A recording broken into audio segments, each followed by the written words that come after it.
And hello once more from the shores of the Adriatic here in Montenegro. Ali Najad alongside Randy Liu, bringing you Triton Poker Super High Roller Series coverage, of which there was plenty of to sink our teeth into yesterday. More on that in a moment. Today, what's in store? Coverage of the 100K main event. Day 2 of that one with registration closing at the top of the day. But Randy, as we reflect upon yesterday's action in that 200K Invitational, the boys got down to 11 where we picked things up. It was a long day, and then day 3, they were in a hurry to wrap that one up. Yeah, you know, it's a 200K buy-in. You're going to expect things to be slow as they try to win that 6.18 up top, but it seemed that everyone just wanted to splash it in, go for big bluffs, and it was over very quickly. Listen, I'm not going to blame the boys exclusively for why it was over really quickly, and you'll see exactly what we mean in a moment, as after Dejan Karađorđević, the Montenegrin, one of 2 that were in the final 11, busted in 11th, and Joseph Oren, a.k.a. Hans, would bust in 10th. Actually, flip that back and forth. We had our final 9, and this is how it played out. So the Frenchman Thomas Santerne was the chip leader coming in day 2, and it really, or day 3, and it really just unraveled for him. Ace Queen offsuit were B, where he drew a line. Top pair, top kicker, and you're thinking to yourself, everything is cozy for him. 2.7 million in the middle, and all of a sudden the coziness erodes a bit. Maher Noida with the 2 jacks, all smiles, and then the 10. And Thomas was all out of chips. Could fight no further. Then 9th, 617,000 would go to him. Now the Finn, Joni Jukamainen, was dominated by Javid Ismailov, one of 2 Azerbaijanis at the FT. Ace King, you're the boss, bro. all of a sudden, was behind on the Queen High board, and much like in the previous altercation, it was post-flop where the dirtiness ensued. As Jukamainen would say goodbye, 774,000 for the 8th place effort. Ismailov surging. Ace King once more, this time for Wasserson, and again it was an Ace Queen. This time Azerbaijan would be dominated, as Wasserson would ask for the rest of Hajiev's chips. They play a huge 7.5 million chip pot, Jack, Jack 5, 2 clubs, Hajiev with a sweat, and things got sweatier on the turn. Even though Wasserson found the king, Ramin would find the Broadway draw, but the club and the 10 would elude, as Wasserson with trip kings would dispense the former Invitational winner in 7th, first of our 7-figure scores, 1.05 million. Maher Noida, Ace 5 against Seth Davies, pocket 7s, underperforming on the King 10-10 board, but he would find extra outs in the form of kings.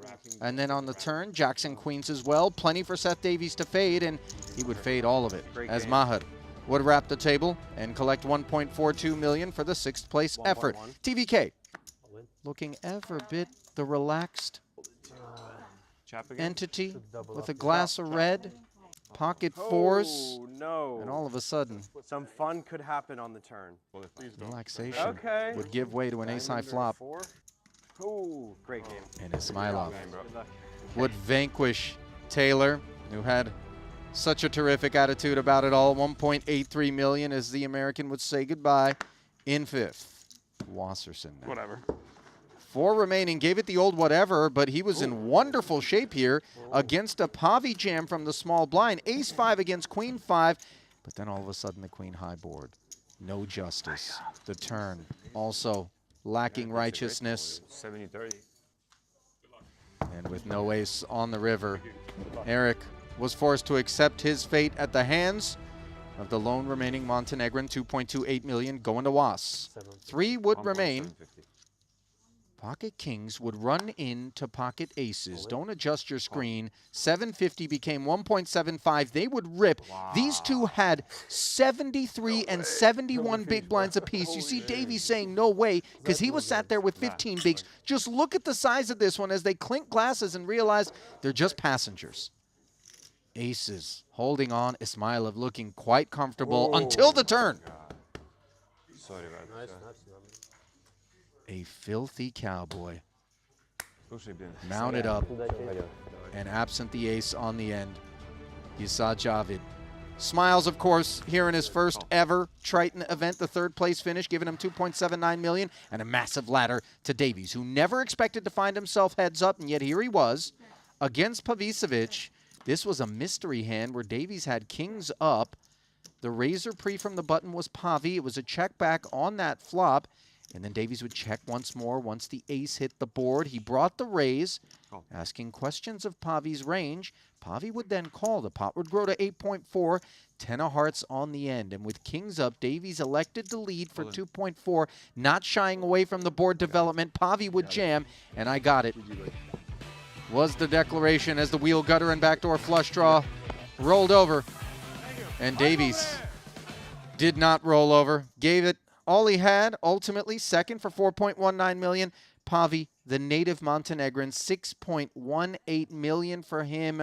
Randy, breathless is the only way that I can describe that final table insofar as how it left the room. I mean, everyone, especially in that aces versus kings collision, was just dumbfounded. Yeah, the aces versus kings was the big one. You know, Seth Davies on the sideline, like, whoa, is this really happening? Am I going to get a huge pay jump? And then the king on the turn, that was a dagger to drop Yeah, in. absolutely. And, you know, it requires something like that. We touched on the boys were in a rush. I mean, they definitely weren't shying away. The ICM, you would have thought, especially given how big the ladders were, would have kept things cagey. Not the case. You saw TVK with the red wine. But it really requires, in that three-handed spot, something like aces v kings for two of the guys with 70-some-odd bigs, looking at Davies with 15 bigs to find their way into that massive pot. And it happens so quickly because, you know, we lost Washington, and then within one or two hands, we had that aces versus kings confrontation, hence why Seth Davies was even more shocked. But, you know, there's nothing you can do. When you got aces and kings, it doesn't matter how deep you are. Usually you have the best hand when you're holding two kings. Hats off to Pavi, by the way. Such a special moment for him as I observed him throughout the property, glowing, of course, really reveling in the moment, understandably. Hats off to him. But all of the staff here know him well. He's native Montenegrin. He comes around, and they were all so thrilled for him, and obviously he was tremendously excited, as we are on his behalf. Seth Davies, too, not to be overshadowed, Randy, back-to-back FTs. After having gone 17 FTs without ever getting heads up, he wins, and he places second. I mean, it's pretty good, you know what I mean, to get his first title earlier this week, and then in a spot where it seemed like he was guaranteed to get second in this heads-up match against Pavi, but he ran up that short stack. It was 11-1 dog, right? And then he almost got it even, and then it was that final mystery hand. I think the closest that he got was 55 bigs to 45 bigs before it unraveled, obviously, and the king's up. You can't really fault him. That was a lot of hand. It just played out a little bit gnarly, and it did feel like Pavi was the chosen one insofar as some of the exchanges that he had. But Davies, he'll tell you he ran very, very good across the last couple of days. And I think Jason Kuhn posted on Instagram, just mentioning as close as they are, that this is a man, let's not just all of a sudden be green with envy. He struggled, and he fought, and he toiled, and suffered before finally turning this corner in these two events. But we're talking about years of having to wake up and say to yourself, I'm going to go do it. I know I understand what I'm doing out there, and eventually the results will come. You know, and Davies, you know, he explained it really well in his interview. You know, you have to have that perseverance, having good people on your side to kind of root you on to just continue to perform well. And he is rewarded here in Montenegro. You know, despite Hajiev being showered at that final table, he promptly became a part of the Ismailov fan club. The two Azerbaijanis very much supporting themselves throughout this one, and I thought Javid handled it very well to have the aces against the kings and then run into that king on the turn. 80-20 for 90% of the chips. I mean, what are you going to say in his first event? Excellent, excellent result. Noida and Santern making solid appearances. Thomas, for me, was the guy that I don't think anybody, given his card distribution, was going to do much better than he did. Yeah, and he was just kind of getting picked on, not because he was an easy target, just that he was dealt hands where he has to raise. Their opponents happen to wake up with the goods to 3-bet him. It was just unfortunate, but still has to be happy with making a final table. I gotta say, sometimes, as I recall, his opponents woke up with the goods that didn't have to 3-bet him, and yet they did. It wasn't personal, I think. It was just a collection of characters that were ready to get a little bit frisky. Something I think, at these stakes in particular, Santern's not exactly expecting. But he definitely fought hard and valiantly. Notably, invitees and pros here in our 8th ever invitational have leveled the score. The invitees were down with a 3-4 record coming in. Now 4-4. That's the score. So we'll see who wins the next one and who jockeys forward. We're going to move forward, Randy, because obviously that wasn't the only thing that was cooking in the room. We had a 50K on our hands, and that one was an interesting one as you consider that it took how many hands to lose a player and then how many to get down to a champ? 41 hands before we lost Ben Tollerine. And then 26 hands later, we've got a champion. I mean, that was really unexpected because when we looked at everybody, and I think it had a little something with the ICM and the stacks and the fact that the characters there were going to be very mindful of it, we really broke the seal. I mean, it was dizzying getting from 6 to 1. If you showed me that table without any names and faces on it and said, this is the same table that you were just watching 7-handed, I would have been like, stop it, you're lying.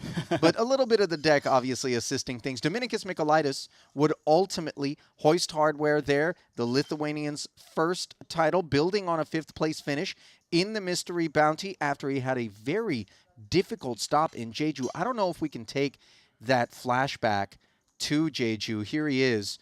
You're looking at caches only there briefly, but we can bring it up. You see that? I mean, that's a rough stint. I mean, 1 cache, 18th in the 30K. I mean, 81.5 is not going to put you in the black. No, it's not, obviously, but you need to persevere. You know that you are playing good poker, and he did it here in Montenegro. He made a final table, like you said, in a Mystery Bounty and winning this for 1.25. And that perseverance, Randy, comes with $1.25 million, as you just pointed out. The only 7-figure score that was available there, let's not overshadow the man that he defeated, Bulgaria's Alex Kulev. Just pesky. He makes these deep runs. He's all over you, and he's shown that he's grown each and every festival. One-time title winner, denied number 2, but as you can see here, 18th. Already in the 30K, and then second here, he is notching some caches, and this one was good for $850,000. Let's talk Deep Pete's.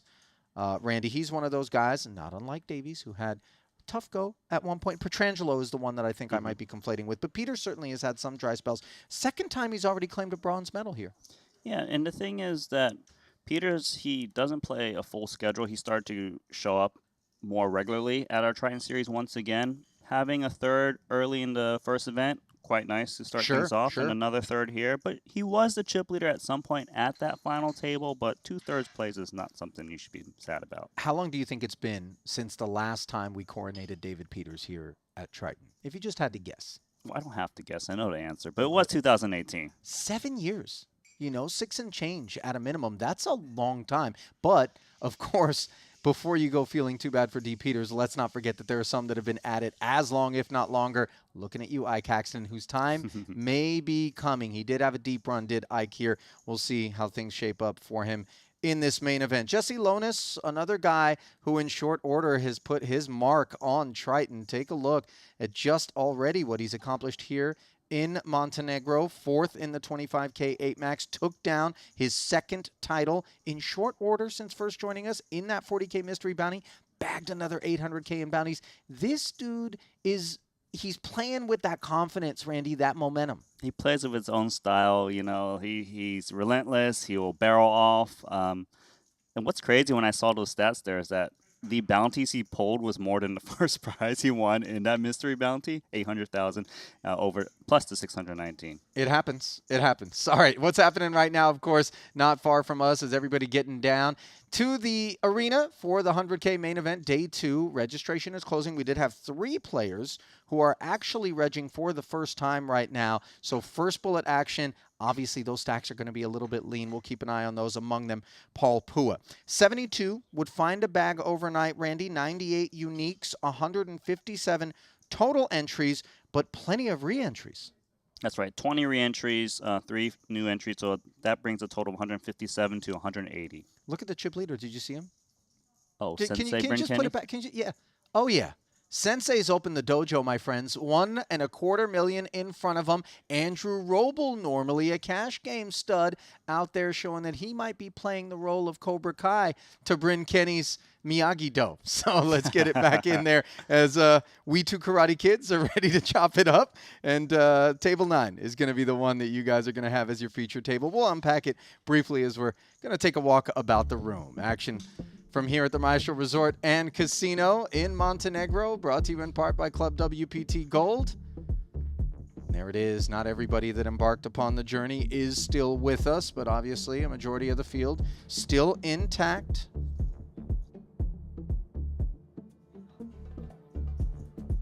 Right now, Luca and crew are doing the numbers as the final late regs come in to determine what the actual prize pool is going to be and how it's going to divvy up. There's Matthias Eibinger, $258,000 for him. Just north of the $250,000 starting stack. Sort of flat line on day one. I spy Orpin, Soiza, Brewer. Is that Dayon there on the right? I believe it was Zhao Simao also there. Things not going great for Chris. 16 bigs. See if he can spin. What's Orpin working with there? Looks like more than Brewer, if you ask me. Yeah. Accurately assessed. $538,000 for Kisichikoglu.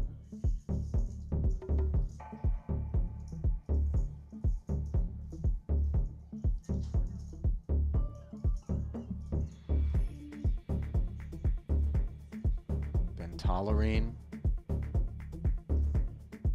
He was the man that couldn't fight any further. And a top 10 finish in the 50K. I actually spied him down in the buffet, and he was sat with Talal Shakurchi, and I just had to come over and take a moment to tell him I don't think anybody was doing any better than 7th with the cards that you got. He didn't drown his sorrows in desserts, did he? I didn't observe desserts. They were still on the mains, but he wouldn't be, you know, faulted. There's some excellent desserts. I found the little cashew, some kind of Middle Eastern marzipan-y dessert cake, by the way. Your roots. Is the one that, yes, Randy, my roots. Maybe that's why I liked it so much. Oh, my goodness. Leon Stern. He's grown some roots here. 4X and change, an original starting stack for the young German. Is that Mr. Main Event? Yes, it is. JNT, 29 bigs, lurking. You think he's looking at pre-flop opening charts there? Come on, man. No?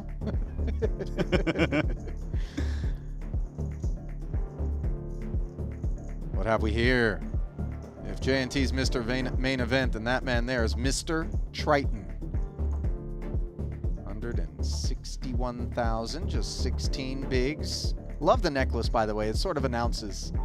Oh, that is cool. That he is among our ambassadors. So is Danny Tang, by the way, just to Jason's right, who's enjoyed a much different day one.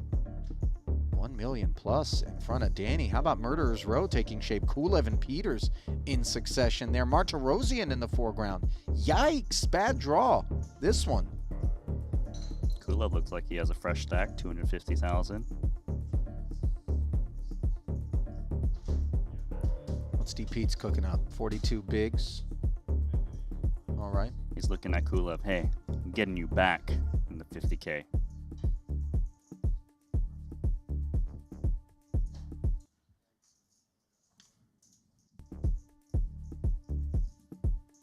Martirosian, 603,000.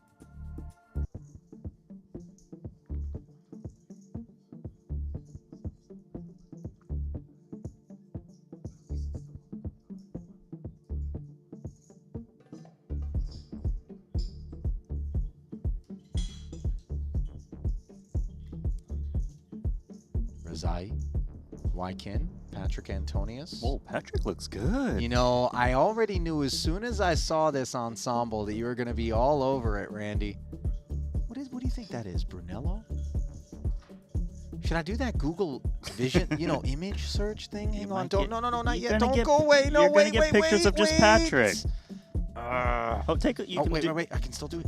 Hang on. Okay, don't get a photo of Christoph. why not? Kristoff's handsome. We're just gonna get some hoodies. Yeah, that's true. Let's see whether or not I'm going to be able to successfully figure out what that is Patrick's wearing. Whilst you try and figure that out, we do look over at the table right over, and I do spy Santosh Suvarna. Okay. 468,000 chips. Not bad. Are you still searching? I think it might be Loro Piana. Oh, But you know, there's a lot of manufacturers that seem to be issuing similar things. How about the manufacturing out of Norway? Espen Jorstad. Espen's in third on the overall leaderboard. Yeah, just shy of 1.2 million in front of him. Hwang Wen-ji there, who had a great Jeju. Also at this table. Here's Nikki P. Unbagging. Sir Watts to his left with 50 bigs plus.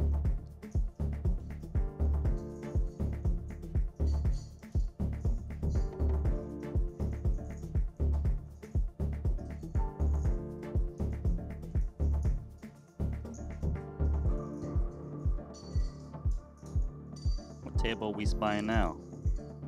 Looks like Triton co-founder Richard Young, Sammy Elamawi there, Manzanares. Look at Ponikov's 709. This is a spicy little table. Dickerson, Ponikov's, Sammy, Roble.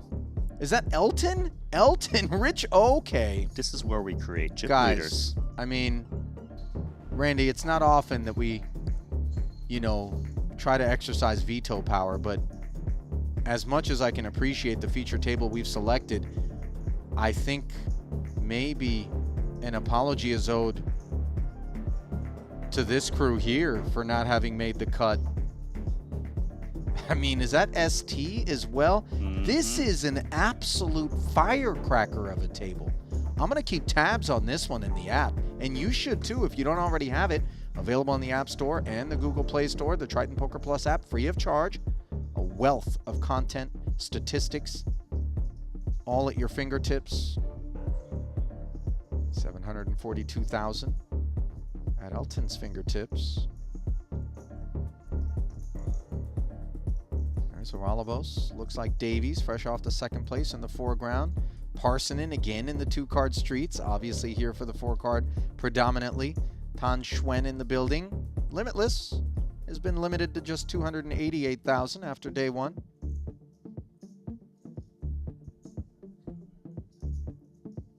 Shout out, of course, as always, to those of you who are soaking this one up live. We love to see it, love to have you with us. By all means, let us know where you're streaming from, who you're keeping an eye on. Talal Shakurchi. Rate a lot online, flatlining. He's got 1,000 more chips than starting. It's called profit. ROI on the day a little bit limited, but he's here. 237. Davies as well. I think he's telling them how good he ran to get second place in that 200K the other day. Davies looks like he's been out there getting a little bit of sun, by the way. We got that. Remember that weather alert that producer James sent us yesterday? I'm not kidding, guys. It was like severe thunderstorms and hail and high winds. You know, please stay indoors. I mean, I was like, what is this? You know? Not a drop of rain or wind. It was not windy. It was not rainy. There was no hail. We got trolled. Oh! Now I know why we picked the table, Randy, and so does everyone else. Gambledore. Vladimir Korzanen. Santa, 83 bigs. Call him what you want, but don't call him anything shy of feature table worthy. Mario Masbach. Super Mario Masbach?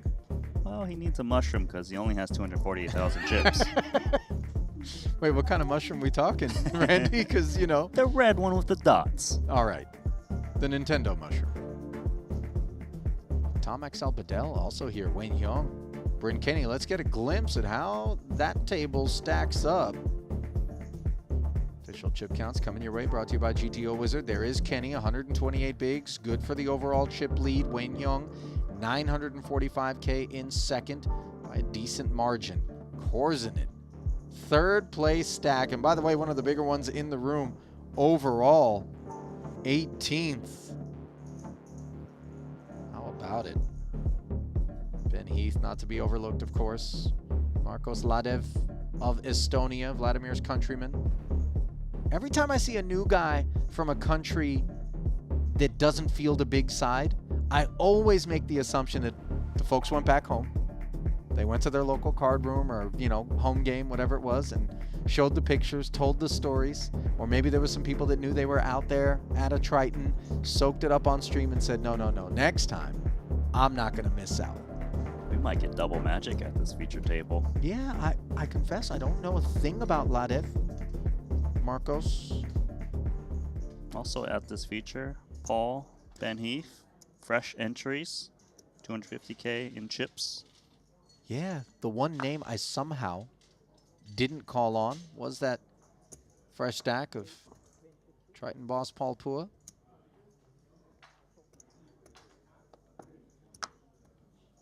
No aces. Easy decision. Easy.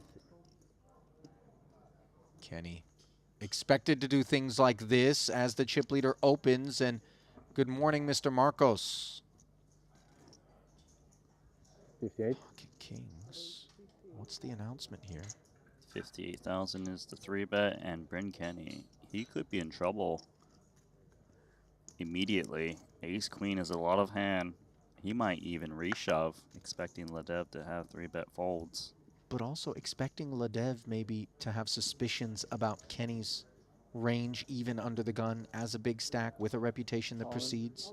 And there it is, the jam, as you might have expected. Of course, Ladev ready for it. Collision early here at the feature. Yeah, that was quick. Let's see how lucky the waterfall is, Paul.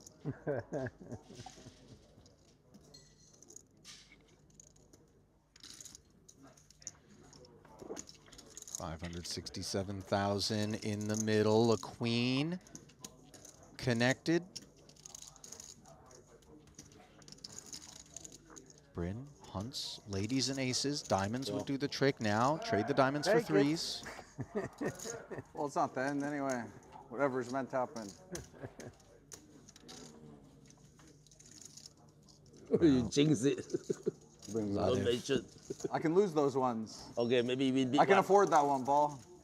Yeah. Not meant to say goodbye. So you know, Bryn Kenny, he visited a How waterfall are you? How have you for been? this Since- tournament. I saw you since Monaco. Tell me about this waterfall. So magic. Well, I thought it might have been lucky. He's not going back. You know, just based on his garb, I would have thought he visited a monastery. You talking about Vladimir? No, well, yeah, Vladimir actually might, along with Bryn, be ready to start a covenant of sorts. Have you ever seen those churches that are like on a remote, like mountaintop, I just did what? way in the cuts? No, Yeah. Super hard to I get know, to. I know. I visit those I was playing regularly. the, Ollie. the whole day. Tell me more. First end about very good feeling. King, Queen. Bedell's going to say more. Have you even visited Ayers Rock? I Or don't even know. Uluru? I've never heard of either of those, so no. Randy, you live in Australia. It's one of the most well-known landmarks.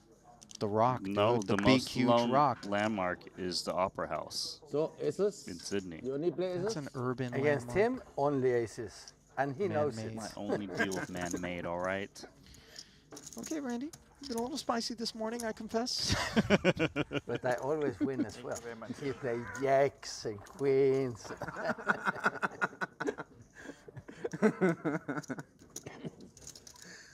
Yep.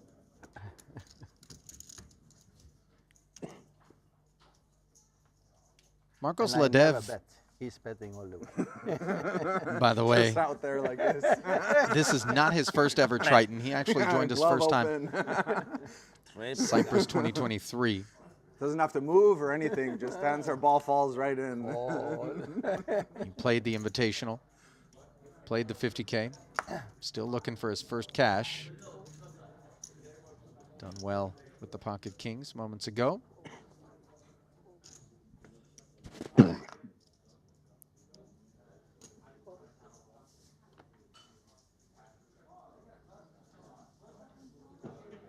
I get the vegetarian spring rolls and a double espresso, please?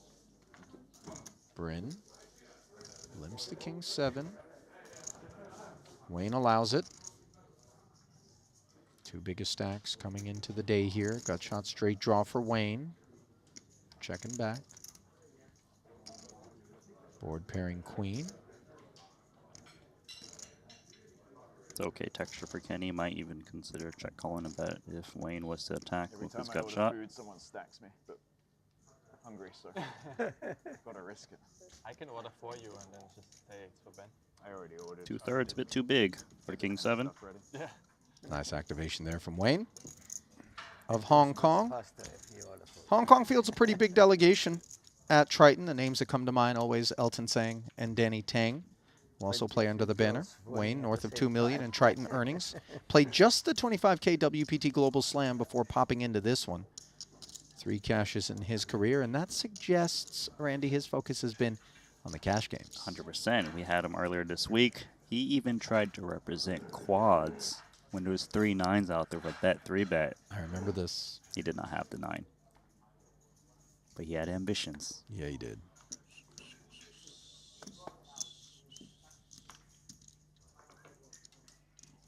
That was against Sosia Jang, right? That's right. Little Jack 5 suited into the muck for Vladimir. Yeah, slow start. Ace 8 now for Boss. This is a acceptable hand to bring in a raise off the hijack. Kind of a tricky spot for Heath. Ace 7 suited. It's very playable, but he's only playing 22 big blinds against Paul, who has a very similar stack. He goes with flat.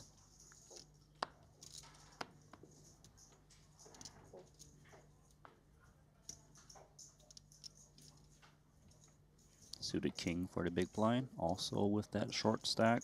Nice price, 6.5 to 1 on the 10K. I like a call here. How much do you have? I had starting and I just posted Oh, the blind, okay. so I guess 225. Thank you.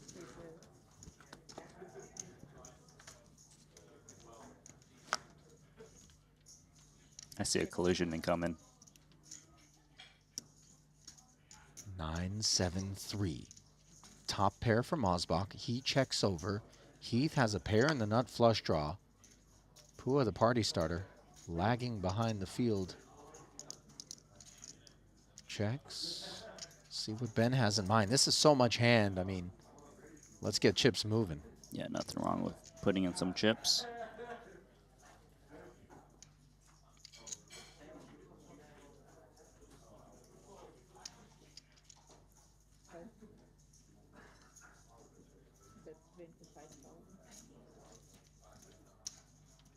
So Mario Mosbach actually has a hand he could actually check raise and just try to get in the last 22 big blinds he's got. Oftentimes he just has the best hand. If Heath is playing 7s, he might even reshove those hands, so rarely is King 9 ever behind. But he's going to go with call, I suppose, to kind of pot control against Paul, who could wake up with a hand.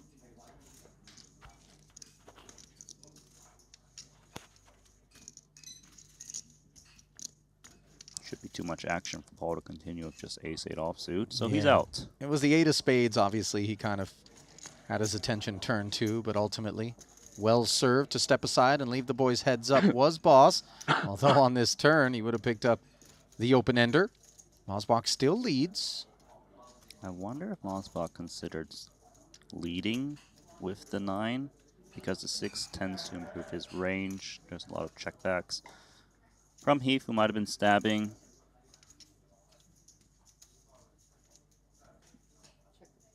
He will check.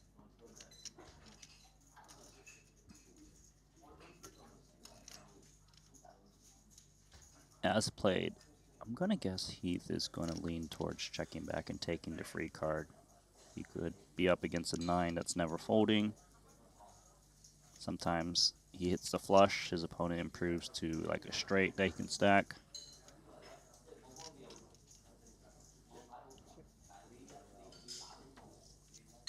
Heath opting to check back the turn and finding aces up on the end as he takes the lead the hard way.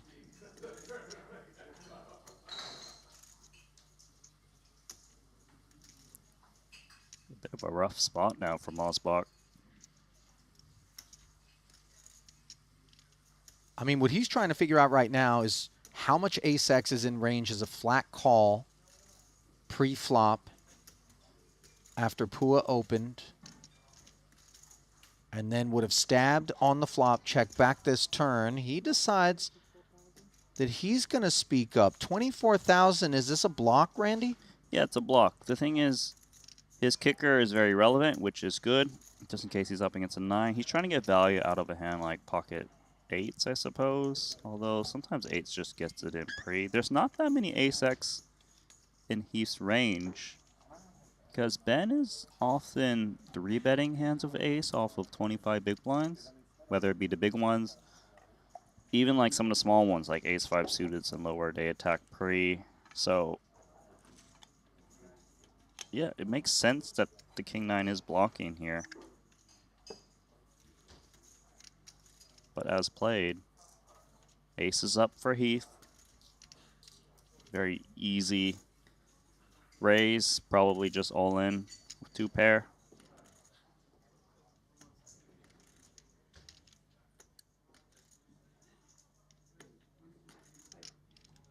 Just 180. 179. Almost all of it deployed.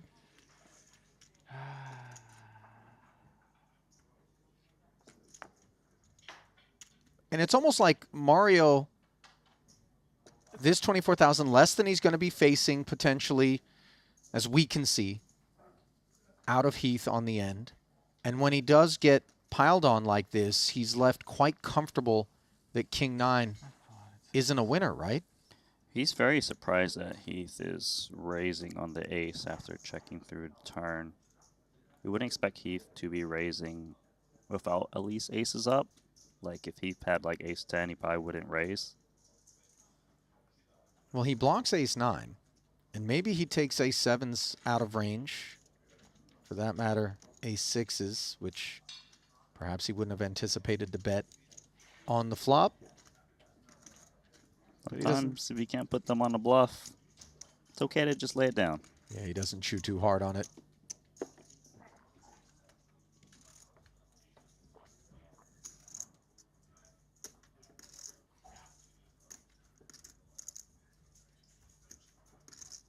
Nice start to the day here in the first orbit for Ben Heath. Ben, he had a huge score. Was it Paradise? Does that ring a bell for you? It does. Take a look at the app. It was like the biggest of his career ever. Yeah, second in Triton million for 8.16 million, falling to Alejandro Lococo. Yeah, Lococo really shined during that one, but Ben has yet to shine here in Montenegro. 0 for 6 coming into this one. Ace-8 once more for Pua. Round 2.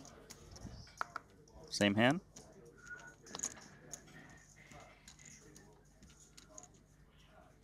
Couple 6s. Could see this one going as flat. Flat's quite nice with the pocket pairs. Also allows the big blind to come along, which gives you better odds if you do make a set to stack a hand. 9-3 is so dusty. But math is math, says Bedell, suited. If it wasn't suited, he wouldn't be calling. Ace, queen, deuce, and he's unlikely to be proceeding as Boss finds an ace this time. Far better than the prior open with an ace-8. Paul should be pretty happy with his ace. If Bryn had a bigger ace, he probably would get 3-bet pre. Just whether is it better to do the value betting yourself or to induce from Bryn. He's going to start charging. A quick hand of poker. That it is. Taking a peek, by the way, at how Boss's Montenegro Festival has gone so far. He's 1 for 2 coming in. Played that 25K, our first event, the WPT Global Slam. Didn't cash, but then finished 18th in the Invitational. Announced by the thing. Bahamas like last year. No, it'll be a full Triton series, but maybe like 8 to 10 events, big one. Okay. Maybe start from 50K or 25. Like Still November, not decided yet. November still? No, early December. maybe middle December. Okay, nice. Whispers about where we might wind down The 2025. GG will run first, Yeah. then we after that, Yeah, okay. and then they So no giving clash. us 7 bracelet. I think no clash with APT Taipei. What day Yo. is it? Maybe 11. 9-5 suited activations here, Randy. This is large stack behavior and large hand on the button for Mosbach. EPT Taipei. APT. Oh, Is going to be behaving or misbehaving, you play those? depending on whose perspective you take. I haven't, but I've never been to Taipei. All in. Nice city. Love the city. Yeah, I've heard that. Nice food, cheap and First lovely one was people. an ace. Ace of clubs. Very Oh, Just one more and I call you. I've never been. I had one as well, so there are not that many left. Well, I just saw one, so then I had to look at the other one. Yeah. Bahamas was good last year, though. We had a big score too, right? Yeah, lucky. Lucky score. Good place to play poker.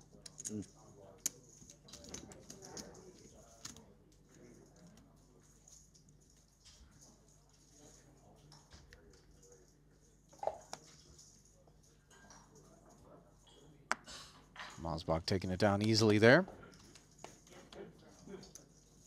Taipei also brought up by Boss there. We've had our eye on Taiwan since Victor Chong and Michael Soiza of the APT started utilizing the market. They say they have good food over there. Really nice tofu. Stinky tofu. Oh. Honestly, it should be outlawed. They say it tastes amazing. People just go nuts for it. But durian as well, another one of those. You just need a clothespin on your snout if you're gonna eat it. But how about the dumplings? Those all right with you? Oh, are you kidding me? Xiaolongbao? Mm-hmm. The original Din Tai Fung? Sign me up. Ladev signs up with ace-queen offsuit. Note, just flatting from the big here versus that back-to-back open from Wayne. Jack-10 turning into the gut shot. No pair slips it.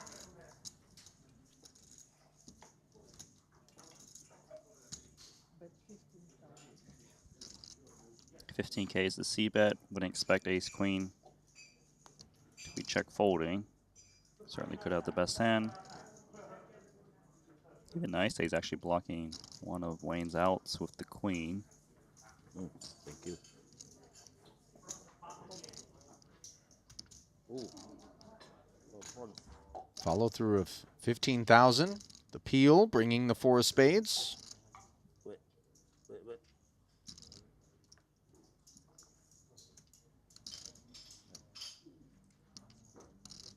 Let's see if Wayne is tempted to bet once more to try to shake out ace highs. Bit of a guessing game, whether he's up against the king or ace highs. King would never fold, but ace high could if it wasn't coupled with spades. Obviously, when you have a 10 and a jack in your hand and a man peels on this particular board, you do have some concerns about King X, 9X. Maybe there's a small pair involved. But undaunted, Hyung barrels again, Randy. Yeah, the small pairs probably are already in a tough spot with this turn bet. Ace high as well. Multi-barrels are usually in the form of the stuff between king and 9, spades.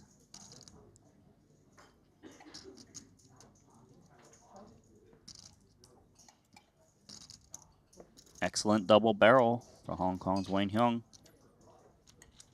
This time the chips coming home to Papa.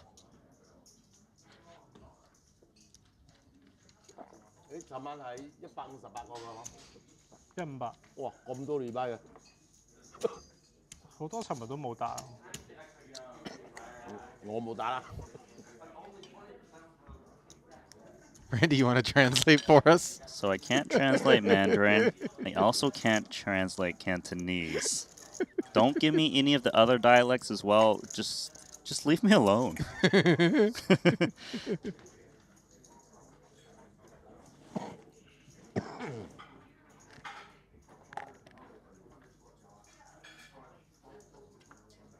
Sorry, thought that was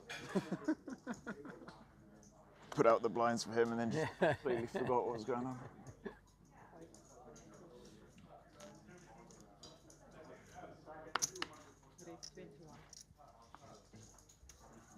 Kenny activates.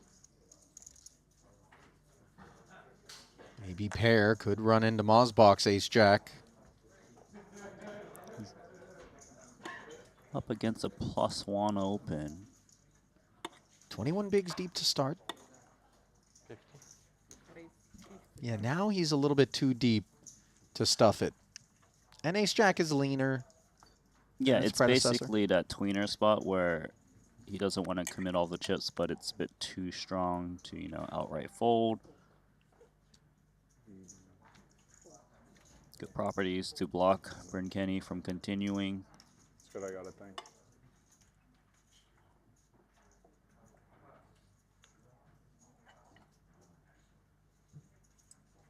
$29,000 more. You know, Kenny's not bashful, Randy. He already jammed the ace queen into 2 kings earlier. Yeah. And he's going to go set mining.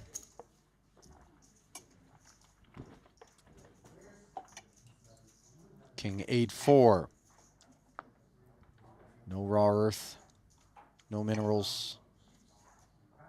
No improvements. Kenny. Just the checks dirt it. on the floor. Yeah, exactly. Waterfall with no water. He's definitely looking to just check fold. His main intentions when he called the 3-bet out of position was trying to dodge ace-king kind of textures where maybe he attacks posts, but here he needs to respect that he's up against something that connected with the king. So a really nice spot from Ozbach, who fired in the 30K C-bet to win that pot against Bryn.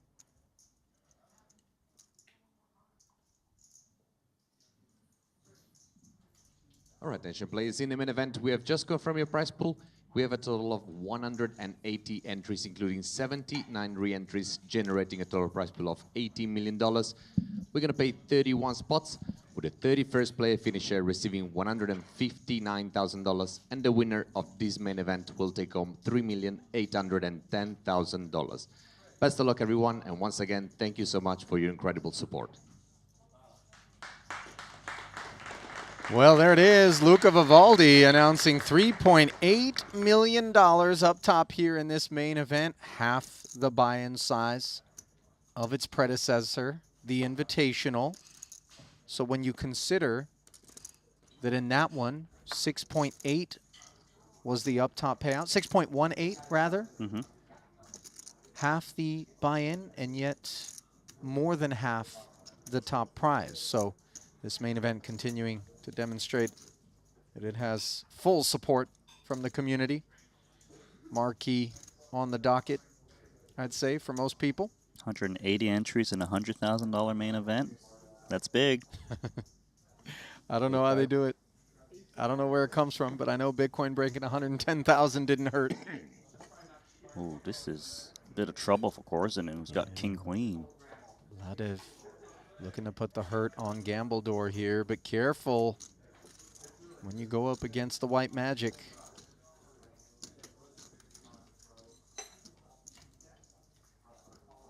Vladimir doesn't look like he's going to get out of line. Yeah, cutting out calling chips, which makes sense. Cut off versus button. You got King Queen.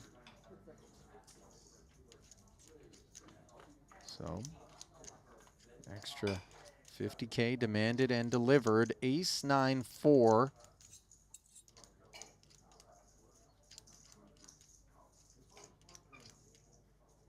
It's a pretty bad flop for Ledev. Fearing the ace. If all of a sudden Santa does Santa things right now and leads, it gets real weird for the queens. He does end up checking, though, and let's see if Ledev comes with a pot control line. 437 effective. It's already quite tricky because if he checks, he could be faced with a very huge bet from Korzinen. We'll find out shortly as it does check through.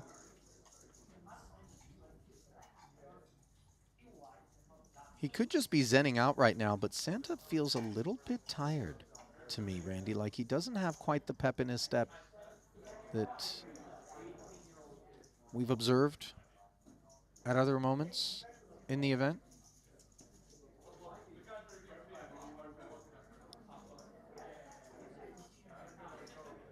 Wouldn't mind seeing Marcos take one more free card, making this a one-street game like this. So very cautious procedures on display here from Marcos, and I think he's got the memo on his man, the two Estonians. Likely familiar with one another, if I had to guess. I like going for value now. You know, you've checked multiple streets. Probably would have heard from Vladimir if Vladimir was holding the ace.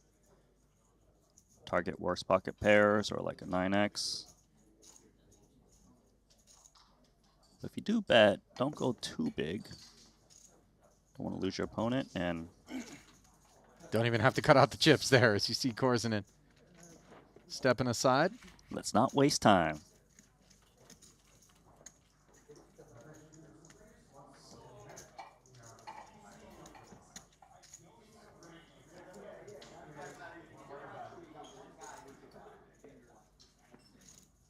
Masked man looking for his first ever Triton cash, and we talked about the 3.8 million up top, but cash comes at 31, and it comes to the tune of 159,000. That's going to be the min.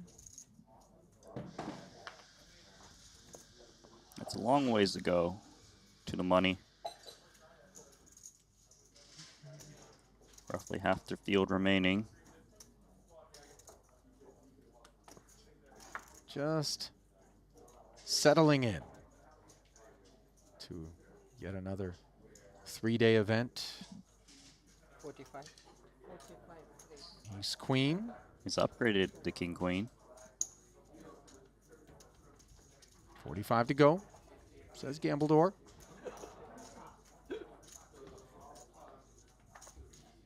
Sensei Bryn Kenny, pocket sevens. I like it. Very deep stacks. Big stacks. You know, doesn't want to play around. Just going to defend. Look how deep they are. Yeah, that's in part why he's not getting out of line. He is getting himself a gutter on the 965 board. Monotone, though, neither player with a heart.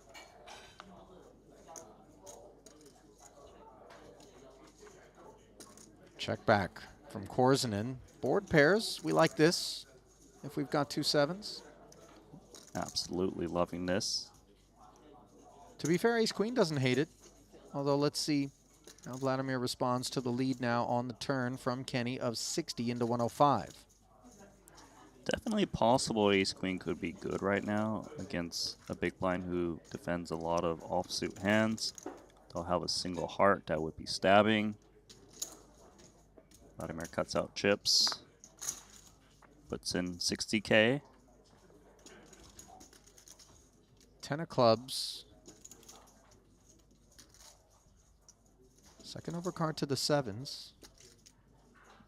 Unclear how much 10x Bryn would be assigning. And he's the kind of guy that if he just decides you're not in this neighborhood, he'll go for value, not get shy. Yeah, I've seen him go for thin value.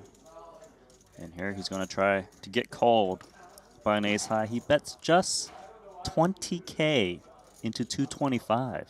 He knows where Vladimir's at. Wow. Sevens. A hyper milky river bet there from Bryn. I thought maybe it would be such that Gambledore would read into it as weak and lean.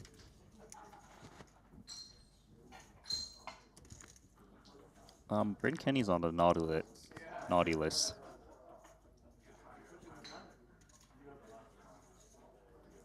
He's not getting presents. Oh, you are. A lump of coal. Randy, did you ever do the tooth fairy thing? Oh, yeah. Under the pillow and then you wake up and there's money? Oh, there's no money. There's Wait, just disappointment. Hold up. So what you mean is you tried to do the tooth fairy thing. Yeah. So you figured out early there's no tooth fairy. Mom and Dad weren't very good to me in that aspect. Okay. So what happened at Christmas? Christmas? Oh, the way you say it is inquiring as to what this holiday is I speak of. No Christmas, Randy? We had Christmas. But no presents, Randy? No good memories. Oh, Randy. So you had a tree but nothing underneath except heartbreak? Can you make my next Christmas all right? You know what? I might. Okay, thanks. I might. I'm going to register when I see you sitting heads up online by yourself. And I'm going to make your Christmas. King 7, along with Queen 10 and Pocket 5s. Book a date with this Jack, Jack 9 board. Open ender for Wayne. Korzinen. 2 checks in front of him. He was the man that opened. Well, he's been involved in back-to-back-to-back pots. He's going to attack with King 7 off. Both of these guys could find excuses to get in there, in particular because Kenny is first to speak in the face of the bet. So, as opposed to having to overcall Wayne, things simplified, especially at the 18K price point. Yeah, Wayne's got some options, kind of like check calling instead of check raising to Queen 10, just in case Korzinen opens the action and you get blown out of your open-ended straight draw. Yeah. But he goes for check raise, not scared of big pots. I think he's just considering how often does Bryn have a jack, and if I'm not worried about him, and I expect that Vladimir is simply going to be following through on these paired board textures at high frequency, and this performs well, and he shows it. Nice activation there from Wayne Hyung.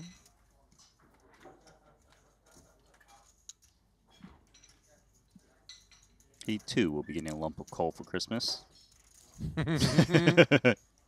You got to weigh that when you're trying to get value out of Santa, right? Because, sure, you're going to get paid maybe, but you're also going to get showered when you wake up to an empty stocking. I think Wayne's going to be all right. Did you guys have stockings, Randy? Like the little shoe. The red socks that you...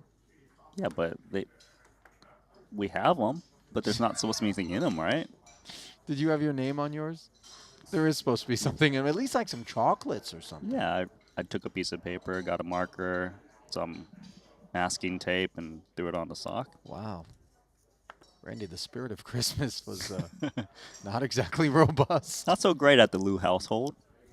Did you get a real tree or a fake tree? Fake, of course. What are you talking about? Real tree's where it's at. I realize that... But the thing is, we only have to buy one tree, and we can just reuse it every year. I get it. Discount. Well, it's economical and also environmentally friendly. But then you got to spray the tree smell on it. There's a spray for tree smell? Yeah. Oh, is that the cologne you use every day? That's here not, at what the do you think, I Triton got booth? Pine Sol? Pine Sol.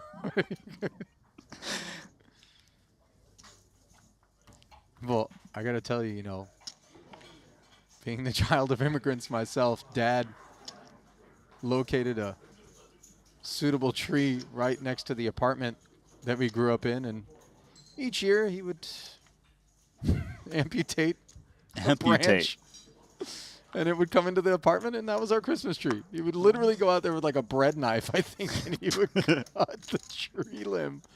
Oh, I love it. It's giving me some Charlie Brown tree vibes. There it is. Well, not dispirited by having to get muscled out of his last open. Santa activates again, Jack 10 offsuit.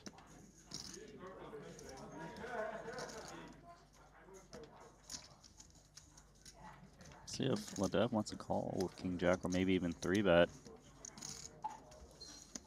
Comes in with call. It's undergun open, undergun +1. Call, and Ben Heath has woken up with Ace King. What a dreamy spot off of 30 bigs.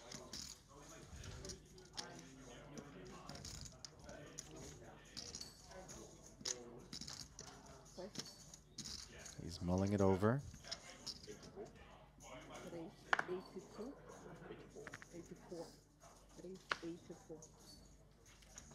84,000, the figure he settles on. Pocket fours, finding the bin. Bedell will as well. Heath looking to induce some action from Corton or Ladev. Gives them a price that might get them to consider continuing. No. Good lay down. Jack 10 off. Restraint from Korzanen. Ladev also out of there as the Estonians fall prey to the Brit.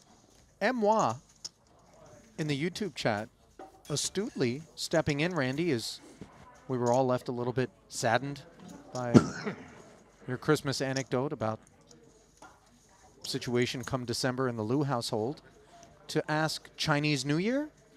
Did you do red envelopes? Did you get a little Oh yeah, that's my favorite holiday. It funds my bankroll. So, growing up, you did get Chinese New Year money? Yeah, so when if I shower my money at Cash Creek, I wait until February, and I'm reloaded. I'm back at it but immediately. by March, you're busto again. You got to wait 11 months. Yeah. Yeah, you're right about that. So for you, it was more like Chinese Renew Year. What are those special pastries? Is it the moon cake? Mooncake? Is that the Chinese New Year Yeah, thing? but I'm not all about that. They're super bad for you, right?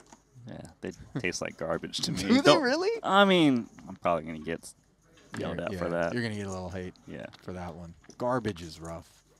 Ace-Queen suited, however, is not. Heath, once again, with good stuff. Thank you. Looking for a customer.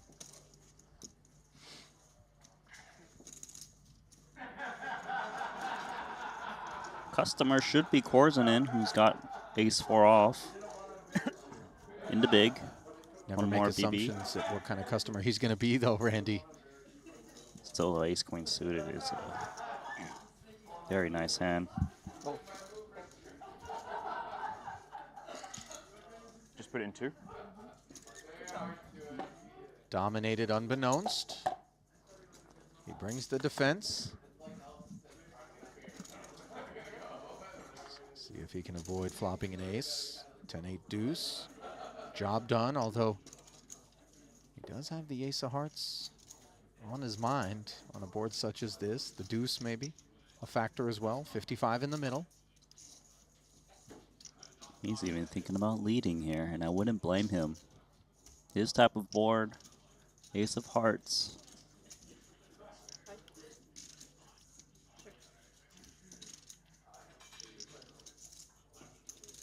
I'd guess that hesitation will get Heath a little bit concerned. Probably c-bet a lot less with ace-queen high.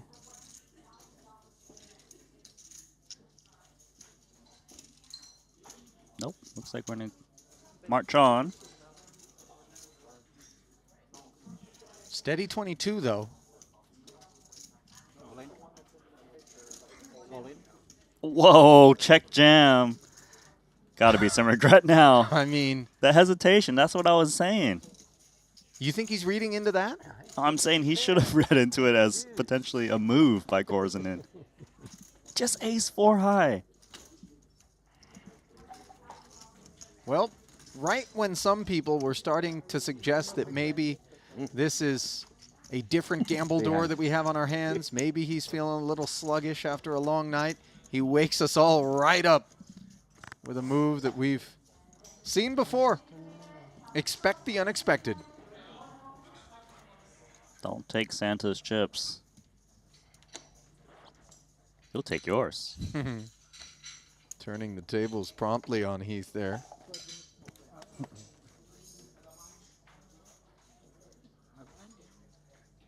Oh. Chat's going wild after that hand.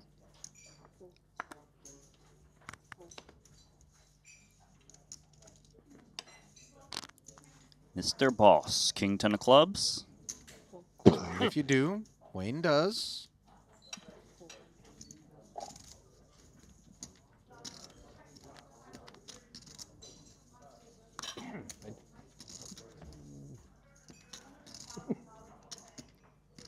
Bedell. Inferior suited jack.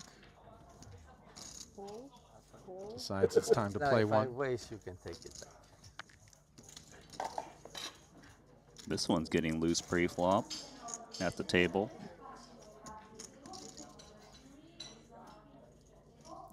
King 10 of clubs opened. And lots of questionable hands are in there, including 5-2 offsuit. Well, not your typical scene here. 5-way affair. And you see Boss giving it a chuckle. Under the gun razors aren't supposed to be hunted like this. Yet here he is on an ace-8-7 board, having flopped the nut flush draw. Korzenen's top pair. The next best holding. Albeit it is in front, 41%, but you can see Pua with the betting lead and 34% equity. Vladimir's going to lead into the entire field with this hand. He knows he has the best hand, wants to charge the straight and flush draws out there, especially with 5 ways to a flop. Someone's got outs against a pair of aces. Not flush draw still, though, very strong for Paul.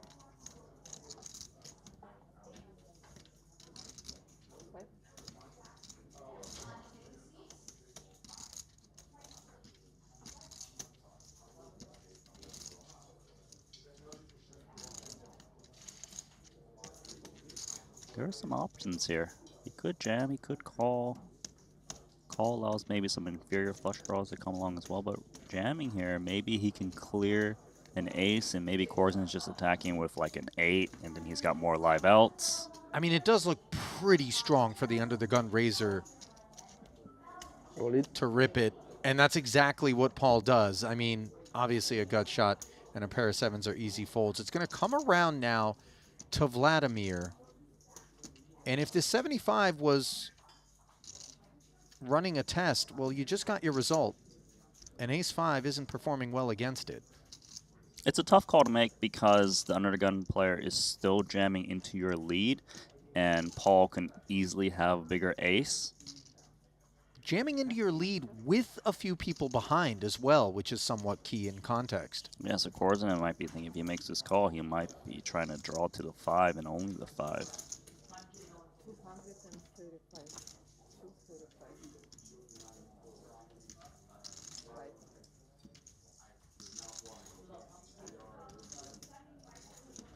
You know, Boss knows how treacherous this might end up being here. He's seen Gambledore at work before with a front row seat and a rare, respectful laydown. Big draw, big draw. I don't like. Oh, I was thinking big kicker. Yeah, it looks like You got him finally. Finally. I only was thinking of kicker. Then I was looking. Nice, nice, nice. Your time now to celebrate. Finally.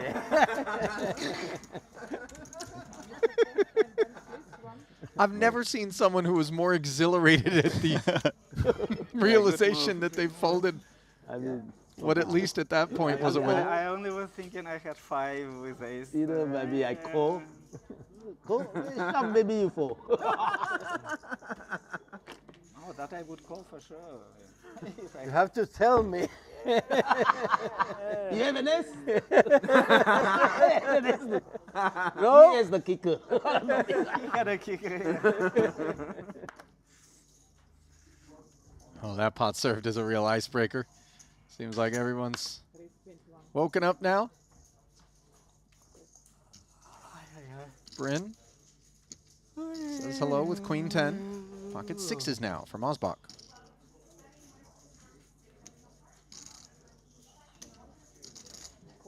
Gonna flat in position off of 26 bigs. See if we can get a couple more calls behind him. You want as many calls as you can get when you're holding these pocket pairs.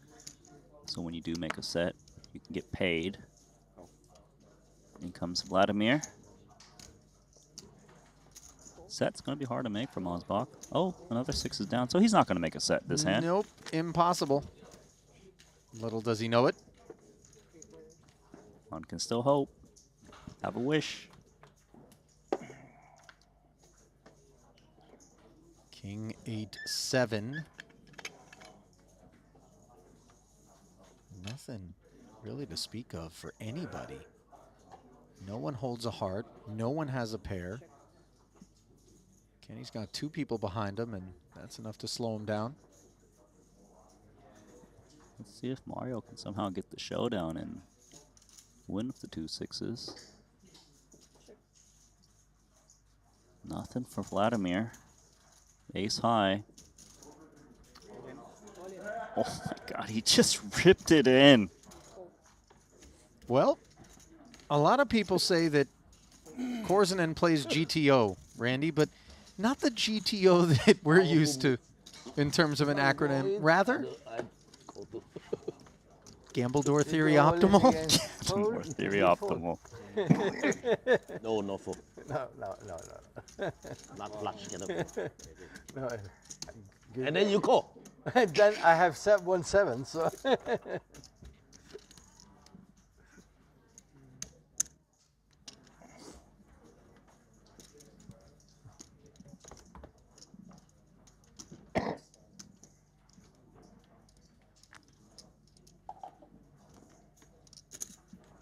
You know, as much as you'd be tempted to assume that, well, it'll be over so fast if Korzinen continues to do stuff like that and people are onto him and this and that. We just see him spin up these big stacks time and again. Look, his timing is pretty good. Next time, watch, he's just going to have the goods and get paid off massive. That's why he builds big stacks. The trouble is you have to have such a high batting average, 1,000 in fact, if you're willing to go all in versus covering stacks repeatedly with these massive overbets. Eventually someone wakes up with it. Osbach waking up with the ace-8.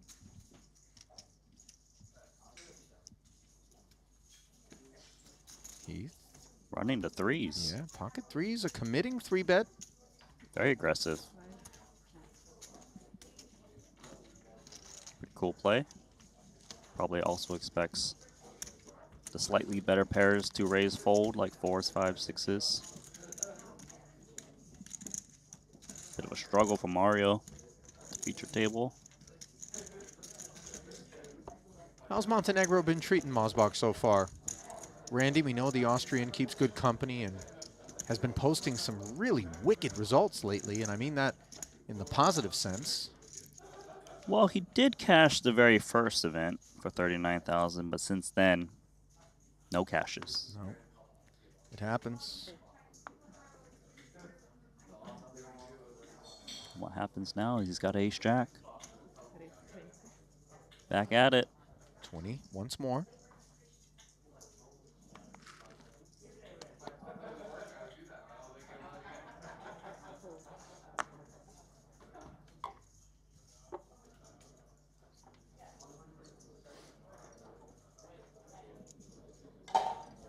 Shall we find the third duckling? Nope. No, no duck hunt for Marcos. Just leave the kid out.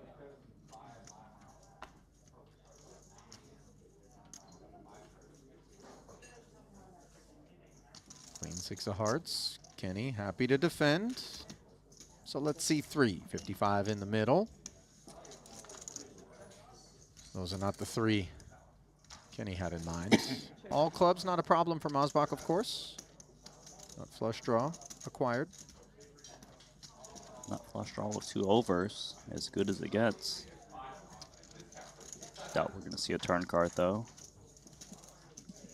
This brain will be certainly check folding with no connection.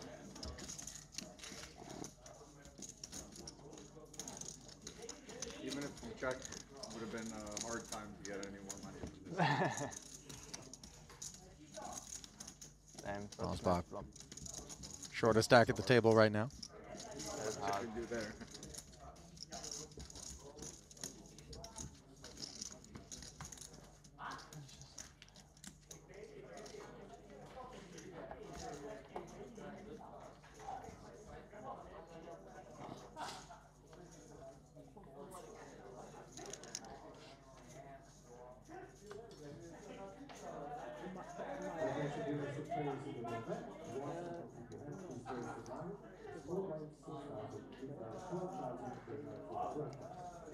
Fold it around to boss.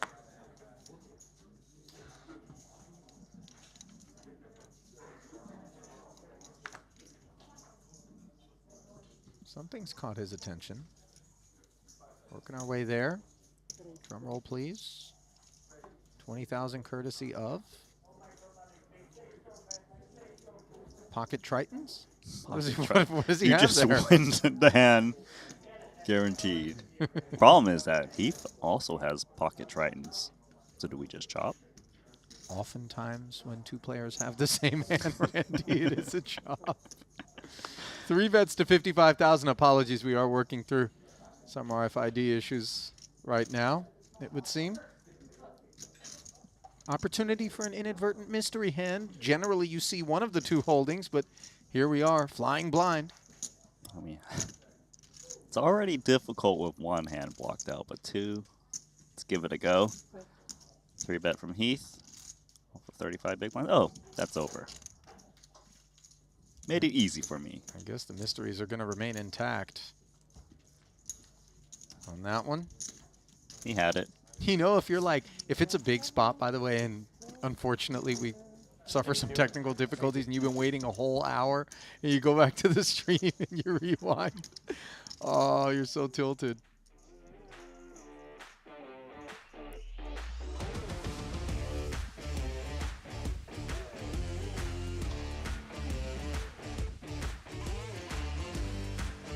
How's the chat doing, Ollie? Yeah, I'm trying to catch up.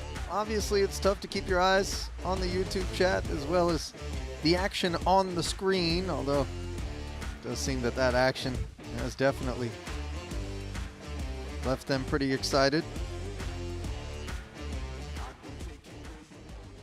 Well, I'm going to enjoy my banana smoothie then. You're welcome for that one, by the way, and the ice mocha, let's not forget. This Thank is you, a buddy. breakfast of booth champions. See, the smoothies for the nutrition. A little potassium, you know, start your engine. Then the ice mocha, Randy. Which really is like a kind of a chocolate milk at this point. It's a mystery mocha. Especially when you consider that you order it ice, but you never know what temperature it's going to come out at. That's the caffeinator. What do you call the 7s again? Salmon? No, you have to have the king. Then you can call it King Salmon. There's nothing fishy about 2 7s. Although maybe Heath smells something. King Jack just steps away.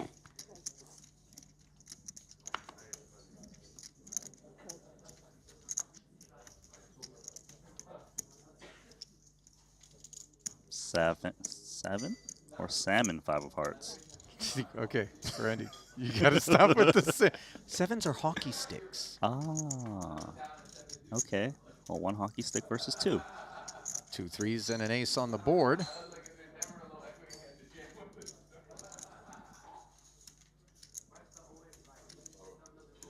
Pre-flop openers. Find these paired flops, especially the ace-high ones, quite inviting. But sometimes if the board is too dry, Randy, you'll see on balance the check back because an actual ace would feel so comfortable with itself that it's not looking to lose a customer. Yeah, so you'll see checkbacks from ace little, which can't get called by worse, or maybe like kings or queens that aren't vulnerable. Whereas sevens, they still need to protect against overcards. So the follow through from Boss as he takes it.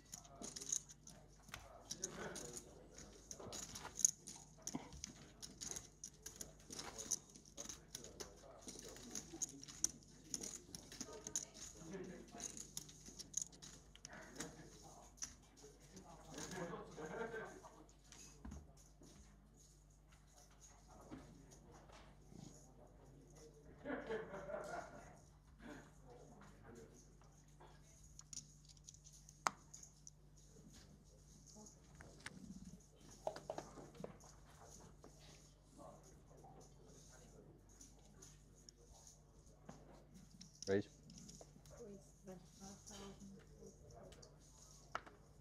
Ace 10. The 6, 12, and 12 level, opening to 25.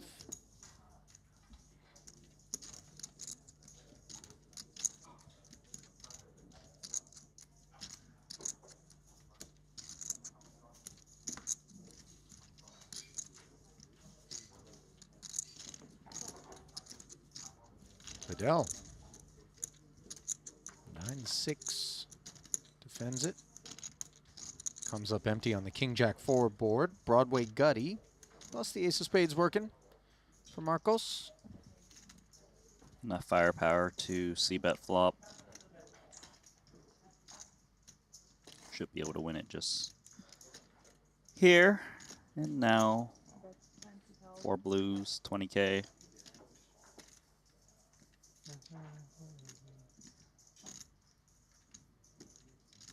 Bye-bye, 9-6. Easy adios there for Bedell. I hadn't seen Tom during the round of this particular festival, and deafness ensuing there, courtesy of a sinus blast. Good that the audio guy got on it, just a blow too late, it would seem. That was He blocked robust. the third one. It's almost like he used the mic for a Kleenex. What the heck? Did you need this back? No, you keep that. We're good. Either that or just dunk it in this hand sanitizer.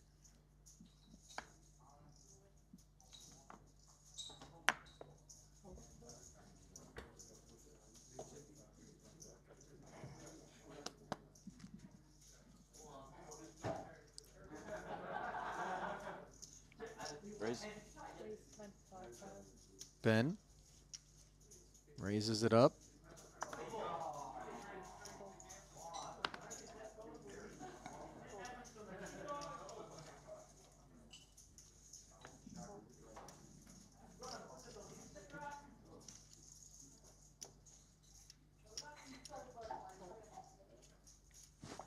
Around to Korzinen. Let's see if Jack 5 is enough for him.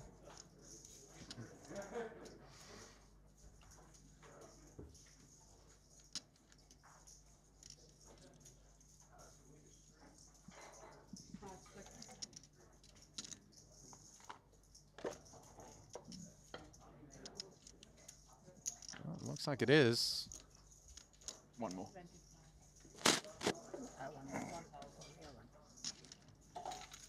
Perhaps he sees some potential as the flop comes down. Ace 8-7. This board lacks potential. Not for Heath, of course, who's got top pair, along with a relevant 10. Kicker's pretty good. Charge an 8 or 7x. 23.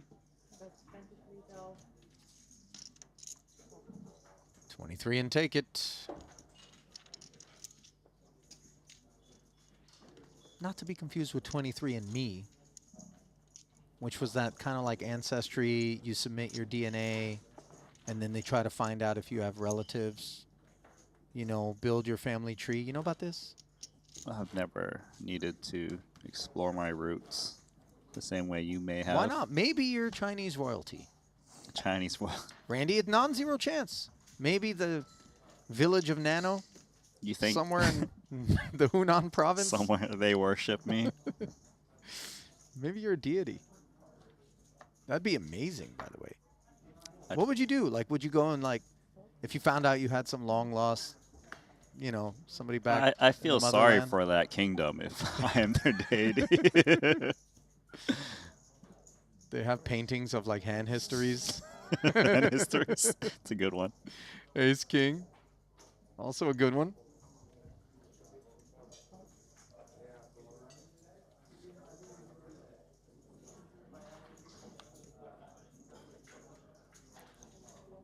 AK 25K.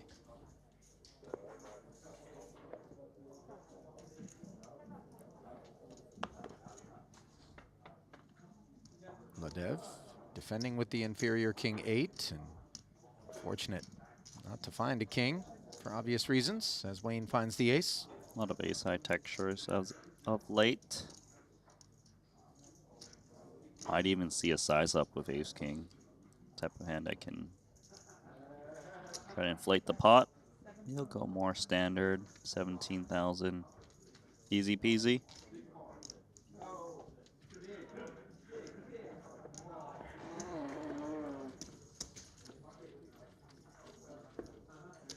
I gotta say, you know, as this table kind of gets its footing here in this first level or two of the day, I appreciate when the action isn't like we're so often accustomed to, this explosive collision of hand after hand, moving all in and 3-betting or whatever, because this is a realistic sense of how a multi-day, multi-table tournament plays out. You know, you just have to have a lot of patience. It is slow going. It can get very grindy. Just ask the final table of the 50K yesterday, where it took 41 hands 24. to go from 7 to 6, and then 21, or 26 rather, to go from 6 to 1. But Exactly. What's that saying? You can't win the tournament on day one?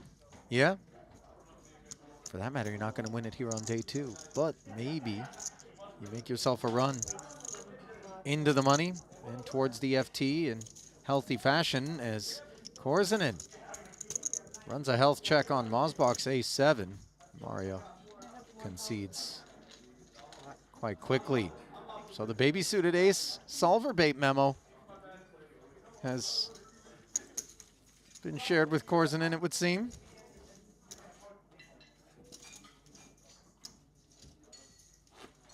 It's not the first pot Corzin's taken from Mosbach.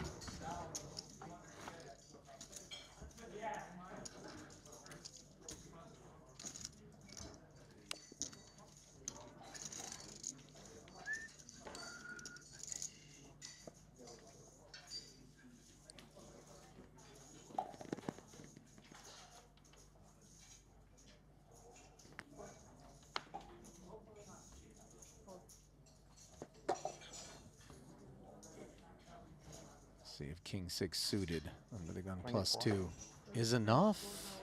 Mario decides yes. Randy, he's been very active despite having this super lean stack. He's been getting played back at so much, and this time it's going to be ace king for Bedell.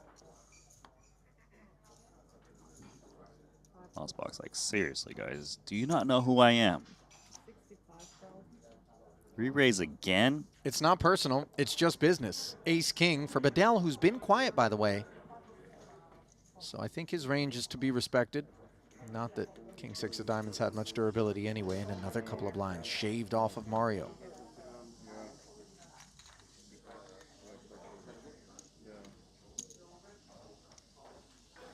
Yeah, of course.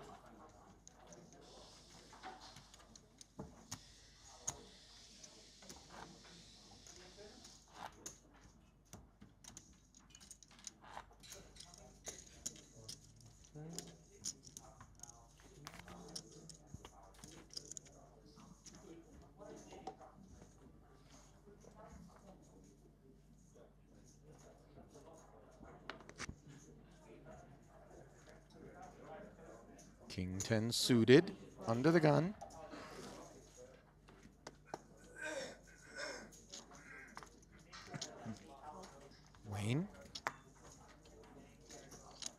Lit up just north of the min by 1K.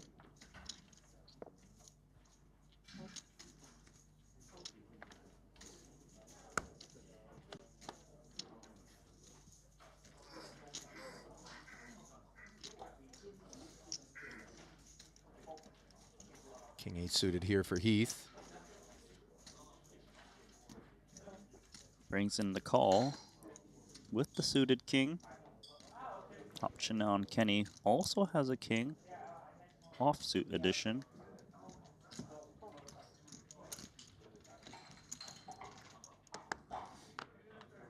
So 3 players with a king, each pipping the other, and 6-5-3, the pre-flop opener, outperforming in more ways than one.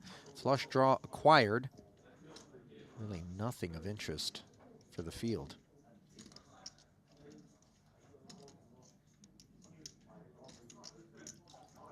Nothing of interest. Doesn't stop this man. Bryn Kenny attacking with just king 9 high, no club in hand. Supposed to hit his range when he defends the big blind. Wayne now with king 10 of clubs. Probably goes with call just because he has to be fearful of the big blind actually having a hand with the lead out from Kenny. Yeah, that board texture is definitely the type that Bryn recognizes he can rep. And now, when a 4 rolls off, the window opens even further for Bryn, because even if Wayne were sat there with some sort of big, healthy overpair that might have otherwise been interested, a big enough barrel into 143, and we could see ourselves having concerns about drawing dead if we're in Hyung's camp. Yeah, I think Bryn Kenny's going to lead again. He can represent the 7. His bluffs often would be those gut shots. It's very credible for him to bet in this spot. Yeah, I tend to agree, but obviously even if Bryn were to have the straight here, the fact that we have the flush draw gives us the excuse to continue, especially at this price.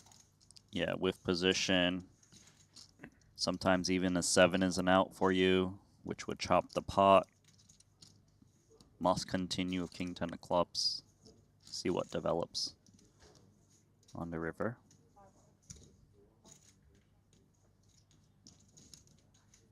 Another 74 into the middle, no club.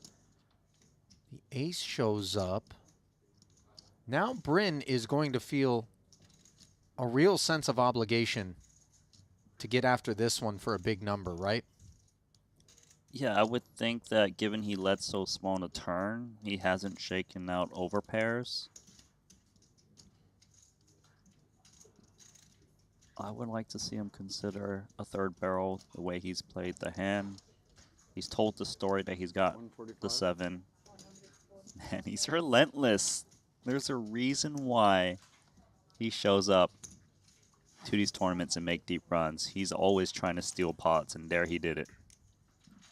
Not going to be the last time that Bryn Kenny throws his weight around at a feature table or any other in a big event.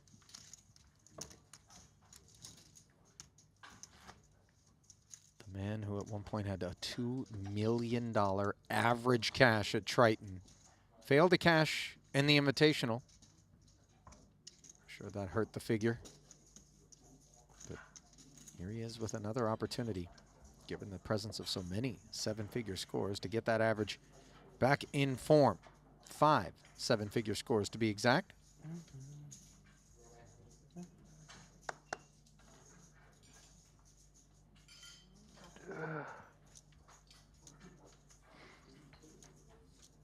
Pocket 3s now. 47.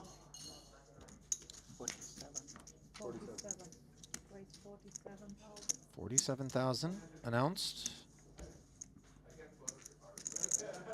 Boss Paul gonna go after Korzinen. He's got ace king. Speaking to the organisms in your hand, Tom. Communicating.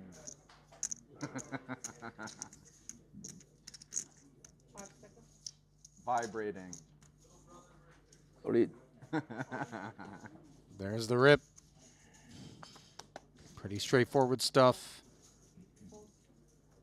Maybe less so the open to 47. As Korsinen explores more adventurous sizings. Oh my. Here we go. And he's going to explore an over 800K pot as a result of clicking call. Huge open, huge jam. And a huge spot here for Triton co-founder Paul Pua if he hopes to fight on in the main. Where did this one come from? Well, Paul told Korsinen he bluffed him earlier with the king high flush draw. And Korsinen had ace 5. Here we go. Makes the call threes to a flop. And that flop doesn't contain an ace or king. Nervy moments here for Pua, who never expects pocket threes to make a call. But as we've mentioned already before, expect the unexpected, including a sweet ace on the turn. Unbothered is Korsinen. Why not? The magic of Santa Claus. For variety.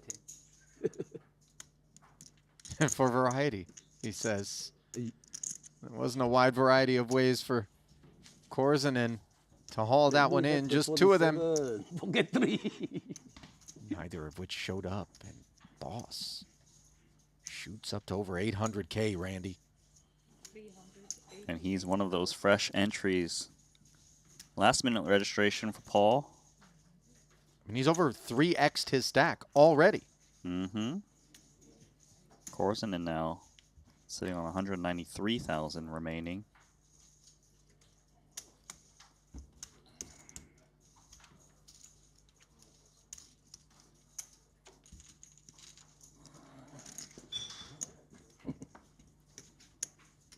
Deep dent in his stack. There you see it. 15 bigs. You know, as much as Pua is a favorite around these parts, so is Korsinen.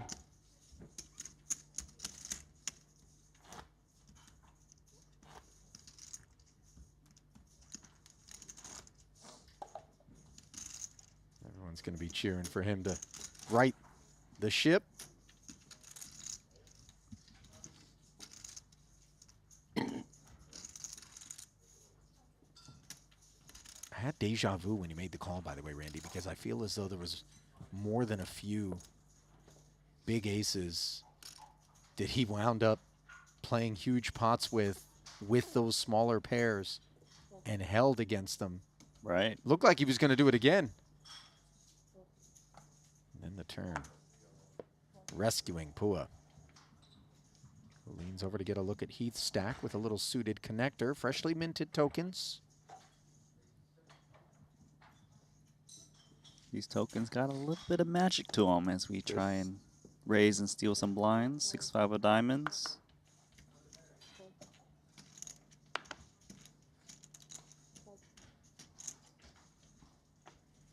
Mario into the muck.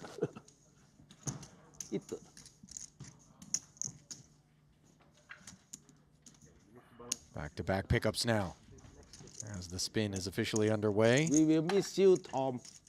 I will see you in the final table, sir. Okay, hopefully. ITM enough for me. Only one bullet. Bin cash. Good luck, everyone. Good luck.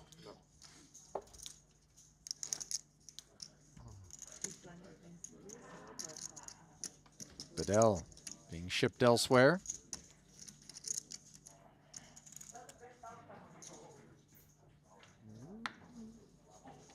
I can't tell if you're Tom, if you're happy that you get to go to a different table where maybe danger doesn't lurk as much, or if you're concerned that maybe it's a different type of danger that might confront you.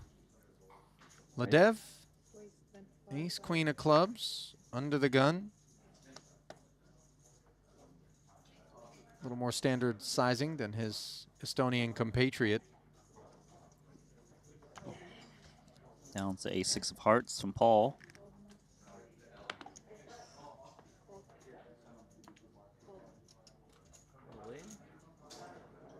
Korsinen all in with 10-8 offsuit, and he's getting snapped off by the ace-queen of clubs. Well, if you had any misplaced perceptions that people under the same banner don't get after each other, train your eyes on this screen. Korzinen just deciding to That 10-8 jam. looks like- I don't think you're getting freedom yet. I like the 10-8. The 15 bigs. Bryn prophesizing the 10-8's going to win this one. 51, then it. Yeah. 51. A little shy of a 2-to-1 favorite is the ace-queen. Although, without it being personal, Ledev is far from the favorite when it comes to the chat. Will Santa fight on? You are the last guy I want to bust. 764, and it's useful. Oh, man. I know, that's why I don't want to bust you. 5s, 9s, 8s, Are you 10s. dead on the turn or swipe for the river? Plenty of outs available to Korzinen. The king ain't one of them. Now, How's the magic sorcery feeling is right going now? to be You got something in your required. bag or empty? No, I love him very much. And the queen. Unfortunately, spells. Love you all, and mostly all of you I like. The official end of the road for Gambledore, who loves everybody and likes most everybody. Who's the one that's the least? Nice guy. It's a good word for it. One of a kind. Yeah, for sure. Big buy on it. Okay, double free hand. Good luck and 啱 good 少 night. 少啤心仔俾搞掂咗。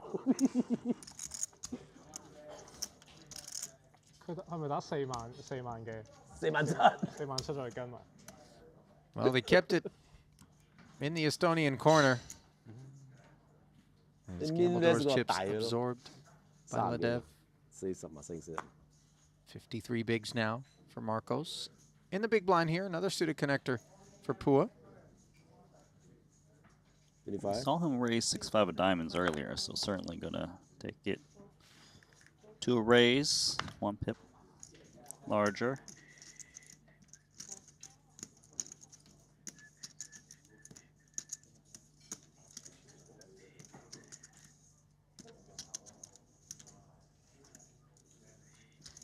Jack 7 for Ledev. In there, dominating Paul's hand. King 10-9. Got shots in both camps. The 8 would be troublesome for Pua. This board texture, not exactly his favorite, but let's see if he represents. We have our answer as the blue biscuits. 4 in total are plated. Yeah, Marcos with the double gutter. Quite a solid hand. Might even consider check raise occasionally. He'll go with the call.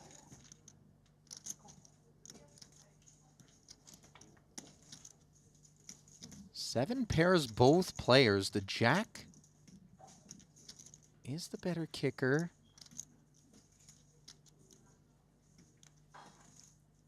So a sliver of showdown value for both.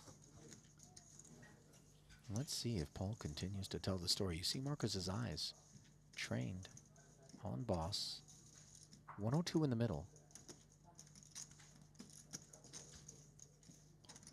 There's a little of ace-jack and ace-queen that Paul beats at the moment, so doesn't necessarily need to turn the 7 into a bluff. The 5 is uneventful after the check back. Feels like we're just going to get the showdown with no further betting, Randy? Yeah, I think it's very reasonable. Both could show this down as a winner. Not often, but just enough to not need to turn itself into a bluff.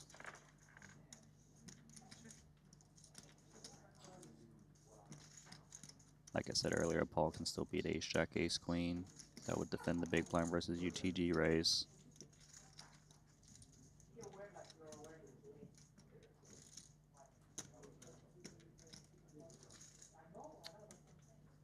But if he can find a bet of 7-6, might be able to steal it, but understandable. Oh no. 7. You saw Pua open.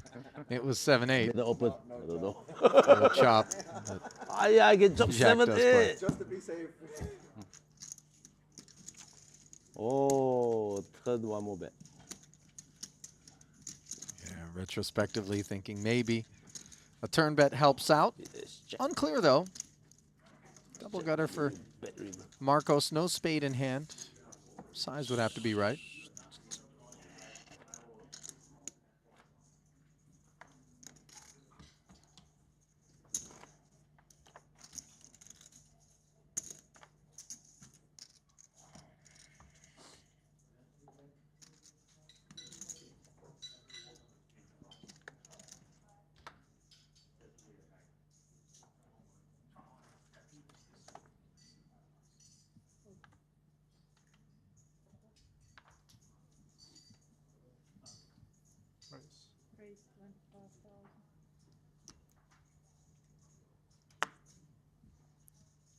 Raise declared. Well, Mario is hesitating off of his short stack. This is against an under the gun opener. You have to imagine it's a real holding there for Mario that's prompted him to finally try to win a pot. Queen 10 suited on the button, and forgive me, I suggested this was an upfront opener. It was the cutoff open from Wayne. Might work. Almost. And it does. Ace 5 folding. Yes. Yeah, I caught that one. Good timing for Mario.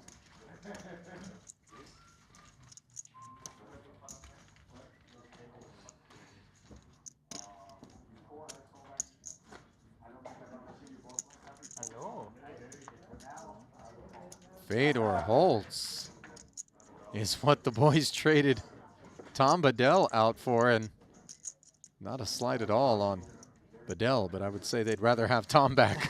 Randy? Yeah, that's what we call a bad trade. Yeah, Fedor, one of the best ever to do it. Mosbach, one of his prodigies, rather. Oh, why don't you take Dan Smith as well? Okay, this is, you know, again, nothing personal, but Dan, really? Did you have to come here? Smith, such an incredible player. Boy, things just got a whole lot tougher once we filled those two vacancies.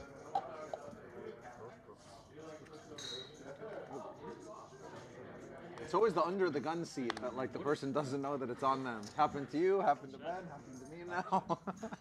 Like da da da da da. Oh.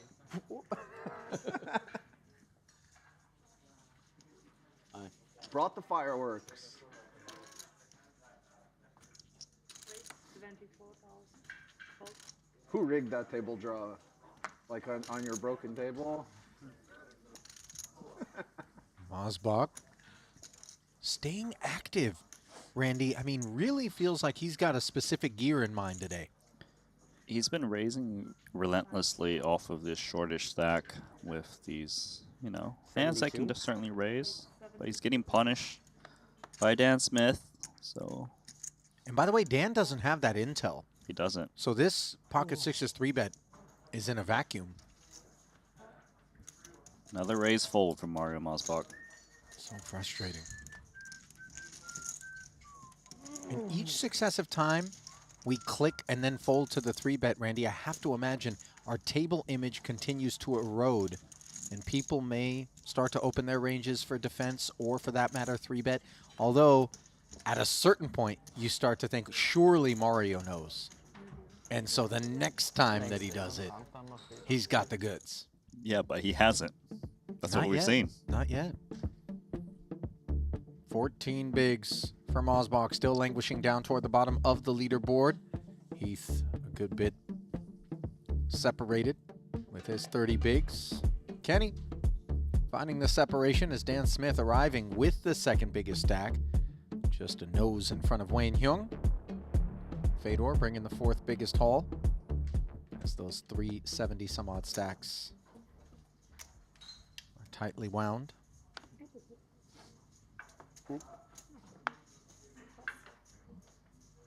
Okay. Is that what you're talking about? 24. Surely. You know what's crazy? He's got to have the goods. I feel like it's going to get folded around this time, man. Not because someone's going to wake up with something good and go, yeah, he's got it, but because just Murphy's Law. Oh, I Never stand mind. corrected. And obviously, Paul has seen Mario raise fold so often, so he's going to be 3-betting 2 9s. It doesn't go the other way where you level yourself into thinking, surely this time he doesn't have an open and fold.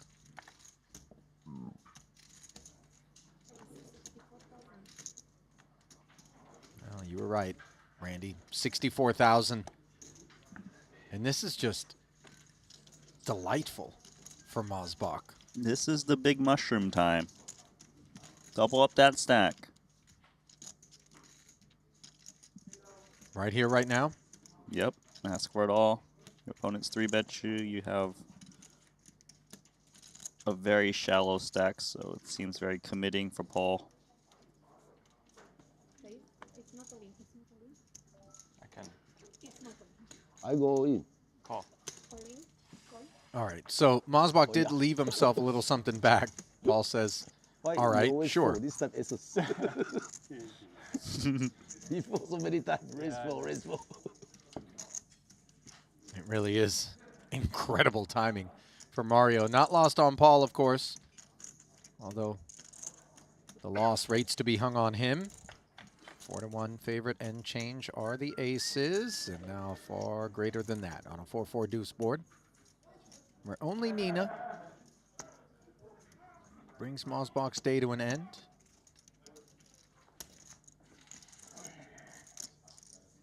Not there on the turn, as the payout is prepared, and ace is full for good measure.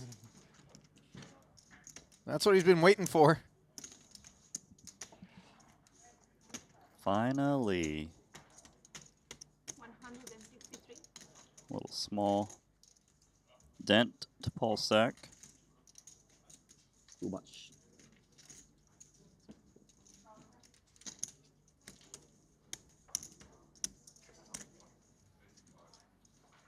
Well, he's going to move up toward Heath as they jockey now toward the bottom.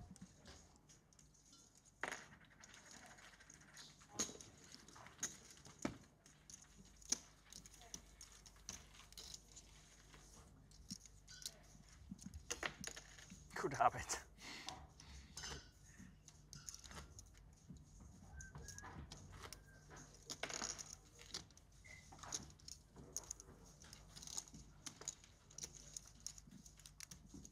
Lucky for Paul, his ace-king earned him a whole lot of chips with which he could fade. Doubling Mario, who's now is catching fire. From aces to ace-king suited under the gun. 24. Hey guys, 3-bet me again. Remember I've been raise folding all day? Surely I don't have the goods once again. I gotta tell you, when somebody just disproportionately V-pips, you really get into your own head in these spots.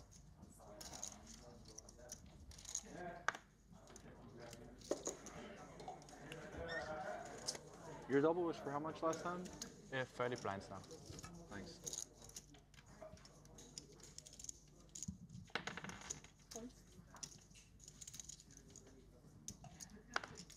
Kenny with the call.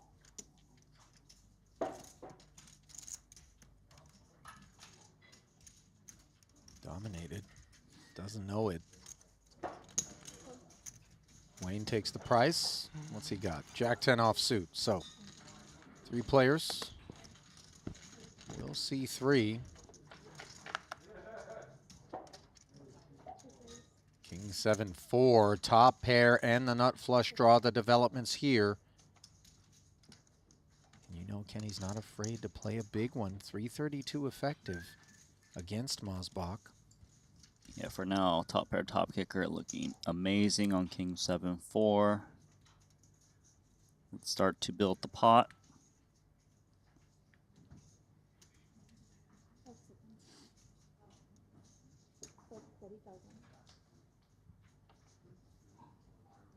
$40K? No, $30K. match lighter. Brent should be looking to check call his nut flush draw. He also doesn't really mind Wayne coming along, potentially an inferior flush draw or something similar.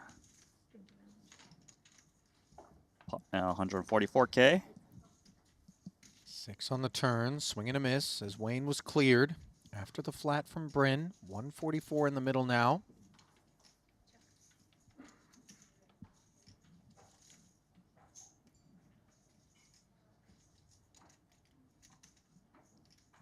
Not much for Mario to be afraid of with Ace King. There's definitely some worse King X's he can get value from. Clubs.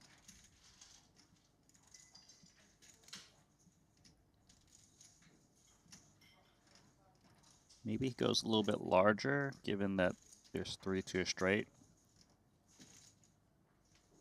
Out there, yeah. 110, trying to charge the max.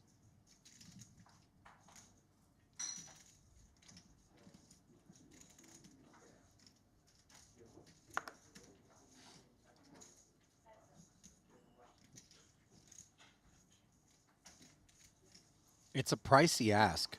Bryn knows it. And off of 300 back, Randy, do we ever think that we could come with the aggressive check jam and clear Mario? I doubt it.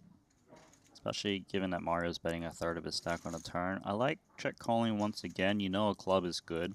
An ace might be good if you're up against King Queen, King Jack. Sometimes a 4-liner shows up on the river, like a 5, an 8, or a 3, and you can consider lead bluffing, trying to represent the straight. Wow, you saw Mario really trained on Bryn. And even though the action is on Kenny, he took a moment to look over at Mosbach. Oh, did he announce? Or he announced call? Oh, yeah. He said something. It looked like all in for a second.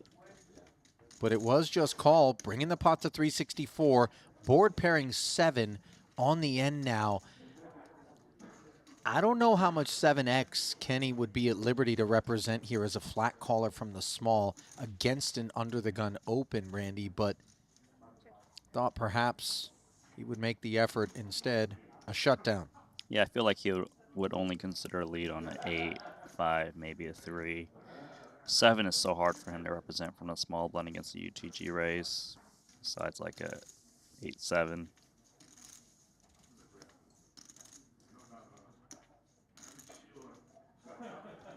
And because there's so few 7s in Bryn Kenny's small blind range, Mario should still be value jamming Ace King in this spot.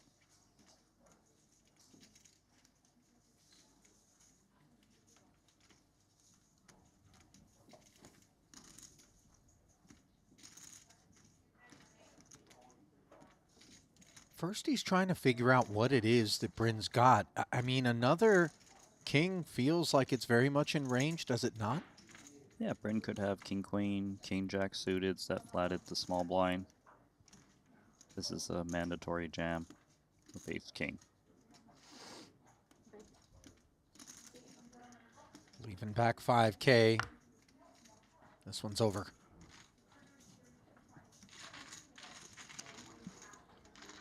So just when you thought it might be a brutal day for Mario Mosbach, he picks up multiple pots in succession to work his way back up to a very playable 46 bigs. Well, this was the one, Randy. If they weren't going to take this crew to start the day, felt like an obligatory second frame nomination, as your next feature table is going to be a dandy. Just get a look at that crew. Roble, ST, Elton, Same, Dickerson. Yeah, I would and say. I have a 9, so it was like a juicy one to block your like ones that you might go for 3 streets. Is Mario getting sent away? Yeah. Yeah. Yeah. The old hit and run. Hit and run. That was my first thought, and I was like, slow down. Involuntary and random, of course, as our crew is always on top of the rebalancing efforts, swiftly. Good luck.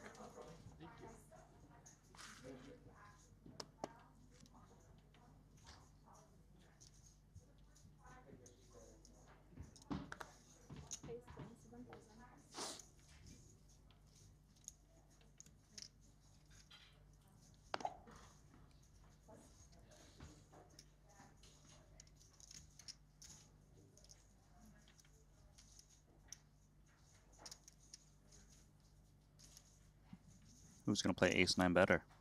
Well, Heath is first to speak. 27,000 from the cutoff. Fedor in the big.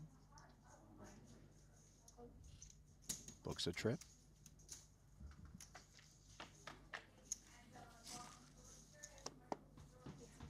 King 10-5. Ace of spades beneficial to Heath.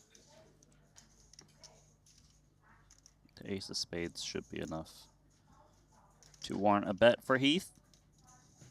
King high texture, which is very favorable for him in the cutoff.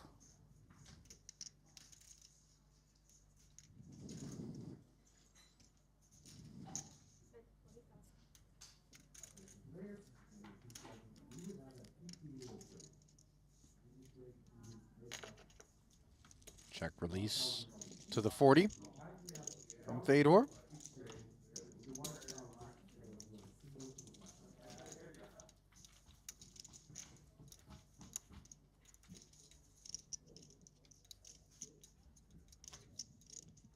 Taking a peek at Ben Heath's Montenegro Festival. We touched on it earlier.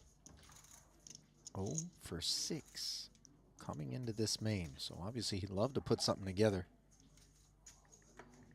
Work his way into the top 31 for a cash and further forward, but still very early. Long day of poker ahead of us. These day twos and the 3-day events, Randy, I really do think, in terms of the players, are the most grueling. It's going to be the most stressful because at some point they will be approaching the bubble and then towards the final table.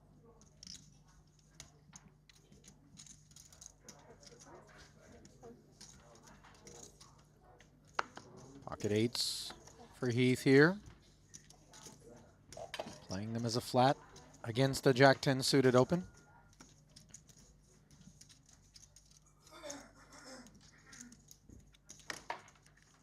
Little 5-4 off, Table super changing Dan. right after this one.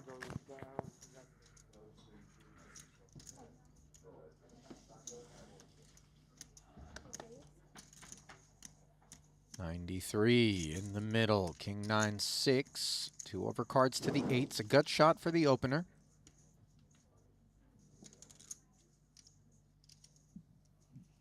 Let's see if Paul can find a c-bet. It would certainly work against 2 8s and 5-4 off if he bets large enough. Heath is sandwiched between Dan Smith and Paul, which makes calling a bit tricky, although the 8 of clubs has some interaction with the 9 and 6 of clubs out there.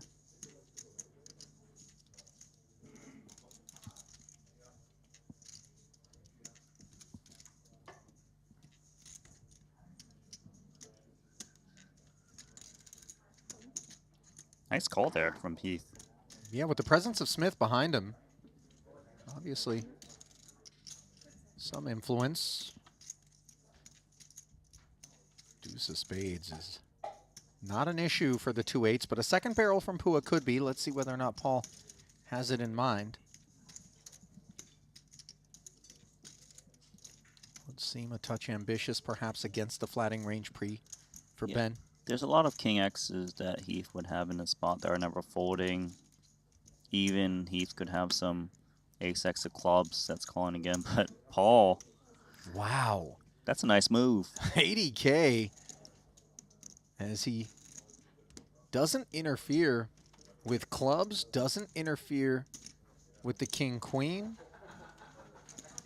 But maybe some of the King X, 9X combos, the Jack and the 10, kind of leading him to lean on Ben and earn himself the pot in the process. Nicely done by boss. That's one of the problems with play faster, slow. Round the calling with 2 8s is, if your opponent's a one and done, it's certainly pretty good, but Play faster, get hit. Paul's no one-trick pony. Fedor, what do He's you trying think? to- When you do a round the straddles mid-tournament, is that ethical or not ethical for the rest of the tournament? Paul can decide. If he called it, then it's easy. Round of traders. I was thinking, like, if you did it though, is that fair, like in a tournament, or not fair?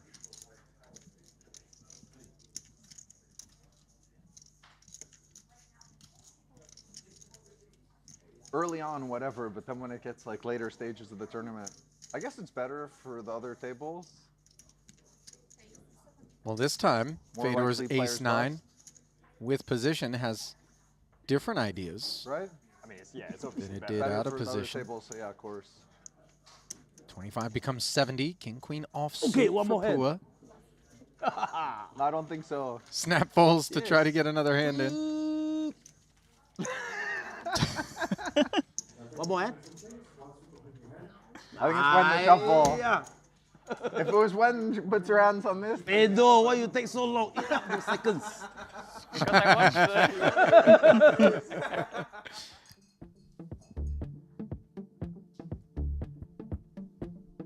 So with that, boss is going to inherit the new blinds, 10 and 15,000. Sat here, 5th of the runners at the feature, who will be giving way to a brand new collection of combatants here in our 100K Triton main event.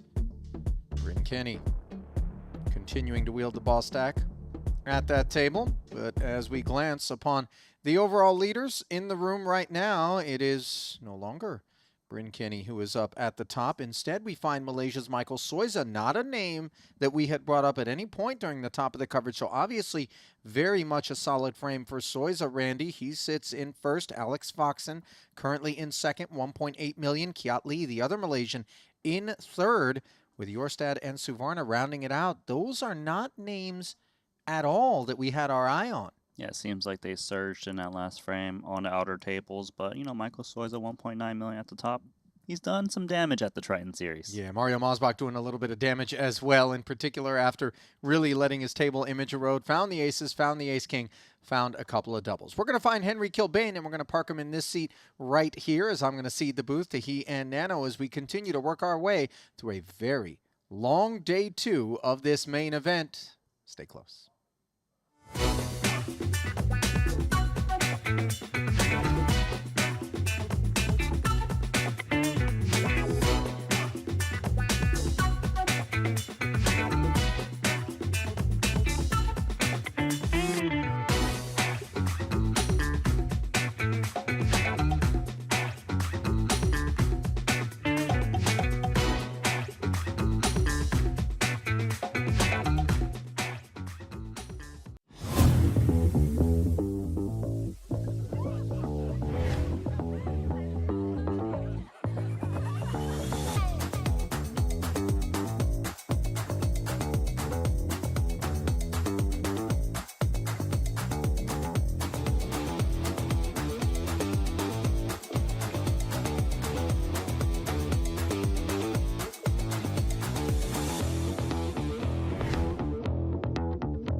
I've played against the best, I've won on the biggest stage. But what if I told you, it's not just about luck or talent. It's about using the right tools. GTO Wizard is the fastest and most efficient way to study any spot in poker. This is how you level up your game. This is how you unlock your potential. Don't get left behind. Get GTO Wizard today. Beat the best, crush the rest.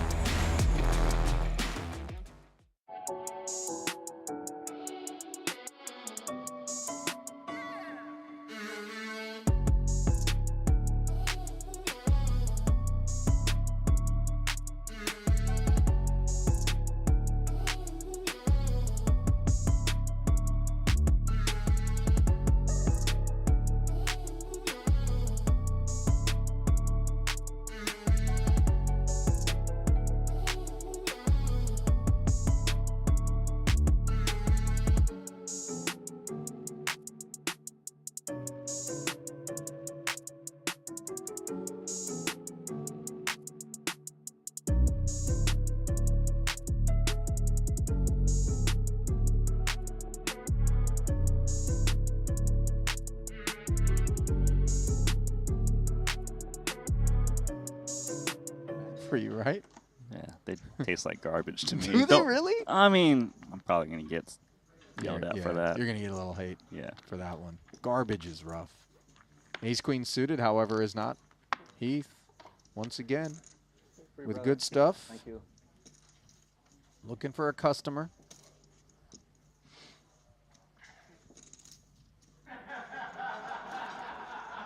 Customer should be Korzanen, who's got ace 4 off. Into big. Never One make more assumptions at what kind of customer he's going to be, though, Randy. Still ace queen suited is a very nice hand. Oh. Just put it in 2. Dominated unbeknownst. He brings the defense. See if he can avoid flopping an ace. 10-8 deuce. Job done, although he does have the ace of hearts on his mind on a board such as this. The deuce maybe a factor as well. 55 in the middle. He's even thinking about leading here, and I wouldn't blame him.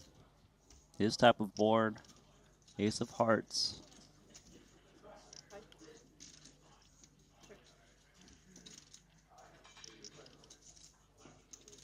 I'd guess that hesitation will get Heath a little bit concerned. Probably c-bet a lot less with ace queen high.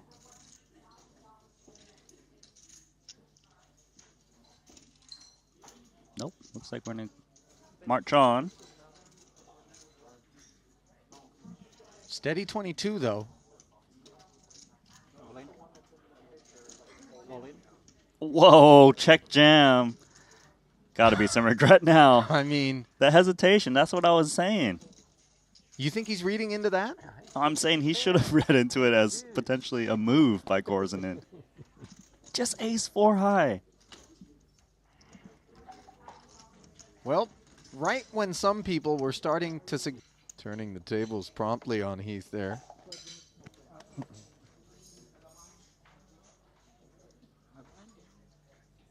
Oh. Chat's going wild after that hand.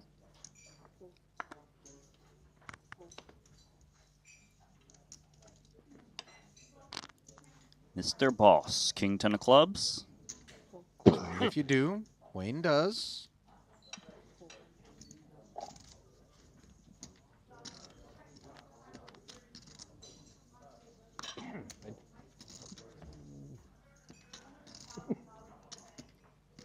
Bedell.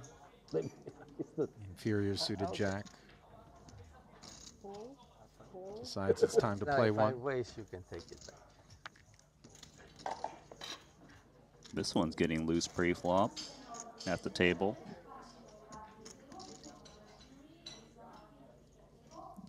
King 10 of clubs opened. And lots of questionable hands are in there, including 5 deuce offsuit. Well, not your typical scene here. 5-way affair. And you see Boss giving it a chuckle. Under the gun razors aren't supposed to be hunted like this. Yet here he is on an ace 8-7 board, having flopped the nut flush draw.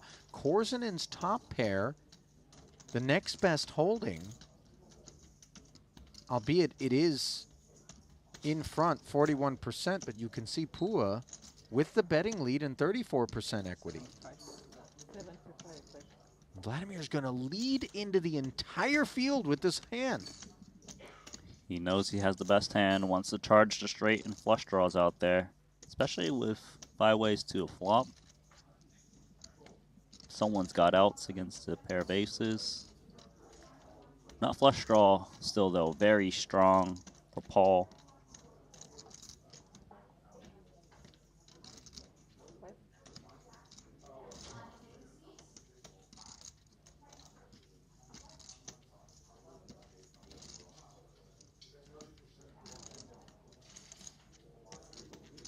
There are some options here. He could jam, he could call. Call allows maybe some inferior flush draws to come along as well, but jamming here, maybe he can clear an ace and maybe Korzen's just attacking with like an 8 and then he's got more live outs. I mean, it does look pretty strong for the under the gun razor to rip it, and that's exactly what Paul does. I mean, obviously a gut shot and a pair of 7s are easy folds. It's going to come around now to Vladimir. And if this 75 was running a test, well, you just got your result. And ace-5 isn't performing well against it. It's a tough call to make because the under the gun player is still jamming into your lead. and Paul can easily have a bigger ace.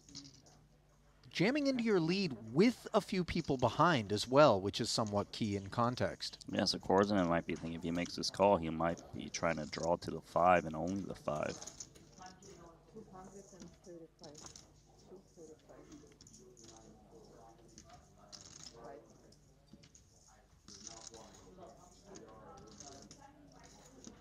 You know, boss knows how treacherous this might end up being here. He's seen Gambledore at work before with a front row seat and a rare, respectful laydown. Big draw, big draw. I don't like it. Oh, I was thinking big kicker. Yeah, it looks like that. You got him finally. Well, Bryn says hello with Queen 10. Pocket 6s now from Osbach.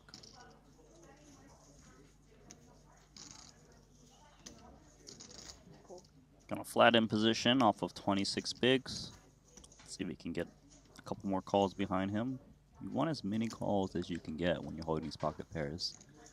So when you do make a set, you can get paid. In comes Vladimir.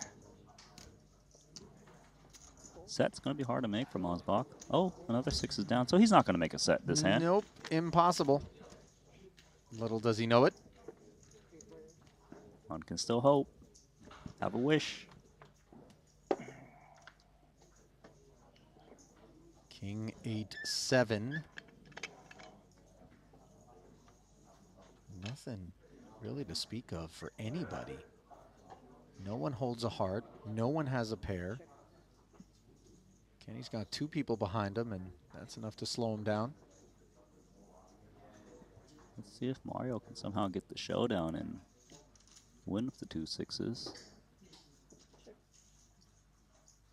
Nothing for Vladimir. Ace high. Oh my god, he just ripped it in. Well, a lot of people say that Korzenen plays GTO, Randy, but not the GTO that we're used to in terms of an acronym. Rather, Gambledore Theory Optimal. Gambledore Theory Optimal.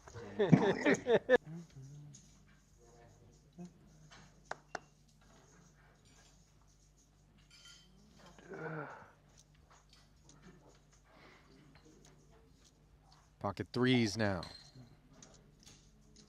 47.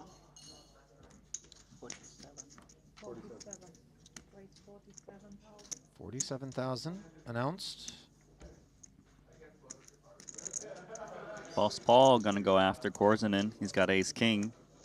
Speaking to the organisms in your hand, Tom. Communicating.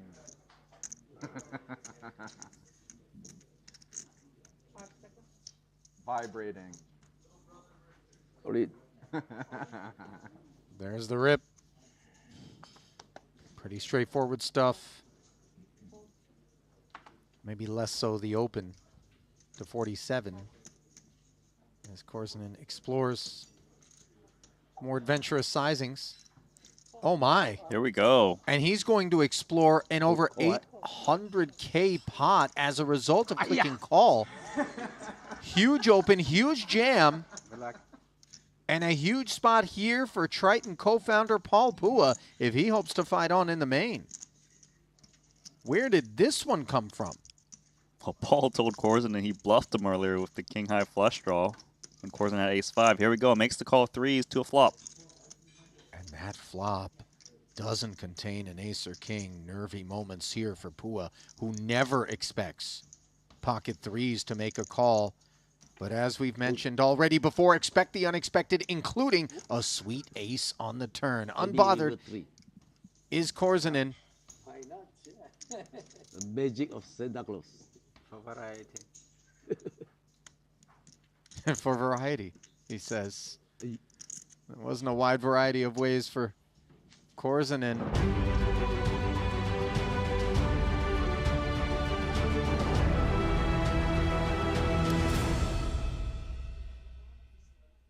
Well, well, Randy. It wouldn't be a highlight reel without Gambledore calling off, what was it, a 35 big blind jam pre with the threes? It's about right. Has it just been Vladimir causing him playing insane pot after insane pot so far today? Yeah, pretty much. He was driving a lot of action at our featured table, but unfortunately he's no longer. No longer is Mr. Gambledore, but we do have Michael Soiser at top of the chip counts currently with 66 players left. 180 runners in this one, meaning that the prize pool stands at $18 million. And we have 8 new players taking center stage. Over on table 3, we see the likes of Robel still playing a very healthy 920k stack. A certain Jules Dickerson, Randy, someone I'm really looking forward to. He's sat side by side. I guess at this stage of the tournament, still a ways out from making it into the money. We could just expect some, I want to say honest poker, but does that even exist? I don't think honest poker is the right word to use for this table. We got Elton saying, we got ST, Dickerson, and Robo, like you mentioned, and Elamawi. You know, he's the one that really spices things at the table.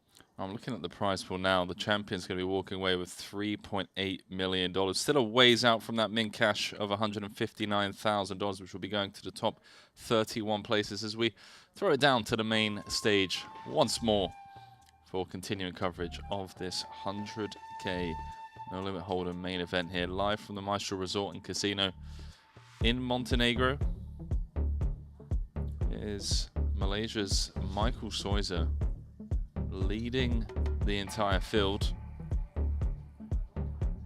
See quite a few Malaysians, 3 in fact in the top 10. Kiat Lee in 3rd, Murli Manukaran in 5th. Recognizable names also in the top 10. Alex Foxon, Santosh Savannah, Jesse Lones, Ramin Hajiv, Danny Tang and Matthew Belcher. No yellow light. Ah, yeah. Here we go. I need the yellow light personally. That's what I need. Because every hand is seated. Yeah, it gives them We're coming for you. connectivity, let's say. Big blind 15k as Robo announces that both he and Richard Yong are coming for ST Wang, and ST's like, okay, come for me, boys. I've got the nut straight. Robo is in trouble with bottom 2 pair. Although I guess Randy against an under the gun range. He never thrilled about flopping bottom 2 on this board texture.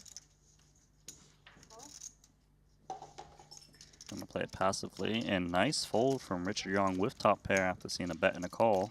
That is a great fold. 165,000 in the middle. Really pesky turn card for Wang. That's his hopes of extracting further value.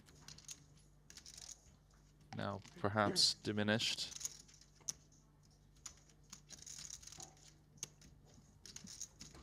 Do we just go small again? I mean, given the SPR. Yeah, small seems pretty good, especially with the king of clubs, which is one less out if Robo was on a flush draw.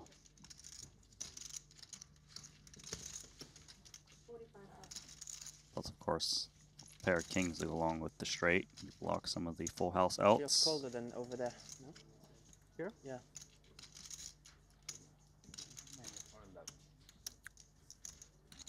Robo.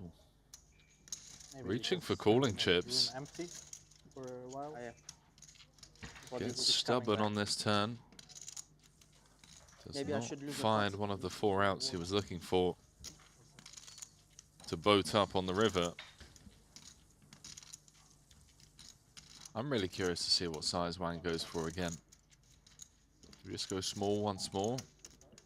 Do we ask for 235,000? Feels tough. I think Robel's pretty capped here. It's pretty hard to get paid off by worse for another river bet, so maybe he goes small. Just because it's... If ST was on a bluff, he could easily be up against the jack. Given the action pre-flop and flop.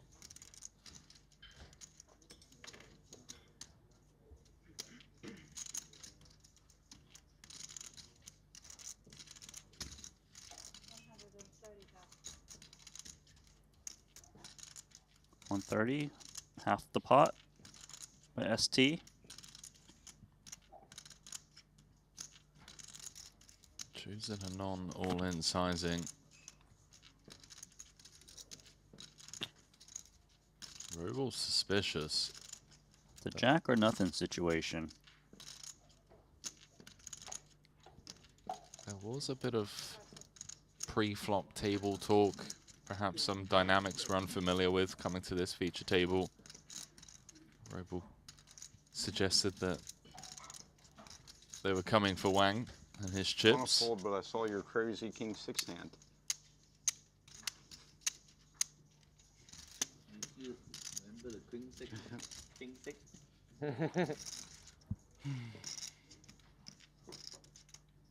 There we go, some insights as to why Robel's bottom 2 hasn't hit the muck yet, but he does eventually find the correct fold, Randy. So you king 6. But clearly, Maybe you had king there 6 is again. No. No way, no way. How can we have king 6 there? UTG open for king 6? King 6 suited. You think SQ is so crazy? Oh, that's crazy. At Oh, home. not the crazy on the king 6 open UTG. Too much. Okay. Richard Young doesn't believe that Some FC's that one crazy, move. Randy. Clearly, he hasn't been tuning in for some of those cash games we covered. 8 folding. 8 folding. Who loves it?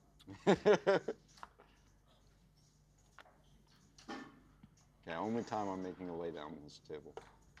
Just as a warning. What do we know about this No man, more by the folding way? good hands. From Egypt, Sama Elamawi. Showing up for the first time here. Played 5 events, cashed the 30k turbo. Came 10th in that one. You seen him elsewhere, Randy? Yeah, he plays on high stakes poker. Nice. Yeah, so Robel should be pretty familiar with Same. You got some people on TV table, they want to make a nice bluff, and some people don't want to look stupid. Yes, that's the tough thing about the TV table. Spaniard. Get a mix. Opening with the king jack of spades. Decision makes you stupid at the Had ST dominated pre-flop. If you do something stupid over there, at least you take it in your grave, you know? Yeah. Here, Nobody knows. you're gonna get judged. It's the difference. Still the case. Wang with that heart draw.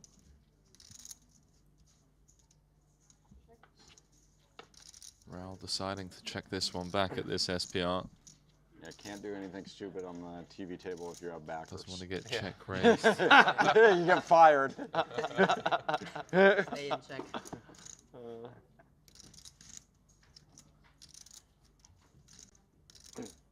Good spot for ST to attack with his hand. He's got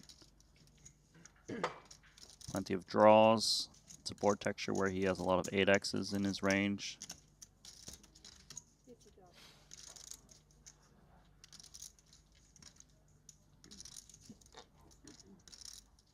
Comes with a 60% turn probe. Yeah, so immediately uncomfortable for King Jack, but should be a call here, especially with a draw to That's one of the tables no one has. very strong straight. No one has backers? I believe so. 185,000. Going to the river. It's the 8 of I clubs. believe you are a backer. They will be chopping at There's showdown. more backers than backed people here. For sure. Let's see if either of them can get the other to fold. Who has more queens?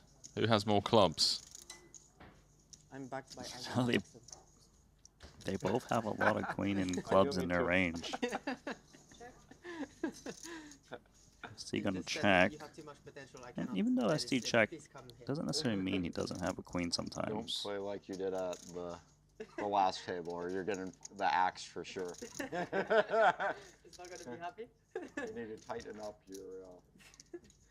your ranges. Yeah. 10 plus.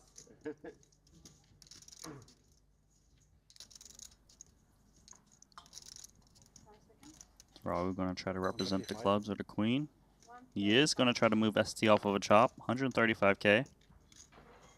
And a quick fold. Playing the board, both of them.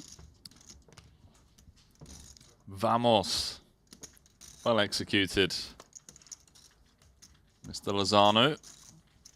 Raul. Seen him a few times now at the Triton series. He only has 2 caches under his belt. In Thailand, he will go to Jeju, right?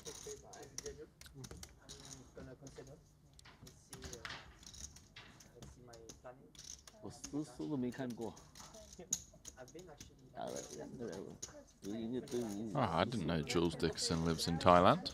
Yeah. Maybe close to you? We might be neighbors.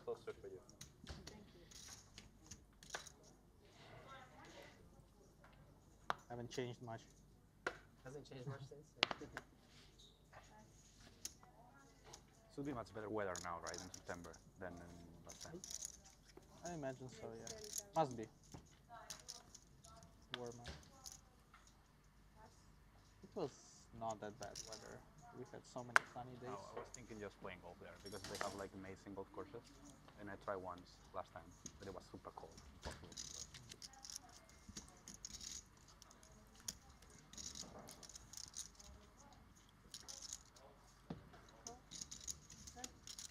At the same time, if you play poker all the time, you might not need to care where Exactly. Food, massage. What else can you do? So ace, king, 8. Oh, you can see that from here, Randy? Yeah, you see the ace of spades, very obvious. See the picture at the end. Yeah, but you've been playing a lot of Baccarat, clearly. Counted the pips. Yeah, if you for can the see, you can see that 8 of spades. Do apologize for the graphics, I've been there 2 times. or I should say, the lack thereof. First time, I think air pollution was like terrible. In Jeju? Fog all the time. So Dickerson was a pre-flop raiser. Elton saying called in the big.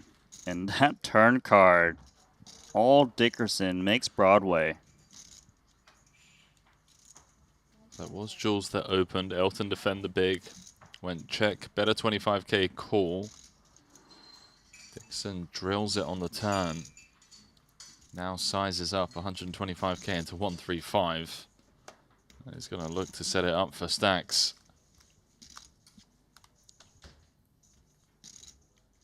Dickerson's got that reputation. One that can blast off.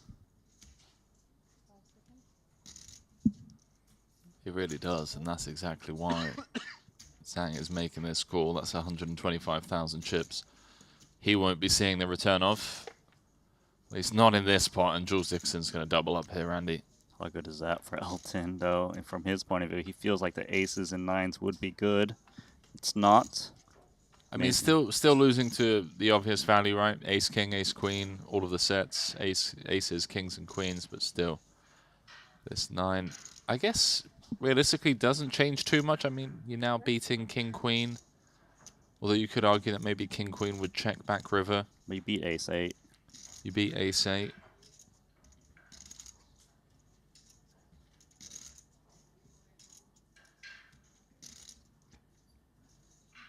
You beat ace jack and ace 10, but of course, again, would those hands triple off?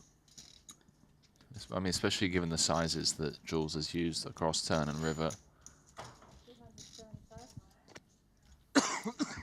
Really uncomfortable spot here for Tang. Dickerson, he's just known to blast off. You heard Roble talking to Dickerson prior, just saying, you know, he's a wild one.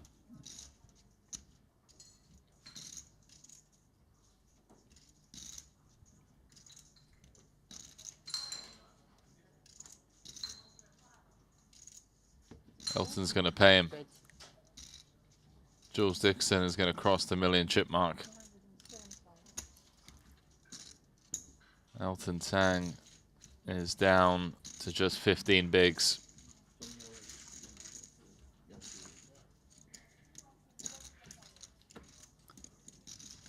Dickerson building stacks.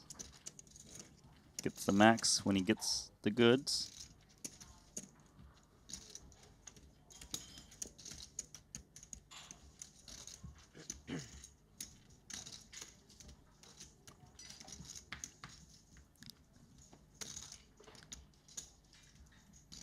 Huge pot, especially given the stage of the tournament. Yeah. Yeah. You could have? I wanted to. Lost the minimum then, I guess. Yeah, lost the minimum.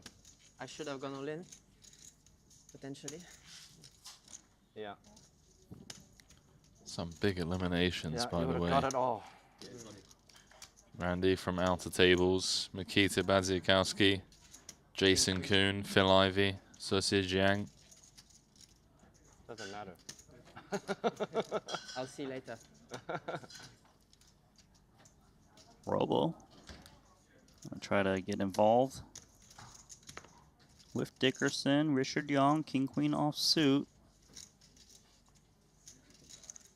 90. He's gonna go squeeze the 90K.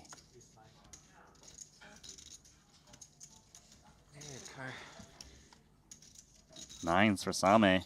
Yes, bro. Push it in. Yes, Sammy. Finds the jam. All that dead money out there.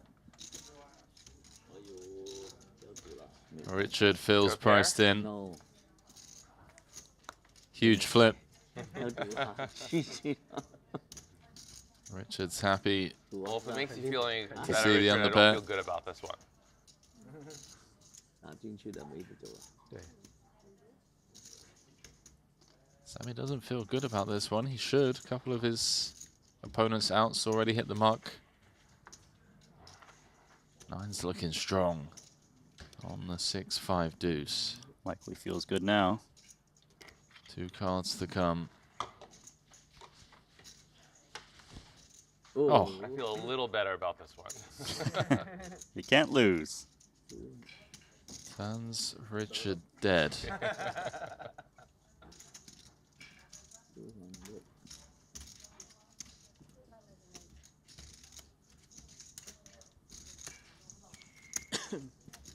Always nice to see Triton newcomers. Yeah, maybe it's worth warning. I got a little bit of coaching from Seth after he won second. He told me you're not supposed to jam with 7-2 off anymore. And I'm trying to take it to heart, so. So I've taken that out of my range. Get it all in and win. Yeah. That's like the most important tournament strategy.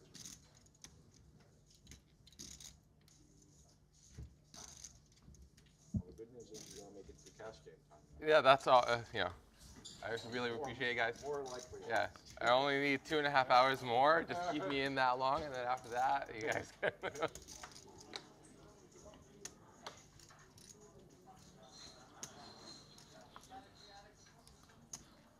Sammy's been in there jamming 7 deuce, Randy. Did He's I hear correctly? Referencing how he dusted off his first bullet in the 200K early on day one. No way. The 7 deuce. That's fantastic. What an event to do it in. Roll ball. He's gonna attack Dickerson, who's open raising once again, 3rd time in a row.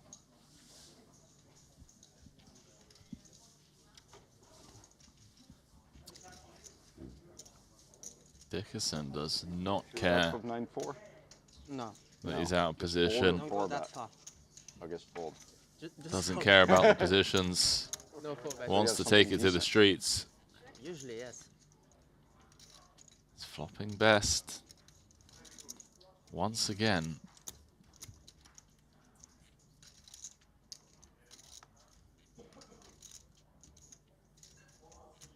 Rubel's got the ace of hearts in hand.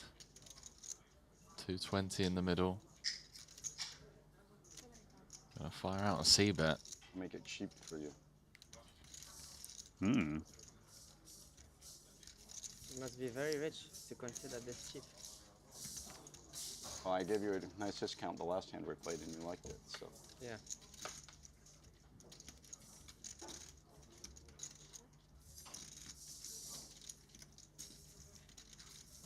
I'm liking the banter between these two mid-hand. Yeah, Robel's very good at that. One of the best. Loves engaging in conversation, see if he can pick up on anything.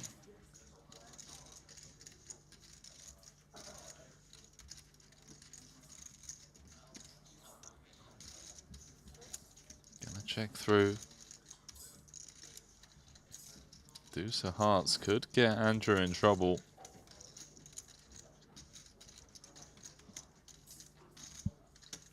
I mean, what do you do against a man that doesn't like to fold, Randy? Well, to first things off, should Dickerson value bet the king? Makes sense. King, queen. Big bet. Probably expected hearts to multi-barrel quite a bit against him. Something better than queen. Feels value would bet too. And he's got some bluffs in his range. The straight draws between queen and 8. They would want to stab.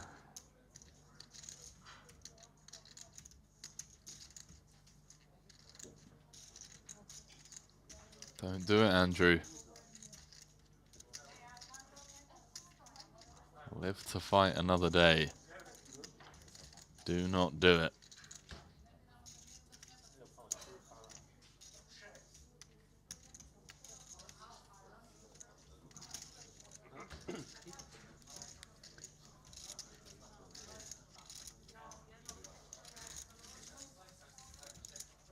He's giving this a lot of thought.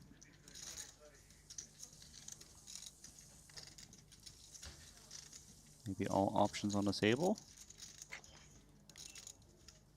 Certainly feels like an all options on the table kind of situation. I hope he finds the fold option. So I want to see more of Robel in action. If he jams, he's out of here. I don't think Jules has got this far. He's got to just make the call. Big pump for Dickerson. Very light call from Robel. You made a light one? Yeah. You're fired, Robo. What? You're fired. No, no. Worse.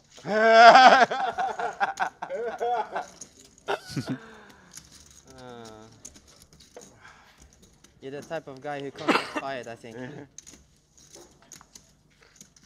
Well, this was called promoting business. I think you can hire yourself. Worst case scenario, in any situation. I'm gonna fire myself. That's the worst. When you don't believe in yourself anymore, you self-fire. What a run for Jules. Thank you. Up to 1.6 million. It's like, should I call or fold or shove? I don't think. Fold was my only way out, I think. Shove is awkward for me. On the flush card. Might have to pay you after. Too little behind.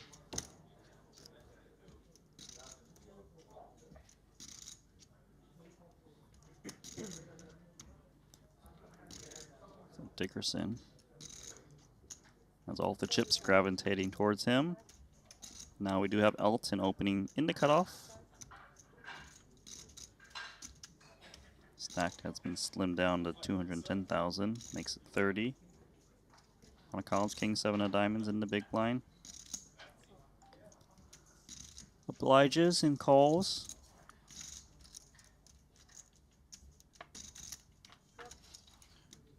Steph Davies is out of here, by the way. Lost aces against Victor Malinowski's Jack 10. Back on over here. Elton finding top pair at the right time.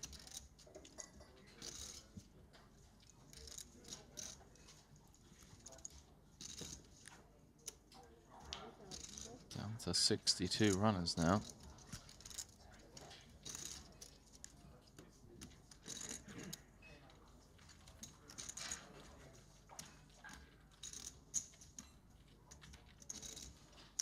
Man, Jules Dickerson is third in chips. Just like that.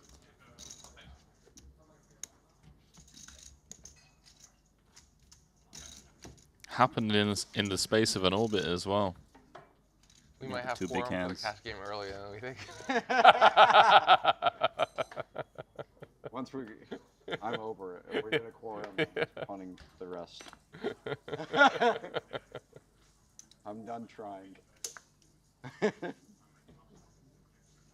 Must be fun nice. yesterday when I made the nuts every hand. For me, it's the opposite. Quad threes in I make robo the nuts every fashion. hand. Yesterday, nothing my way. For me?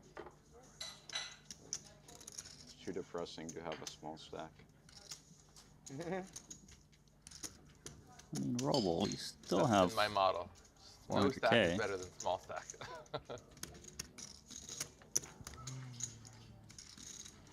I aspire to be that level of wealthy, Randy.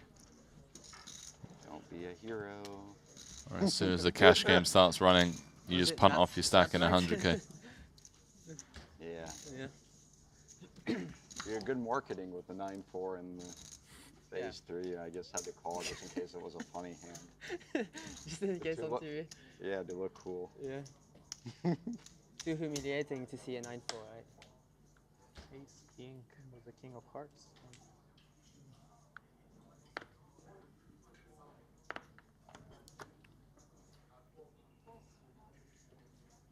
Marketing is over. Now the goods are shown.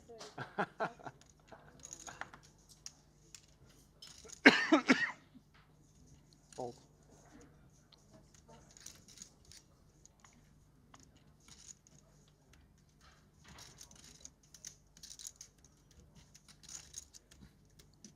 So Same versus Robo. He's probably thinking about 3-betting a7 suited, knowing Same is very wide in general, but comes in with call. You want to play cash or want to play tournament? How do we want to think about this hand? Cash. Okay. 100% cash. You got a diamond? That's what I was thinking for.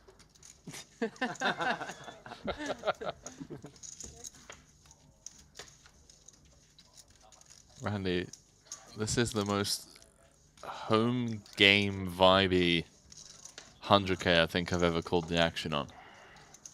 Well, if you're going to put characters like Robo and Same at the table, they have played a lot together, especially away from the tournament scene, of course. I play this very poorly. I have an ace. I have 8. And a diamond.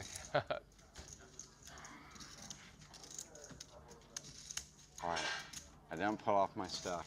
Well, I want to keep my friend Robo in the did game. it. I avoided once.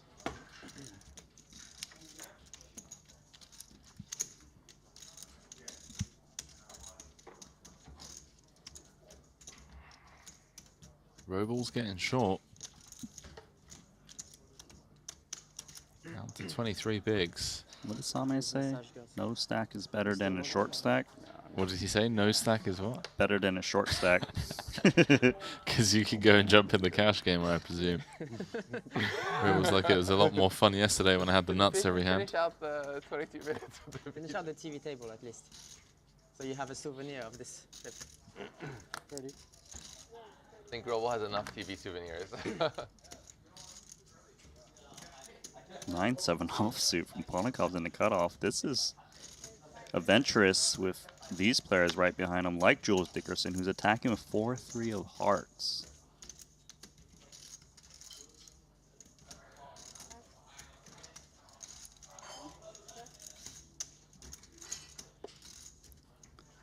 Punished. No show is good. No show is usually a big hand. You guys will see later.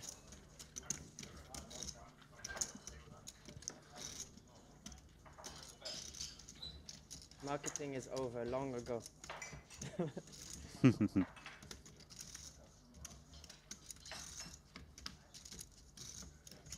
had one of my favorite hands actually. It's one of my favorites. People don't put me on it usually. Marketing or over? For me, it's just a favorite holding. For you guys, maybe not. Wait, what did he have? 4-3 of hearts. He's trying to bluff his way through it, but story is getting a bit shaky. 30. Fantastic.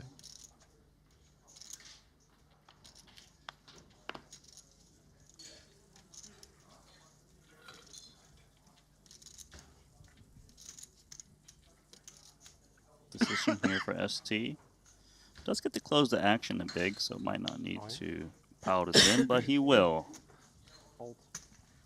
Panakawas once again raise folds.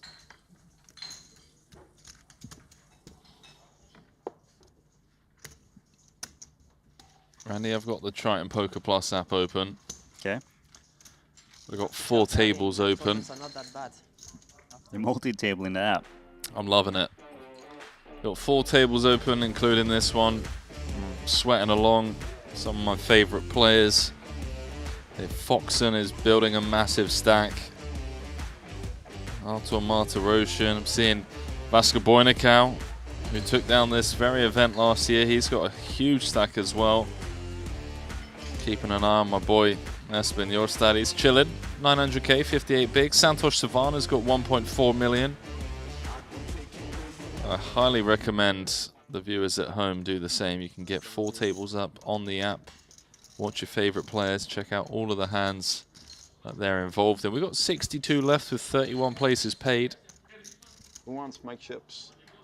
So, all right. 10,000. How much you want to sold? Has enough.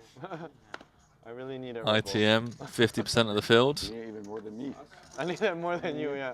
I need it the most. Me, I'm content. 30. 30,000.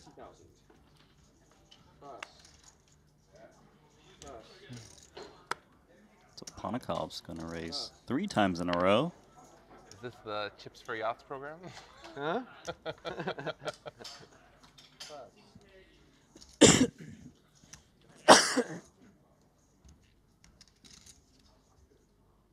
Elton saying King Jack off suit.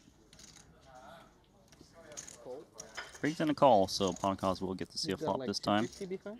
Huh? I got 220 behind.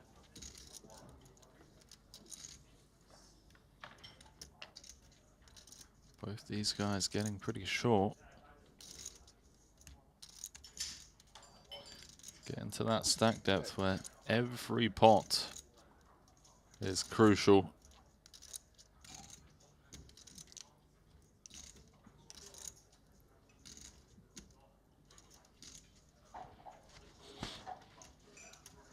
Such a tough spot to see bet. 55,000. Panakovs is going with a pretty sizable bet as well, just to make life a little bit easier. You know, deny some of those floats, Randy. Yeah, when Elton's playing at 220k stacking, he's facing a 55k c-bet. There's less opportunities for him to float, check raise, which is good for Panakovs in this instance, as King of Hearts had some interest, but not for that price. 10,000.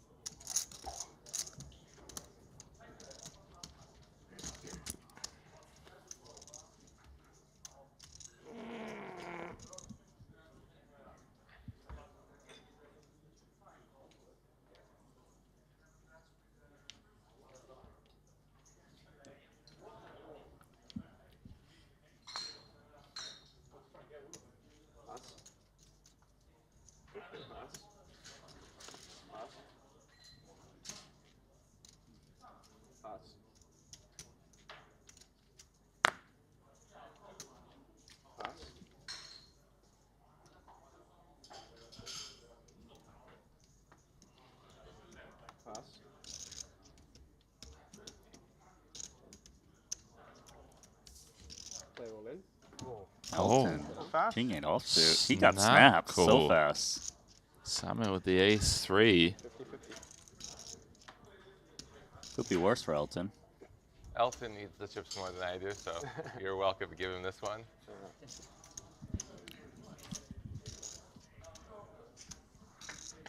I like Sammy. It's got good energy. I think it's yours. Jack 7 deuce. It's not. Elton needs help. For 8 of diamonds.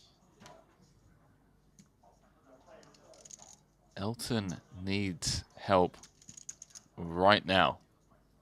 King or an 8. Doesn't find it. Blind v blind. Same snapping with the ace high, and it's hold. It's holding rather. You did the right call.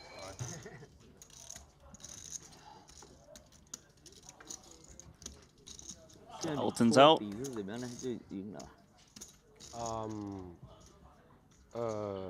如果说我也淘汰了，那就打平。我赢多少奖金，他给我多少。 Straight into the cash games. Yeah, gonna take a peek if there's anything running. If not, we'll wait a bit. Well, it's gonna be tough when Robal's at your table. You're waiting for Robal's game. They switch, you know? They might switch. The style should switch accordingly also. Yeah. Blue light is passive.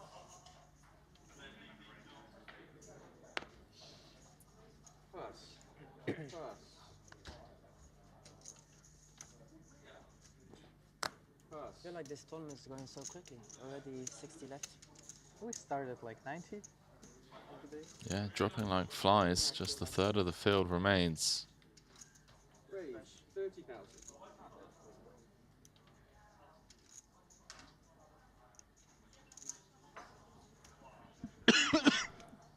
Oh, ST. Ace deuce suited. Maybe one of those hands you could consider a 3-bet fold. 5 seconds. Gonna stay away. Pass. Good timing because Same's got ace king suited. He's building a stack. 35,000. Raul looks interested. No surprises. He's got a couple of sevens. See if he wants to take this spot. Cut off open, small blind 3-bet. Part of the problem here is that Same's made it quite large, so he doesn't have much fold equity. So we'll have to force that one to showdown.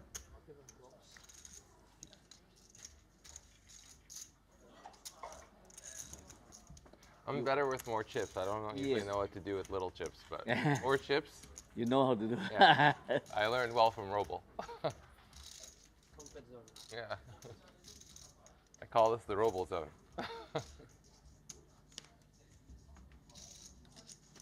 It's more fun with chips. More creativity. Still on track for 5 o'clock cash game, don't worry.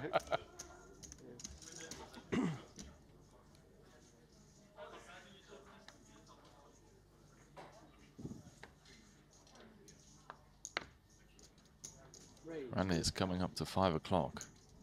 I think the boys are going to be late for that cash game. There'll be a seat for them. They do happen, unfortunately, bust out onto this hand. Dickerson ace-jack with Richard Young got king 10 suited. Nice of him to lay that one down.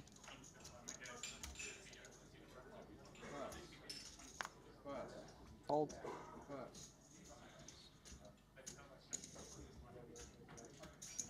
Must be very bad holding. Must be very bad holding. No, it's jack. It's jack? It's jack. It's very strong holding. So what's your favorite hand? One, okay. You'll discover. I will discover at some point. Yeah. I could check the screen in 30 minutes. Yeah, it's 4-3. Seated? 4-3 of hearts. Only hearts. Yeah. So, and that's usually unexpected from many positions. Yeah. People don't expect it, that's what I mean, right? People never think you have it unless you check the big blind.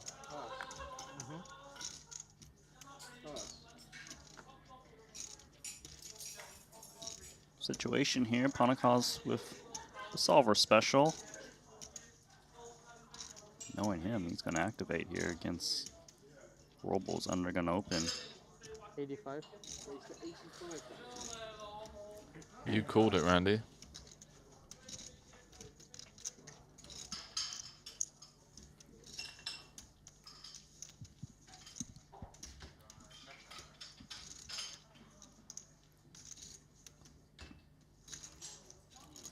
I don't know if Robal's the guy I'd be bluffing when he's been harping on about giving away his chips. The 3-bet has gone through. You have anything good? You have anything good? So these 5x you get change for them? Yeah, exactly. Not good, but very beautiful. A beautiful bluff hand.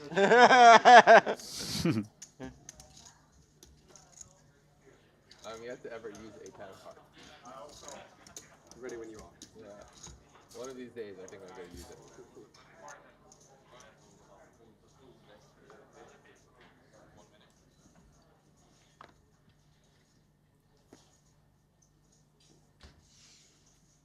There's quite a few short stacks at this table. Still a long old ways to go until we're in the money. A few of these guys are going to need to activate relatively soon. Not this man though, he's currently sat third in chips overall. Oh my god, is he really going to 3-bet 7-3 offsuit? He just told Ponikovs he had 4-3 of hearts when he bluffed him earlier. Make it make sense, Randy. Better than last time. Only by a few pips. Again? Yes. Thank you. Wait, he 3-bet Ponikovs last time with 4-3 suited. Yeah, and he told him. Because Ponikov's like, oh, I'm going to find out in 30 minutes anyways. You're not sure. He punishes him. Right after.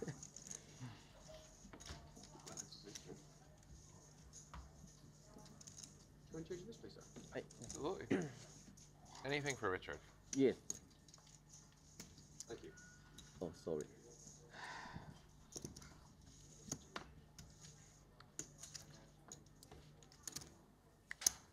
I mean, make it make sense to me, Randy. What's the idea behind you? Just sometimes you just go after someone. There's no theory. It's just playing the man, playing the positions. 30. Just playing the man. Let's throw the positions out the door.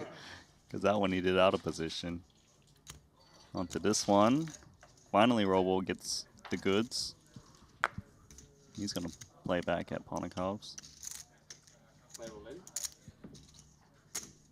Oh my god, he got snapped. Ace King. Here we go. We got a classic. Classic flip. A classic race. Good luck, Richard. Who has more chips? See if I have to. Who I can survive even. You're gonna have the agony to continue if you lose the spot. I'm rooting for you, Richard. I believe him. Queen. Yeah, this is the most legit. Queen. Now Richard's rooting for Roble. Only one can win. Black Queen needed. Queen. For Andrew Roble. Did you guys say once or twice? Go twice. Richard Young is going to double up. You see. Nice hand. Get AK 我，不是落 all in 还是地碗？肯定 all in 哦，就是多个大忙了，谁不 all in 他不打谁也是要。You're telling Luke the cash game is starting earlier.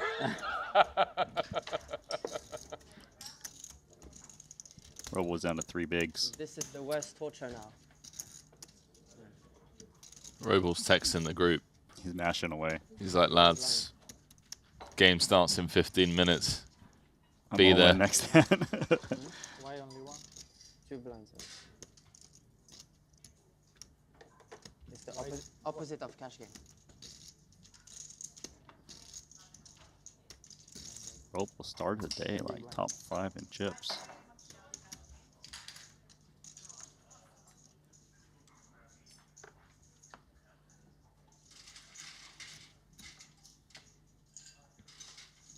Raise 30,000. Fold. Pass.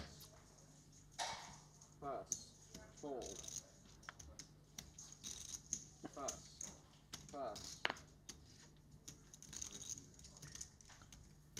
ST, Ace King. This is that classic matchup, Randy. Ace King versus deuces. Against Jack 10 suited. Mm-hmm. You know the answers, right? Which one's favorite versus which? Tell me.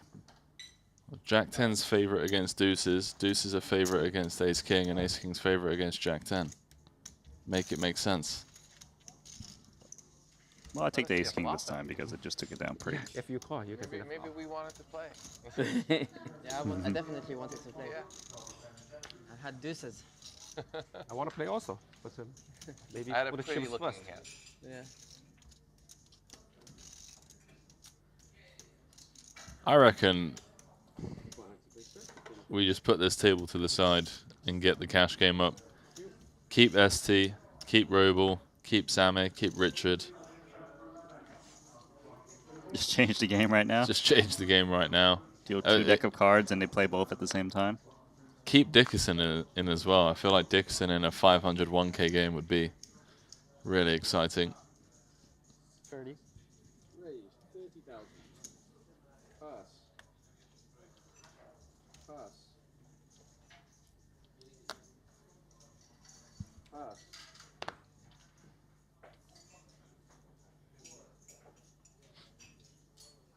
Pass. Call. Little 9 deuce offsuit.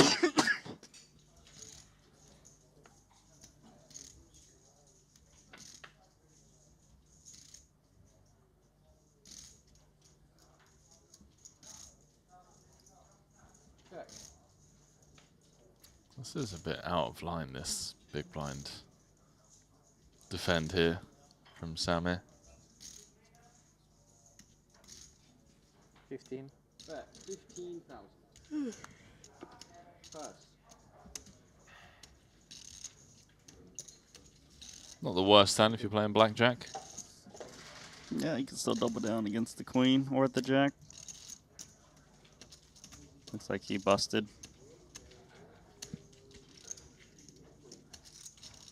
It's getting a bit cagey out there. Not many eliminations from the outer tables as people have recognized the position they're in. 29 off the money. Average stack of 50 big blinds. Wow. Could be a long old day in the office here. Pass.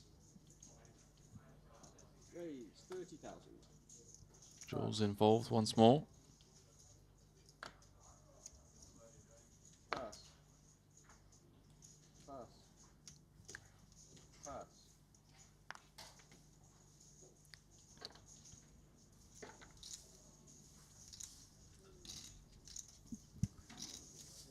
Call. Roll with the jack 7 off. Yeah, he's on the shorter side. Andrew, do you know that Seth had less than that BBs when he won the 50K tournament? Check. He's more of a fighter than I So I don't want you to lose any hope yet. Robo yesterday said start the game before 6 o'clock. Now you want to pack. Oh no, I know. Exactly.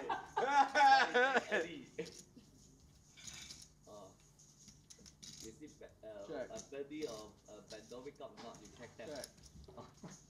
Yesterday, got a lot of chips. Then tomorrow start the game at 6 p.m. What happened so late? Now start 4:30. I'll leave to stand by. Yesterday I was feeling optimistic. Today, right now, very pessimistic. Check. Now you check deal. See if Jules bluffs at this run out. Feels mandatory, right? Mm-hmm. It's a 100K. big bet though. It is. And Raoul has the 4th nuts. Will not be folding. So what is this bet? Pot plus 1 big blind. Yeah, like 120%. It is for a lot of Raoul's stack. We got the 4th nuts, Randy. There's the call. Black 5's no good. Nice one.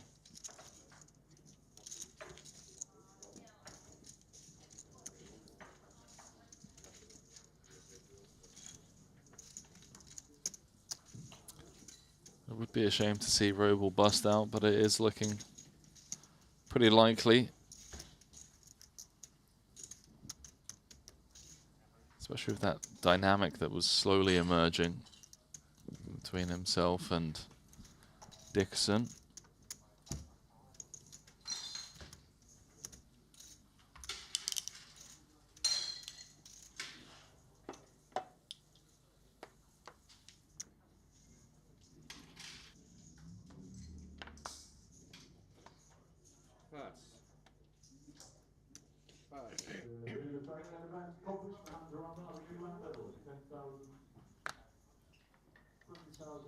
Blinds going up to 10K, 20K. Michael Soiser is still chip leader of this main event with 60 left. Monaco's with the 8-4 offsuit defense against Same. Big blind versus button. What's the idea behind this, Randy? It feels pretty loose to me. Just barely connected. Rainbow. Fold.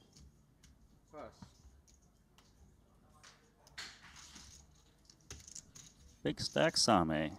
Another pot? Yeah, he hasn't lost a pot really since we sat down.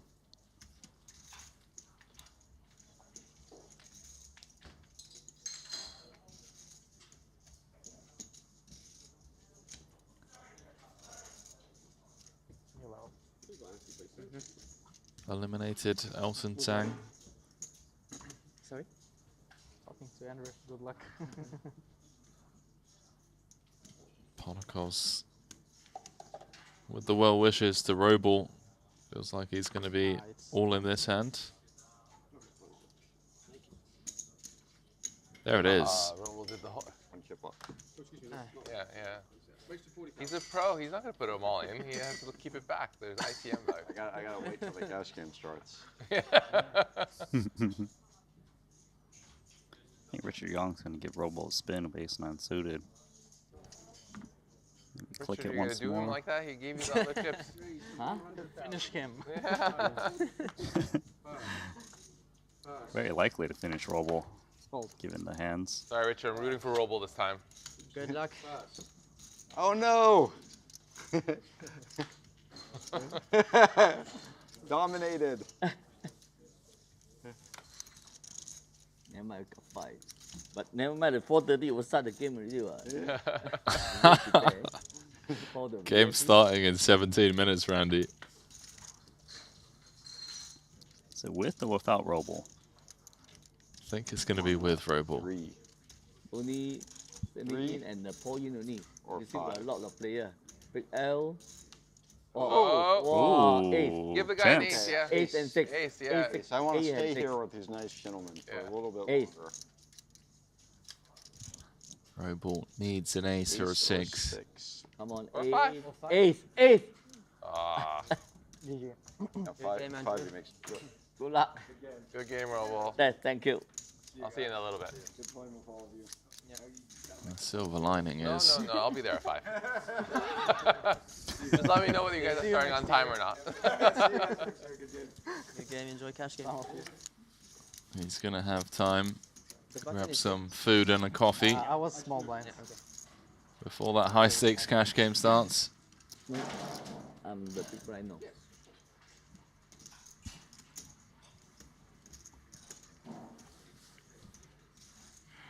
Right, I think the scariest thing about all of this is that Same is currently sat with a 940k stack. He's promised Roble that he'll be there at 5 PM on time, which is in 45 minutes. Yeah, so that means if there's a close spot, he's definitely going to be pressing it. Aces, not close, easy raise. Raise 40,000. Same's got 2 7s.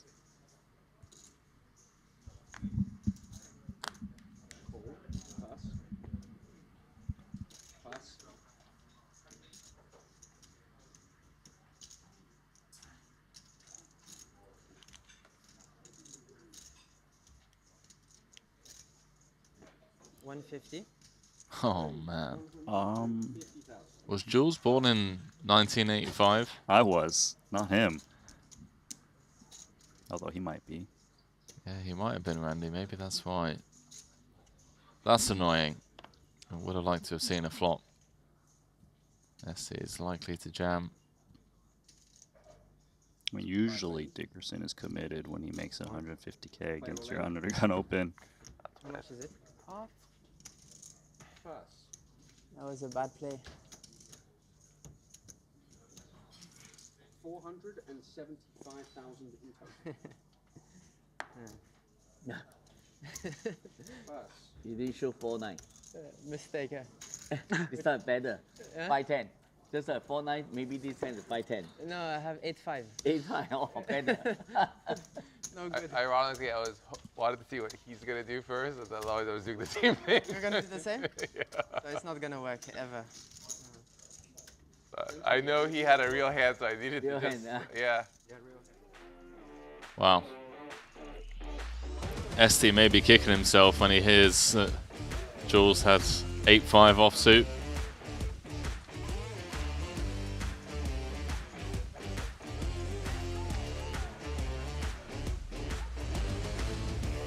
I hear the music, Randy. There it is. Maybe we can review that one over on GTO Wizard, the #1 learning app for poker players. Let's check the 8-5 off. 8-5 offsuit squeeze against early position open and what was it? Cut off flat. It Yeah, might shout not out show to- up though. It probably won't. But if you do the Jules How do Dickerson you guys know filter, when I have nothing? I don't know. No, he has something is the problem. Yeah, that's the problem, huh? I was never playing on. I was just confirm first here if there's something.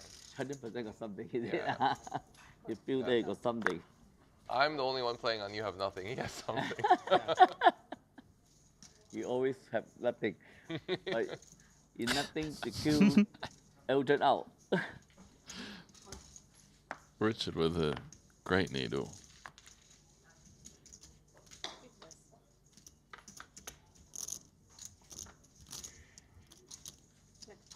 Dickerson flops the flush, and when he makes hands, he gets paid. 150,000 in the middle. Raul with the overpair. No club. I think he's going to call at least one street here against this small sizing, around 20% pot. I mean, Queens is a monster against a guy like Dickerson.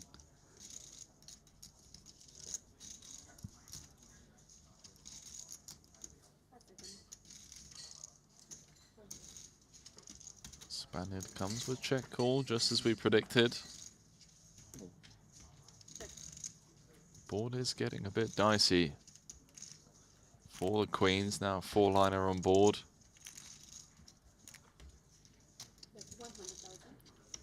Jules making very quick decisions. Snap fires 100K, setting up stacks. I don't feel like the two Queens can lay down just yet, not against Dickerson. Especially given that he's already seen Dickerson bluff off 100K when he was holding Jack-7 off on that 4-flush board.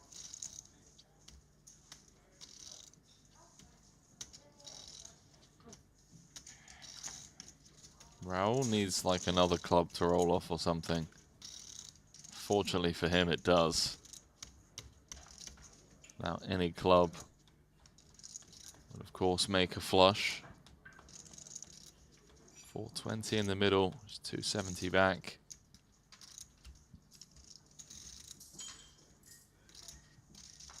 Is he contemplating turning the Queens into a bluff? Trying to represent like Ace King King, of clubs, Ace yeah. of clubs. I could see it. Shouldn't work against that sizing. No, definitely not. Jules just, whenever he has it, wins big pots.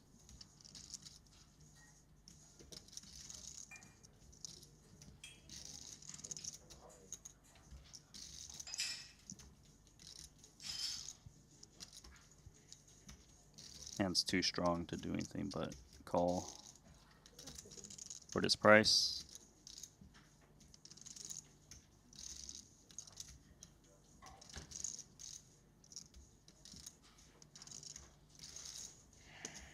There's some real concerns, of course, ace. The clubs you could be up against, but pay it off and see the good news. 670,000 chip pot going his way. Raoul is down to 145k. 7 bigs. Very lucky from pre-flop here. Queen 10 Jules moves queens. up to 4th in chips overall.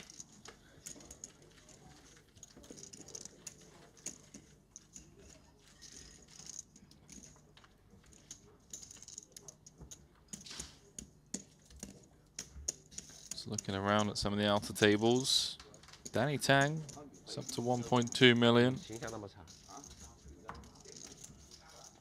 Cat Lee's playing 1.2 as well. Savannah's chilling on 1.8 million.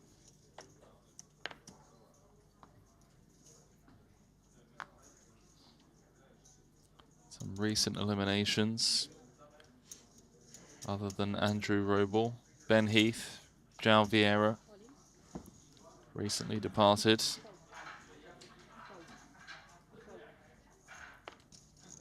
Raoul's all in. He's going to pick up the blinds and the big blind ante.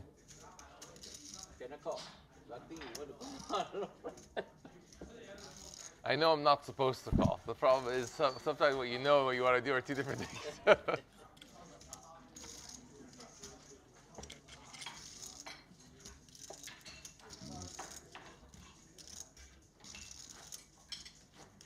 Maybe if it was the bounty tournament. Did you play it? You didn't play the bounty tournament? No, the one I didn't. I took a day off where a friend of mine just kind of went on the boat and just had fun and explored a little bit. Sounds fun. Randy, when are you going to buy a boat? A sailboat?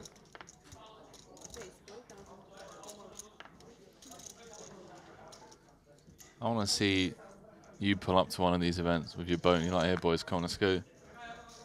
Let's go hang out. You'll be the first one I ask to join me then, Henry. Thank you, mate. Jacks for Jules. Same, King Queen offsuit. That's a small It was also blind. like a good weather day, so it was like perfect. It was perfect weather? Yeah. Yeah. Weather more favorable to Same in this flop. 2 jacks. Could get in trouble. Second pair. And without Santa around. Wow. Hello, friends. Hello. Bryn Kenny joining the feature. Had him last frame. Last song. Couldn't lose him. Dickerson, value betting the 2 jacks incorrectly.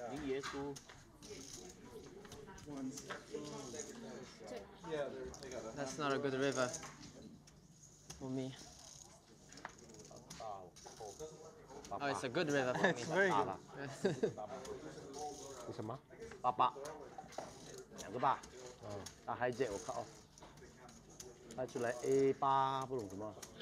Real hands. 86。 Great river for you. Of course, real hands. A86。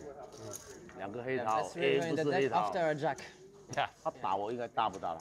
Otherwise, I'm still betting. 我不大，不大好，总数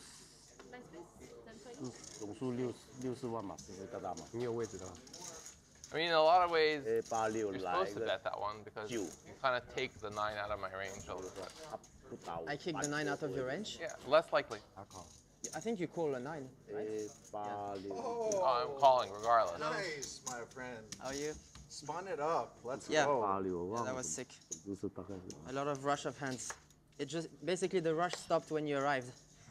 Before that, it was going well. True.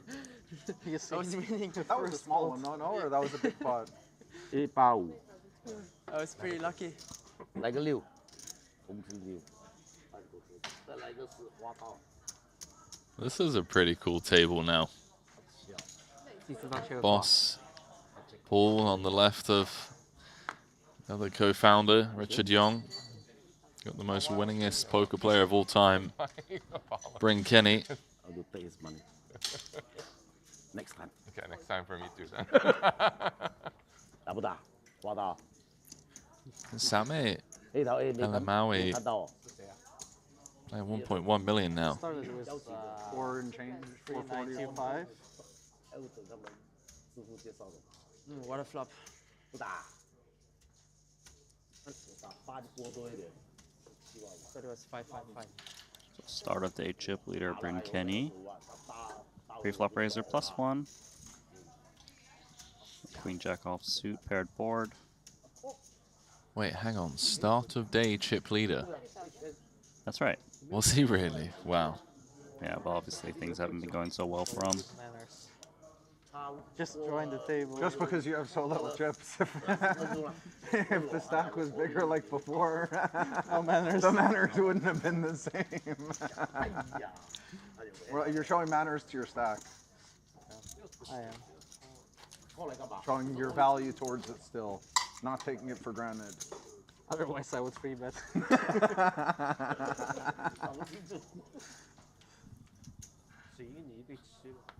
Ah, you built up some chips over here today too. Nice start. I have no swaps. I'm 100% free agent, so. Now you're free. I'm free. Like Santa would say, freedom.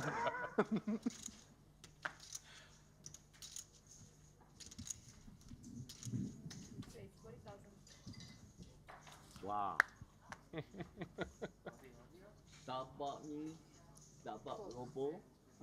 You have something? Me? Yeah. I have nothing. Okay, always. I cool. No, I have nothing. I'm trying to get. I have potential. It's got bottom pair. It is best, but it's going to be really difficult to realize this 66% equity. But he's going to try.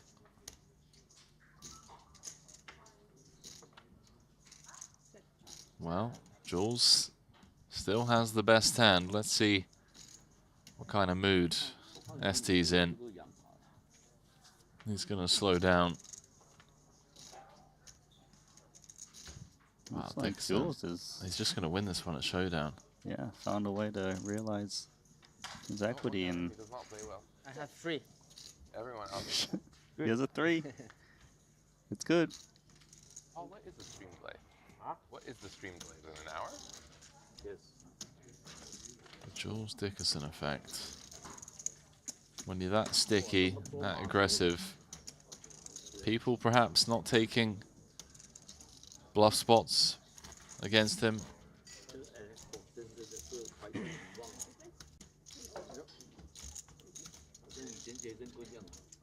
You remember when I had that 200k stack for hours? It's crazy. You grinded hard. Yeah, really, really hard. You didn't even shove those 5s in for like your 4th bullet. Like, yeah.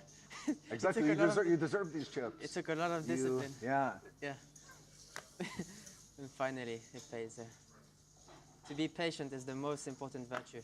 For sure. In tournaments. And life. I hope you're right. Some philosophy. Randy, what are we getting into here? The thing is, Jules hasn't been patient with his ranges. No, you've been doing some suspicious things. We haven't. That's always. There's always some suspiciousness going on over there. He always likes to do like 85, 75. Somehow. 25. It's needling Ponikoffs.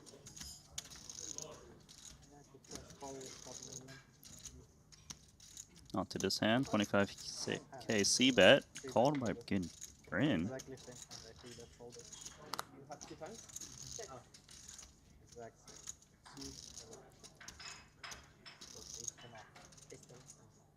same. Little gut shot for Richard. Good play call. Okay, Nice double barrel. It's kind of medium. Why do you... Plus, I can't win too many hands against you, Richard. We got to get heads up, right? Yes. I regret my decision. I did this twice. It can be like full circle then. Because the only time I ever did that to anyone was your son. In like my first like ever Triton. I know. Yeah, that's the only time ever in my career I did that for someone. So it would come full circle if I could do it for you. Did what? Let them have the trophy. Oh, okay. Yeah, in Manila. Because it was like, he was the first 2-time champion then also. It was like, it felt good. Yeah, like the median champion also. Yeah. Yeah. Man, that's a throwback. How many years are we talking about? 7 years? You play differently, I guess. Yeah, cannot bluff the. Oh, in that one I was so tired though. For sure I would have played so much different. It's like as soon as we chopped, it's like I didn't care anymore. I was just like, let me end this game as quick as possible. If we didn't chop, I would have had enough energy left in the tank, I think. Like that big bluff I made, there's no way. Yeah, if we the don't big chop, bluff, there's no way I ever make that bluff. Yeah, you won't pick the bluff lah. No chance. Yeah, no chance lah. If no chop, how can do so many bluff? 10 million US you go and bluff ah? For 5 hand ah? No, if no chop, we're playing for. Hold on, ladies and gents. Yeah, it would have been a crazy heads up. This feels like a buckle up moment, Randy. Queen Jack 6, middle set for Sammy. Open ender for Brent. I still He's remember got really small. nine king. Yeah. Aaron God, how you bluff like that? Because I was just like, I need to end this game as quick as possible. I was like, I'm so tired. I'm gonna die at the table. You didn't chop everything, right? You leave something. Yeah, I left like 1 million or something.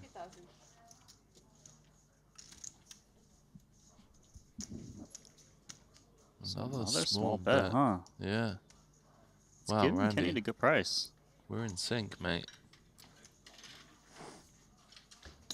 Imagine he hits that ace or 9. Would be very disguised. What's the next event now? What event now?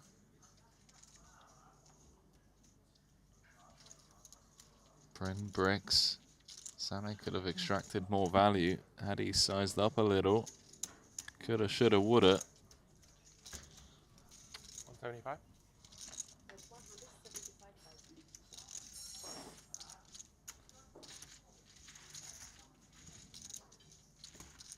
More chips over Same's, right? If you had a good hand, I had the hand you didn't want me to have anyway. I could only improve to the nuts. And I had 2 sides at it.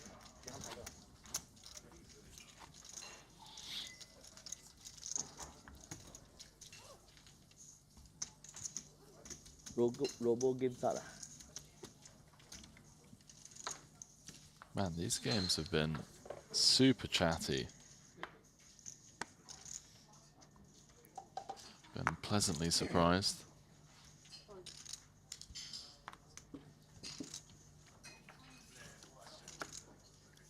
Ooh, he's going to speak up. He's got ace queen, 145k, 20k is the big blind. Mandatory jam. Any customers? Bryn looks interested. Nope, not phase 3 off. Couple of aces dead.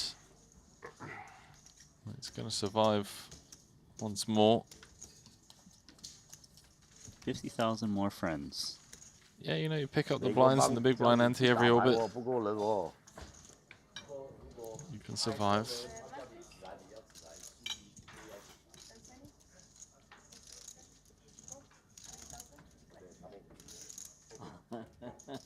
Anjan.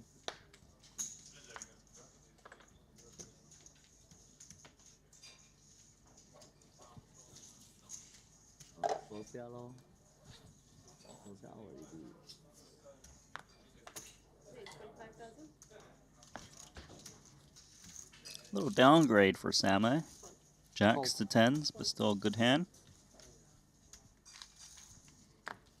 Dickerson, he just randomly picks cards to 3-bet sometimes, huh?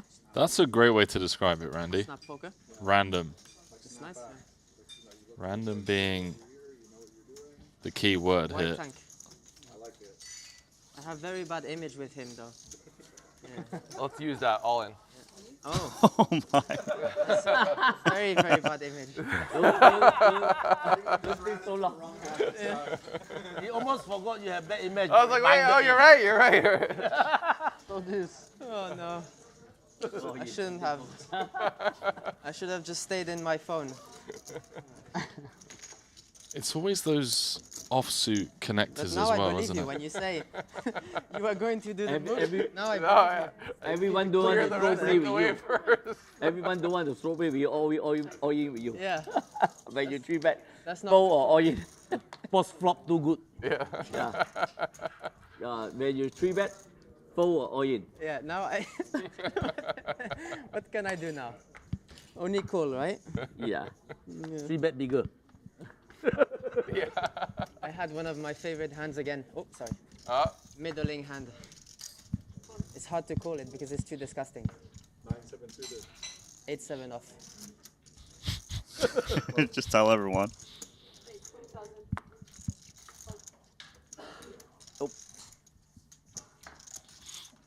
Pretty absurd. This is a 100K buy-in. We're 20 off the money. These guys are clicking buttons like like they're playing a video game at the arcade or something. Yeah, with free play. Bigger. The main event here? No, I don't think so. Check No, through. I think it was 8's 4 still mil or best. so. Slightly more. Really? Well, you were the D. I think sure, but I don't remember. This isn't going to work. Too small from Samet. You guys know, was it bigger field last year or this year? Here? Yeah. This year. This year, yeah. Oh. Well, last year Stinky. had like 150 or 160 or something. This year more rebuy. more than No jam? more than JJ. Their reaction. How more than JJ? JJ 285 or 200. It's different buying.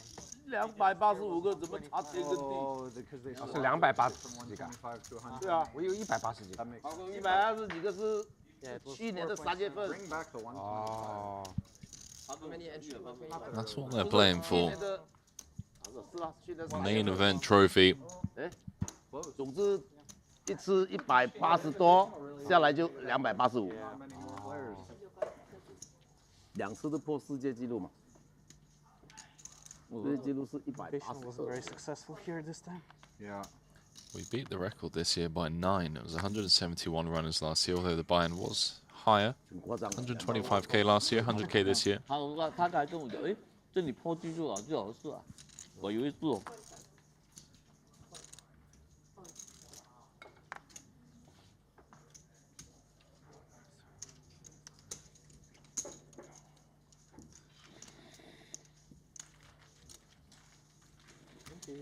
My first thought is like, ooh, really pretty hand. My next thought is, please don't get 3-bet bipolar Richard.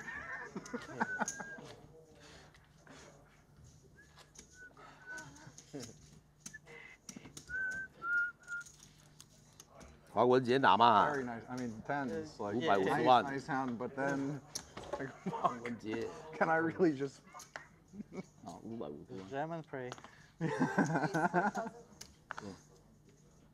win 2 flips? First one that you're up against the flip, second one that you win the flip. 也不会输多了，他4大比赛输多，他买很多粒，每一场这个也买很多粒。这个3枪，那个3枪，2个3枪。 How many caches does Paul have? 46 is number... Hope you were right about the patience. Number 6. Yeah, sure. Yeah, patience is the way to go. Definitely. Over 20 million in Triton earnings. Sometimes. Sometimes. Eliminations from outer tables include the likes of Alex Kulev, Ben Tollerin, Wai Kin Yong, Dan Voris, down to 52. 包赢。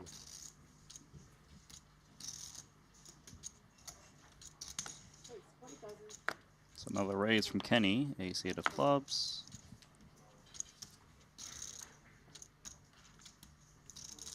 Paul, face queen offsuit. One of those spots where you can actually consider just flatting rather than 3-betting. Yeah, this is nice. A little bit too deep. Do you want to 3-bet fold this hand? All in. Yeah, 20 off the money as well. Snap all in from Ponikovs. 3 or 5. Carve it up, boys.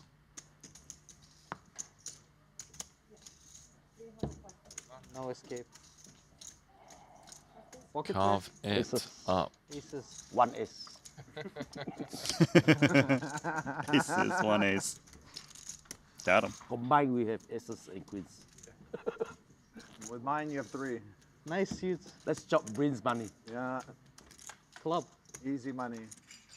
Oh, Oh, Okay. Now I have to pray for free roll. Ponikovs with the free roll. No, not this way. Oh my word. Oh, you have Not like this. At least he blocks it out. Jinx Queen of yourself. spades. Actually, spade now become club. Oh, that's a flush. Yeah, yeah. 3 or 5? Yeah. Ah, mother. How are you running today, Ponikovs? Ace queen against ace queen. Strongest card in a deck. Ace of spade. He 4 flushes. You have the Triton logo. Boss poor poor. You are very greedy. I asked you to chop Bryn's money. You took it all. Sorry, Paul. Joking.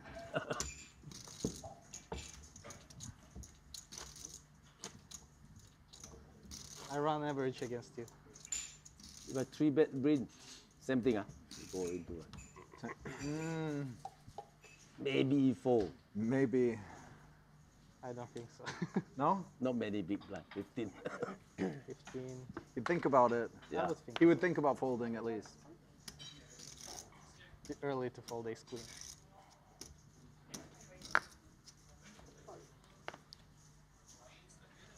Depends how patient you're really playing.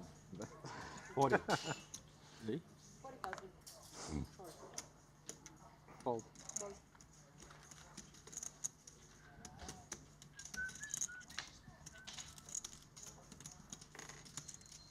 All in. Wow. Jules Dickerson. This is nice. This time you all in him. This time change. Oh. It's all in. You 3-bet after you start all in. Yeah, that's Then the you bet problem. all in first. I cannot just free bet anymore. Yeah, you're So like, if you open, Yeah, it's hard to rebluff him with a. Unbeatable strategy. You take away the bluffs. See who go first to the pot Yeah, wins. yeah. All money the pot wins. I did first. Hard to rebluff. Yeah. You already have 4 hands, 3-bet, people start all in, always fold. Yeah. No call 1 hand. 69. Bluffing with the best hand. That's the best. 450.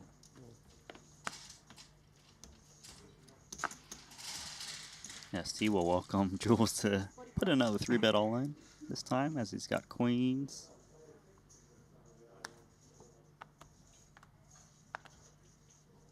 Oh, ace queen for Same. Nice that he just calls here. Hopefully not flush. I don't think. This is still have card. Kenny's in there, 10-9 suited. It was pretty low.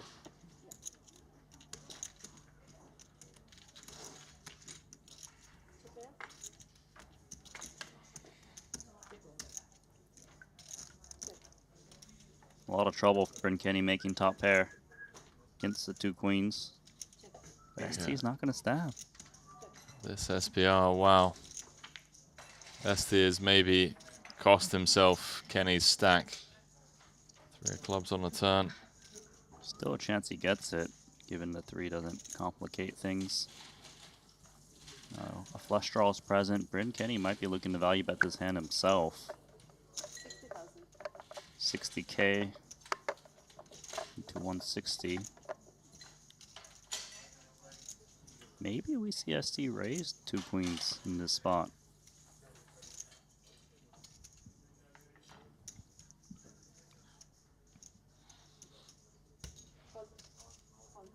A call? I don't know what it is about Bryn, but he somehow manages to avoid disaster, although I do think Maybe on this run out, he's in trouble. Clubs bricking. Isn't under the gun open. Check through on the flop. Relatively quick call on the turn from ST. He's probably going to do the value betting himself.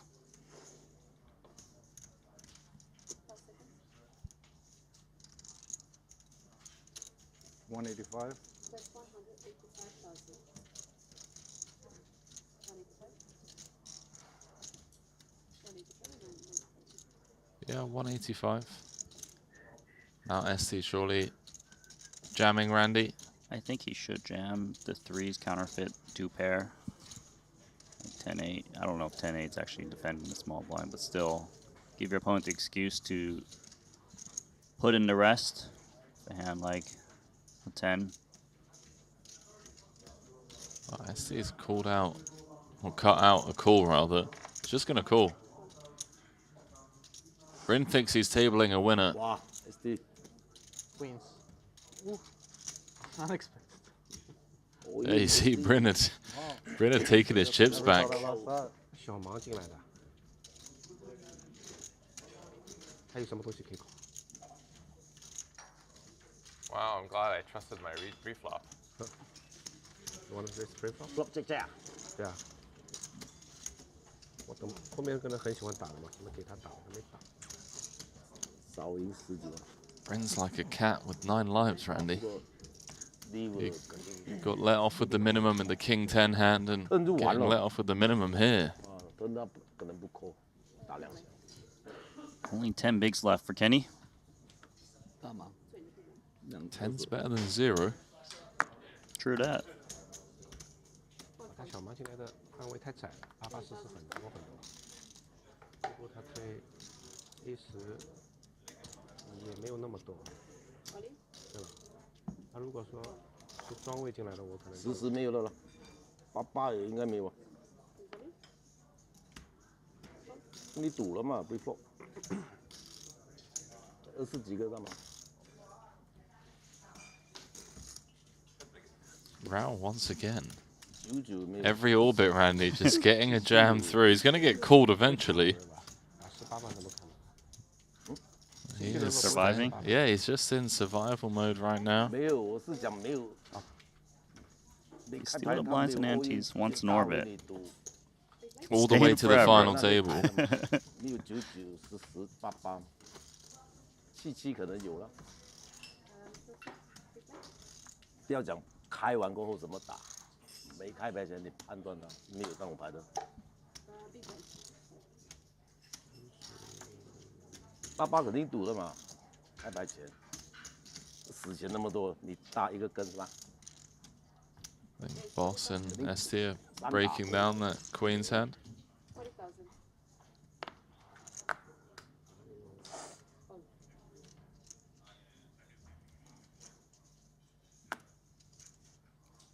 哇 ，big stack. Practice. Okay, speculate.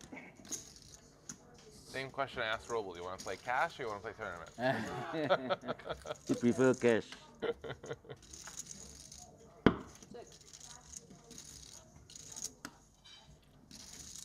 Sam is just getting it done.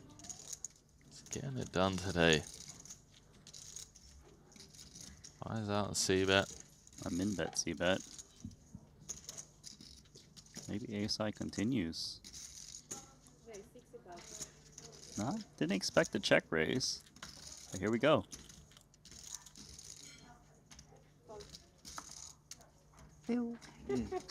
I showed him the deuce of clubs.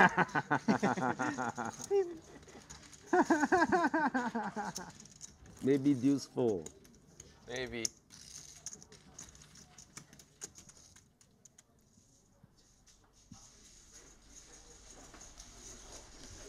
What is this? That's going to be our next feature table. Who we got? We've got Foxen, Danny Tang, Martiroshan, Webster, Yonne, David Peters, Lun Lun. Players. At the end of this level, we have a 15-minute break, and during that break, this table is going to be up on A lot of Instagram scrolling going on over there, Randy. You think they're bored? I mean, I'm kind of surprised. 20 off the money. 10 of diamond. 100K buy-in.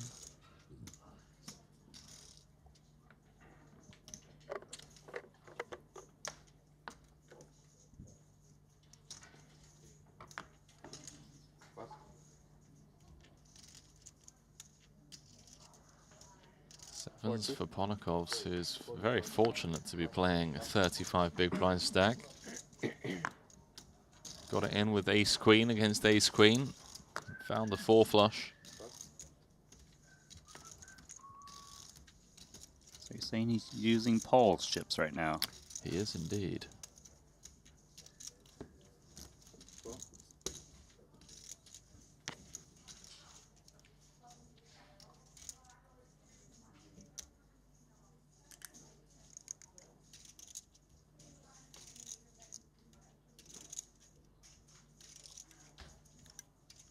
Oh, perhaps has revenge on his mind. Thought about it, but lets it go. Sammy's going to speculate from the big. At least this one's connected.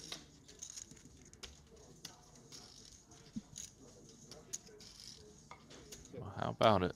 ST flopping trips. See how Ponakovs feels about the sevens.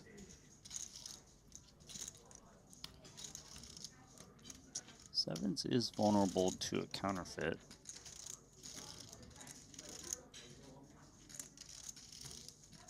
$35. With 35,000. Yeah, continuing here for 20% pot. Just trying to fold out overcards. And like you said, he's vulnerable to that counterfeit as well.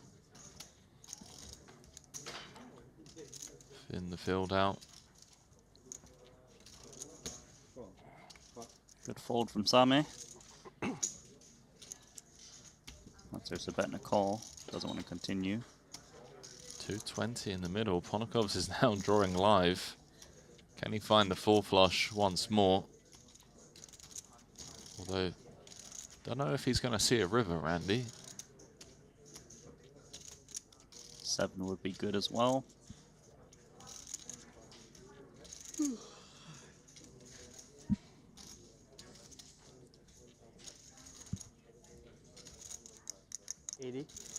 He's turning the 7s into a bluff.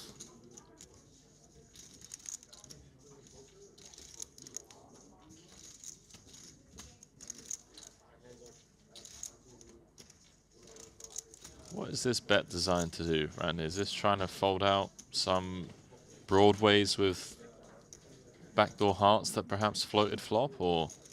I guess he expects 8x to always fold and maybe even some King X for him to bet, and he knows that the club is potentially a clean out. But once you bet flop and turn and you get called in 2 spots, you are left with ace X quite a bit.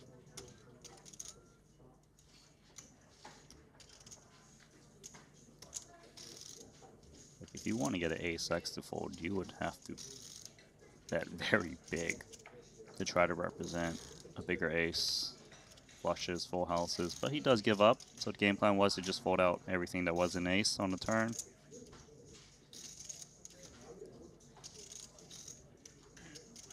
Might not be much value to be had with ace-9. SC shouldn't expect King X to be betting the turn that can somehow call. Maybe a little bit of worse aces in Ponakov's range, like ace-5 and lower. Let's see. 7. Yeah, he agrees with you. Just checks it back, Randy. I think it's a pretty good check. Was never going to get called by 2 7s anyways.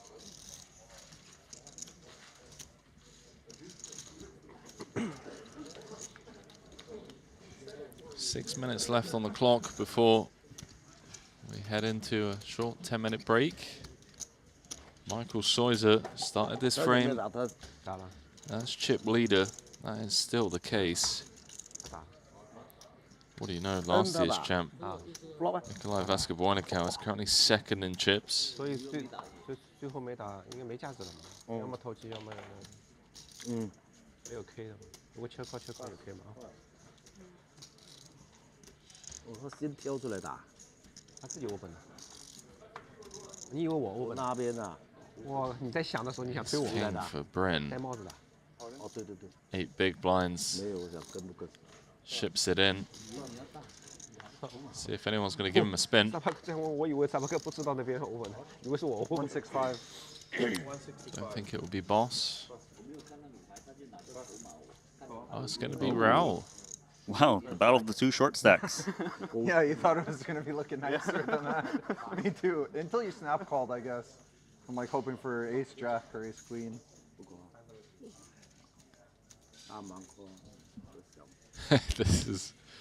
This is crazy just to get back up to 18 bigs.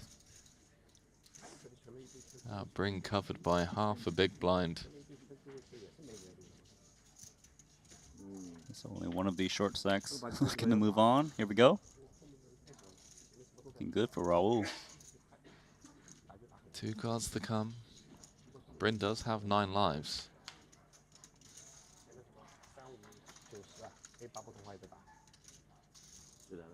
Is he going to use up one of them here? He is. Good luck, guys. GG's Bryn Kenny. 5-time champ. Number 1 on the Triton all-time money list. So the Spaniard finally, after grinding a sub 9 big blind stack for the last 3 or 4 orbits, has found the double. Now got 19 big blinds. We're down to 50, closing in on that money bubble.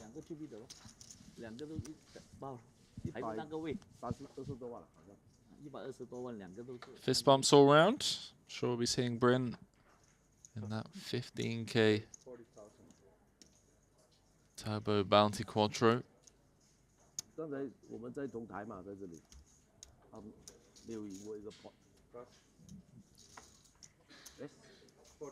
Been a while since we've heard from Jules Dickerson. This time 2 5s.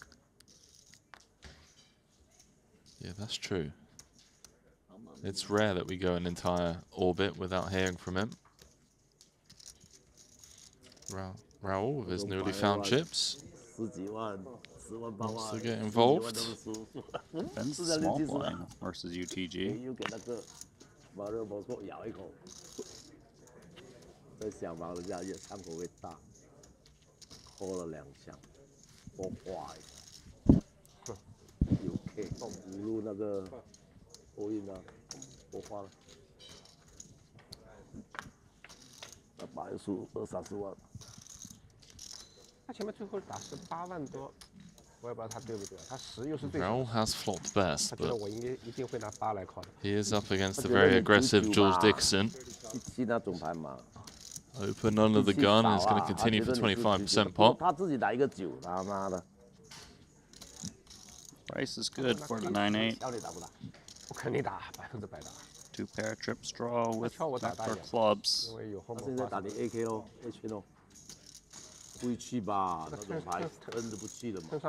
Oh my god, that turn card. How did Dickerson found a way to hit a set? Clubs, though, working for Raul.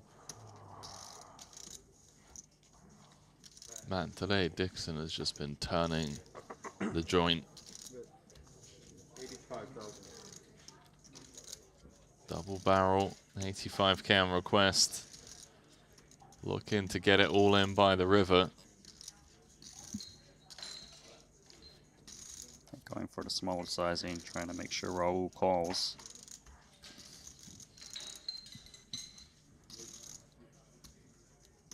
There's one card in the deck that sends Raul at the tournament, the Queen of Clubs. I guess they're a 9 or an 8. Fortunately for him, neither of those cards appearing on the river. Jules is going to play for stacks.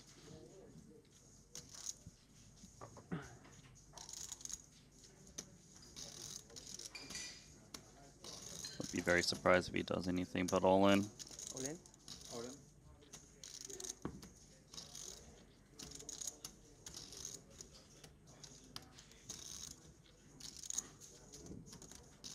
Oh, hold on, Randy. Raul hasn't folded yet. It's because he's up against Dickerson. Against everyone else, he probably would have folded already. But here, there's a chance the 8 could be good. After everything we've seen, you know, Jules loves 4-3, 8-5, although he loses to 8-5, 9-4. All of the Broadway draws that miss. Hands like Jack 10, King Jack, 10-9. Block a couple of those. Raul's really thinking of putting on the cape here.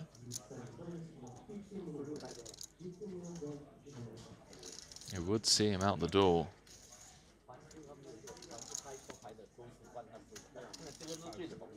Dickerson's image going to pay off again. Not this time, but still sizable pot. Up to 1.7 mil. He really chewed on that one. Thought Raul Lozano was going to try and be a hero on the main stage. What a frame. What a frame for that man. Jules Dickerson, a one-man band, putting on the performance of a lifetime. Up to 68 big blinds, moving into 5th in chips overall. We're down to 49 players. It is Michael Soiser still leading the way. He started the frame as tournament chip leader. He's ending the frame as tournament chip leader. He has last year's champion on his tail, Mikolaj Vaska-Boinakau in 2nd. How about it? We saw Roble was in the mix, but you know, rumors of Roble's cash game. He wanted to kind of, you know, either play a massive pot and have a huge stack, or just, you know, just forget about this. Forget about this 100K main, Randy. Let's go and play some 2K, 4K with the boys. Yeah, Roble, you know, he made some speculative calls against Dickerson. He's out. Bryn Kenny, start of the day chip leader. He's also out. But it is Jules Dickerson that really ran the show during that frame. He was very aggressive, just taking 2 cards. They were loosely connected, weren't suited. They turned into 3 bets, but you know, the whole table knew and they were playing back at him. Randy, it's been great having you in the booth alongside me for this 100K main. We're going to be stepping away for 10 minutes. You're going to be stepping out. Kevin Rabotel is going to be joining me as we work our way down to the money here on day 2 of this 100K main. Stay close.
I've played against the best, I've won on the biggest stage. But what if I told you, it's not just about luck or talent. It's about using the right tools. GTO Wizard is the fastest and most efficient way to study any spot in poker. This is how you level up your game. This is how you unlock your potential. Don't get left behind. Get GTO Wizard today. Beat the best, crush the rest.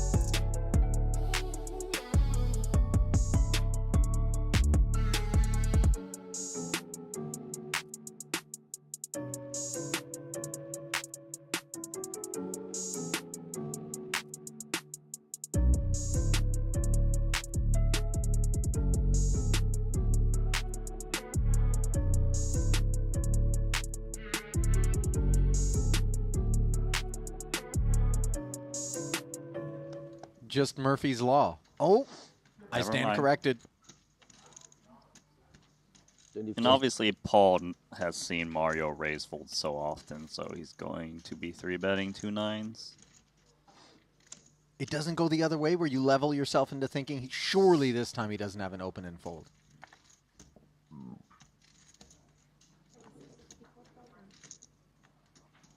Well, you were right, Randy. 64,000. And this is just delightful for Mosbach. This is the big mushroom time. Double up that stack. Right here, right now? Yep. Ask for it all.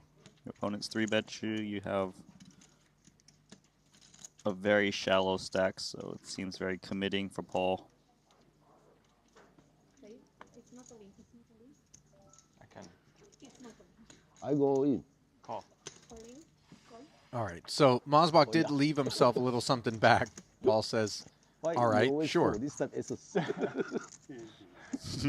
he falls so many times. Raise four. It really is incredible timing for Mario. Not lost on Paul, of course, although the loss rates to be hung on him. 4-1 favorite and change are the aces, and now far greater than that on a 4-4 deuce board, where only Nina brings Mosbach's day to an end.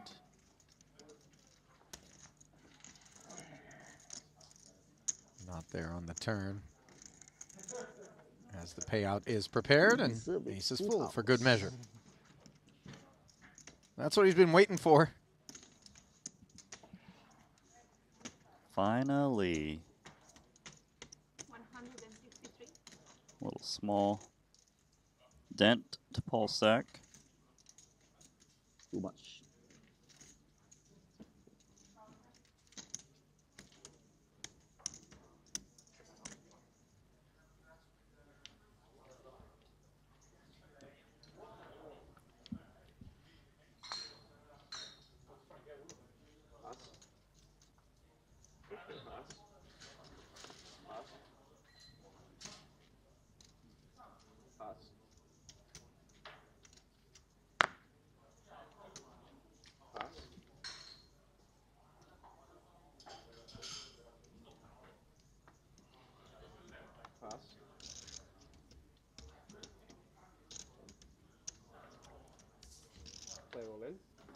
Elton. Oh. King 8 offsuit. He got snapped so fast. Salmon with the ace-3. Could be worse for Elton. Elton needs the chips more than I do, so you're welcome to give him this one.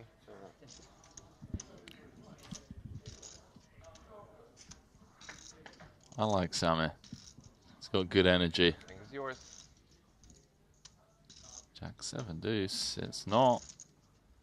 Elton needs help. For 8 of diamonds. Elton needs help right now. King or an 8. Doesn't find it.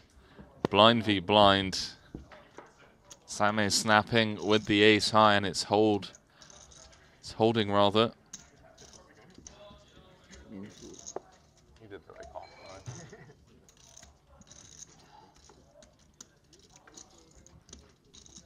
Elton's out.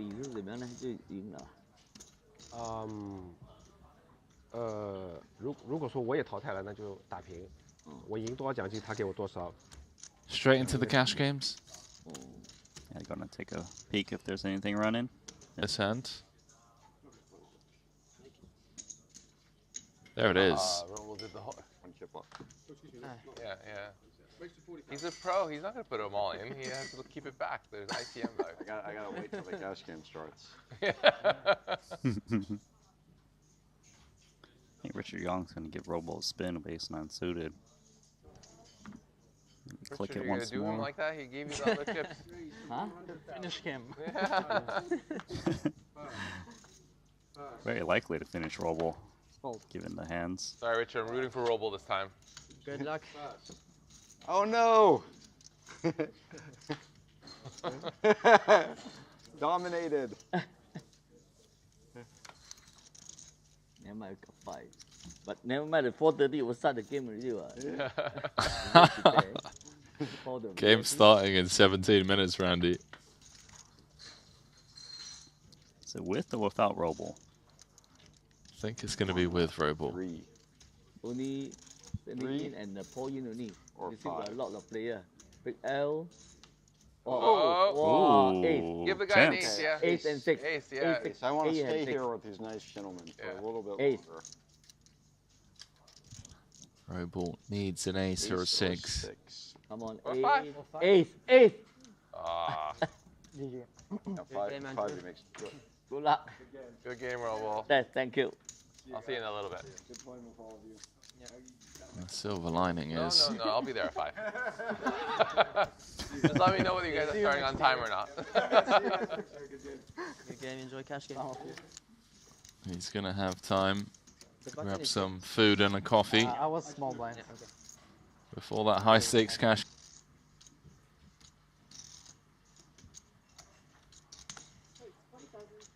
So another raise from Kenny, ace-8 of clubs.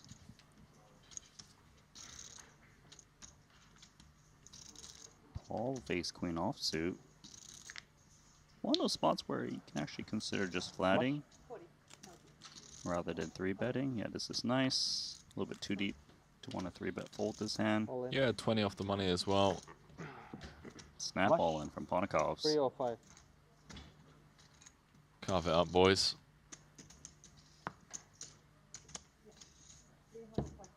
No escape. Carve it up. Aces. 1 ace. Aces, 1 ace. Got him. Combined, we have aces and queens. With mine, you have 3. Nice suits. Let's chop brains money. Yeah. Club. Easy money. Oh. Oh. Okay. Now I have to pray for free roll. Ponikovs with the free roll. No, not this way. Oh my word. Oh, you have Not like this. At least he blocks it out. Jinx Queen of yourself. spades. Actually, spade now become club. Oh, that's a flush. Yeah, yeah. 3 or 5? Yeah. Ah, mother. How are you running today, Ponikovs? Ace queen against ace queen. Strongest card in a deck. Ace of spade. He 4 flushes. You have the Triton logo. 没有 K 的吗？如果切靠切靠也可以吗？我先挑出来打。他自己 open 的。你以为我 open？ 那边啊。哇，你在想的时候，你想推我 King for Bryn. 戴帽子的。哦，对对对。 8 big blinds. 没有，我想跟不跟。 Ships it in. See if anyone's going to give him a spin. 萨巴克这我以为萨巴克不知道那边 open 的，以为是我 open。165. Don't think it will be boss. Oh, it's going to be Raoul. Wow, the battle of the 2 short stacks. Yeah, you thought it was going to be looking nicer than that. Me too. Until you snap called, I guess. I'm like hoping for ace jack or ace queen.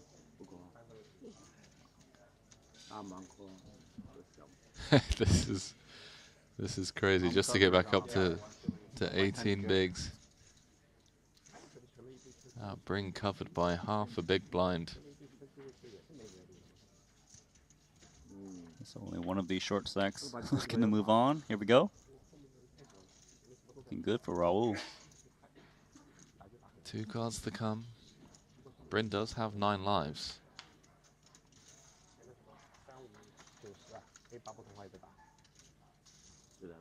Is he going to use up one of them here? He is. Good luck, guys. GG's Bryn Kenny. 5-time champ. Number 1.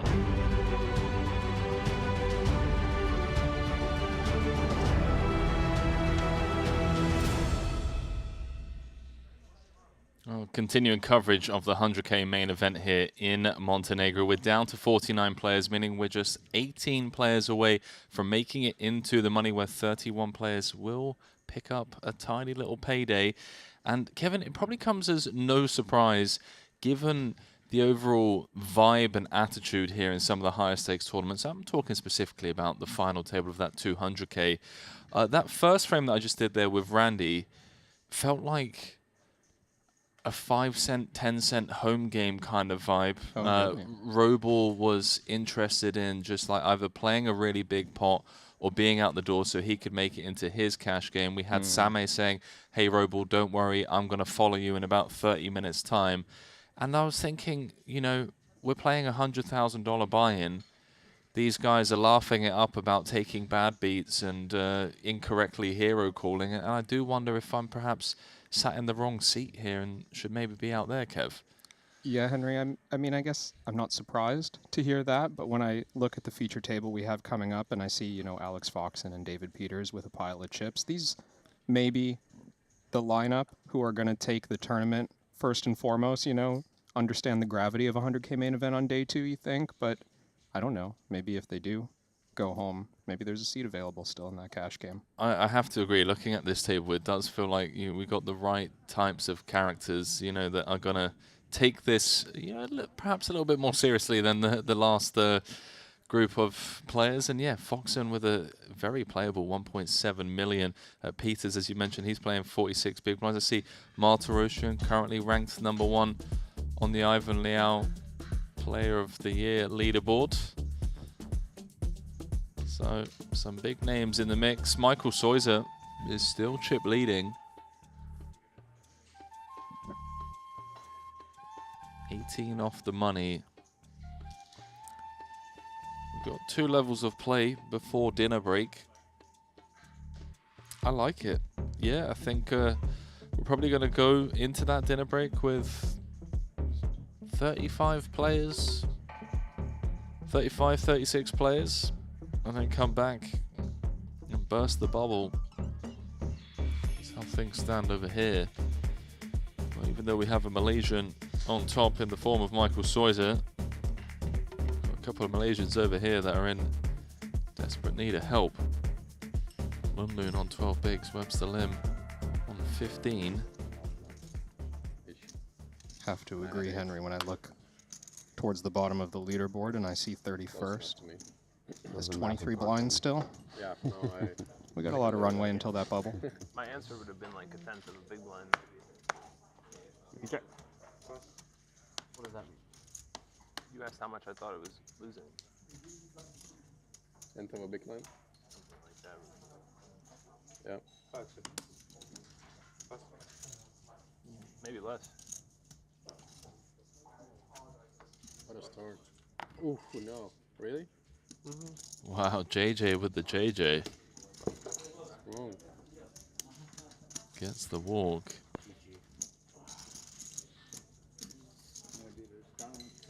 Thank you. Thank you. Johnny fresh off that 200K Invitational final table.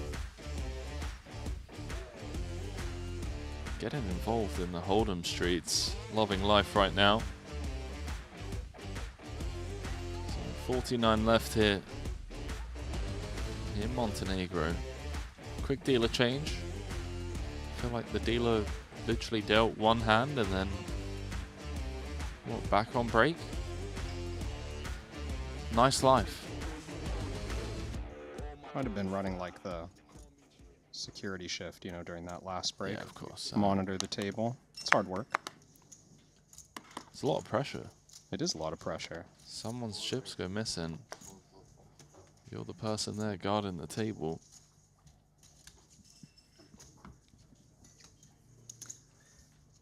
Man, can we put in a request to get Robel's game just for a couple of hours after today's stream? Maybe not after today's stream, but let's do it tomorrow after the final table. What happened to day 1 Robel? I love tournaments. Yeah. I think I heard him say on 3 separate occasions, tournaments are the best. I love playing tournaments. He did say that. I was there for it. Day 2 different? Well, he said that he was optimistic last night. He told everyone the game would start around 6 p.m. And then he lost a few pots, and then he updated the group chat, hey, game starting at 4:30. His optimism slowly shifted into pessimism. Couple of incorrect hero calls against Jules Dickerson. There was a really fun dynamic playing out between the two. 5-0. And then lost a massive flip. Queens against Ace-King of Richard Young. Couldn't spin up his 3 big blinds after that. Sounds a bit like he willed it into existence there, scheduling the game in the first place. No, It's he like, literally oh, called for an ace. We're out of here. Yeah, like no, As the run out. no, they were all in, and he was like, Richard, I've never wanted an ace to come as much as I do right now. The game's starting in 13 minutes. Oh, that's great. Then the flop came king high, and then Richard was calling for a queen. And it was one of those ones as well where you just knew that they both genuinely meant it. Yeah. It's like, okay, guys, we're just playing 100K buy-in, no big deal. Yeah, but just like the pain that you can inflict to keep him in the seat. Yeah. He gets the double, and now he's got to stay against his own will. Some of these guys, they're here for the rush, you know? It's not all about the money.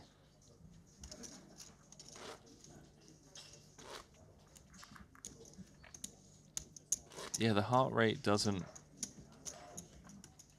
really enter zone 3, does it, when you've got like a 10 big blind stack?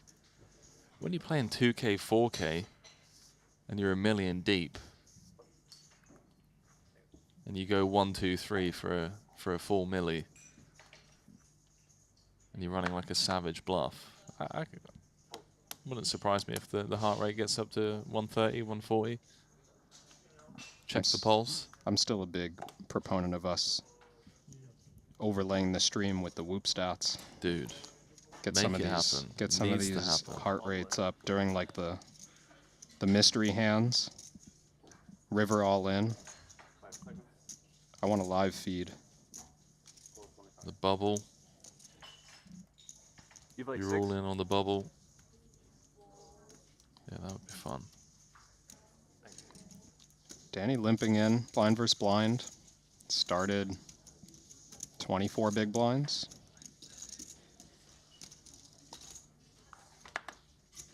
Foxen's gonna allow it.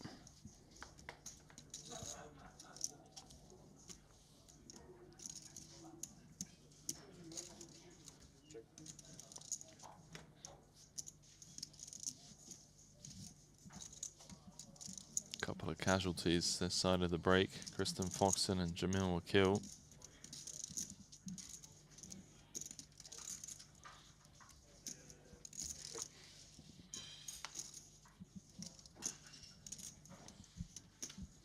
Rough day for Jamil yesterday, obviously. With that full house against the quads of Roball. King High still good here in this limped pot. Yeah, I believe Jamil had to re-enter after that one. Yeah, he so did. that would have been at least 2 bullets if he busted today. It's a good sport. He was sharing that on his Instagram. Sharing his own fate on the wrong side of one of the grossest coolers I've ever seen. Yeah. No, I've got a lot of time for Jamil. I think we're really fortunate actually with the overall quality of human beings that we're surrounded by here at Triton. Such a bad river for me. 10-9? Like 10-9. He's got half the read right. Jack high was no good. Threw out. Although understandable to think it was. 12個俾多大麥11個，邊個推我就車鳩佢。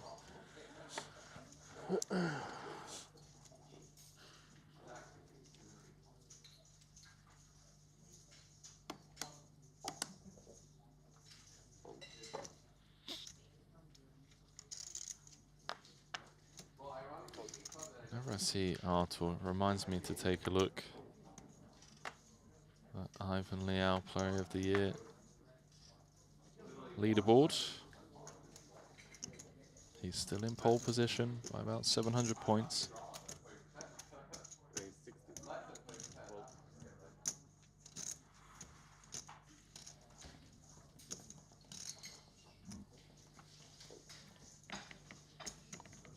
What would it take, Henry, for Foxen to close that gap in this main event? Like, That's a good Foxen question. wins it outright and Martirosian's out the door today. Does it need to be that extreme? I think it would be, yeah, I think like top 5 for Foxen, and then Artur not making it into the money. Yeah. Would do some serious damage.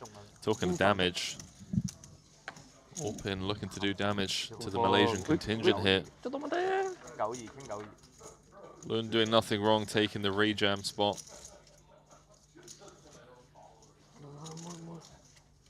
Wow, we've had quite a few bust outs since returning. Hang on. We'll update you after this hand. Lun's drawing to 3 outs once. photo. King needed. Oh, Doesn't find it. GG's, we're down to 45.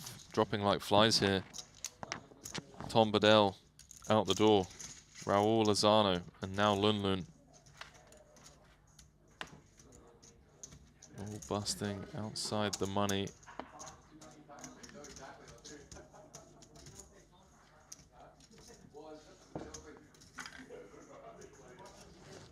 Head on over. Say hello to his fellow countryman, Kiat Lee.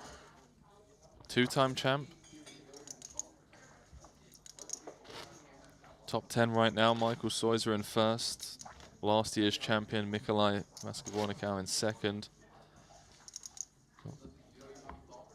Paulius Krusanitis in third, Espen Jostad in fourth, Dan Smith in fifth. Alex Foxen in sixth, Santosh Savana in seventh, Leon Sturm in eighth, Alex Ponokov's on quite the spin.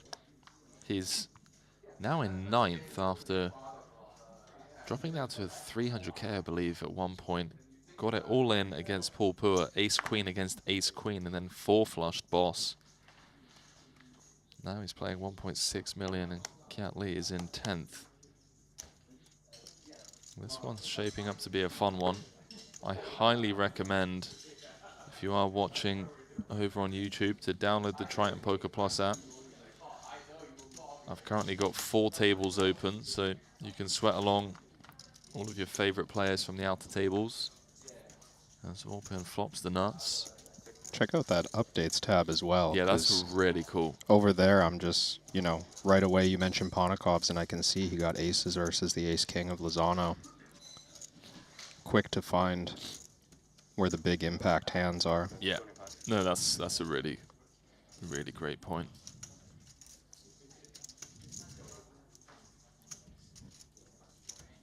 Just a jack here for Webster. Yeah, the stack depth. Even at the cheap price, just not really the draw we want to chase. Maybe like a Jack X suited backdoor, Queen X suited backdoor. Could be close.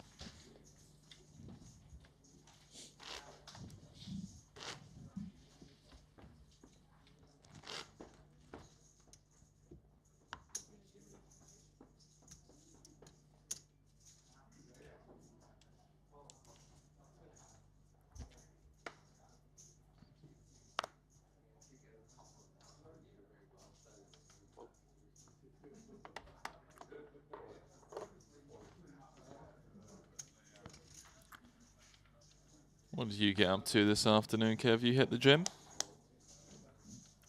Briefly, I did. Not as long as I would have liked. Got caught up in a bit of work. Busy man. But I did. Get a quick energy boost. Little chest pump. Yeah. 65. 65. Artur is so tough to play against. Yeah, even on a short stack here, recognizing the opportunity to leverage a bit of ICM pressure. Webster's going to take a flop. Just 15 blinds effective. Yeah, 14 off the money. I guess he feels like he needs to get involved. Can't just fold his way to ITM. No, it's too early to think about locking it up. Queen 9, a pretty strong one after limping, but Webster's going to lose this pot. Martirosian flopping too well here.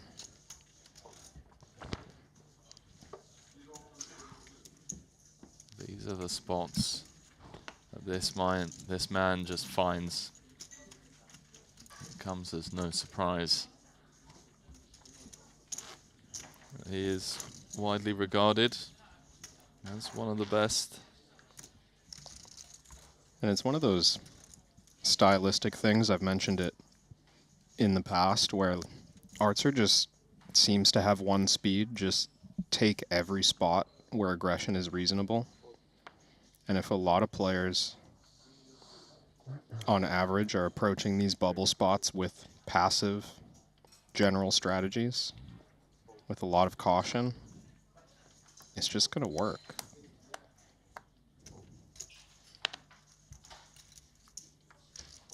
If you want to compete with someone like Martirosian, you have to fight fire with a bit of fire. And so many players not willing to. It's been interesting to see his development over the last few years as well. I remember when first saw him kind of popping up in some of the online like 5Ks and 10Ks, and yeah, I mean,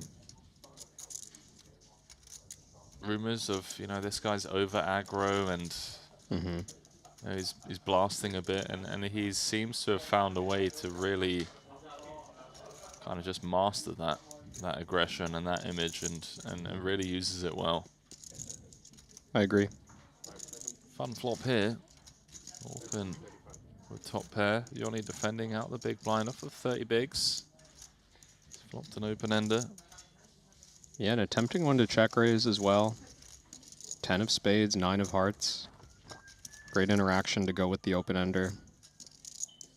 Orpin likely to have ace-king, king-10, these kind of hands that we can clear out. Yoni's just going to call.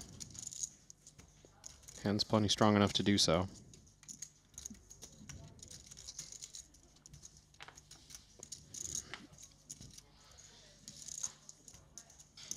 Ace of diamonds on the turn.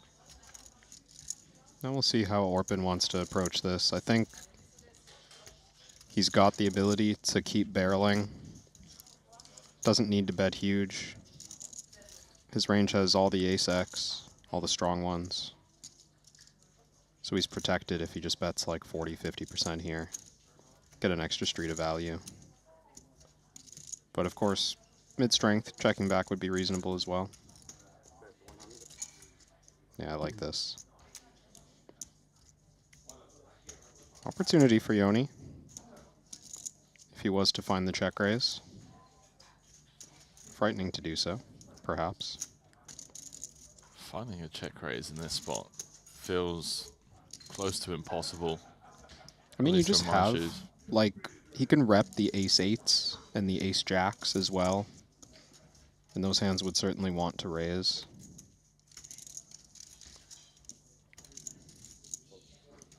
Does fold it. Saw the hesitation, though. It's on his mind for sure. Nice bit of clearance there from Orpin. We're down to 44. Espen Jorstad just eliminated Artur Conan. Again, all of that available over on the Triton Poker Plus app. And just as I say that, Clemens Reuter is also out of there.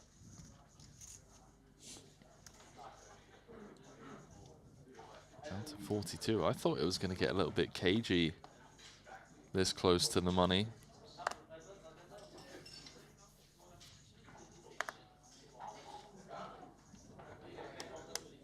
Have a new chip leader. His last year's champion. Nikolai Vascaboin account. All in. Works in the construction business, I believe. If I'm not mistaken.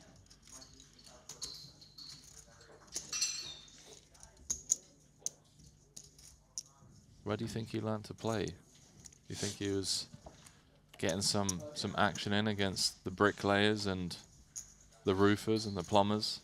I mean, there's poker everywhere, Henry. Ons?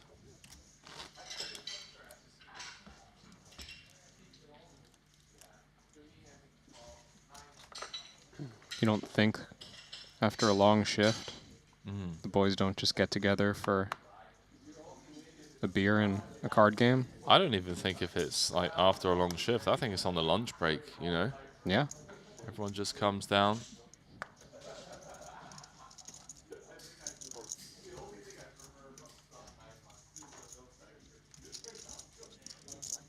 Get a bit of lunchtime gambling in with the boys and then go back to the construction site. So 12 off the money now. Always curious to see how different players approach this stage of the tournament.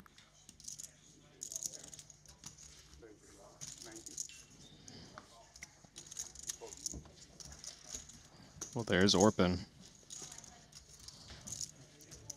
Showing aggression in that same spot, in position versus limp. Against basically equal stacked Peters as well, but ace-5 off, obviously a strong hand to clear out some medium strength limps.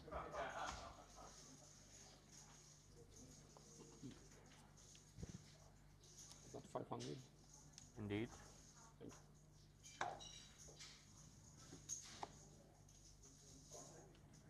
So we agreed that Fox Dog is a lame nickname yesterday.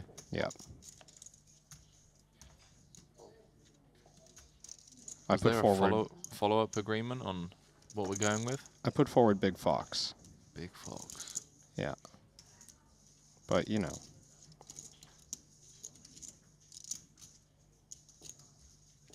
It might be a little too easy.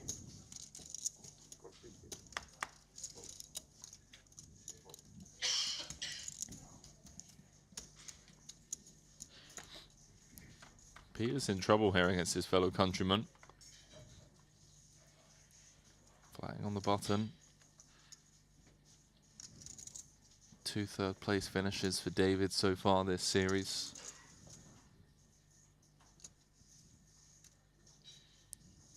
Foxen with ace-king from under the gun.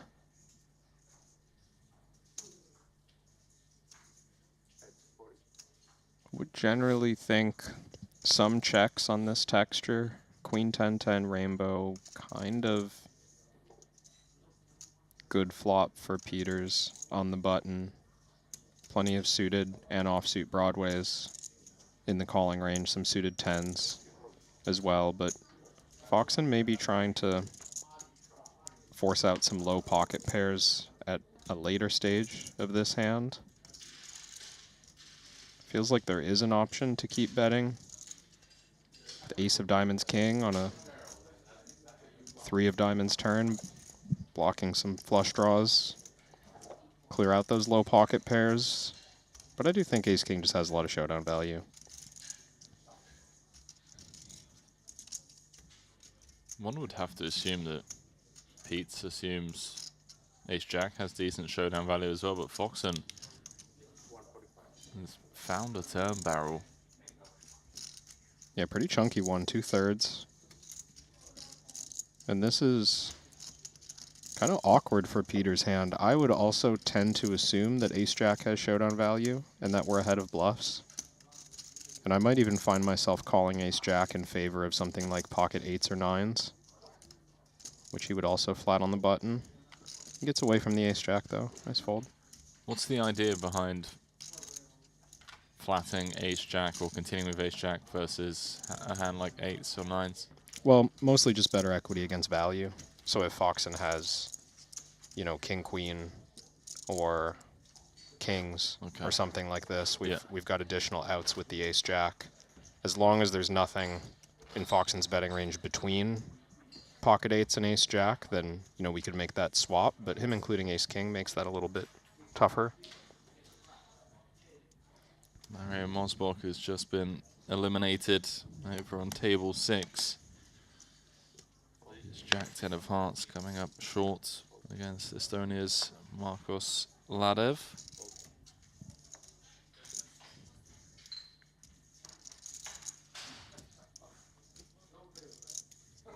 Stephen Chidwick found the double as well. It's ace 7 of spades, doubling up against Eibinger's pocket 6s. This updates tab is... It's great, right? It really is. Especially when, you know, now we've got 6 tables to keep track of, so kind of a lot to watch in the app. I do love when we're down to 4 tables or less, just loading them all up on the tablet, effectively watching the tournament live, but for this stage, updates is really, it's the way to do it.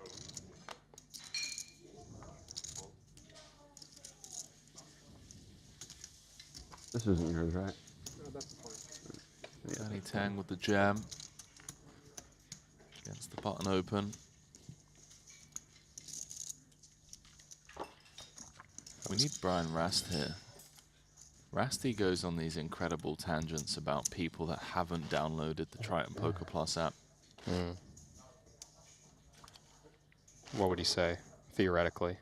I believe he called everyone an idiot. I think the line was, if you haven't downloaded the app, what are you doing, you absolute buffoon? Something along those lines. Just classic, you know, Rasty.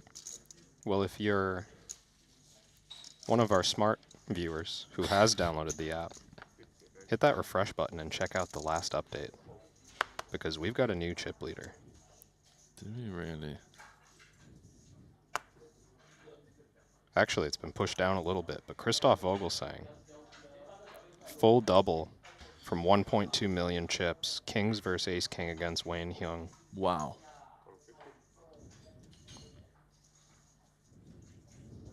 Vogelsang just getting it done, eh? 9 off the money. He cashed the 200K as well, if I'm not mistaken. Yeah. Managed to sneak his way into the money.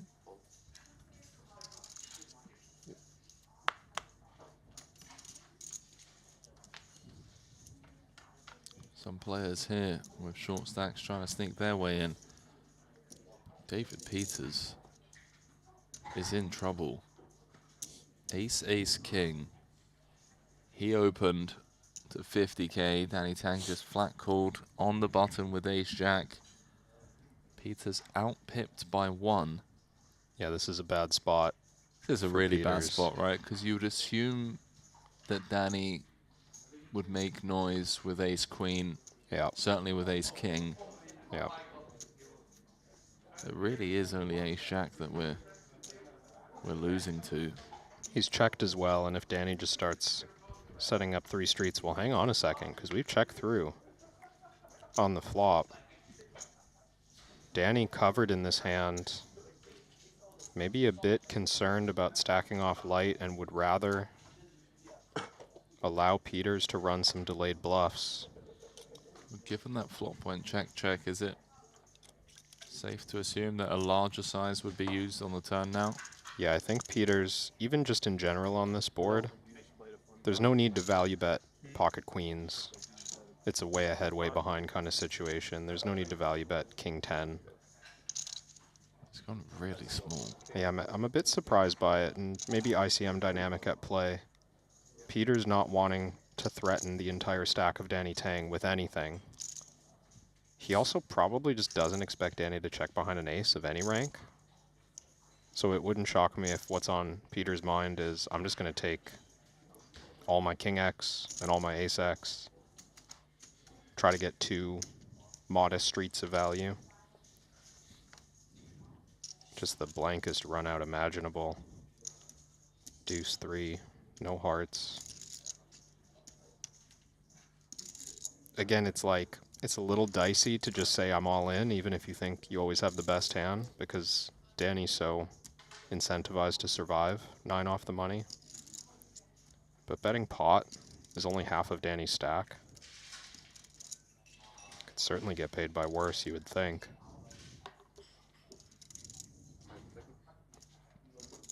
$230. He does go close to pot.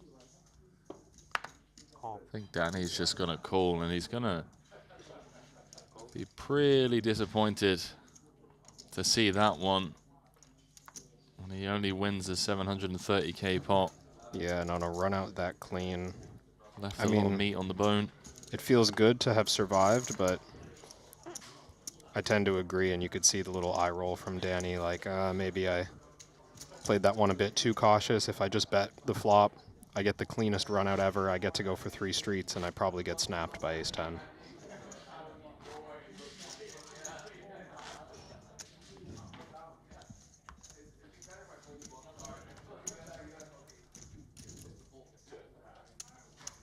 And it's not like Danny is scared money. We're talking about a 5-time champion with millions of dollars in Triton earnings. He knows what it takes to close out main events as well, as he has done so in the short deck discipline. Oh, here we go. Vogelsang, chip leader, joining us at this table. 5 tables left now. Wow, and just sliding into the left of table chip leader Alex Foxen, no longer chip leader at this table. And probably about to get into a 23 big blind flip with David Peters. Well, I may have spoken too soon.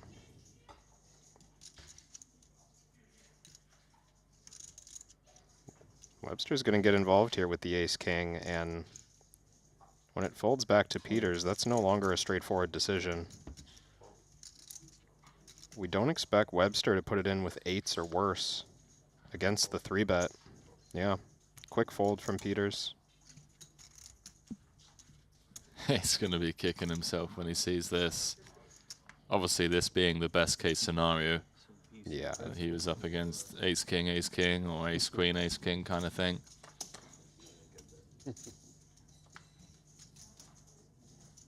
Ten, 5, 5. Free roll for Webster. We've already seen it today. They're going to chop it up. 4 of spades, keeps it clean. Webster survives. Foxen, fortunate, would have lost the flip against David Peters.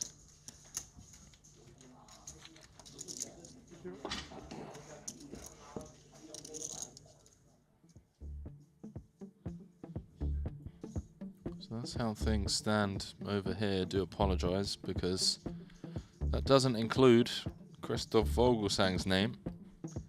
He is at this table and he is the tournament chip leader. He's playing 2.6 million. We are 9 away from the money.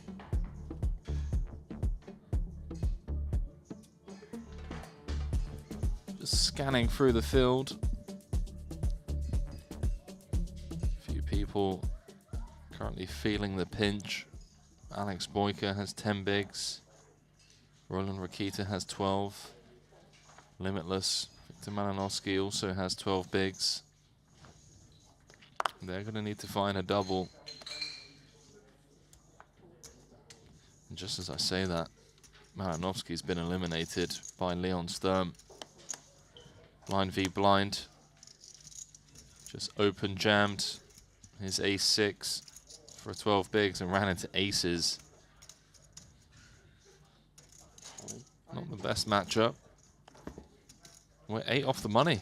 Leon Sturm's up to 4th in chips. Webster's found something on the button here. Ace-7 of hearts. Yoni, no consideration with the king-10 offsuit. This is not the stage of the tournament to be making such light calls. 15 big blinds. First the open jam.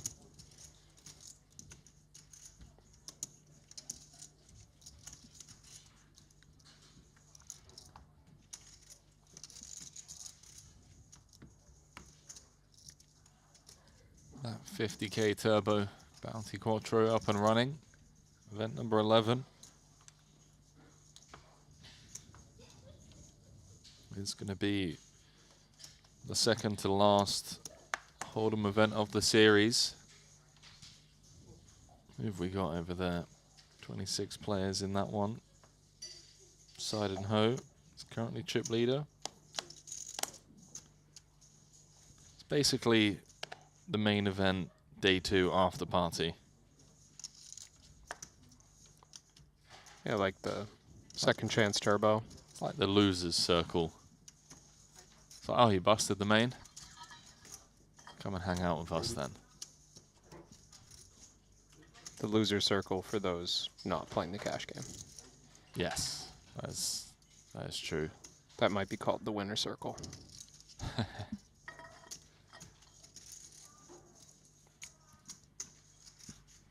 Couple of the shorter stacks going after each other here. Yanni opens 8-3 of clubs. Looks slightly light to me, but he does cover Peters by 4 big blinds or so. Yeah, Yanni trying to apply pressure here. 8 off the money. One and done, do you think? Can't win the pot by checking. Certainly one on an ace-high board with 2 low cards. This just a very blank flop for Peters' calling range. Hard for him to have low cards and hard for him to have an ace. Hard for him to continue as well?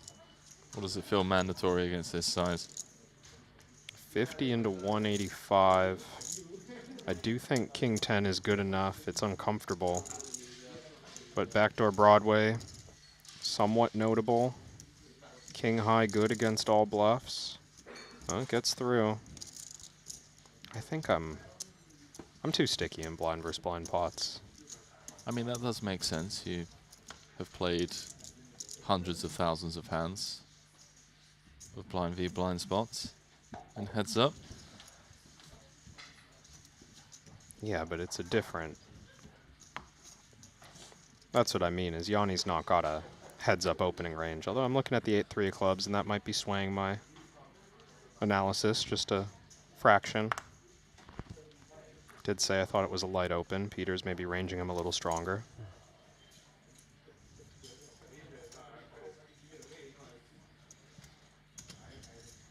Welcome to the table, Mr. Vogelsang.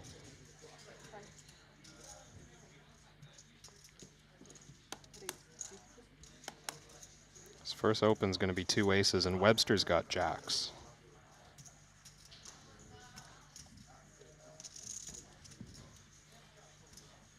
This is really cold.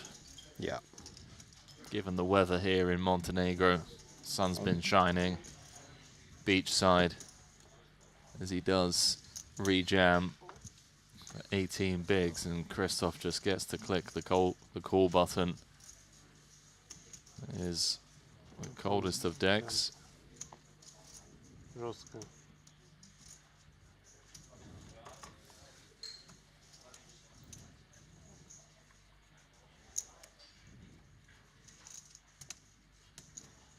Tournament chip leader looking to extend his lead here. If he can just hold, which he will, 81% of the time. I didn't see any jacks folded. Vogelsang covering the heart draw. Should it appear on the turn? Like double whammy. Oh my god, you're gonna go for a hat trick.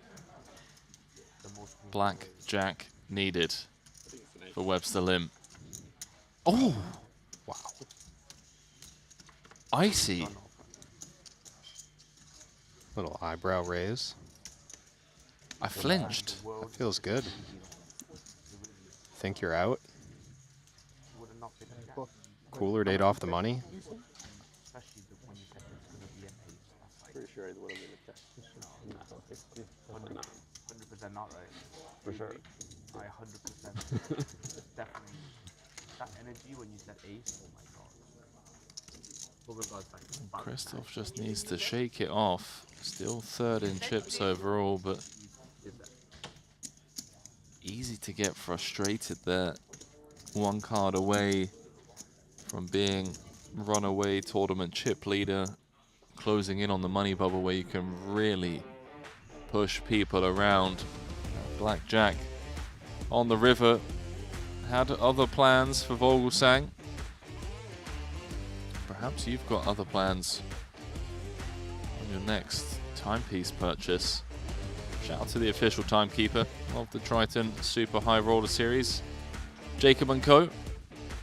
are going to be awarding custom timepiece to the champion of this main event, that collaborative Triton X Jacob & Co. that can only be earned by taking down a Triton main event. One of these 39 players will be picking up that custom piece. Is it going to be back-to-back wins for Mikolaj Vaska-Boinakau? He's currently chip leader. He took this down last year. He's looking to do it again this year.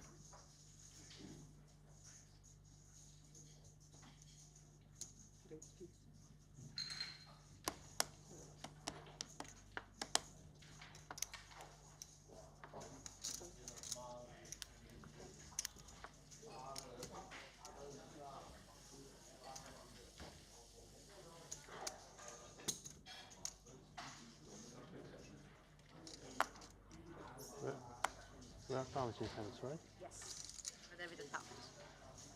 Absolutely. Looks like a straightforward defend for Danny. Play fast.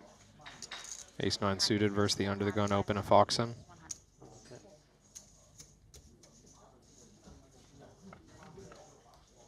It's got just about average stack.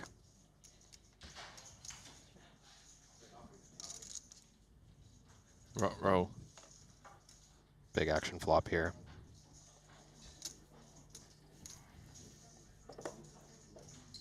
See how big Foxen wants to c-bet here. Does increase his size. Dynamic board texture, 10 high. What was that, 2/3? 90 into 135. Yep. Danny, I think, raising and calling reasonable. You don't expect Foxen to be bluffing a better ace high or low pocket pair, so we're ahead of bluffs, calling, a fine option. Just uncomfortable when we face a second barrel and we have to continue again with just ace high, out of position. No guarantee that Foxen bets the queen, but it's pretty blank for Danny's range. Another one of those spots where maybe a small to medium second barrel with a big majority of Foxen's range is appropriate.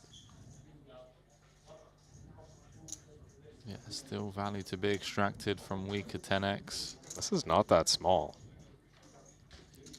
225, another 66%. This is just classic Foxen. He just plays big pots. Yeah. It's dicey with the king 10, and the plan unimproved is to check behind rivers. Danny, I think, knows his ace-9 is too good to fold. King high hearts we can probably get away from. Ace high hearts so strong.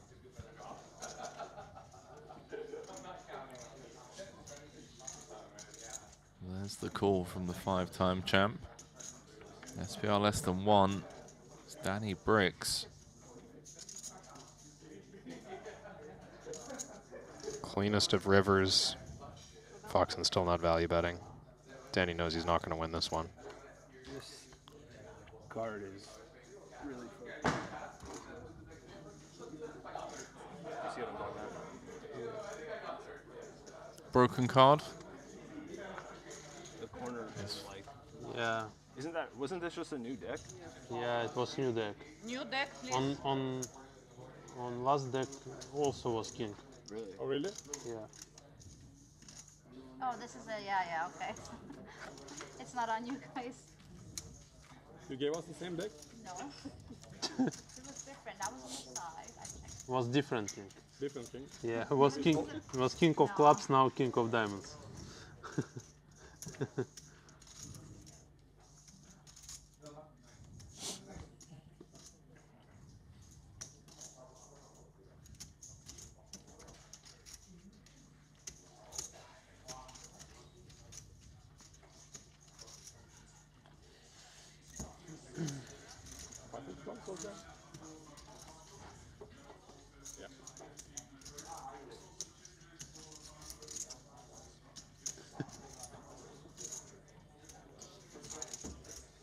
We can sit and look at the deck for 30 minutes more. It's fine. Nacho Barbero's down to 9 bigs. I scream for diamonds? Scream. What does that mean? I just thought that it was your. Oh, I wasn't even.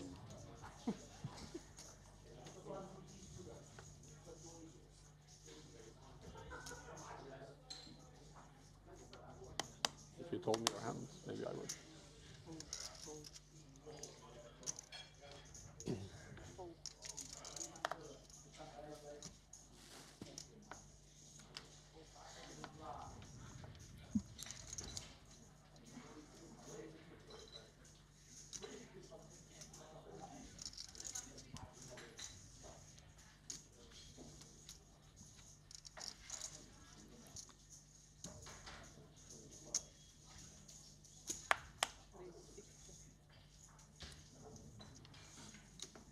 I thought Danny was interested for a second there. I was looking up at the clock. I think Foxen's going to be too thrilled. Well, 10-6 offsuit, but he does cover. He can apply pressure. 8 off the money, but thinks better of it. Yeah, Orpin also scrolled up a bit there, 60,000 at 25K big blind. A little expensive. The old 2.4x. And designed for that reason. He's incentivized to not play too many light pots against the chip leader. Effective chip leader.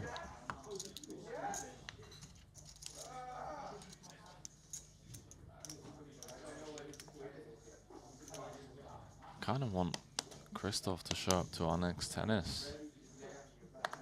Sparring match with the hood up.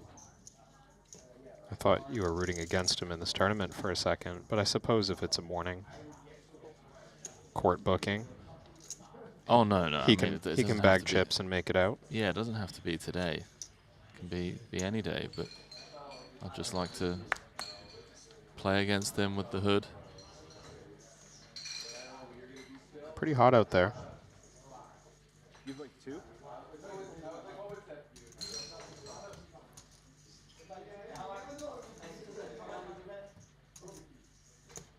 Foxen and Vogel saying almost dead even in chips. Once Alex takes stock of those numbers, he looks down at 2 jacks. Nothing home for Christoph.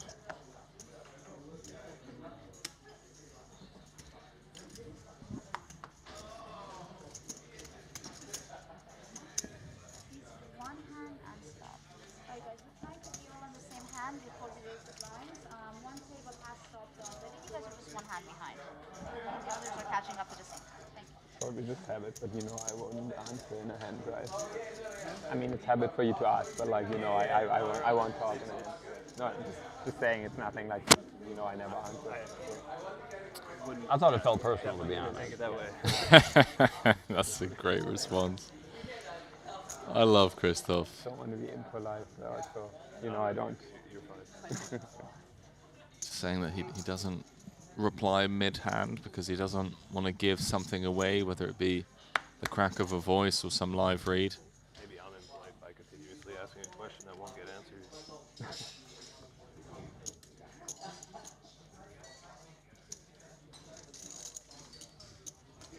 How do you feel about that, Kev?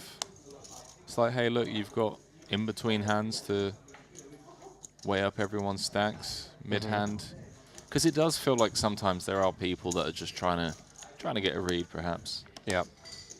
Yeah? I've heard kind of both points of view, but I do think as the player being asked a question while you have cards, you do want to make a choice. Am I going to always respond or never respond? Because when you're kind of in the middle, when you just let it go naturally, then you do potentially give something up.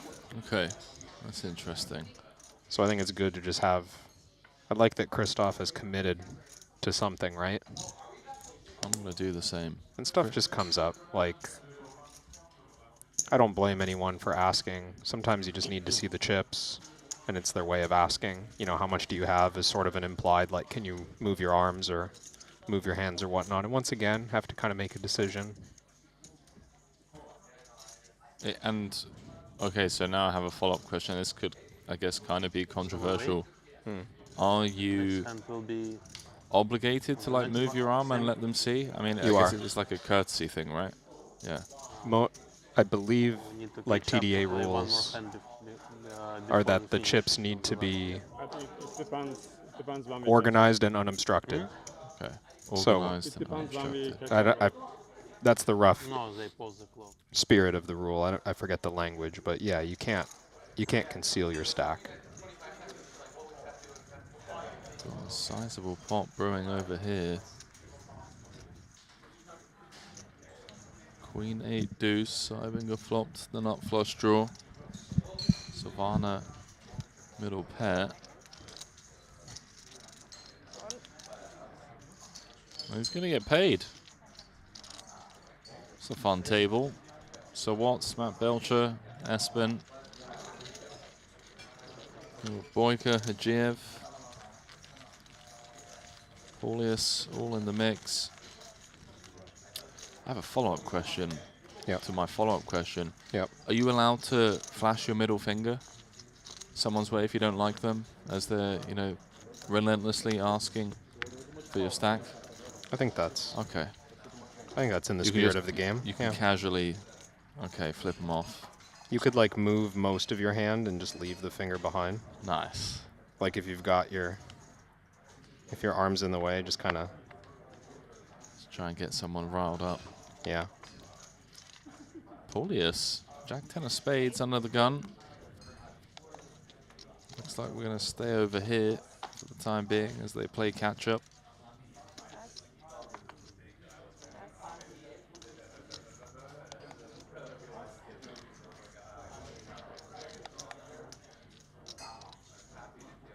Button gets out the way. Savannah giving it a good old squeeze. Yeah. Love that. Kind of surprised. Folding the King 7 suited. Savannah's got a healthy stack. He can get involved. Even against under the gun open? You know, it's dicey, but you're so deep. You're just not going to face as much pressure in these spots as you would if you didn't have so many chips. Talk of having so many chips. Espen Jorstad has Paulius covered, defending the big blind with ace, queen, O. 1, 3, 5 in the middle. Checks through, and Paulius just drills this. Turning top pair. Perhaps value to be extracted as well.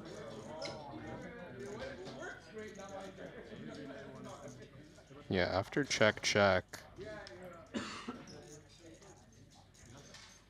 Espen will check over some stronger jacks, I believe. Not obligated to probe the turn with queen jack, king jack, and such hands. So I wouldn't expect Jack 10 suited to go for 2 big bets, but at this price, about 40% on the turn. Seems like Jack 10 suited will be seeking additional value on clean rivers. Ace of Hearts Queen, probably not going anywhere. We beat bluffs. We have a key blocker. Not to mention the 2 overs against hands like this. Oh, he is out. I admit I'm surprised. Perhaps just reading that as all value, no bluff. That's why he's the champ, Kev.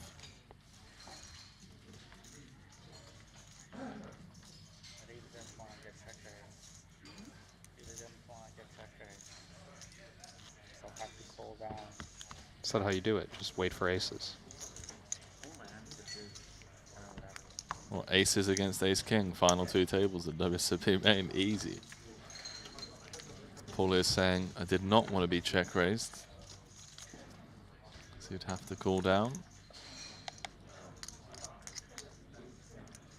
We're catching up, or?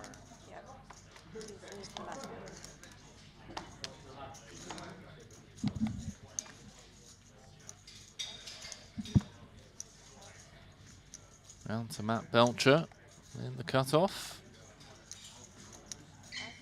He's not interested. Savannah, though. Juicy 1.8 million. And juicy king 10 of hearts. Just gonna open button. Paulius, a high stakes cash game Macau reg. Gonna defend the queen 4 of clubs. That's a fun flop. Savannah with the flush draw. Paulius with the inside straight draw.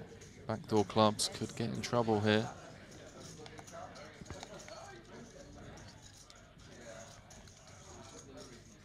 Good board texture for Paulius to represent something out of the big blind.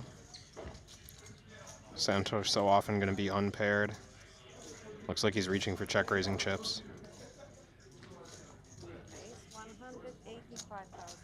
This feels like Savannah's overstabbing with that button range.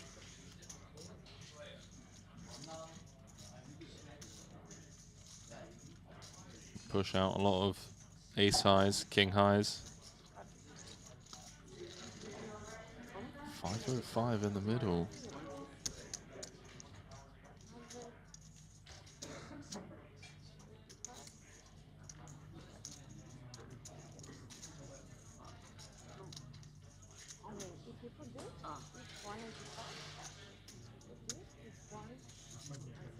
Savannah trying to shortchange the pot. I'm joking, he was the one that pointed it out. You need to put more in. Boring turn card. Yeah, you'd think Paulius likely to slow down on this card. Of course, he can represent more sixes than Santos, but we've been called relatively quickly on the flop. That was maybe the best part of this bluff. Just clear out overcards that don't have a draw. Now for Santos. Has to decide if King 10 has showdown value. I suspect yes. Against pretty much any bluff. Don't expect a lot of ace 4, ace 5 to be check raising flop. Those mostly just call.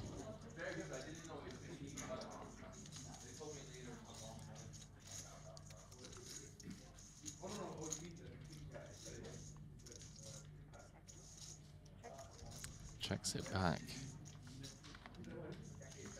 Double paired board. King high is going to be good. That showdown. I suspect it does showdown. Ambitious to bluff the river with queen high. It's a texture where you could get heroed by king or ace high. What if you hit him with the B200? That would be the way to do it if you were going to bluff at this pot. Just say, I've got a 6 or I've got a 3. Here's a gigantic bet. Queen high no good. Savannah very happy to just show that one down as he crosses the 2 million chip mark. Moves up to 4th in chips.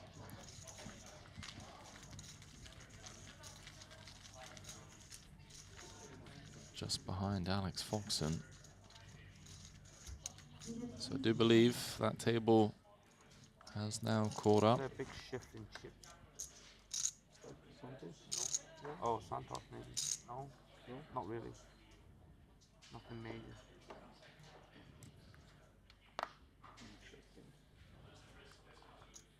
Maybe they chopped. Kind of cops win right now.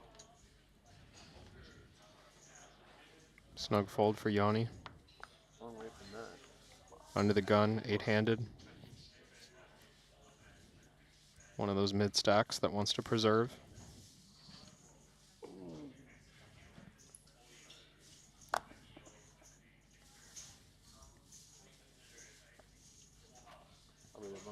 with his stack to be out in the next level too. Just keeping a finger on the pulse of that 50k turbo. Up to 30 runners now. Side and Ho is still tournament chip leader.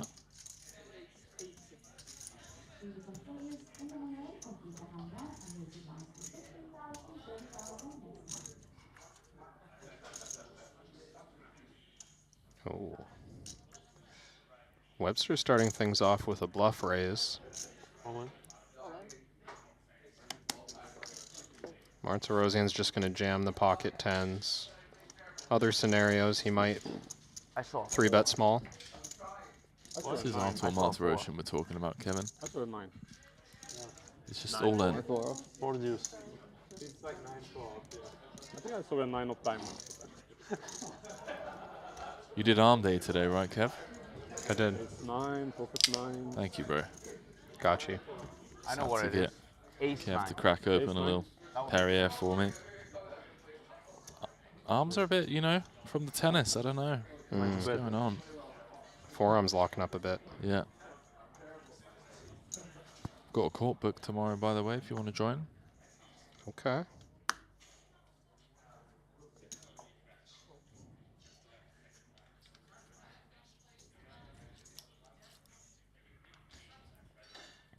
Mine's going up. 15k, 30k. Those short stacks really feeling it now. Alex Boyka down to 6 bigs. Ronald Akita on 8. Barbero on 9. David Peters at this table playing 14.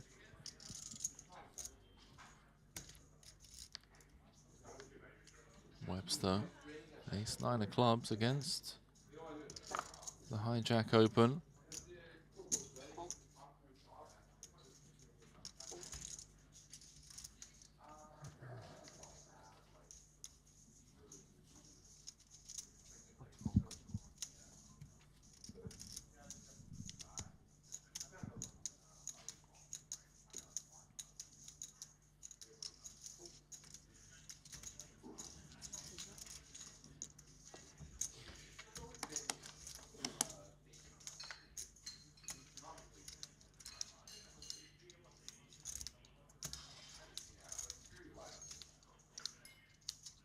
Top for the Malaysian. Foxen with a complete whiff, but pre-flop aggression.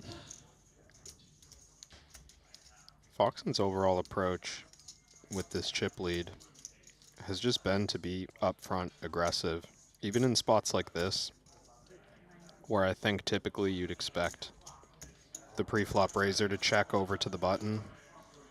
We're just seeing him pile in the C-bets, increase sizing when appropriate. This about half pot, setting up the potential to get all in by the river geometrically. Half pot on all streets. Webster obviously not going anywhere. That's a fascinating turn card. Wouldn't have blamed Webster for just jamming flop or raising and getting it in with the ace-9. Such a strong hand, and the desire to protect equity at this stage of the tournament should increase. What about now that Foxen's been called on the flop against that larger sizing? Has a gut shot. Does seem like a reasonable card to keep firing on. Removal on pocket sixes is kind of nice.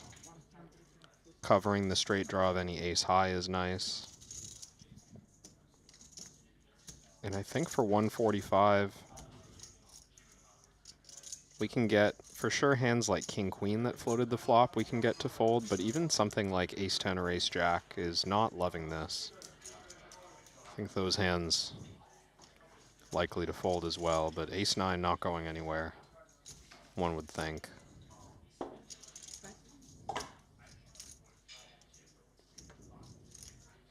think Webster's going to think through the option to jam. You worry that you never get value from worse, but Foxen will have some suited 9s that open the hijack and value bet 2 streets, jack 9 suited. Even something like 9-7 suited. Might reach here and go for a second barrel. All in. I think he said all in. Nice pickup. Lem just doing what needed to be done.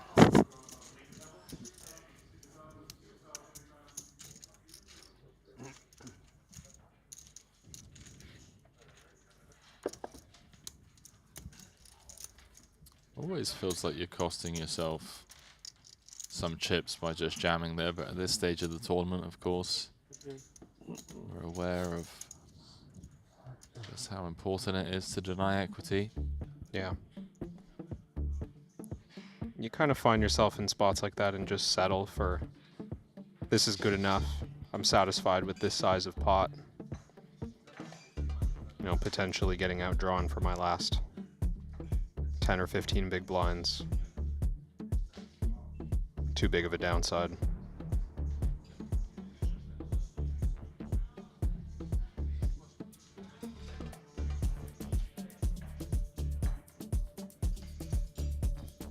Vogelsang retaking the chip lead at this table. Guess who's taken the chip lead of the overall tournament? Who's that, Henry? None other than Fedor Holtz. Won a 95 big blind pot against Marcos Ladev. Fedor's now playing 2.8 million.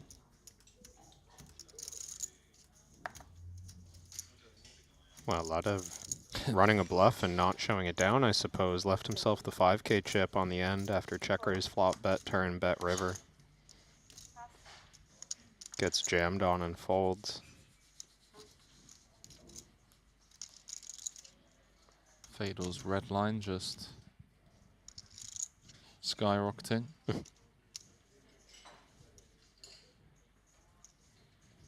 Wow, so Ladev's just basically out the tournament. It's a good way to ensure that your red line goes up. Just every time you want to call a bet where someone left one chip behind, just go all in instead. Also a good way to tank your blue line. Depends how you want to look at it. You just never allow yourself to win at showdown. That's hilarious. Because you always let their bluffs fold. I mean, what's sexier? What gives you more bragging rights? Red line, of course. Of course. Everyone wants a bigger red line. Of course. Who do you think has the best red line in this field? I feel like Artur's got to be up there. He's got to be a favorite.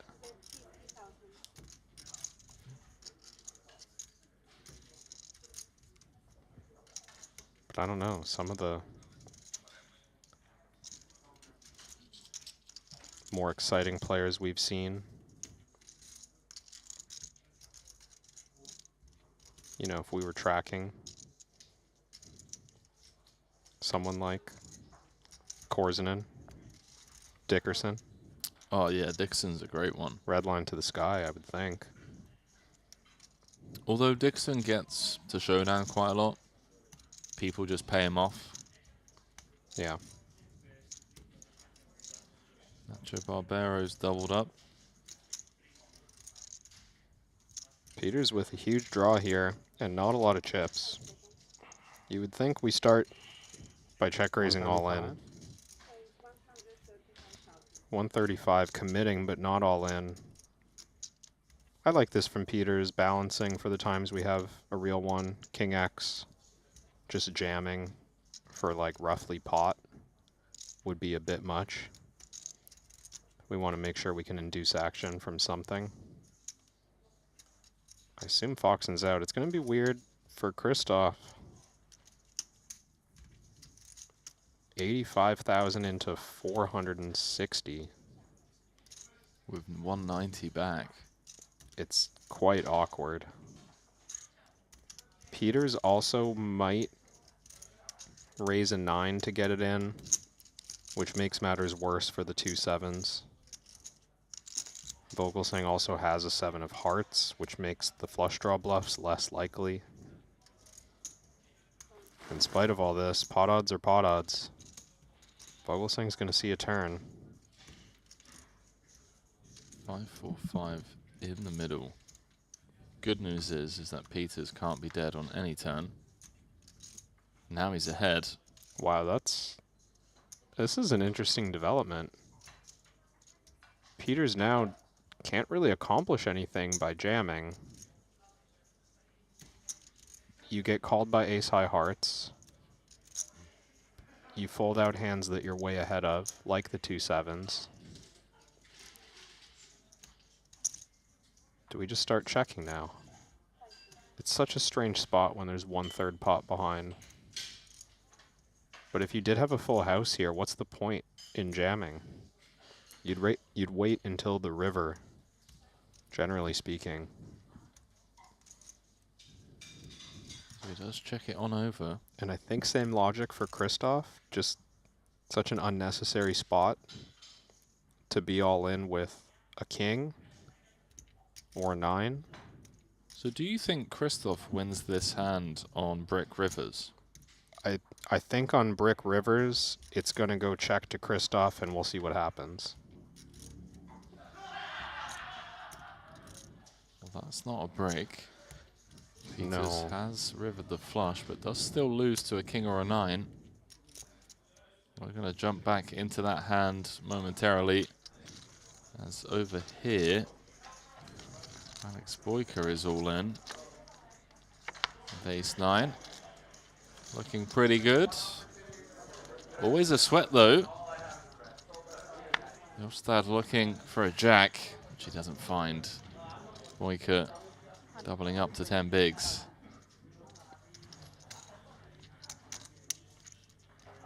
So let's head on over back to the main stage.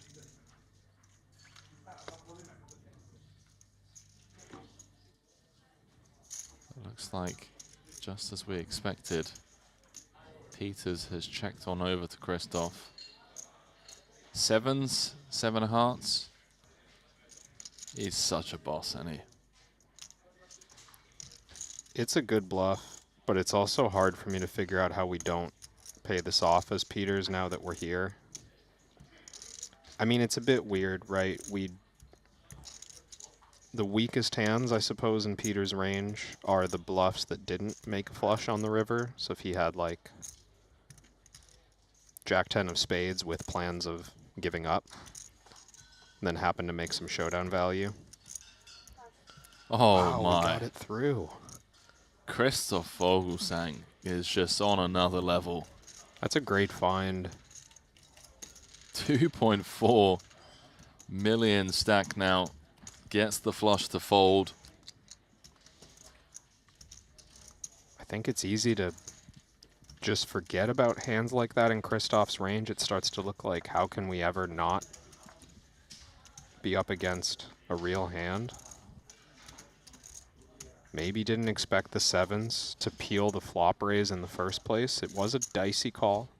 Yeah, given that Fox and C-bet, Vogelsang called and then obviously continued to call against D. Pete's check raise.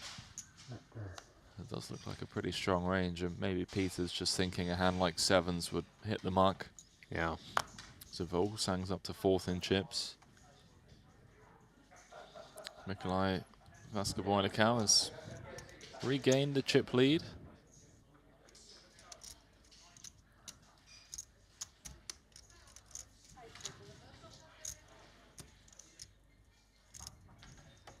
Man, Alexander Zubov eliminated aces, no good against Jesse Lawrence's pocket 9s. Jesse rivered a set. All in pre-flop. It was indeed.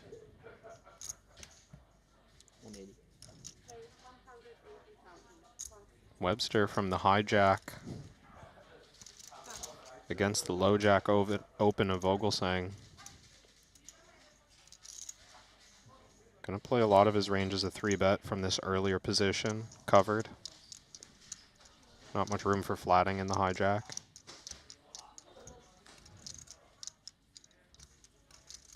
Does need a very strong hand to be willing to stack off in these moments, though.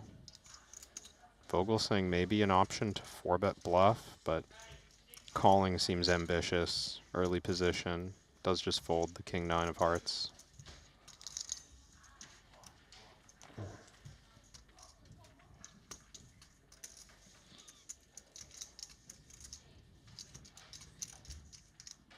Can feel the tension out there. Not as chatty as it was an hour and a half, 2 hours ago. We're now 7 off the money.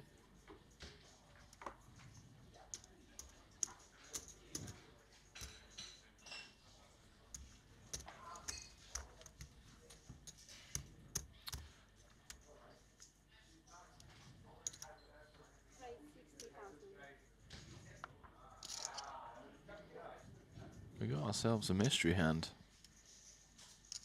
Got Foxen opening off of 1.7 from under the gun. Christoph with the mystery hand from +1.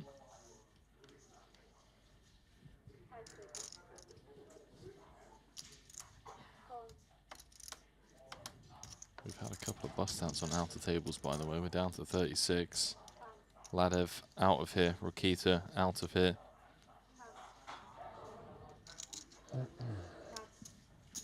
So Christoph just flatting. What are some of the hands, Kev, off the top of your head that you could see in this flatting range in these positions? Obviously, very early positions. +1 against UTG. Yeah, it's going to be wider than you would normally expect, just because both players are so deep. So Foxen going to be opening loose under the gun, maybe more of like a low jack type opening range, and then Christoph covering with high risk premium. He's going to want to flat some pretty good hands, which allows him to also flat some weaker ones. So, you know, maybe even think of Christoph's flatting range as wide as like a cutoff flatting range, but some pretty strong hands all the way up to pocket queens, ace queen suited, ace king offsuit. These hands don't have to 3-bet big stack versus big stack. They could just flat.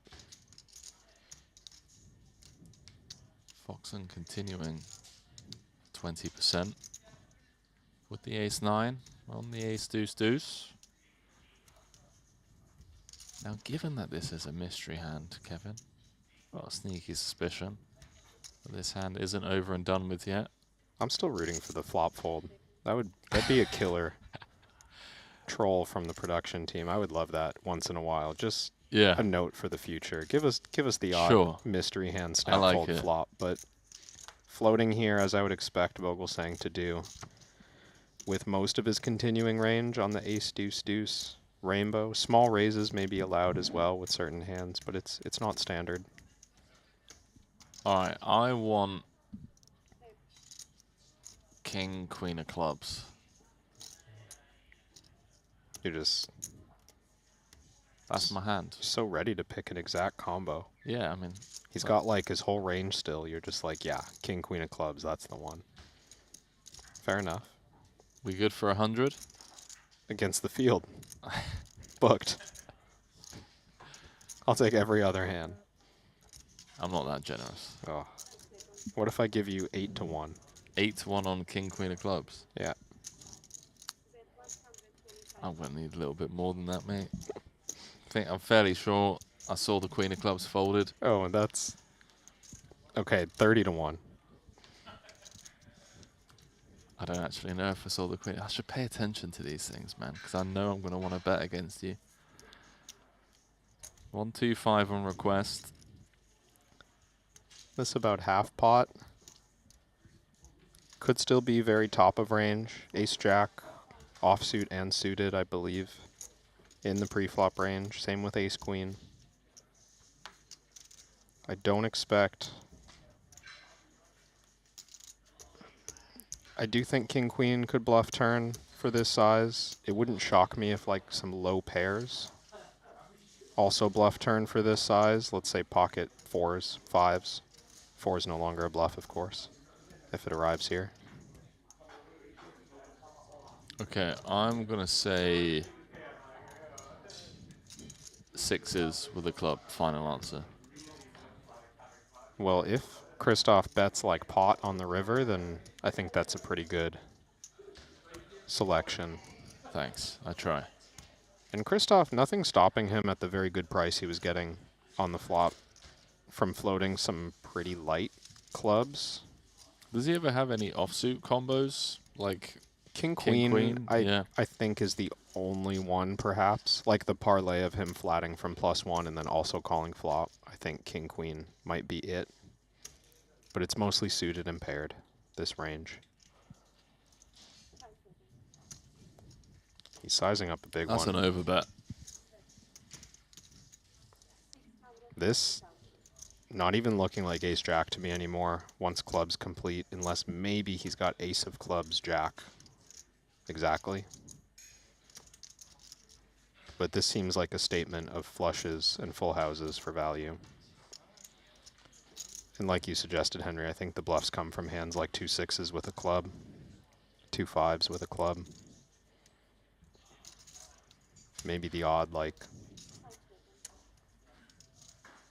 does he flat 4-5 suited? I kind of doubt it. Feels ambitious from +1. What do we think, chat? Let's ask the viewers. 1, if you think Vogelsang's got value. 2, if you think he's bluffing. What do you think, Kev? Value or bluff? I think he's just got red jacks. Let's see. Ace 5 of clubs. Foxen trolling him a little there.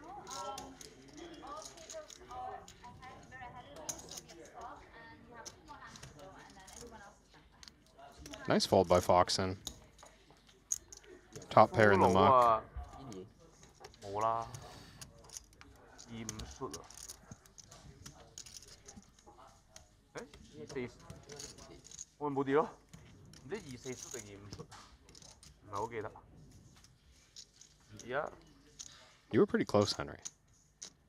King, queen of clubs. Ace 5 of clubs. Same.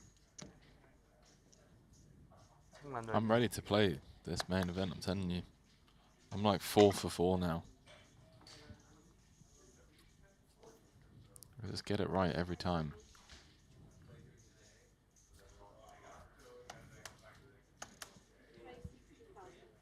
You know the hard part, though? What's the hard part? When you're at the table, they don't tell you that it's a mystery hand.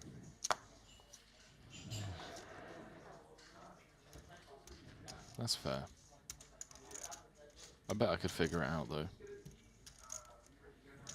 So they're saying that all of the other tables played more hands.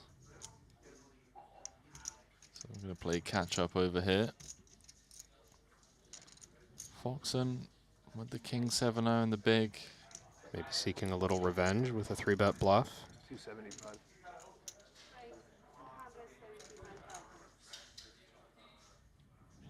Would love to see Vogel just find the 4-bet rip with the suited ace. Foxen big blind 3-bet range against under the gun requires such a strong hand to get it in for value. Jacks is uncomfortable, queens, plus maybe ace-king suited. Just stick it in his eye. And then windmill the 3. Yeah. You know he's got it in him. No, Christoph's way too nice to do something like that. It would be savage, though. Just rip it in and then show him the 3 of diamonds. Followed with the get wrecked, son. Oh, baby. Oh. Christoph Vogelsang is just in a different world right now. Great find. Up to 3 million. Playing world-class poker. That 7's bluff. Now finding the 4-bet bluff here pre-flop. He's retaken the chip lead. Obviously, That brutal hand against Webster Lim is aces against jacks. Jack of spades on the river, keeping Lim alive. Vogelsang's like, don't worry about it. I'll just retake the chip lead another way. You know what else is quite impressive about that play? As Webster Lim will open the pocket tens under the gun. Christoph, after just having won a big pot with nut flush, it's quite easy to just like take one off after that, you know? Sit back for a moment and be like, it's okay, you can have this one. That's just the natural emotional response you get in those spots. So it takes a lot, I think, to push through that and be like, no, we're going to keep fighting for pots. Going to take a thin one immediately after I just won a big pot the hand before.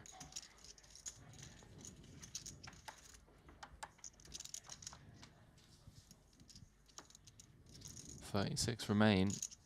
There's 5 off the money here in this 100K main, event number 10 of the Triton Poker Super High Roller Series in Montenegro.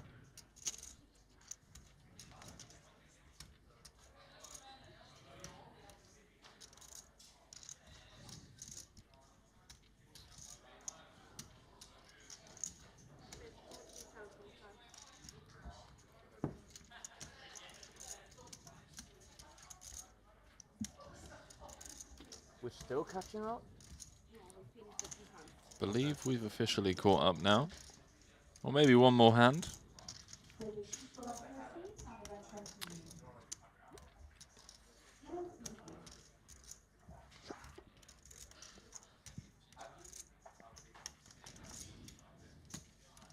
There he is.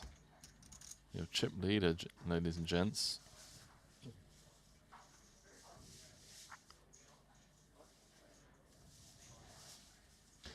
$97 big blinds for Christoph. 27 minutes left on the clock before the players go on break. Ever. Since I met you, never. Today you mean? Now. It'll be a long old day of poker. Normally you're still like Plans to finish around 2 a.m. Yeah, with that stuff, that's normally how you do it. Down to just 20% of the field.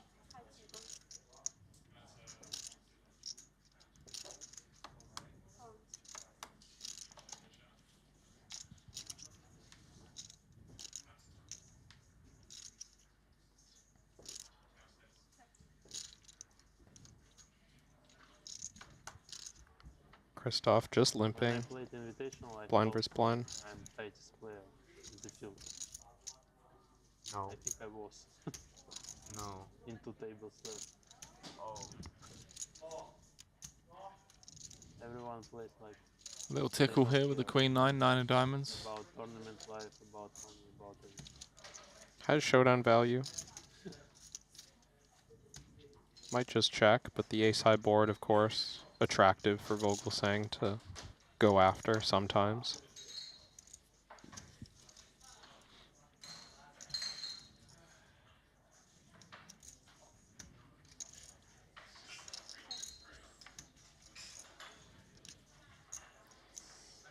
Surely now, the ace of clubs pairing on the turn, Vogelsang's going to want to look, get a bit of clearance, a bit of value. I think he's going to check again. 100 to 1. That's... How did you come up with that price? I don't know, you know me, I'm just elite at setting lines. I'll take evens. 100 to 1. Booked. I mean, it just feels like you're giving 14%. To 7-6 of clubs, yeah. Webster going to check back basically any king that he arrives here with on the flop. Probably the 4s as well. queen high not wanting to overplay its hand strength.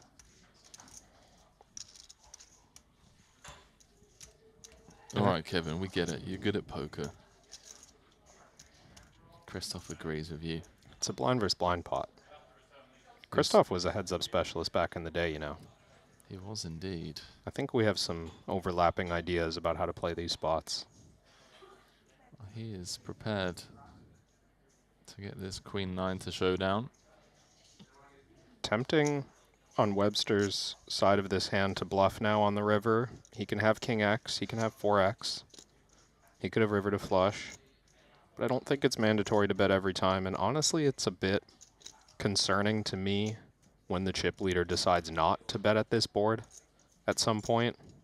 You just feel like any bluff candidate would have bet. So the checks are clear showdown value. It's a nice give up, I think. Yeah, I respect it.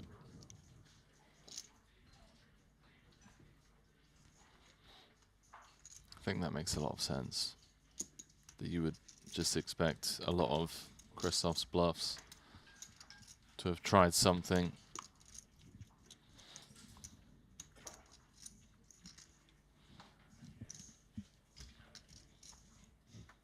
Scanning through the field, this is Stephen Chidwick. 56 big blinds. Polakov's playing 70. He's currently in 6th. Jesse Lonis in 11th. Dan Smith in 10th.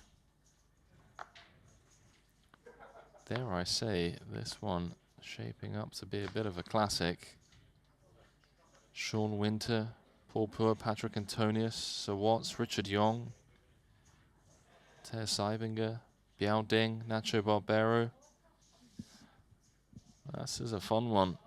Jules Dickerson, by the way, is down to 13 big blinds. David Peters, currently on your screens with 6, has an ace from +1.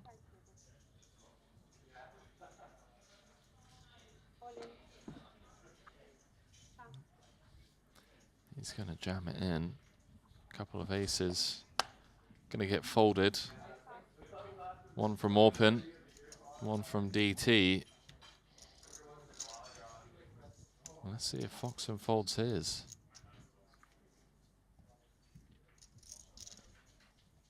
Does have big stacks behind to worry about.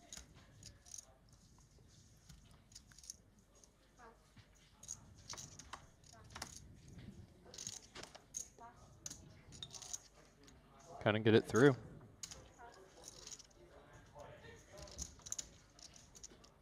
That's a huge get through, given that all the aces were dead. Back over here, what's going on? It's like Boyka's going to double once more. Button v small blind.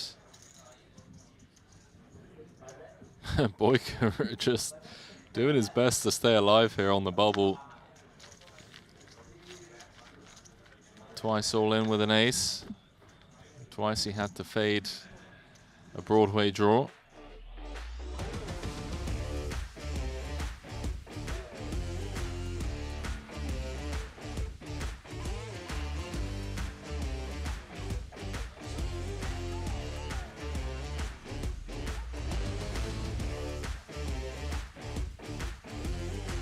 Are you excited by Kevin? Just scanning through the field. Couple of huge names, of course. Multiple time champions in the mix. Fedor Holtz, Soiser, Chidwick, all in the top 10. Rooting to see Chidwick make a run for sure. Haven't seen enough of him on the stage last couple Triton series. Yeah, it's been rough. See Lonis continuing to accumulate chips as well. Would love to see him make a deep run in the main. He's always fun. Always fun to have at any final table. And how about Santosh top 5? Who wouldn't want to see him at the final table? Peters back-to-back jams. Yoni's got an annoying one here. Under the gun jam. so valuable to his stack. Yeah, maybe ace-9 feels like the border. Something like there.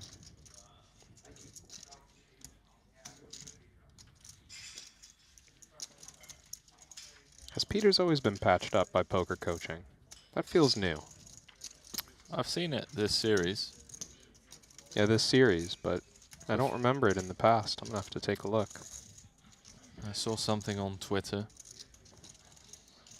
about one of his FT runs. I think I saw it yesterday when he came third. Hmm.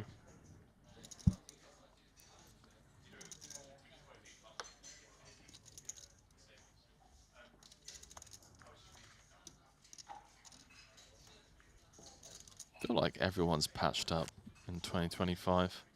There was like a period where it kind of dropped off and yeah, nobody was wearing patches. Then all of these companies, coaching companies, a lot of players launching their own companies as well.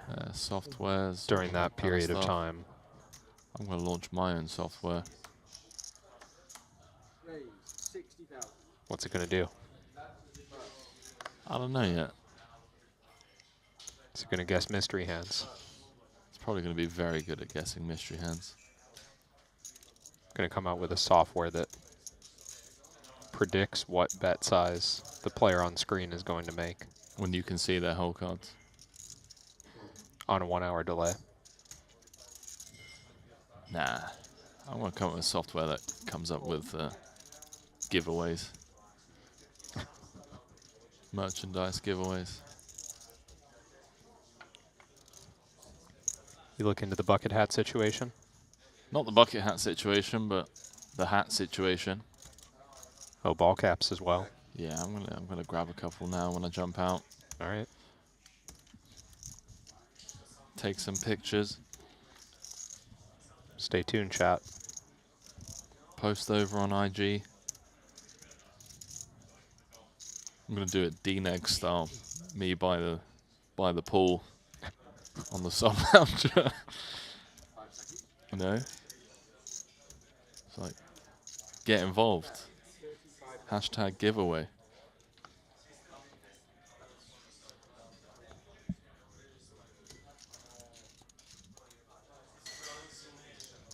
Christoph extending his lead.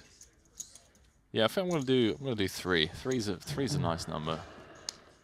3 caps. Got to be following Triton, and then I'm gonna do something fun where like people have to tag a friend who's like never gonna make it to Triton. Or maybe I'll be nice. I'll be tag a friend that you'd love to see playing the Triton series. I don't know. We'll figure it out. I need some food though. Need some food first.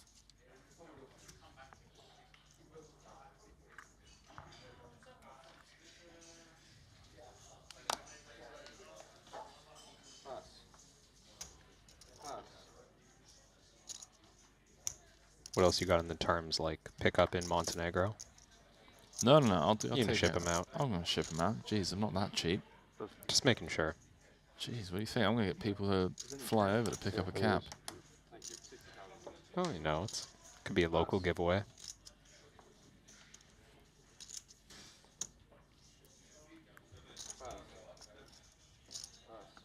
And Volkswagen's just having the time of his life out there. 20% of the field left. 5 off the money.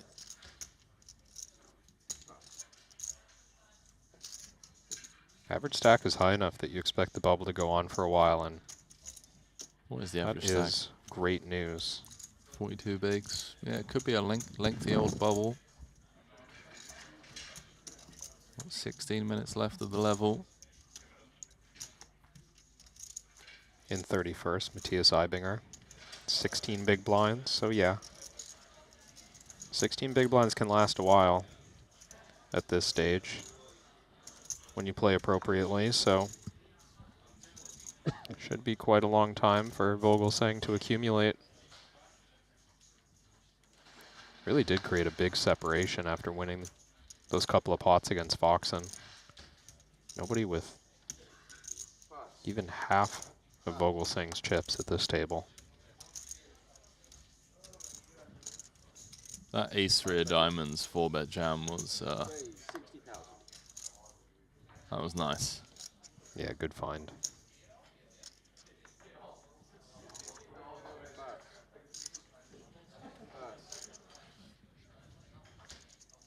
How about this for a find? What, aces with 6 big blinds? 7 big blinds? Peter's likely to find a double against Webster's ace-queen. 5 seconds. Play roll in. Let's jam it in. Webster is going to be calling this off once the blinds get out of the way. Snap. Going to get shown the blades. Wow, what a brutal spot. 7% equity. How does ace-queen only have 7% against aces? Did you not know that? This is why I play PLO. I've always got like at least 20%.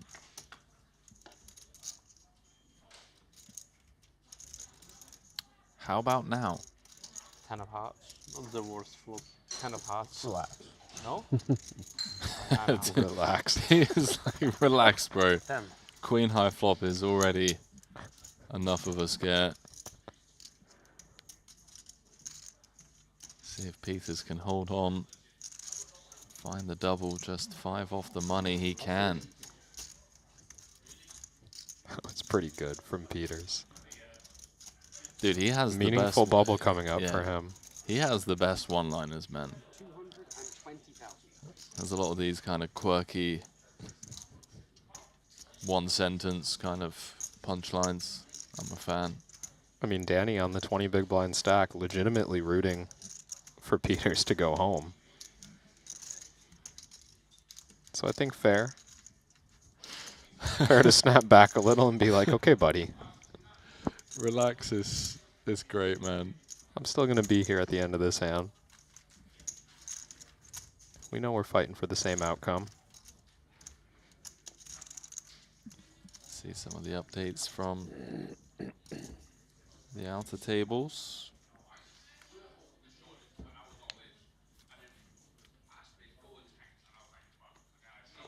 Well, looks like we got action over here. Heibinger is all in for his tournament life. 14 big blinds against Savannah's ace 10 of clubs. Ace of spades window card. And the 3-time champion, Poker Code co-founder, Heibinger is 2 cards away from elimination. Called for the spade. Now has the sweat. Doesn't find it. Heibinger is out the door on the soft bubble. Finally something gives here. We're at 36 for quite some time. He's going to be straight into that 50k turbo. Savannah just cruising along. He's up to 2.7 million now. I believe 3rd in chips overall. Look at that tower in front of him. Sat alongside Matt Belcher.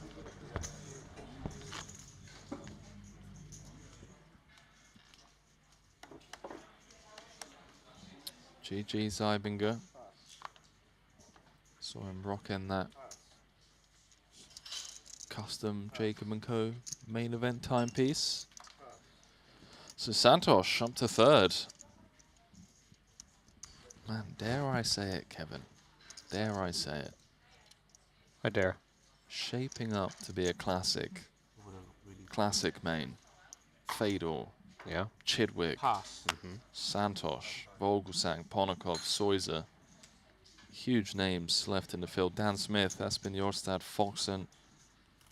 Both bosses still in as well. 5 seconds. We got a fun day of poker ahead of us. Coming up to 8 PM local time. Probably going to be here for about another 6.5 hours or so.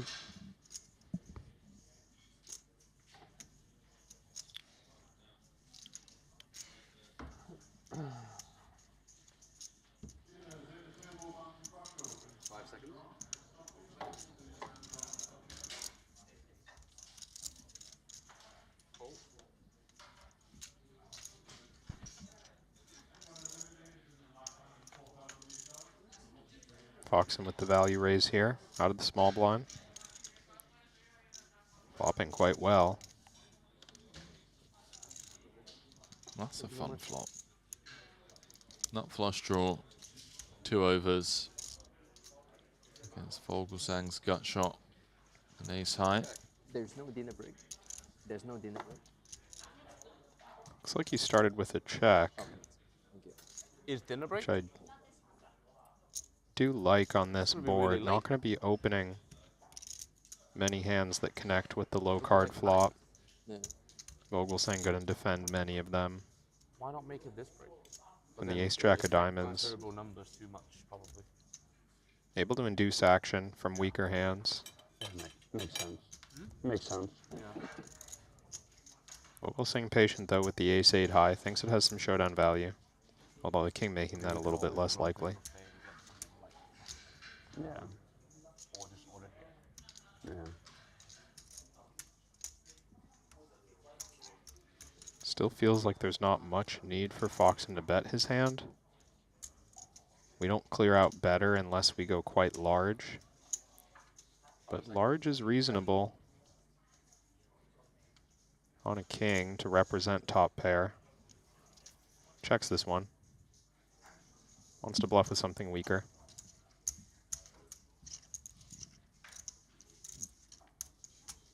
See how Vogelsang wants to proceed here, facing the second check in front of him.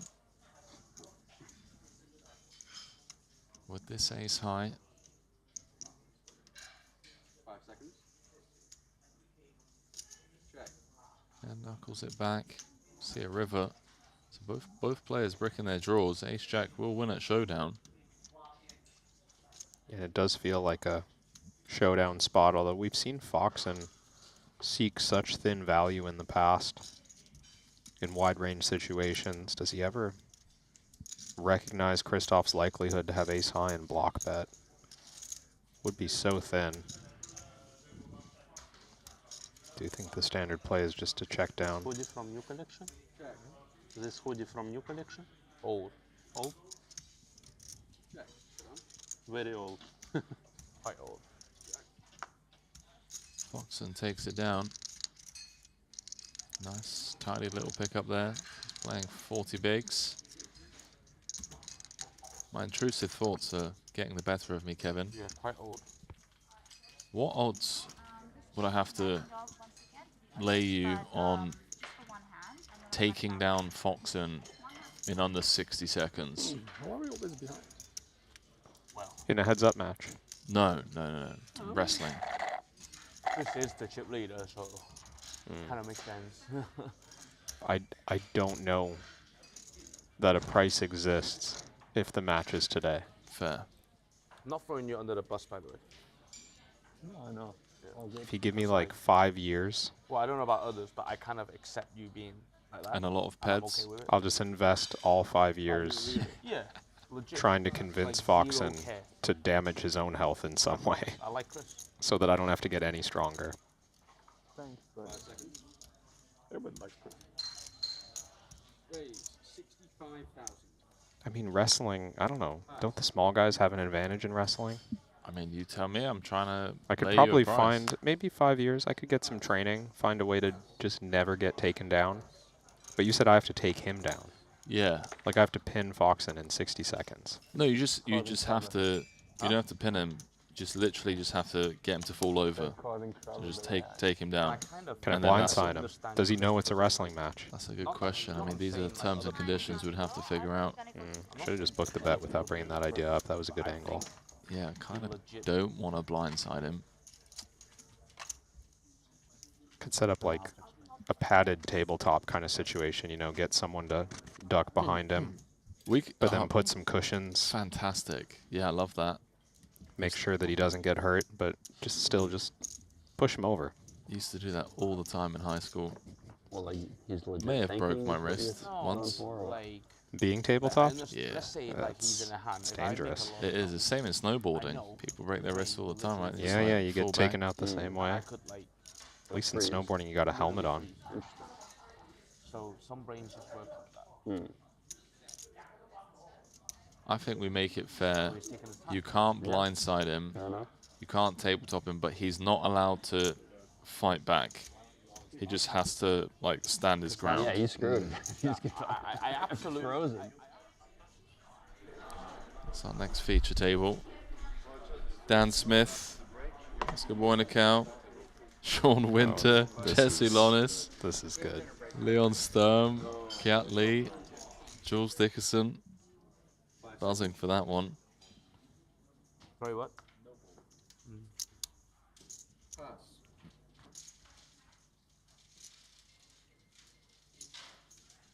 Five seconds. Raise 60,000. Oh boy. Money destined to find its way into the middle. Yep. Even with Titan ranges on the bubble. 5 seconds. Jacks versus Ace King suited for 20. See if Danny wants to induce or just jam himself. I think it's kind of a close decision. From the hijack, you normally don't want to jam so much. But he's forced to play so tight in this spot, you might just want to half stack all in with more hands than usual.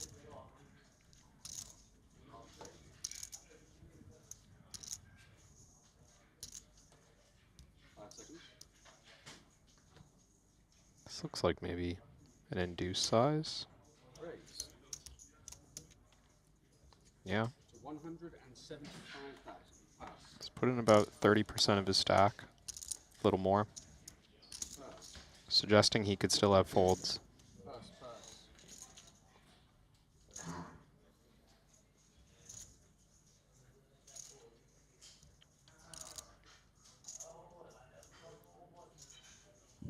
Money's going to be going in. We're going to be flipping 5 seconds. for Danny Tang's tournament life. Orpin knows it's thin. Wow, it just comes with call. Yeah. I'm a bit surprised as well, but I understand the logic. You don't think Danny has pocket tens inducing. You think that if he's bluffing, you've got very good equity. So let's just see if we can get a flop without an ace on it. Well, there is a flop without an ace on it. 4-2-5 in the middle. DT with 3-9-5 back.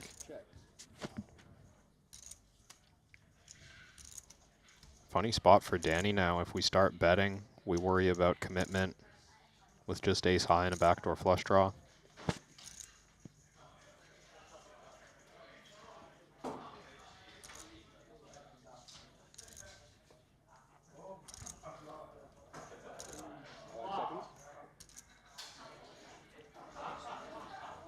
SBR less than one does check back precisely for those reasons. Doesn't want to get check jammed on. Also a lot of value in preserving his stack, staying alive. Queen pairing on the turn. Makes things somewhat comfortable for Orpin. One would have to assume that we would have heard from aces or kings on the flop. Goes check, check.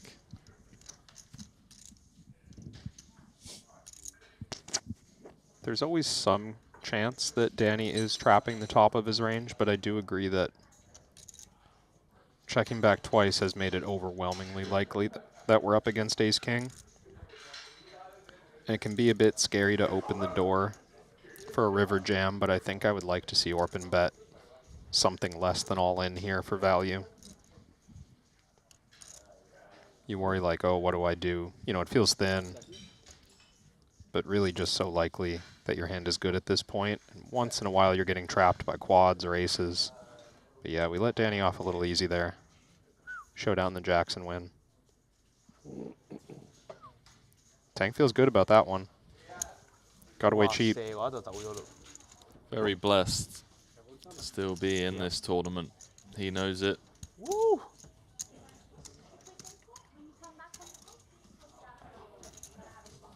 Thank you. 哇，好彩同花咋，唔同花我走咗啦。Have you got a translation for us, Henry? You'll see it.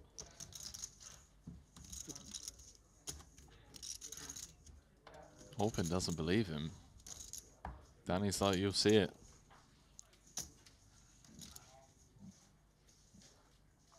I think he said something like, I can't believe I'm still in this tournament. I'm the best of all time. I didn't know you were bilingual. I'm not. Fluent in Mandarin? Also not. Just context, you know? That's what I would be saying.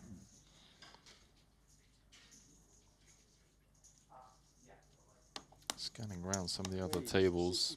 That next table coming up really is a fun one. Yeah. You've got 2 of the top 5 stacks in the room. Sat side by side. You've got Dan Smith, you've got Sean Winter, 2-time champ Kiat Lee, Jesse Lonis, Jules Dickerson. Wow. That really is a fun one. I do believe they've delayed the dinner break. So it was meant to be dinner after level 6. They've moved it to level 8. So we can get through the bubble.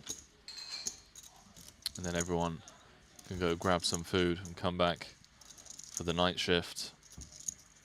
The late night grind.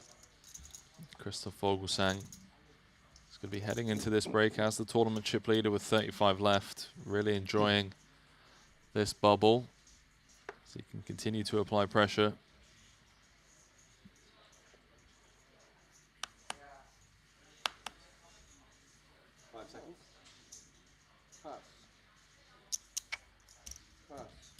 He's going to be involved here with the King Jack O.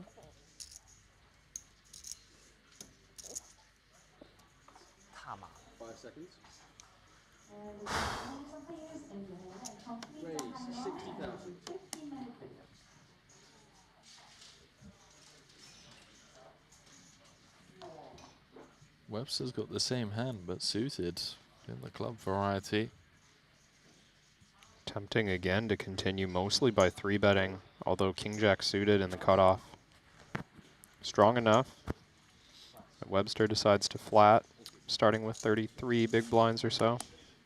Yeah, he's comfortably kind of middle of the pack, perhaps not wanting to inflate the pot unnecessarily. As both players flop top pair on the Jack-9 deuce. Can be hard though in these spots. Vogelsang's so likely to lean on the pressure of the situation. You just see aggression from Vogelsang's seat quite a lot in these spots. Even though Webster stands to flop pretty well on Jack-9 deuce. Vogelsang does start with a check. Do we just always expect passiveness from Lim, even in position with top pair here? I think Webster should approach the spot polar, and I'm not surprised to see a hand like King Jack checking back sometimes, because it's really just, it's a key decision point where if we don't bet the flop, we make it significantly less likely there's a collision for our stack. So by mostly just opening the action with bluffs and then hands that are comfortably able to put stacks in, like pocket 9s, for example, or maybe ace-jack, we've now navigated around putting our tournament at risk.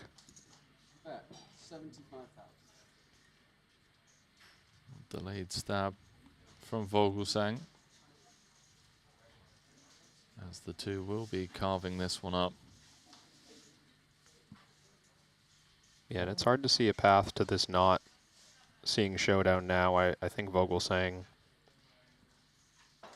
pricing in a way where he's trying to get called quite light, not trying to threaten the stack of Webster Lem. An additional 150 going in the middle, and one would have to assume, Kev, that on that river, yeah, Queen of Diamonds completing the straights and the flush. This is going to go check, check. Yeah, either check, check, or like very small bet and call. Neither player really wants to build the pot anymore at this point.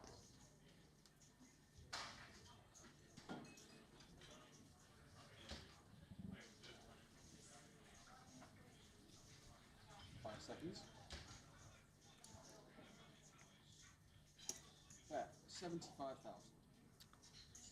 Same bet on the river. 20% pot.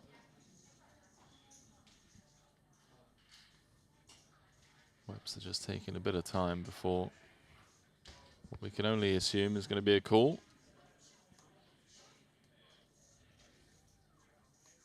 Yeah, of course we don't like the run out, but our price is so good here.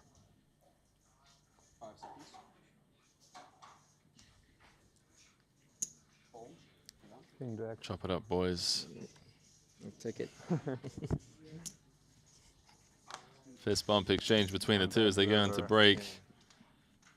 Lim, lucky to be here, obviously. Getting it in with jacks against Christoph's aces. Found a 2-outer on the river.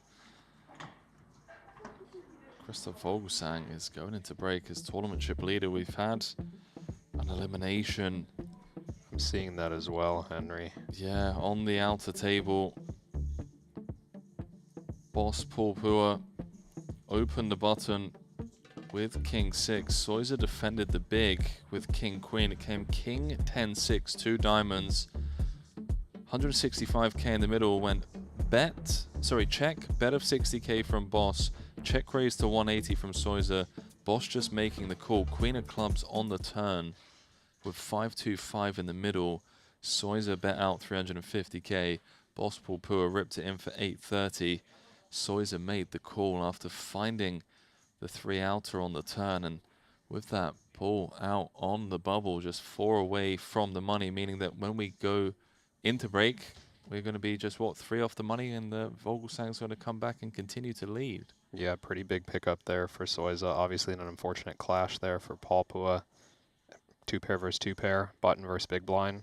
Pretty dicey spot, and you do often see as we get close to the money here, the slightly larger stacks, the ones who get involved more marginally in the first place, and then if you do get cooler, you're just out.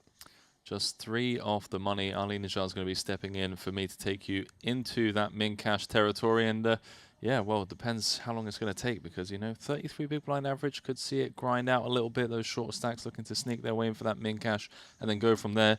And Vogelsang is more than happy for this to continue going on for as long as possible as he gets to just apply pressure to everyone else. Stay close. Continuing coverage of the 100K coming up in about 10 minutes' time.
I've played against the best, I've won on the biggest stage.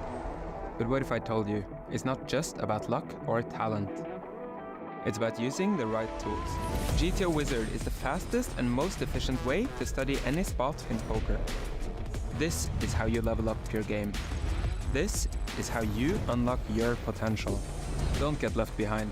Get GTO Wizard today. Beat the best, crush the rest.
What would it take, Henry, for Foxen to close that gap in this main event? Like Foxen wins it outright and Martirosian's out the door today? Does it need to be that extreme? I think it would be, yeah, I think like top 5 for Foxen, and then Artur not making it into the money. Yeah. Would do some serious damage. Talking of damage, Orpin looking to do damage to the Malaysian contingent here. Lund doing nothing wrong, taking the rejam spot.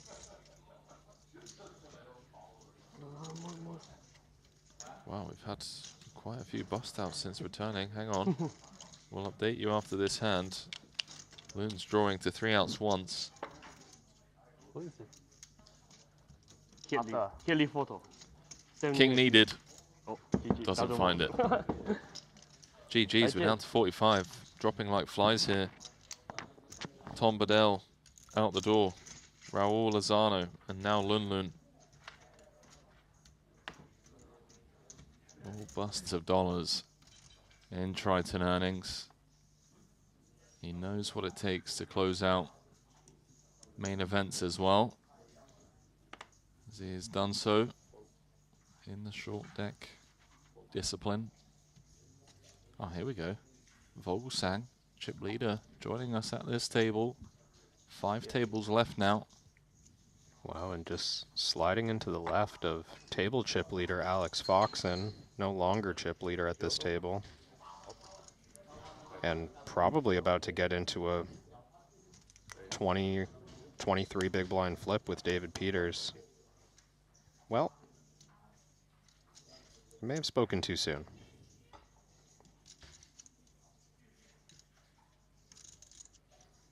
Webster's going to get involved here with the ace-king, and when it folds back to Peters, that's no longer a straightforward decision.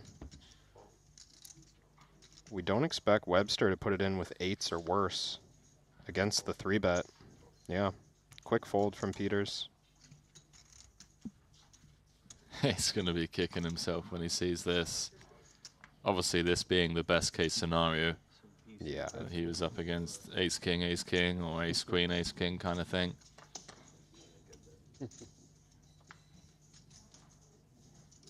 Ten, 5, 5. Free roll for Webster. We've already seen it today. They're going to chop it up. 4 of spades, keeps it clean.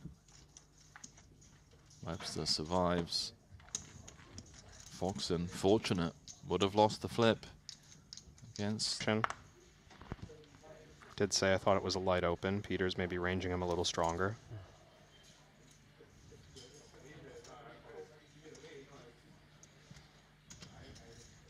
Welcome to the table, Mr. Vogelsang.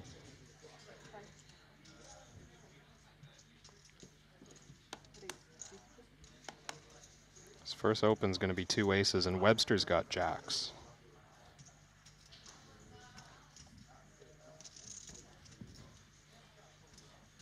This is really cold. Yeah. Given the weather here in Montenegro, sun's been shining. Beachside, as he does rejam 18 bigs, and Christoph just gets to click the call button. It is the coldest of decks.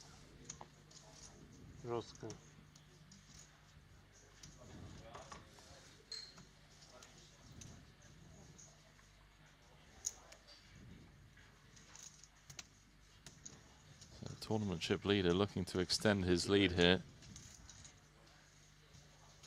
If he can just hold, which he will, 81% of the time. I didn't see any jacks folded. Vogelsang covering the heart draw.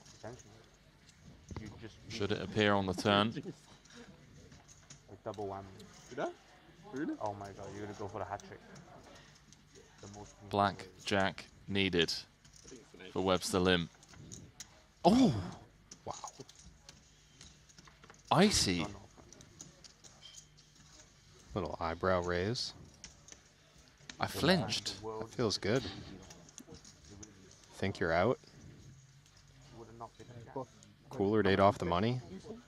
Especially when you said it's going to be an ace. That's like Pretty sure it would have been a check. 100% not right. For sure. I 100%.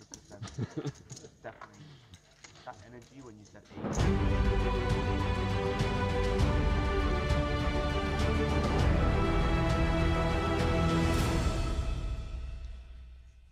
And welcome back to continuing coverage of the $100,000 main event from here in Montenegro. Ali Nejad back in the saddle, Crab still with you. And, well, let's talk about it. The German Christoph Vogelsang, as we dive right into the Triton Poker Plus app for a glimpse at the State of the Union, is no longer your chip leader. It would appear Michael Soiza, 2.5, is in front. I'm looking at a tablet, I confess, that actually shows Vogelsang 3.1 million right now, unclear. Yeah, I believe. Which iteration is correct? Yeah, I believe these are not up to date. Christoph Vogelsang still sitting on top, 3.2 million chips for him. We'll try to correct that in a moment. But oh my God, I just want to pause for a moment because typically it's on us when something like that happens. But producer James caught him right there. But truly, 3.2 million in front of Christoph Vogelsang, the real story there, not just the glimpse at a chip count that looked to be a little bit outdated. Suvarna, Vaska Boynikau, Leon Sturm, Michael Soiza then running in 5th at the most recent glimpse that we're getting, Kevin. And as you look up, you obviously took in a frame just before I came in over here. Who has looked most on form to you of those you've observed? I mean, we've been watching Christoph Vogelsang, and I have to say he's on form. He got into a couple of big pots against Alex Foxen. Direct position, of course, helping, but really great execution from Vogelsang in some key spots, including a huge 4-bet rip with ace-3 suited against the 3-bet bluff of Foxen late there. I'll tell you what. A lot of people sometimes have murmurs about, well, Christoph isn't exactly must-see TV because of the way that he's very deliberate. You know, he reminds me a little bit of Chris Ferguson once upon a time. Not to date myself, but he was the original sort of take the exact same amount of time with every decision, go through your motions. He's out here to win a poker tournament, guys, not to entertain us. And pay some respect to the fact that he's doing it at the 100K level, and he's on the hunt for millions up top in prize money. 31 will be paid. Currently just 34 remain. KG portion of the program. Yeah, and speaking of people who can win tournaments, Vaska Boynikau highlighting this feature table we have coming up. Yeah, most Third definitely. in chips, having won this event in the past. Nikolai, the Belarusian, 7.1 million in career Triton earnings. The bulk of it coming from the 200K Invitational 5th place that he had in Monte Carlo. The first place in the 125K main last year in Montenegro for 4.7. The guy knows how to make a big score, but he's got people to contend with here at the feature. Looking at you, Leon Sturm. Looking at Jesse Lonis, Sean Winter, Dan Smith, Kiat Lee, Jules Dickerson, just 16 bigs, but he'll throw curveballs your way. We know this much.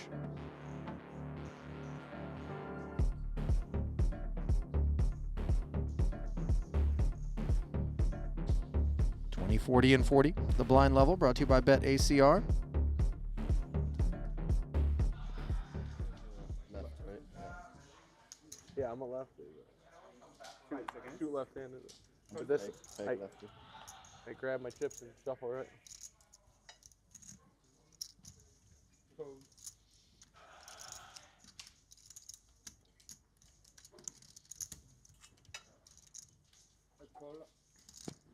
Kevin, I'm going to ask you a question, and I know we're no longer on camera, but by chance, when we were, did my name tag say Henry Kilbane? I somehow contained the urge Check. to call you Henry during that exchange, Ali. You know, but it did. It's interesting because Henry and I have beaten you and Randy in the bet earlier, and there's no need to be vengeful about things as it comes ace 9-4. Kiat Lee blind versus blind with Jesse here, limped. There was no intent. Maybe, you know, not an economic pound of flesh, but perhaps a spiritual one. Kiat electing not to bet. Playing a hand here. Yeah, his hand good enough to bet, but covered by a player like Lonis. A lot of players will exercise caution in these spots. Player who just picked up a gutter on the turn after checking back.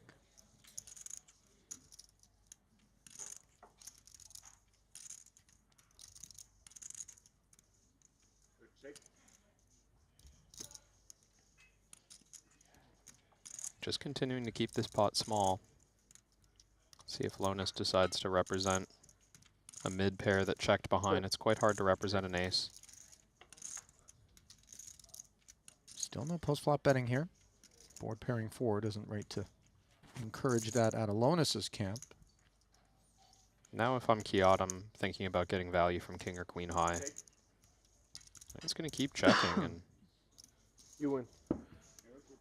Lonus resisting the urge with a hand that doesn't have any showdown to dip his toe in the water, and he'll be quite pleased that he didn't, since obviously Kiat durable enough as played to look him up. Early glimpse at how Lee is approaching this bubble. For me, when I see lines like that, I'm inclined to think that they have a little something to do with the opposition, because we know Lonus's chips are the type that don't take a break as often as some of the others in the field. This is not a critique, it's just a stylistic observation, and one that has been effective for him here at Triton in the early career of the young man, two-time title winner. One coming already here at this festival. Does feel, though, once he decides not to put pressure for the first two streets, it's pretty safe to assume nothing crazy is going to happen, but can't always be so sure. Nothing crazy about the under the gun. Pocket deuces. Open from Sturm. King jack off. For Vasca-Boynicao, the aforementioned. Mightily stacked. Former main event winner. Reigning main event winner from this stop last year. Just to put a button on the last exchange between Lee and Lonus, which might have otherwise seemed like it was not worthy of dissection. I'm also impressed because Jesse's check back with 8 high when he knows he's very seldom, if ever, going to win the pot. Shows some self-awareness, right?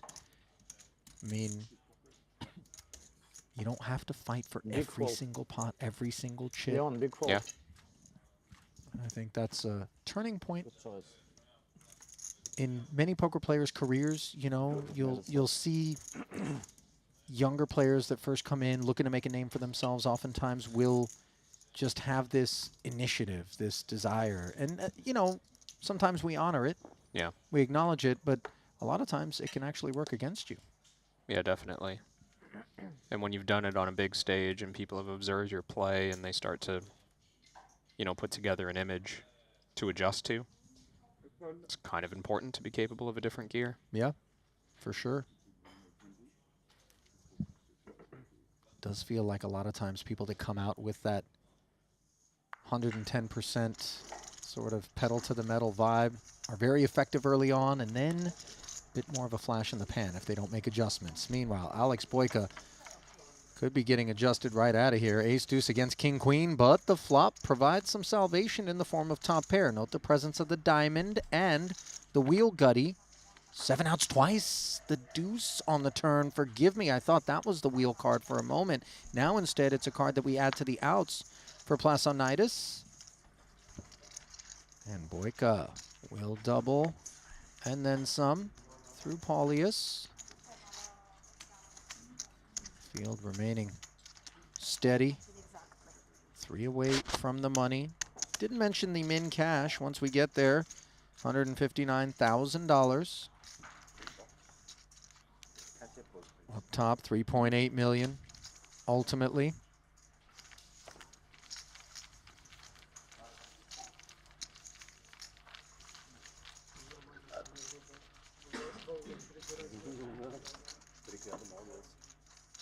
Ace jack.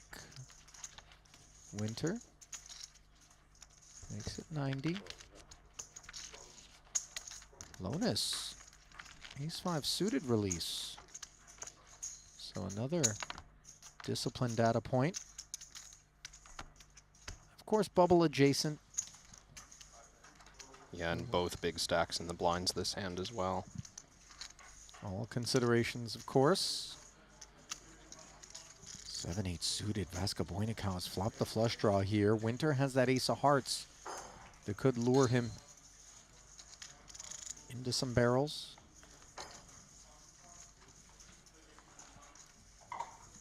Normally expect some increased sizing, both when you're covered and on a dynamic texture is this? About 30% from Sean.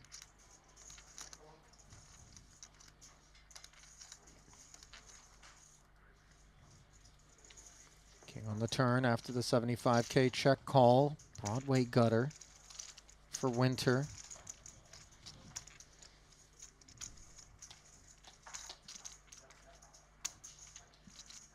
Not sure what's going on here. I think perhaps Vasca hadn't checked yet, but the dealer may have announced it. Sean clarifying, was that a check? He says no. Mikolai's leading out. Well, now, you know, and especially with a guy like Sean, Kevin, even that little bit of sort of ancillary activity is going to be influencing his perceptions of Mikolai's sudden choice to lead after sort of reasserting that the action was on him. So he will call. He just calls, and I think that was the plan for Mikolai. Freeze the action on a king that he would otherwise have to check fold. Well, he fails to get there, and he's quite certain he fails to win at showdown. So let's see a give up here from Mikolai. Sean's going to win this hand either way, but he's got to take a second to think about whether this ace-high should bluff. No guarantee that it's good at showdown. Lots of ways for Vasca to have a pair of nines, pair of queens, something with a gut shot perhaps. Some busted spades that were peeling and then getting funky on the turn maybe that we don't need to worry about as much.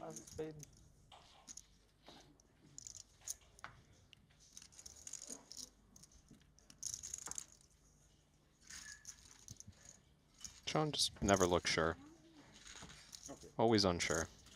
The thing is, whether he is sure or not, the look will always suggest that there's some modicum of confusion beneath the hood. I'll go through the whole gamut of facial expressions in any given spot. I was more worried when you checked. Yeah. Maybe I should have bluffed. I can imagine. Taking a peek, by the way, at this Montenegro festival. It has been unkind to Winter coming into this one. 0 for 6, including in the 200K Invitational. Looking for his first cash. He's oh so close. Sitting 39 big blinds deep. Does rate to get into the money if he can be patient.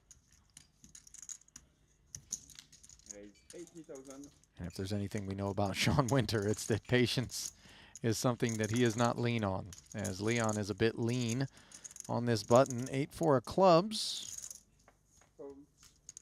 Raising in to another one of the big stacks. And he will take this one. We're holding up with no further issues. Yeah, still protected by position there a little bit. The deal one and stop, right? Yeah, Looking at Sturm's festival thus far, he too has yet to find the money, and he is 0 for 7. Even worse off than Sean coming in. And, you know, the pressure begins to mount. Kevin, you know, you consider that multiple bullets could be fired, especially in those 25Ks, the 50Ks, which add up. All of a sudden, every event you've played is 100K plus. And now you're in the hole, perhaps 7 figures. You're on the precipice of 159K min cash, a shot at 3.8. Don't blame some folks for maybe feeling the weight of the moment. Meanwhile, checking in here, road traveled between Kisachoglu and Foxen and open to 100,000 from Orpin. Foxen flatted the small 5-5-7 board, went check check. A 4 arrived on the turn. They both knuckled once more. Now we are waiting on Alex. 180,000. He's come out swinging 180.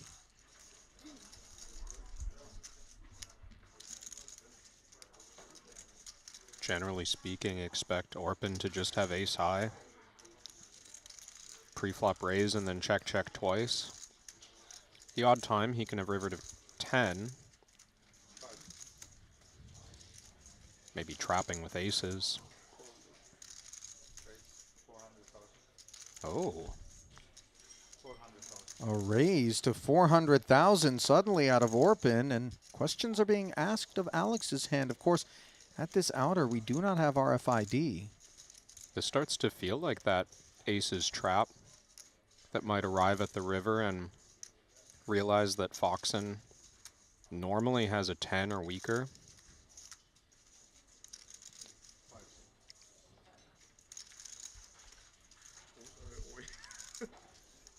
So 220 deemed too much for Foxen to hang in there as Orpin snacks on him.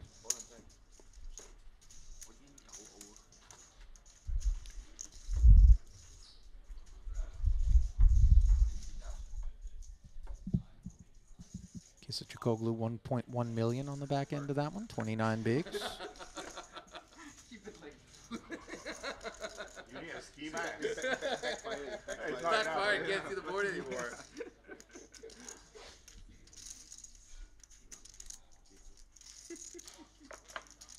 Sami Elamawi involved in this one, opening to 80,000 elsewhere in the room. Ponikov's a flat on the button.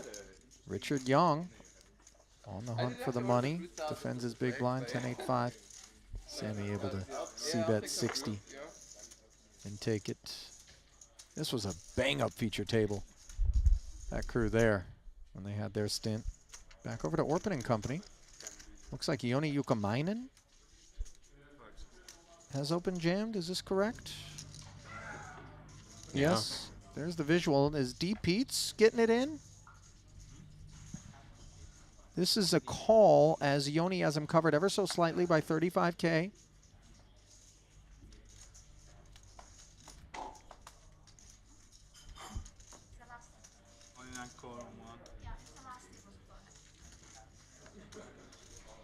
No other parties involved, and let's take a peek. Pete's pocket queens versus the nines of Joni. Things not looking good on the ace-6 board.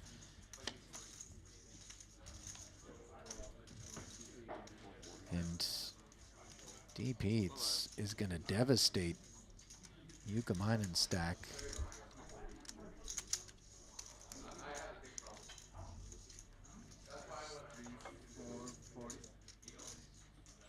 He's going to be left with crumbs here. Sub one big. There's the nub. By the way, an elimination before these hands occurred at the outer tables. I don't think we have coverage, but Ding Biao out in 34th. Ouch. At the hands of the aces of Stephen Chidwick. A blind versus blind confrontation on a 9-high flop. Ding Biao had queen 9. And these are not fun things to be experiencing. In particular, when you consider that Ding Biao is 0 for 8 coming in now, 0 for 9 here in Montenegro.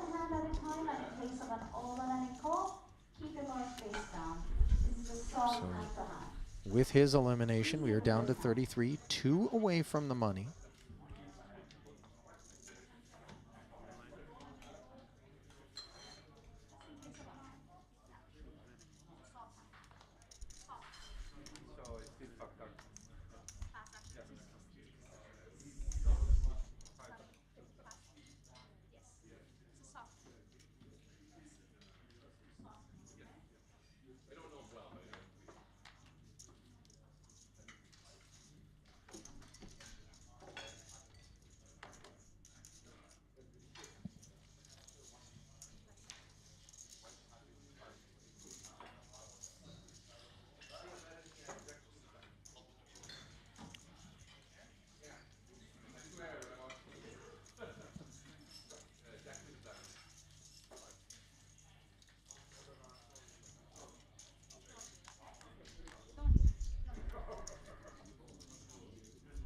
Vogelsang on the button, making it 80 to go.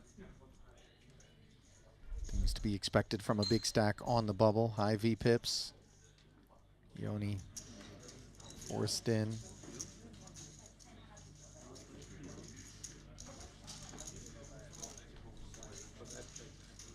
Might have had a bit to think about there with Yanni already all in. No chips out there to steal for Vogelsang. He's going to have to win the spin against Yanni. Gets a bit of good luck from Peters there. Asking for a card touch. Whatever works.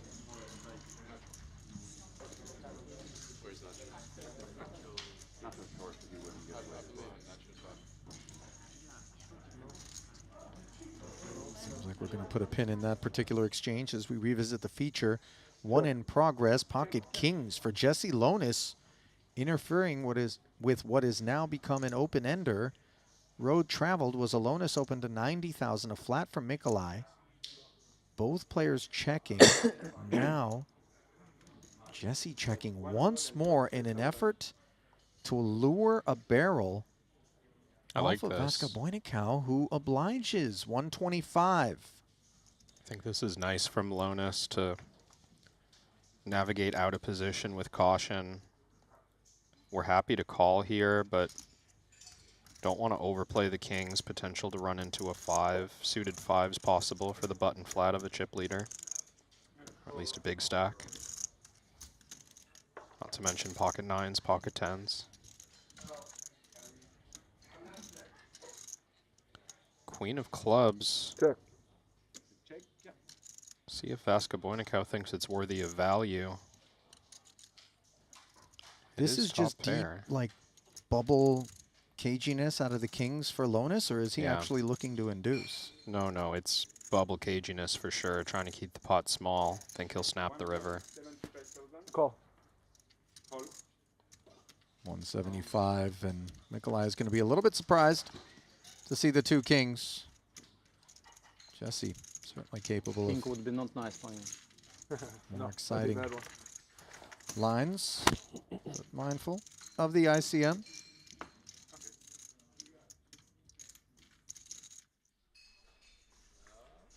Mikolai pointing out a king would not have been nice, as that would have been straight versus full house. So on our backs here, and it looks like Yoni has found himself an ace. Better than average kit here. What is Vogel working with?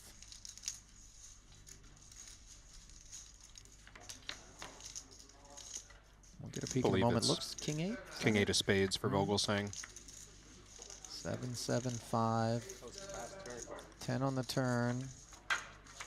Yoni suggesting it was a little bit too fast for his taste, and maybe he was onto something as an 8 rolls off to make it official. Jukamainen won't be finding the money in this one, and we are on the stone bubble in the 100K main with chip leader Christoph Vogelsang picking one up. Actually, Soiza has reclaimed the top spot, it would appear.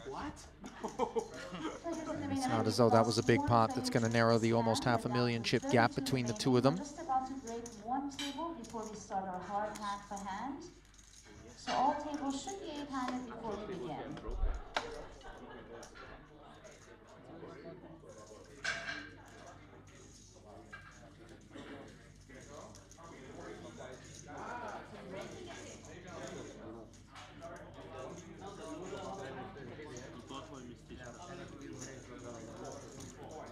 $32 remain, 31 paid.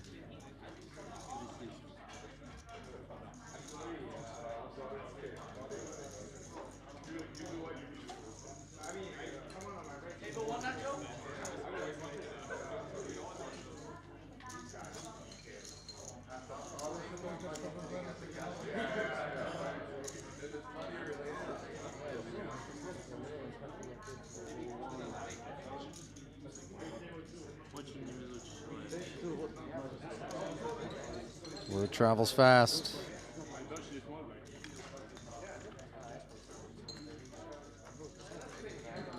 Table break here. Looks like Espen's finding new digs.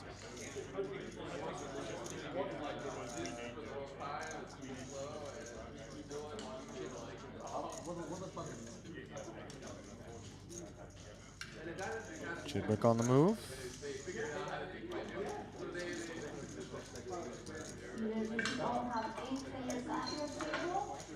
You will not be using fast action during hand for hand. But please do keep your red hand racks next to your slabs. We'll be refreshing them once we're down to 31 remaining. During hand-to-hand, in case of an on and above, please do not shoot on the contact of your hand. Keep the balls face down. If you lose 2 or more players on the same tables, we'll be tying for the last addition position.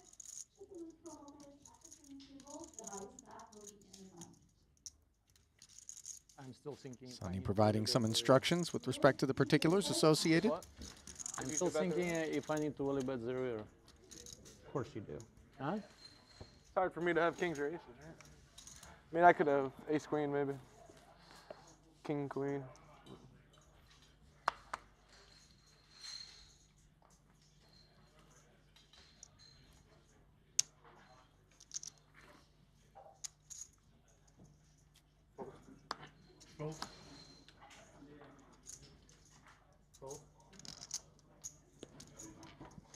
You know how much you have? 2 million. 2 million?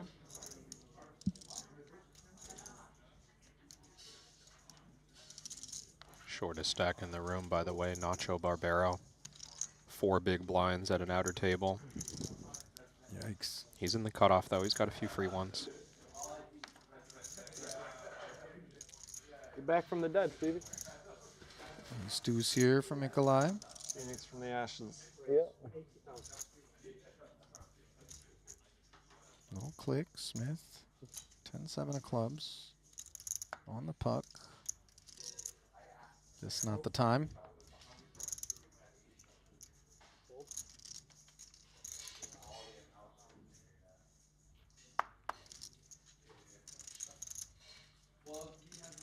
King 8 suited for Kiat Lee. Price is right, although he is pretty thin. Yeah, dicey spot to defend, but we do just have quite a strong hand. He's 5 Trey. Not looking so strong here. This is all Nikolai.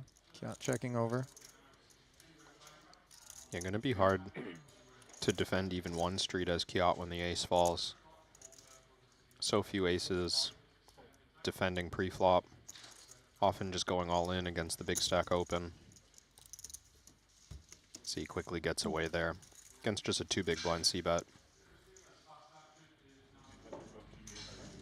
Easy release. We got one going already. Barbero officially shortest stack in the field with the 4 bigs. Danny Tang 7 bigs, second shortest. Dickerson, 3rd shortest. None of them part of this process, it would seem. We are on the turn. Action was Webster. Click on the button. Espen defense. 6, 7, 8 rainbow. Check, check. 10. Putting the 4-liner out there. Espen checking. Now we await Webster's orders.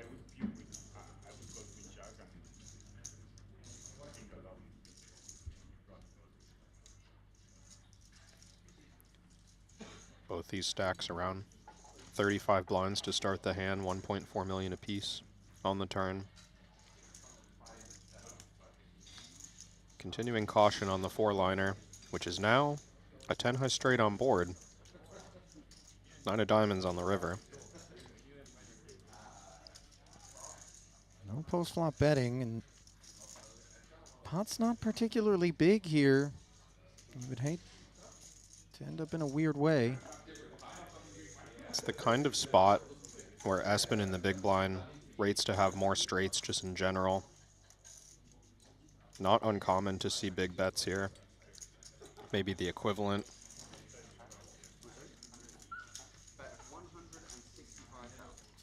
Just 165, less than pot. Would expect to bet more like 150% or even 2 times the pot in other situations, but chips more valuable on the bubble, or rather losing chips more costly. So to call and lose because it's more damaging, not surprised to see Jorstad offering a better price here to Webster. It's tempting to just call with anything. He's going to fold it. So the 165. Earning the Norwegian the pot.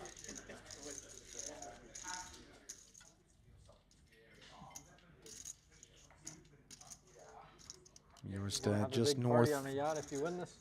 of the current No, this average time. stack. Maybe in Cyprus. Has a 13th and a 12th under But his last belt time was already nice. in 6 efforts. Currently Good the memories. average stack, I don't remember the party. 1.4 million. Yeah, you was 35 not invited. bigs.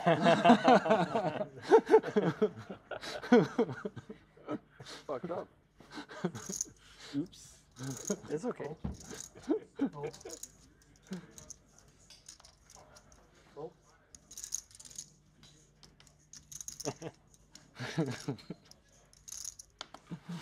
Oh. Oh.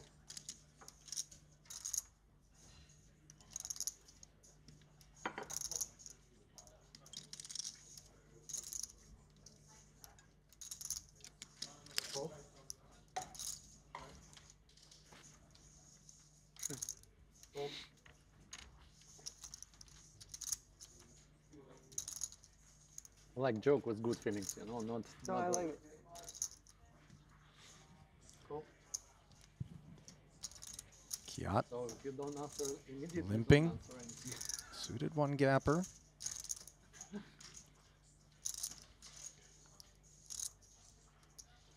Ten-8 suited, quite strong for the spot. Still good enough to limp even under potential bubble pressure. 140.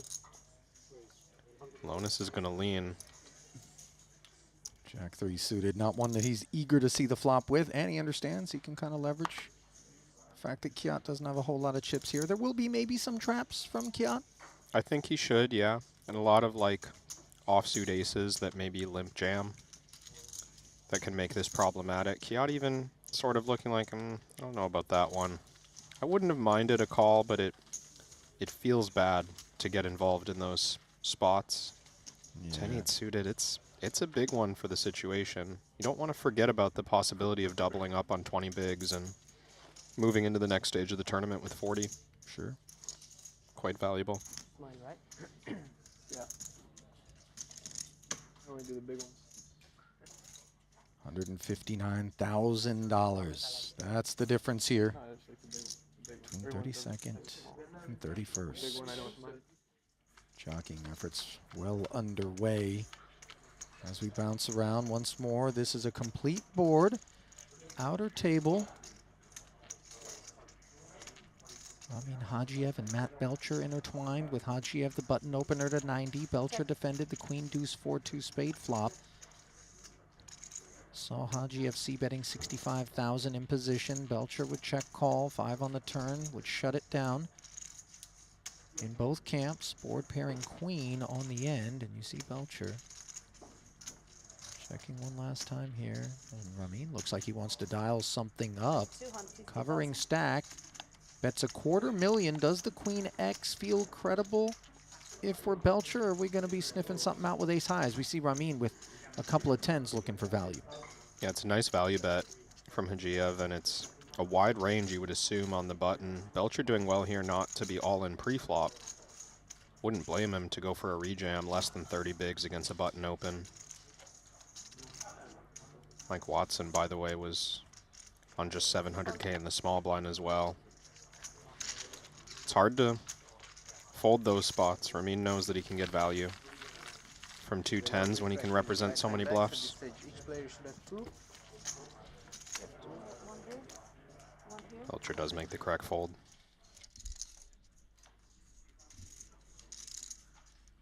Sammy Elamawi got himself involved in something. Fedor holds small blind, open to 105. Sammy defended 8-7 deuce 2 hearts. Fedor bet 110, got called, third heart on the turn. He would slow down. Sammy would activate for 150. Fedor hung in there, and now after a 6 of hearts, puts 4 hearts on board. Fedor checks and faces 330. That looks to be a very chunky quotient of Sammy's remaining tokens. Multiple time banks appear to have been utilized here thus far.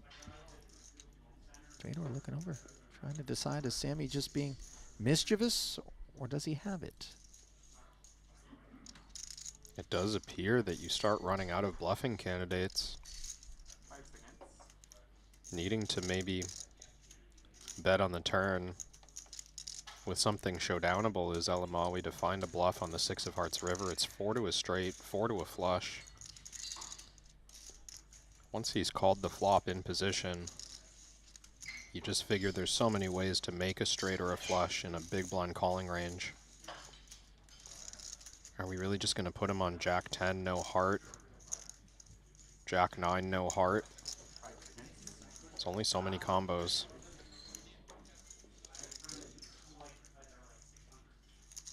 Now, of course, we don't know how strong Fedor's hand is. He could have a small flush and just think that it's time to make a heroic fold. But more often than not, Fedor is just going to have a 1-pair hand. Maybe have rivered 2-pair. Pays it off. And? Says he's good. Fedor showing 2-pair, 8s and 7s. I think I saw King Jack offsuit for Elamawi, no heart. No heart, no 6, no 5. Floating the flop with King Jack high and then starting to bluff on the 4 of hearts turn. I'll tell you what, that was a big call by Fedor considering the board texture. 4-liner, 4 hearts, and still made the find against Sammy, who gave it all he had there. On the stone bubble, those are made even more difficult. Tension appears broken for the time being, but my goodness. I was thinking, I'm not very good at why are you talking and we don't have, girl? One person was insisting on giving a handicap because they were better, and then the other person just wins outright. Oh, I see. That's equal. Stop thinking it. You're gonna get everything I own. If it's in my way, I'm gonna. You can move it. I'm never gonna do it on purpose, though. Only if it's in my way. You would never do this to someone in position on you. Size 15. I kick everything. It's so big. I kick my kids on accident when I'm walking by. You used to have a kid because of it. That's the way. They ran into my foot. Off me play tournament. Sammy, by the way, In New third York, shortest I play stack in the quite a field lot. now. Just Outside of New $500,000 York, left. Almost never. But New York, they have a good competitive scene. And you can play like 4 games in 4 hours, you know. Is it why you? A game takes an hour? If like in a casual, in like a, it's called rapid. And that's the time control that I like. You play a very serious tournament, it What can is- take what 5 size hours. is this You know, in and that's just Europe? not fun, you know. It's 15 in America. I like an hour. It's a reason. Not Take there from the small for Lonis. Back over here at the Belcher Hajiev table. Barbero, shortest stack in the room, pocket 4s. Action on him. Unopened by the look of it. He is going to commit here. Just 2 free hands remaining if he were to fold here. Yeah, trip to the blinds would be pretty catastrophic, as over half of his remaining chips would be required. Wow, he Get back might- to free hand action. Suvarna being looked at like the man who needs to get it done here. 5-6, 2 overs. I mean, maybe just gets it through. Getting through the jam with 2 4s would be huge. No, Santosh is going to take him for a spin.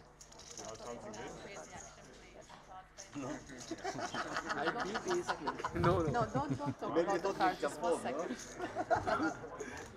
Neil, do you have something good? No, the response from Suvarna. No, don't. 90%. Daniela doing her best to get the boys not to make revelations here.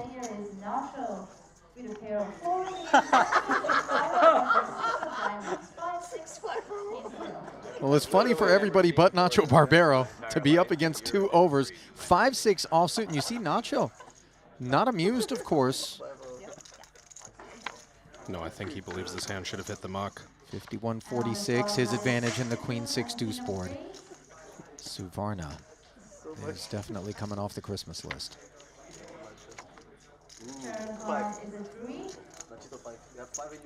4 doesn't work, but now we have 3 outs instead of 2. As a 5 would do it, and instead a 7 on the river, and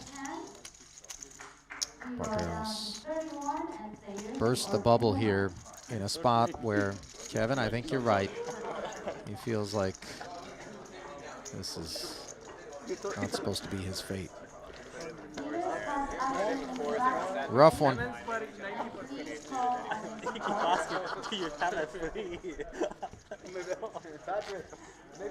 Those spots feel gross. Yeah. On one hand, it's like, well, if I knew I was getting called this light, I wouldn't have made the jam in the first place. You're so right. And I'm sure that's part of what's going through Nacho's head there is Without question. if I knew I wasn't going to be able to get it through, I wouldn't have taken the spot, right? But he just felt so obligated knowing he would be in the blinds in just 2 hands. Not going under in the bubble.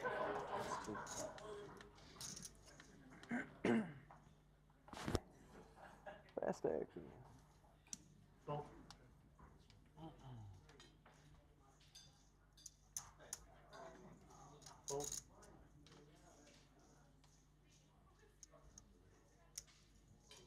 Fours now for Smith. Back at the feature. Everybody guaranteed 159,000. It's 31 remain, and well, you really feel for Nacho there. The old not like this. 8-6 suited now for Lonis. Oftentimes, while it did feel like there was somewhat of a breakneck number of all-ins and collisions that we were flashing out to the outer tables on the bubble to cover, once the bubble bursts, things can get even more frantic. Far less pressure upon the short stacks. Payout remaining flat, by the way, at 159,000 for 4 slots.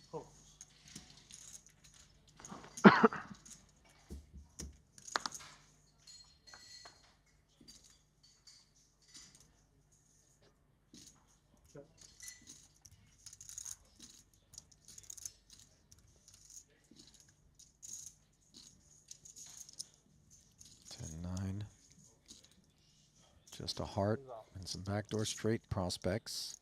Has checked over. Smith staring at the 3 over cards. Yeah, it's an appealing hand to bet small and try to clear out equity.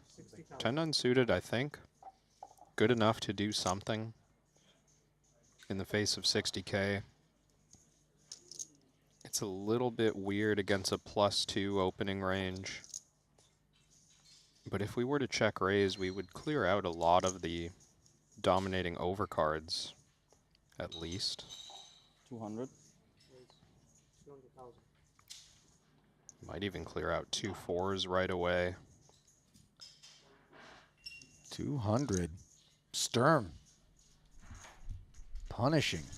Smith 60K. Tickle. Danny Tang was on his feet there briefly, and now we're seeing why, Kevin. Yeah, Danny defended his big blind with 5-6 of diamonds against the Fox and under the gun open. 4-4-5 flop. They got it in. Alex had ace-queen high and spikes the ace on the turn. Yeah.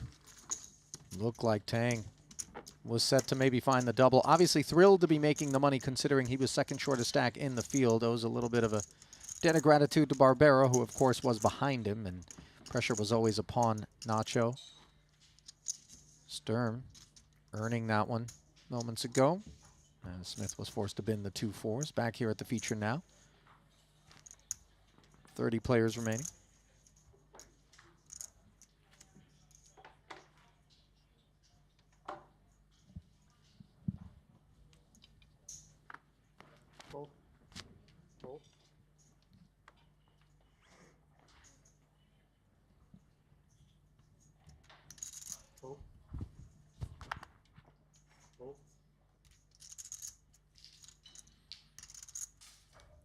Ace queen for Lonis.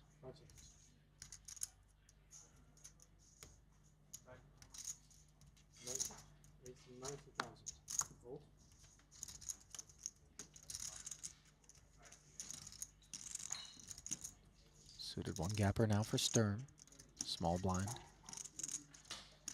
All dressed up with 3 million plus. After taking that one from Smith, he's going to take a shot.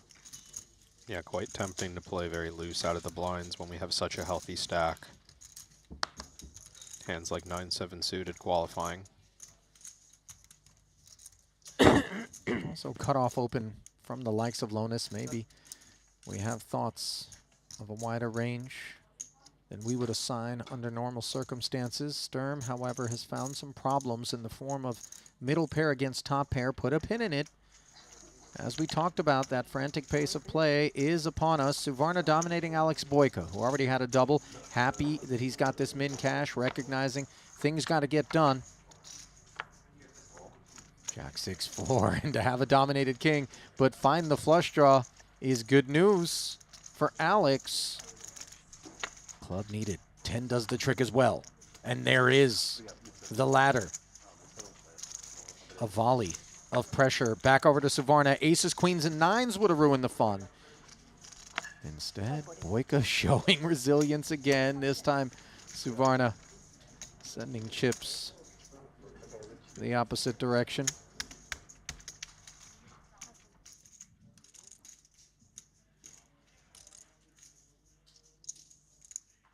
Oh, a board pairing ace back here at the feature where Leon check called a bet of 135,000 is a problem for Sturm's prospects to get away.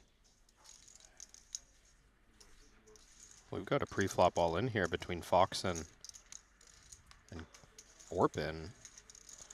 Orpin doesn't look particularly excited, shaking his head, wrapping the table, efforting the road traveled. This was a Peters raise to 80. Orpin flatted the button. Foxen jammed. Actually, 3-bet 1.2, so an effective jam. Orpin would then get it all in. And the board ran 4-9, king, jack, king. Orpin had pocket eights. He cleared the hurdle on the flop, but then a jack on the turn, connecting with Foxen's ace-jack.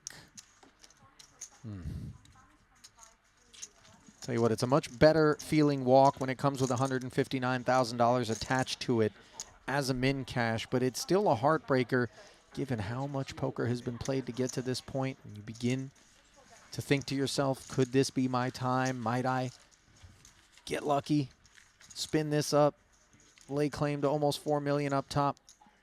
But it comes crashing to a halt for the Turk. Now, back at the feature. Looks like he was like totally winning. Lonis bet 340,000 on the turn, and Sturm was made a believer at that price into 535, I think it was. Make a mistake. Like Yeah, nice fold by Leon. Hikaru Nakamura. Oh yeah. And Magnus is just scary for everyone. Especially Hikaru. Like, just Magnus has his number. Yeah. Updates from the chess streets from Smith, of course. Perhaps one of the best high-stakes poker players that likes to get on the board. I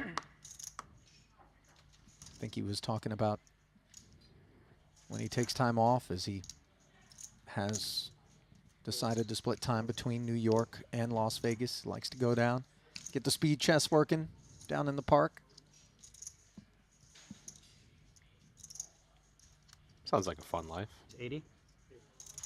Oh, I don't think trading places with Dan Smith is going to leave you want for happiness in terms of your daily schedule.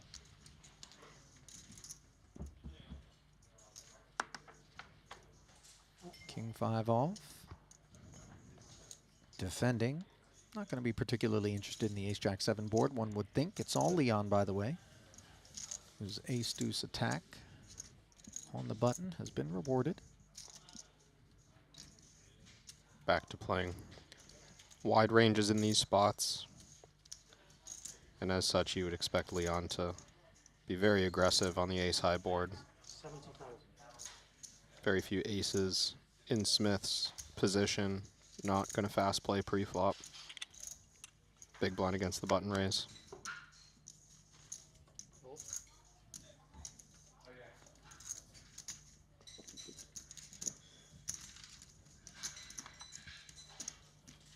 $70K.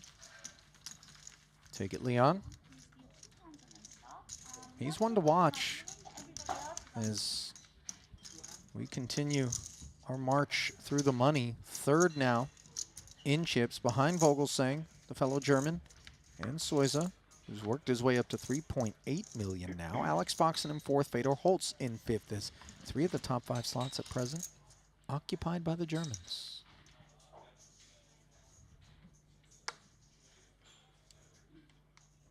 I suppose, like, occupied and Germans, not really the, I shouldn't have gone that route.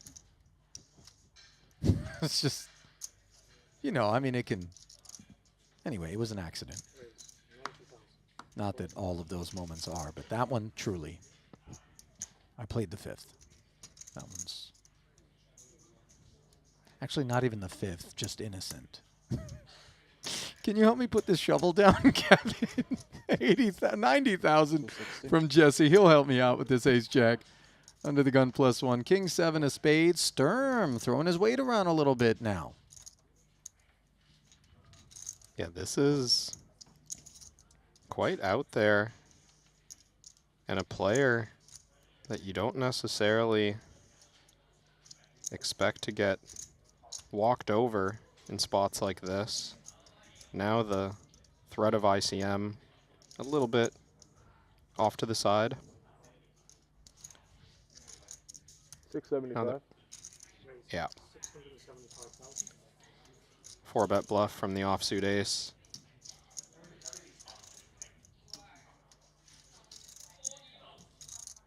Lowness. Not sure what Leon can do, but fold. I was just thinking, but great find from Jesse, because the ace-jacks in particular, not for the faint of heart, Kevin, the kind of hand that you could see often concede.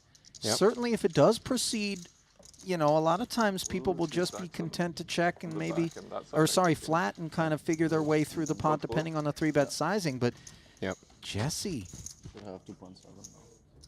this is what makes him special.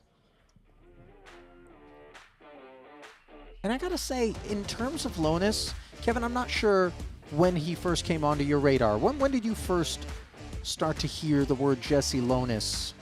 It's a good question. It must have been during a WPT run. I feel like maybe 2 years ago. I remember Lowness making a few major final tables in very quick succession, mostly Las Vegas area stuff. You know, when you consider the hands that you observed him getting involved in back then, not as though he's lost the gear. Yeah. But when I watch him out here now, I really think it's a player with a great deal of maturity in contrast to even just a couple of years ago. Yeah. And I would venture to guess it's that osmosis effect of being around a crew like this for a couple of times, you know, a couple of weeks, multiple times a year. You pick up a lot, not just in terms of the X's and O's. Yeah, I would agree. I think like situational awareness, right, has just gone up clearly. And a big gear shift there on either side of the money bubble. Yeah, because we saw him being very, you know, content to just respect the matter at hand and then return to kind of his form. Yeah, same even at a previous final table run this trip. 9 left, reasonably far from the end of the tournament, playing splashy, trying to go after a chip lead, then 7-6 left, really tightening up, respecting the situation. These are details that you hear people talking about. You know, the wildest thing is, you know, you're able to peel back many of the layers because you yourself are often in these situations yourself as a tournament poker player and a coach who has to talk about the spots, which kind of helps you always keep your fundamentals sound and keep your game sharp. But there is so much more than meets the eye, well beyond the scope of everything that we could possibly get to in any given moment when the action is on one of these superstars, these world beaters. Just a dizzying amount that's being taken into consideration. Yeah. Chidwick doesn't need to consider too much with pocket eights in the hijack. Some people defend this, I don't. 90K raise, and Jesse says, look, you're not going to run over me. It's just 7 deuce. Don't get any ideas. You missed the... Some people 3-bet it. Not me. You missed the time of high rollers. The what? Where, like, there was a bunch of heads-up guys that came and played high rollers for years, and 7 deuce off was 100% play there. Wow, I believe it. Those guys dominated, bro. Huh? Those guys probably dominated. They did. Now they opened up casinos and poker rooms. All right, I'm convinced. Huh? I said I'm convinced. I'm never folding it again. Did have a feeling that was a Doug Polk reference.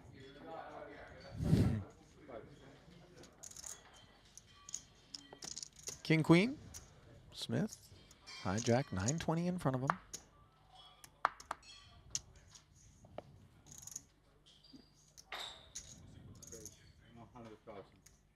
Increased size. Dickerson in the big blind this hand. Sub 10 bigs. I really like Dan Smith's poise at the table, his presence. I mean, he too, among those that sometimes people will take issue with, you know, not like Vogel. Keep it moving, be light, and whatever. And by the way, he has plenty of personality, but he too is here at work in the office like all the others, and his procedures not designed necessarily to do anything other than be optimal in nature, which one must respect. I mean, his numbers speak for themselves. Jesse has spoken up loudly here with ace-10 out of the small blind, wagging a big finger in the face of this 23 big blind stack. Yeah, this one very fringy, kind of on both sides. You know, you can see Dan giving thought to his stack depth on 20 bigs. Maybe he ends up making the call, especially knowing that Dickerson was just 10 big blinds effective there, so Lonis not risking quite as much. Do you think that established veterans, and I'm not necessarily taking Dan in this moment into consideration when I ask this of you, get their feathers ruffled when somebody like Lonis gets after them as kind of the newcomer? You know, not to suggest that ego is at the forefront of their decision making, but sometimes a guy's all over you and you're like, wait a minute, where'd you come from? Do you know who I am? You know, you think I'm light all the time? What's up? Can definitely happen. Just taking in for a second this outer table confrontation, it looks like after an open from Antonius in the hijack, Richard Yong all in on the button, ST Wang all in from the small blind. Ooh. Richard Yong's out of here, sevens against the pocket kings of ST. Story checked out, 320K wasn't exactly a robust stack. Young needed a spin at some point. Sevens, more than good enough, especially when we can play back at a Patrick Open, but simply running into it is Richard Yong. But wonderful to see the Triton co-founder who has so much enthusiasm for poker just percolating. Loves to walk the room during certain events and kind of peer over the rail and big pot altercations, even when he's not in there. GG's to Richard. Back over now at the feature. This was a Sean Winter Open, Leon Sturm defense. A couple of queen high squaring off. Advantage Winter on the 3 kings flop.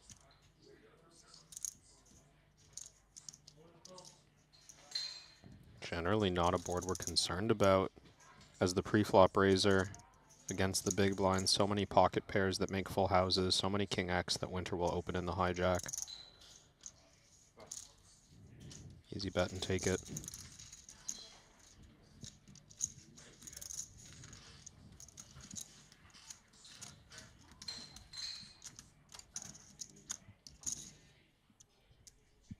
Richard Young, by the way, first cash in his second event of the festival. Looks like Sammy's got the wine flowing. He's on his feet.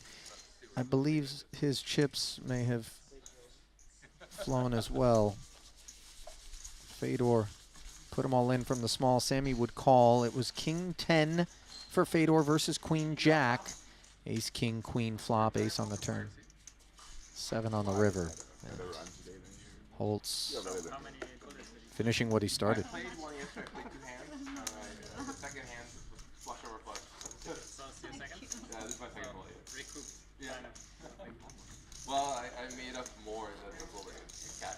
So technically, it was better off. Yeah.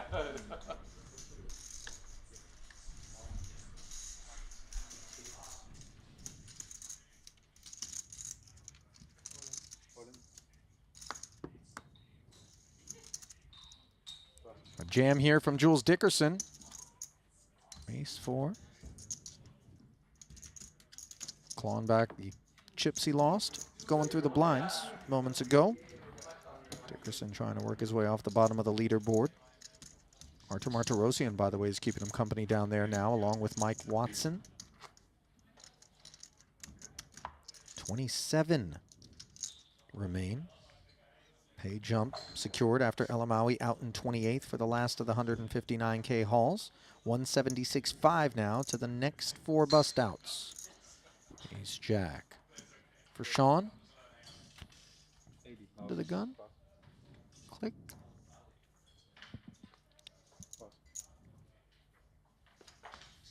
Still considering that point that you brought up, although I may need to hold on because Jules Dickerson has 11 blinds and a suited ace. Does feel that way, doesn't it? But thinking of the up-and-comers making a run, you know, against some of the pros that we've seen for so long, I think it's short-lived if there's any effect at all. Dickerson passing on the ace-6 there, and Chidwick now with a real decision against under the gun open, 35 big blinds effective. Top of the calling range, perhaps. Great decision, by the way, for Jules to bow out here, considering what we're seeing. You think if Jules flats, Stevie's going to approach this differently? Yeah, I think that would be enough extra money in the pot to squeeze. Tens being so close in the first place to a value 3-bet.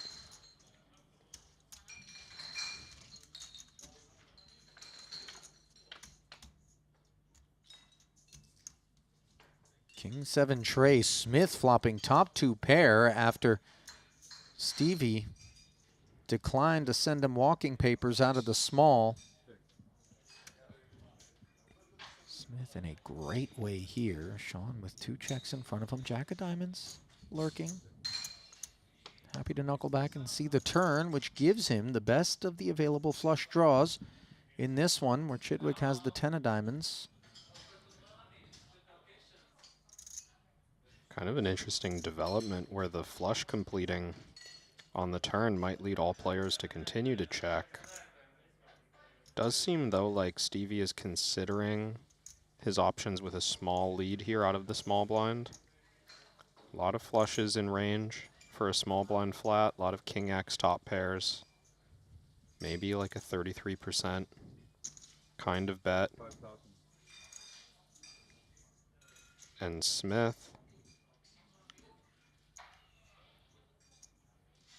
if he can find a raise, which is not easy to do with 3 to a flush on board, could maybe deny some of that equity that both players have against him. Is this just a spot, pardon the interruption, Kevin, where Stevie is considering that King X would have been very inclined to bet that board if that's what Sean had, and so he's really considering Smith and no one else when he leads? I think there's a chance in Stevie's mind that Sean still has a king, as of course could Dan, because we haven't really learned anything about Dan's range yet. Well, what we've learned is that the Jack of diamonds being in the muck makes the 10 of diamonds a winner when a 4th diamond shows up. Really ugly board development here for Kings Up. Yeah, this is... I mean, the good news for Smith is that it's quite difficult for Stevie to have bluffed 3 ways without a diamond in his hand. A few combos come to mind, ace-4 suited without diamonds, ace-5 suited without diamonds, but it's quite challenging for the small blind flat to contain anything. And for that reason, Stevie just checks it over to Smith, who's the more likely player to have a flush here. I think Chidwick has check call on his mind, but Smith's going to show this down. 2 pair can easily be good against King Jack suited, King 10 suited, these types of hands.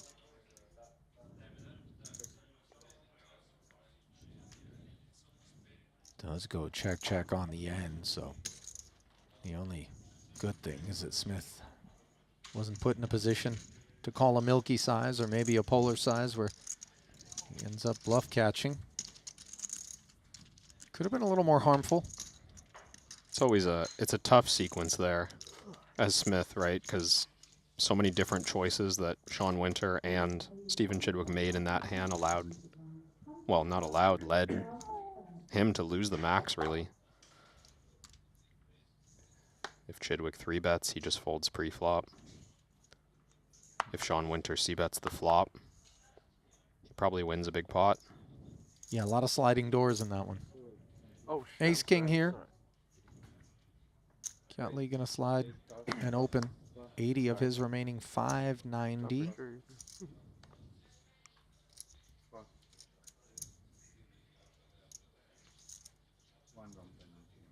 King 10 here for Smith. I get one of those a year, right? Not a great one against the short stack open. Some of Kiat's bluffs even dominating the King 10.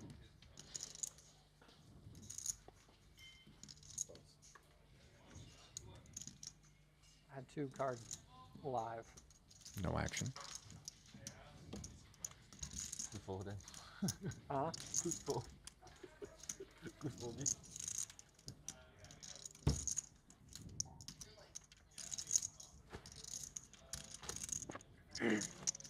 Lines going to 25 and 50,000 now. Bad news, of course, for the short stacks in the field. Current shortest stack, Artur Martirosyan of Russia, 27th of 27 remaining. Dickerson, Watson, and now Dan Smith in that order, occupying the bottom portion of our leaderboard. Still occupying the top slot is Malaysia's Michael Soiza. 7 of spades here for Lonis. He'll stay on the sidelines.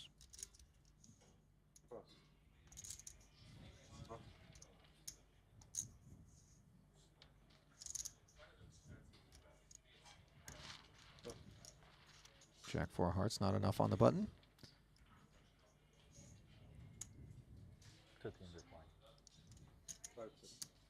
Deuce off here for winner. Yeah. Next case. That's big for Kiat, by the way. Every little bit counts. Don't often get a walk on 12 blinds. But when you've got Dan Smith on the button, also with 12 blinds, of course he needs to be more selective. 12 blinds, or as Sean Winter would refer to them, a deep stack. Just given his ability to chisel. Does feel like average for him. I will tell you, there is nothing funnier to me than when Sean Winter is sitting with 3 bigs at a final table and the big stack just puts them all in. And he's used a time bank already. And then he goes through his facial expressions and he looks up and he goes, "How much you playing?" I mean, I don't know why it always gets me. And it's not like it's the first time he's ever said it. And he hasn't even said it here. We're not even in that situation. But it's just so great if you ever have the chance to watch him in those spots. Here he is in this one with ace-3, and a spot is one way to describe things. Once Kiat peers down at 2 kings, he's found the flat here. Just praying that Jesse tries to squeeze out of the big. Or just letting 2 unders, which Sean Winter will often have, maybe improve post-flop, but dicey here with the ace of clubs live. Sure.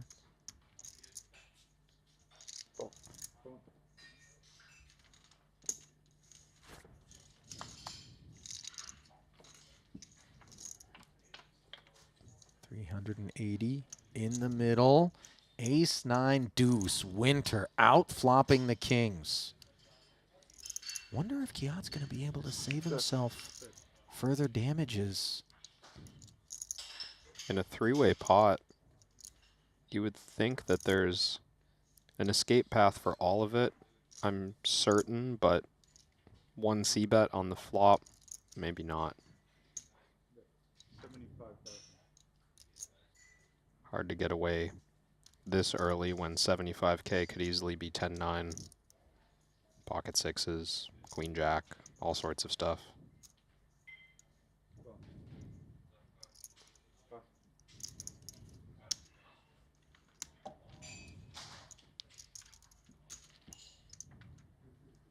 $75K peel by Kiat, recognizing that that board texture is fairly inviting for a button opener to just ask questions of the bigs, or the blinds rather. 10 of clubs. Not really changing much here. Sean trying to figure out what it is that flats him in the small and then peels on this particular board. Yeah. He unblocks spades. Yeah, if Kiat has one of the weaker parts of his range. Oh, he's just going to jam. You surprised by this? I thought maybe extending the hand to try to get action from something like Queen 9 of Hearts. Being all in, perhaps, you know, an attempt at leveling that same hand class into a call for all of it instead of a call for 40% pot, but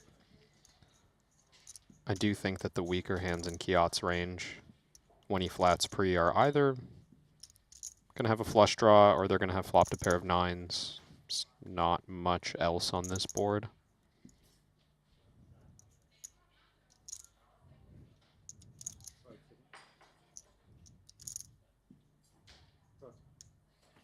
Nice fold with the kings. Kings with no spade as well.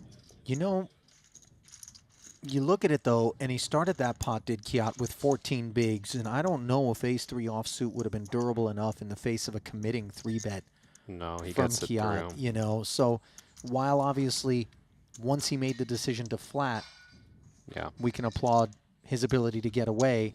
When you consider that if he traveled the other road, which we know is well within him with some frequency, it's not like 100% of the time Kiat's seizing up and flatting 2 kings for some reason. But he's got lowness to the left, maybe rates him to be more inclined to squeeze, right?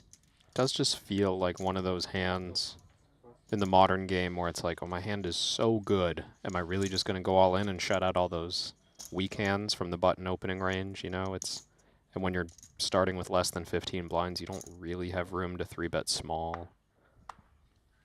Flatting, a reasonable option, but not working out that time.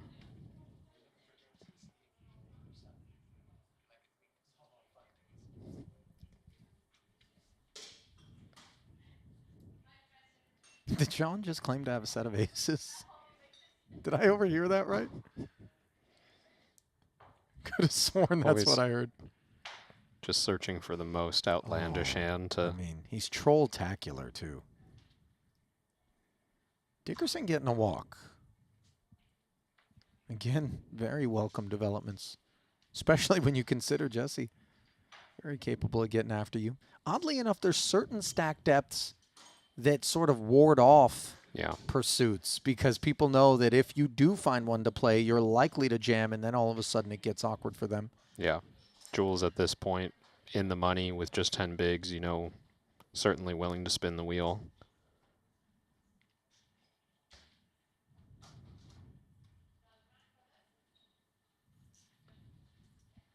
Ace-5 suited. Smith says it's go time. Pocket 8s for Kiat now. He, too, has been looking for a spot. Could this be the one?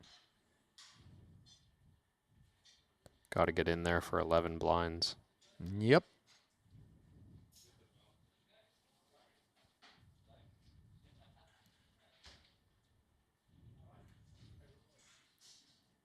Well, Smith covers by 65,000 as a 1.2 million chip pot roughly takes shape here between a couple of the smaller stacks remaining in this field. This is critical for both parties, of course, slightly more so for Kiat, given that he is the covered man at risk, but he's got the lead, 65-35 roughly.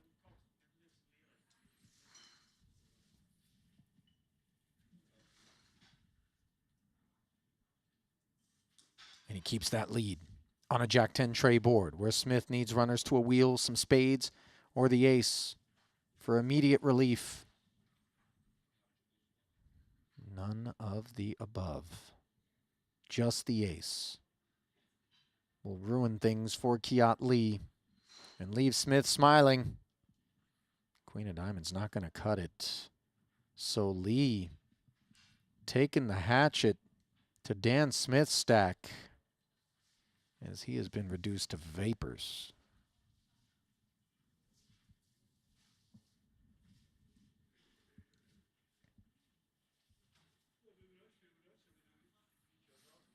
Fairly straightforward hand of poker there at the feature, as Dan Smith is hoping to avoid the fate of what it looks like David Peters is suffering right now, although I don't know how much suffering is going to happen unless you're a lamb leg down there.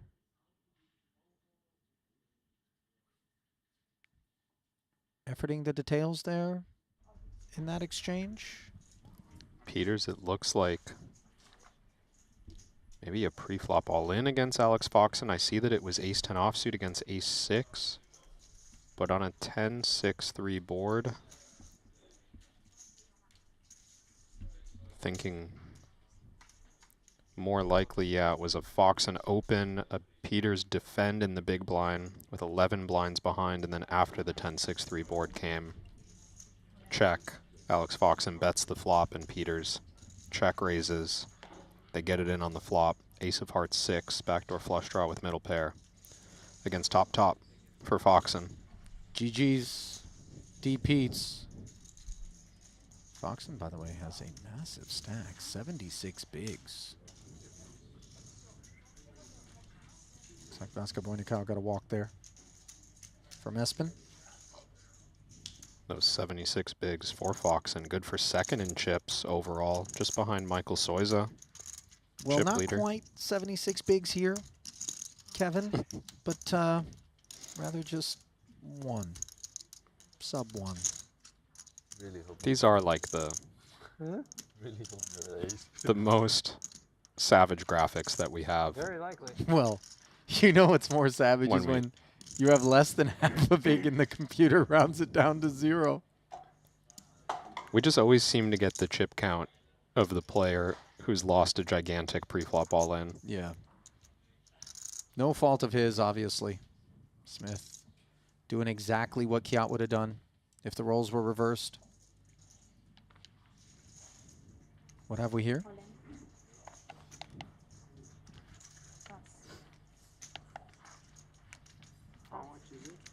Sounds like a jam from Mike Watson. And a call here from King 10 for Martirosian, I believe. Is this a dominated 10x for Watson, possibly? Watson's starting this hand with just 3 big blinds. I have yet to confirm the holdings. Oh, it's a 9-7 against the King 10, and it's rough shape from here for Watson. Looking a bit exasperated. There is one spade. And now there's no hope. Board pairing Jack. King's up for Martirosian, guaranteed to haul in the chips as Sir Watts dispensed. Bust out pace has accelerated considerably on the inside of the bubble here in the 100K main event, day 2 of this bad boy. We've whittled our way from 34 at the top of this frame down to what at present is just 24 players.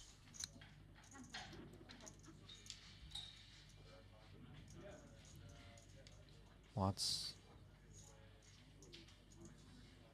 Think he has a hit list in the phone? He's just like Artur.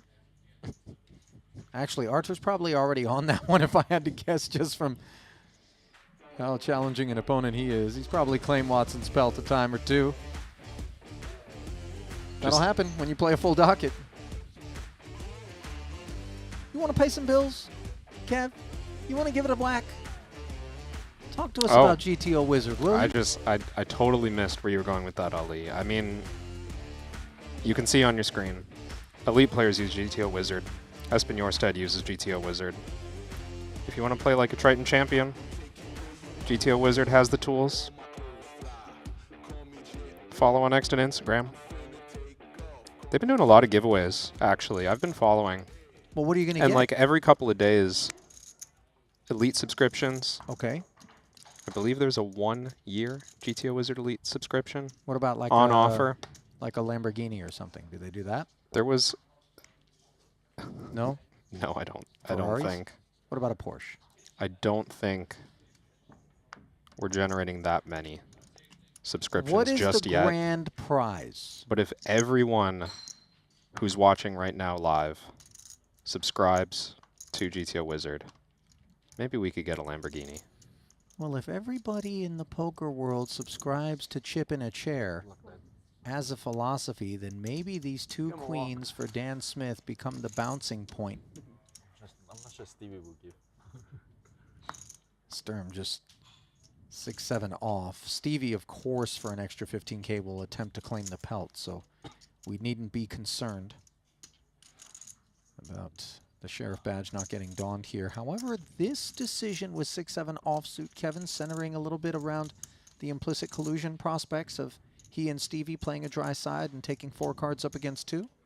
Yeah, and just straight pot odds. We're getting an incredible price. It's almost as if we're open limping the small blind, or it's not horribly different from open limping the small blind.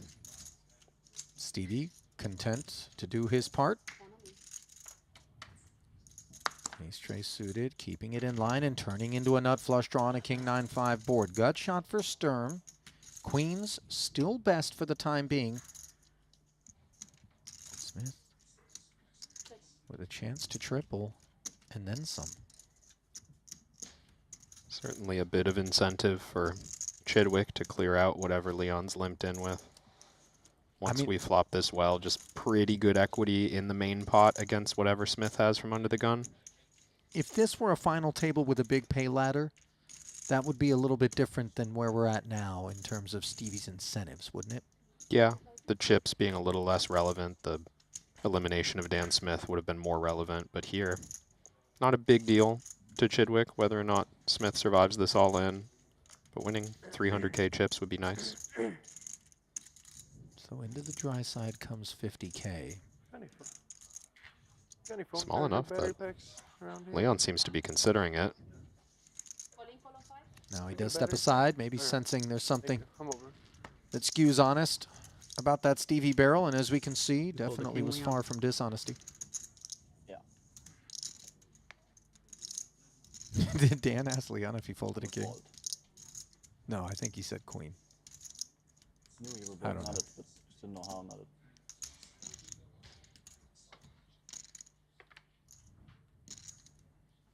Black cards are uneasy, and when it's a 4, it produces a wheel draw to go with the flush draw for Chidwick. The ace a devastator as well. Can Smith's queens hold? No. Y'all have fun.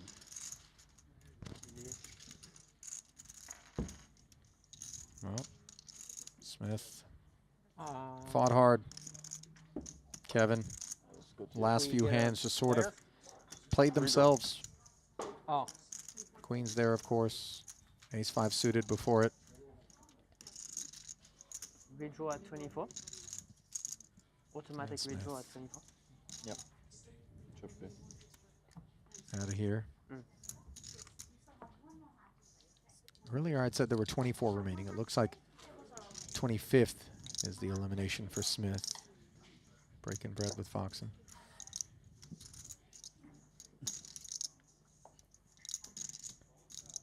Payout 176.5. Delightful. What's that? Delightful. To get to see another hand. Careful what you wish for. Nice to see Dan still flashing a big bright smile there. Despite the disappointment, he's such a competitor, Kevin, and one of the winningest of all time when it comes to poker's all-time money list. He maybe had some time after that confrontation with Kiat that lost him most of his chips to accept his fate, shake it off, and start to move on before he even lost the final 65K there. Yeah, odds weren't in his favor. Queen Jack deemed favorable enough for Kiat, who now has breathing room to open from under the gun. 7-figure stack going to work. Another possible opportunity for a small blind peel here from a big stack. King 8 suited. Qualifying and maybe considering some 3-bet bluffs, but a little bit dicey against 25 big blind stack.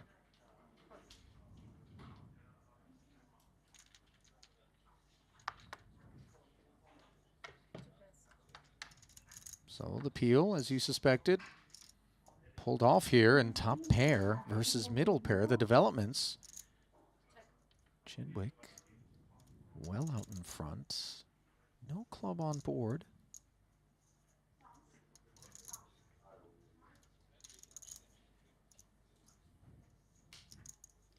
Against small blind flat, not always going to be as active on the Broadway textures. It's allowed, of course.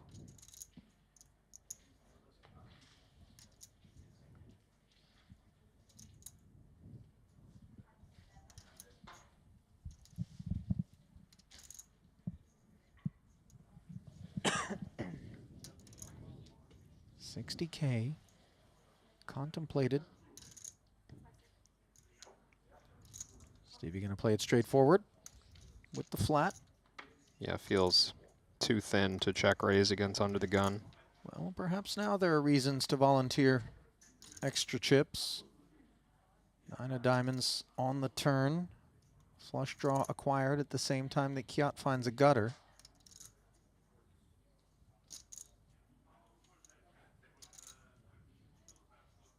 Have to think with Queen Jack, we'd like to keep this pot manageable and check behind now. Needing King 10 type hands to seek value.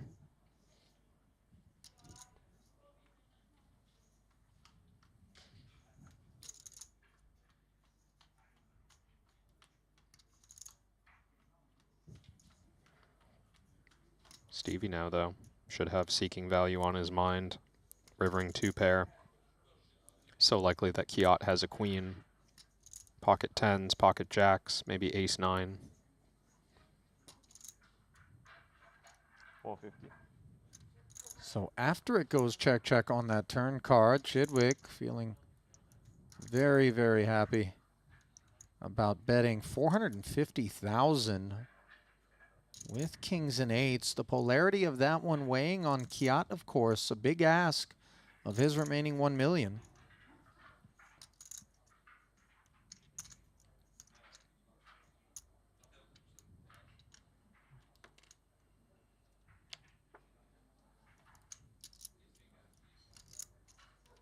It's a difficult spot for Kiat. You can see ace 10 and ace jack as possible bluffing hands for Chidwick here. Maybe a few low spades as well that didn't connect. Even if Stevie has like 10-8 of spades, he might decide to bluff big on the river with the 8.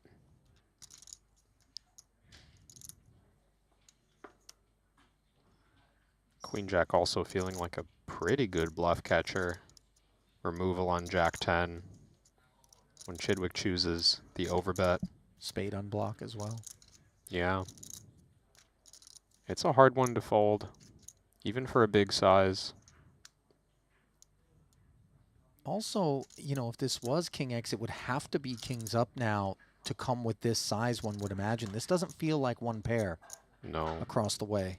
I agree. This is 2 pair plus, and even finding this size with 2 pair is not guaranteed.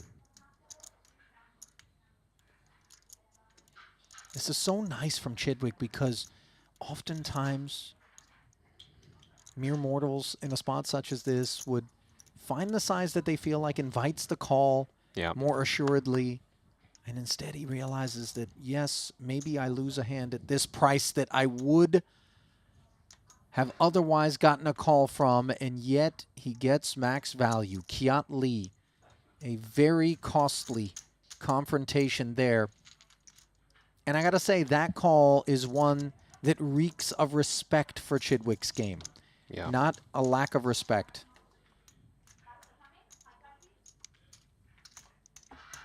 Have to agree, not everyone gets called there. You flat out of the small blind, the board develops like that. It's not the most natural to just have air and bluff, but you know Chidwick's going to find it. Lack of chips now for Kiat Lee once more, right after he got up and over that 20 big blind threshold where you start to feel like, okay, poker back in my corner. Unravels to 12 bigs. 575. Jules Dickerson trying to spin something up. 9 bigs for him. We bring you back to the desk. Ali Najad and Kevin Rabichow here with you. And Crab, as I look at the overall leaderboard, no longer is it helmed by Michael Soiza. Alex Foxen who got rid of Sammy Elamawi. No, that was Fedor Holtz that did that. Forgive me, but I know Foxen claimed a pelt during the frame. Chidwick now, 3.5 million, second behind him. So shakeups as the Germans now run third and fourth here. That frame, you know, just kind of what one would have expected. Yeah, and a nice... Cagey into the bubble and then Speedy after it. Yeah, absolutely. Lonus exemplifying that as we spoke about, and Chidwick picking up a nice one at the end. Soiza, as you made reference to, lost a big chunk of that chip lead to Fedor Holtz, who now sits in third. It's pretty tight in the top 5 right now. And the bottom 5 now once again contains Kiat Lee. Third shortest stack in the field. Martirosian and Dickerson will round that out as we're going to step aside. It is both a dinner break and a redraw, but don't groan, don't roll your eyes, don't fear, because we're going to cut out some of the delay, and we're going to be back in just 5 minutes with Randy parked on that side of the desk. Kevin's going to take it easy, and we are going to pick up coverage of this 100K main event. Stay close.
Ready to dominate the tables? With GTO Wizard, the world's #1 AI-powered poker solver, you can instantly study any spot in cash games, MTTs, and spin and goes. Build custom solutions for your games, accounting for factors like rake, annies, or tournament payout structures. Plus, you can upload and analyze your hand histories with just one click. Beat the best, crush the rest at gtowizard.com.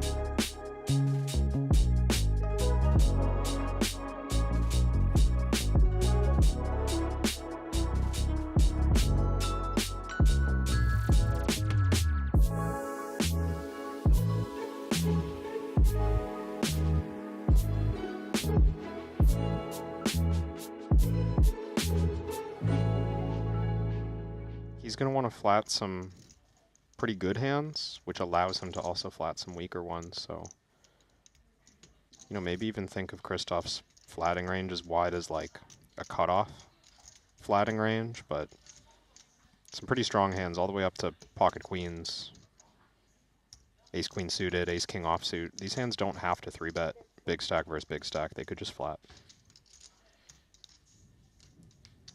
Foxen continuing 20% with the ace-9 on the ace-deuce-deuce. Now, given that this is a mystery hand, Kevin, got a sneaky suspicion that this hand isn't over and done with yet. I'm still rooting for the flop fold. That'd be a killer troll from the production team. I would love that once in a while. Just a note for the future. Give us the odd mystery hand snap fold flop, but floating here, as I would expect Vogelsang to do, with most of his continuing range on the ace-deuce-deuce rainbow. Small raises may be allowed as well with certain hands, but it's not standard. All right, I want king, queen of clubs. You're just... That's my hand. So ready to pick an exact combo. Yeah, I mean... He's got like his whole range still. You're just like, yeah, king, queen of clubs, that's the one. Fair enough. We good for 100? Against the field. Booked. I'll take every other hand. I'm not that generous. Oh. What if I give you 8 to 1? 8 to 1 on King, Queen of Clubs? Yeah. I'm going to need a little bit more than that, mate. I'm fairly sure I saw the Queen of Clubs folded. Oh, and that's... Okay, 30 to 1. I don't actually know if I saw the Queen. I should pay attention to these things, man, because I know I'm going to want to bet against you. 125 on request. This about half pot. Could still be very top of range. Ace-Jack, offsuit and suited, I believe, in the pre-flop range. Same with Ace-Queen. I don't expect... I do think King-Queen could bluff turn for this size. It wouldn't shock me if like some low pairs also bluff turn for this size. Let's say pocket 4s, 5s. 4 is no longer a bluff, of course, if it arrives here. Okay, I'm going to say 6s with a club. Final answer. Well, if Christoph bets like pot on the river, then I think that's a pretty good selection. Thanks. I try. And Christoph, nothing stopping him at the very good price he was getting on the flop from floating some pretty light clubs. Does he ever have any offsuit combos? Like King Queen, yeah. I think is the only one, perhaps. Like the parlay of him flatting from +1 and then also calling flop. I think King Queen might be it. But it's mostly suited and paired, this range. He's sizing up a big one. That's an overbet. This, not even looking like ace-jack to me anymore once club's complete, unless maybe he's got ace of clubs, jack. Exactly. But this seems like a statement of flushes and full houses for value. And like you suggested, Henry, I think the bluffs come from hands like 2 6s with a club, 2 5s with a club. Maybe the odd, like... Does he flat 4-5 suited? I kind of doubt it. Feels ambitious from +1. What do we think, chat? Let's ask the viewers. 1, if you think Vogelsang's got value. 2, if you think he's bluffing. What do you think, Kev? Value or bluff? I think he's just got red jacks. Let's see. Ace 5 of clubs. Buxton trolling him a little there.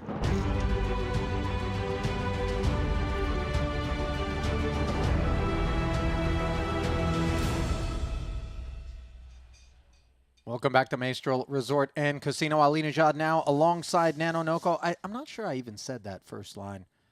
Welcome back to the Maestral Resort and Casino. Randy, you're discombobulating me. It's because you've dressed so well here today. Well, at least you said Nano Noko correct, so I'm happy to be here, buddy. Listen, and so are our remaining 24 who have had the deck shuffled here in this 100K main event. Day 2 coverage. Let's dive right in. A look not only at your new feature table, which features Michael Soiza, who was featured at the top of the leaderboard for a time and now has to contend with the presence of one Alex Foxen, but a look at the full top slate. Top 10 above the average stack right now, which is 1.9 million. And you see, if you are Soiza, just given he's 5th in chips, this isn't a great draw for you. No, it's not, but there's just so many tough players at the table. Foxen, Lonis, and Hajiev, Winter, Holt. This is a star-studded featured table for us. Yeah, Holt's covering him as well, so obviously 3 big stacks, all part of the top 5, a part of the remaining 3 tables. That is a poor draw, dare I say, for that crew right there. And let's look down at the bottom of the leaderboard. I know I teased it right before the break, but for those that might have missed it, right now all eyes are on Jules Dickerson, Artur Martirosyan, and Kiat Lee, given that they are the 10 big blinds and fewer club. Here we go. 3 tables left in this 100K main event. The plan is to try to get down as close to the FT as possible. So really, we're at the mercy of the operators with regard to how many will come back to start tomorrow. Fluid environment out here in Montenegro.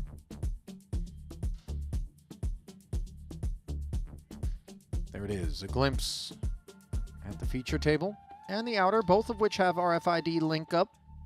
Vaska Bojnikau, just 47 bigs. What a draw for him, Randy.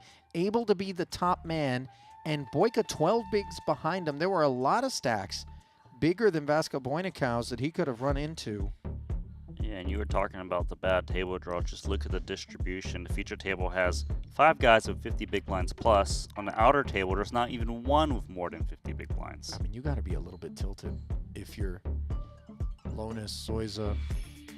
You know, this is a pretty brutal midfield pack to be a part of. Hadziev not going to be thrilled, nor is Winter. Lee did work his way up to over 20 big blinds for a brief period. Got chomped down on. I think it would suit you, yeah. Short stack You here know about with the military. 12 bigs. Soiza 5. Dan Smith was explaining five. to me. Yeah. 4 out of 12 5. people? There's 4 in Oh, yeah. Number 5. What do I need? Top? I don't need top 5. You and him. Yeah. 6 table draws. And him. I'm in it. Yeah. I know you're in it. I'm top bottom. I don't know who else is in it. Nicky P. You have a lot of chips to win. Sometimes he goes through here. Yeah. Ike. Okay, I How much can did do they it, have? obviously. 600, bro. Hidden at the time. Yeah, I was gonna say I have 5. And yeah, it was there's an asterisk. Mustafa I played enough like where I seen every. Probably someone you've never played with. Mustafa? That's a good club. Favorite? What do you mean? Why wouldn't I play Mustafa? I thought he's kind of stopped playing. Stop playing. I still play Mustafa. Okay. When did you start playing? I love Mustafa. 4 years. 50, right? I feel like he's 110,000. When I was coming up though, in like the 5K. 110. Okay. Online. Live. Hadziev's ace king suited, making it 110,000 to go. Lonis, 1 seat over with the ace 8. He's been tidy. That one not exactly the hardest fold he'll ever make, Randy, but around 2 facts million. remain. Ace 4 here for Chidwick. Won't be tidy forever, we know that. He likes to color outside the lines. A lot of times he does. Jack 7 offsuit for Fedor Holtz. Loosely connected, could play this one. Especially given his post-flop talents. 5 seconds. But he's just going to lay it down.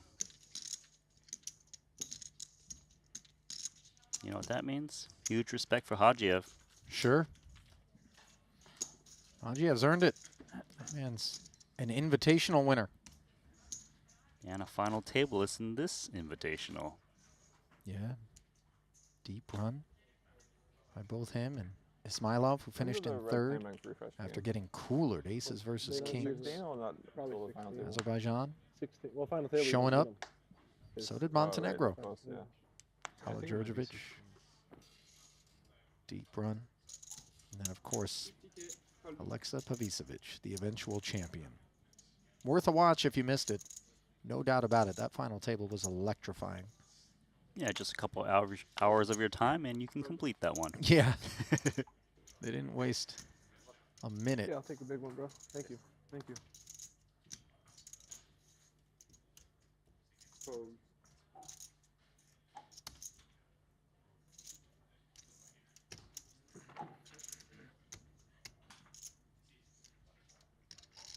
Seconds. Raise to 100,000. 7-5 suited. Soiza shoots it.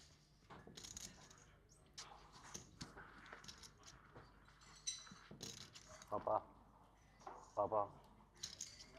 Winter's doing all right with Queen 7 of diamonds and 7-5 suited.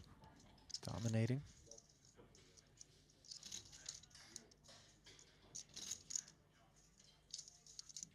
$375. Did not see that coming. Playing back at Soiza. Sean with a nice find there. I agree. That just fell very much into the defend camp, I confess. And yet, Winter with the find. Don't mess with Winter's blinds. I'm a little bit further surprised given that it came against Soiza. You know, I don't think Michael, one of those guys that has a reputation for being light, you know, or getting out of line too much. So what are you saying? It's personal? No. I mean, well, maybe he thinks Soiza's a little tight. I don't know. It was just peculiar, right? I mean, we never expected the Queen 7 of Diamonds to fall into the 3-bet camp there. Yep. Just due to its playability. Right. Post-flop, but it worked. King Jack now. Lonus opening. It's a slightly larger open size that Lonus is going for, 2.5x. Deuces now for Fedor. On the button. Against an under-the-gun open. 5 seconds. Yeah, so he's actually getting a worse price due to the upsize. So he's not interested. Just that extra 25K making the difference? It makes a bit of difference, and also the deuces. The worst pairs. Not the greatest to flat with. You know, sometimes, though, you look at it and you think to yourself, well, I've got position, and I've got a guy that maybe I can win a big pot off of if it shows up, Randy. I think the thing is, with little pocket pairs like that, with the competition they're up against, it's not like every time they hit a set, they get a full double up. Fair. You know, these guys know how to navigate very well. Also, you're considering who it is that's in the blinds behind you because you do offer a squeeze. Of course. The deuces lack durability in the face of any added aggression. Yeah, with final 3 tables as well, you're going to see more passive approach from players, so even more difficult to get a full double when you do flop sets. And obviously sets are hard to make. Kiat is short, 11 big blinds, he's out. He's not short, and he's in. Ace 8 offsuit. Up we go.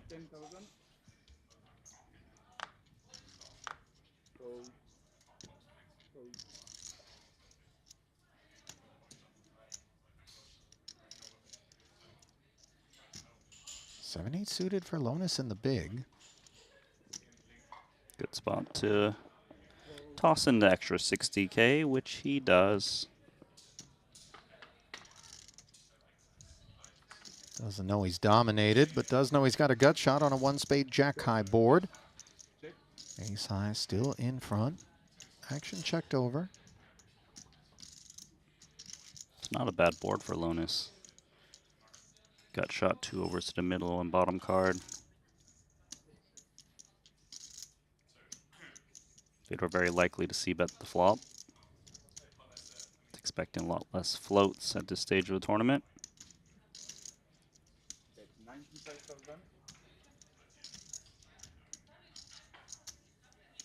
95, the c-bet size. I mean, if we're going to defend the 7-8 suited, we flop like this. Obviously, we want to peel, but some of the concerns center around the fact that we're doing so out of position against a guy like Fedor Holz, who's got us out-chipped and definitely has all the talent required to make this a real nightmare on us. Unimproved is Lonus after peeling. A lot of concerns for Fedor with the 3, just because a lot of hands that might consider check call, check fold, now improved to an open-ended straight draw. Hands like 6-5, 4-5. If a hand like ace-5 would be able to check call another barrel. Should be able to tap the table of ace-8 high and see what develops. 5 seconds. Check. That he does. Queen on the end now.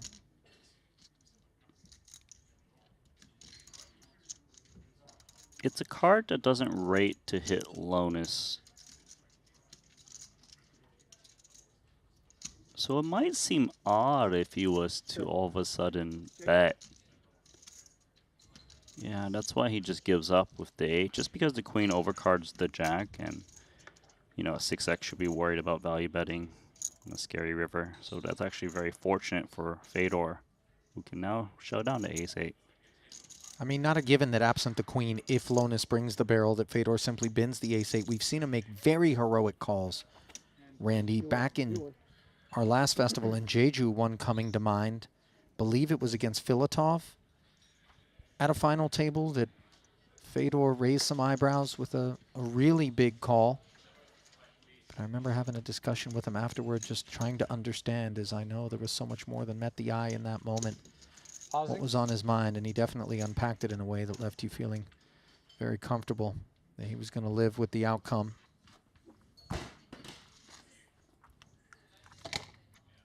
Touched on it during the last frame, but you know, when you're just watching these streams, those of us who are not among the world's best poker players can't possibly grasp and appreciate the scope of everything that's being considered in any given moment. Let's see what Patrick Antonius is considering here after opening to 110,000 and picking up Santosh Suvarna's small blind. 8-6-4 with 2 hearts has been delivered to the board. Not sure what the holdings are right now.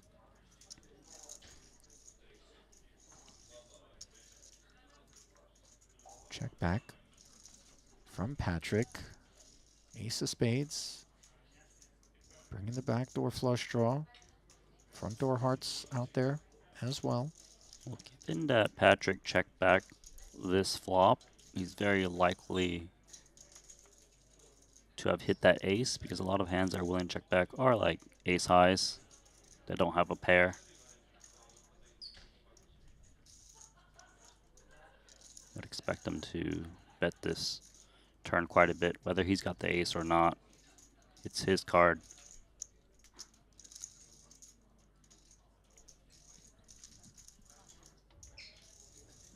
How much? It looked about north of 200, maybe 225 or 250. Waiting on the official details.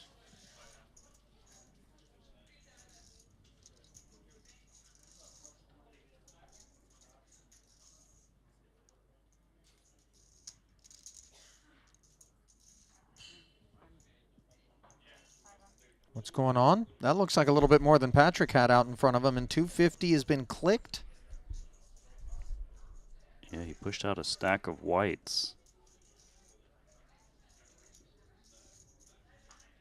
I'd hate to be that toothpick right about now. Might snap it.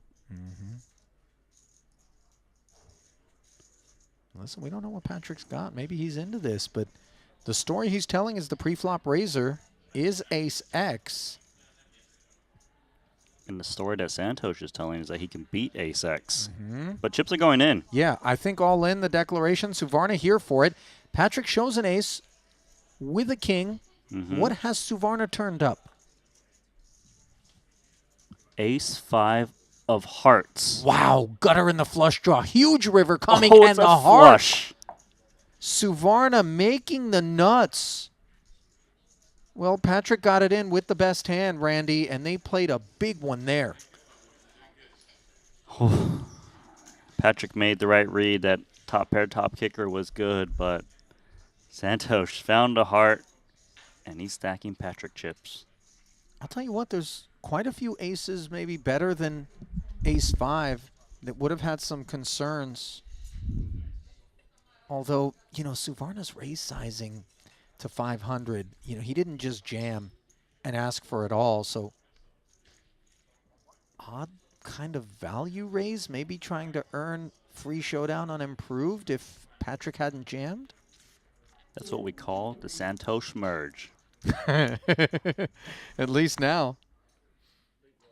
And that's what we call the end of Patrick Antonius as well, not to be overshadowed. His departure earning him $176,500, 24th. Now 23 remaining, $194K for the next 3 busts.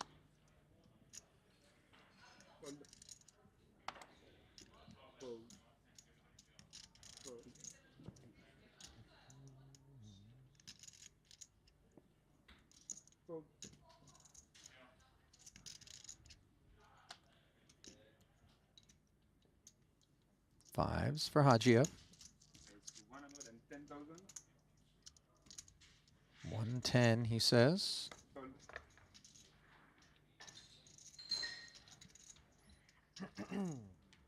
Very poor hand here for Foxen.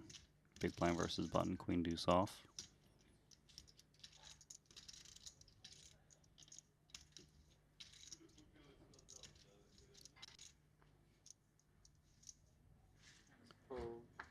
Take those blinds and antes. Hajiev.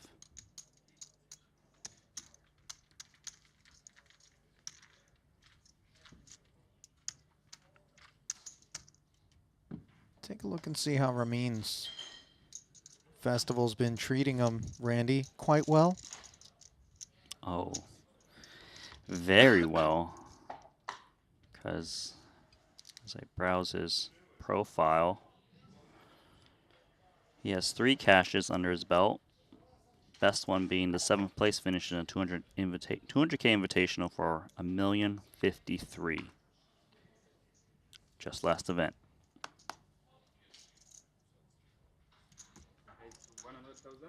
I mean, any festival where you have yourself a 7-figure score does rate to be one that's not going to end up on the red side of the ledger unless you're really blasting bullets. And of course, Winter does have the launch pad available to him with 2 black queens here. This is under the gun versus Hijack. Soiza once again being met with a 3-bet by Mr. Winter, this time in position. And I know it's just a second data point, Randy, but you start to wonder, what, are you just going to 3-bet me every time, bud? 9-8 suited into the bin. A hand like that doesn't play that well in 3-bet pots, just because sometimes you make a straight. Jack 10 queen. Maybe they found me. They got ace king.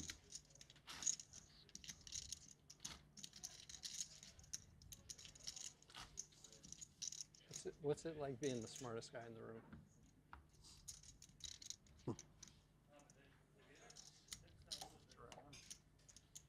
Nice, bro. What do you say? What do you say? It's nice. It's nice. Okay, okay. Bro, just...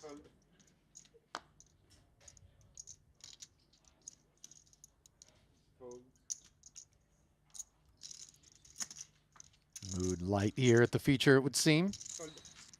More so, given that not too many nervous stacks out there. Kiat Lee's 11 big blinds, the lone shorty.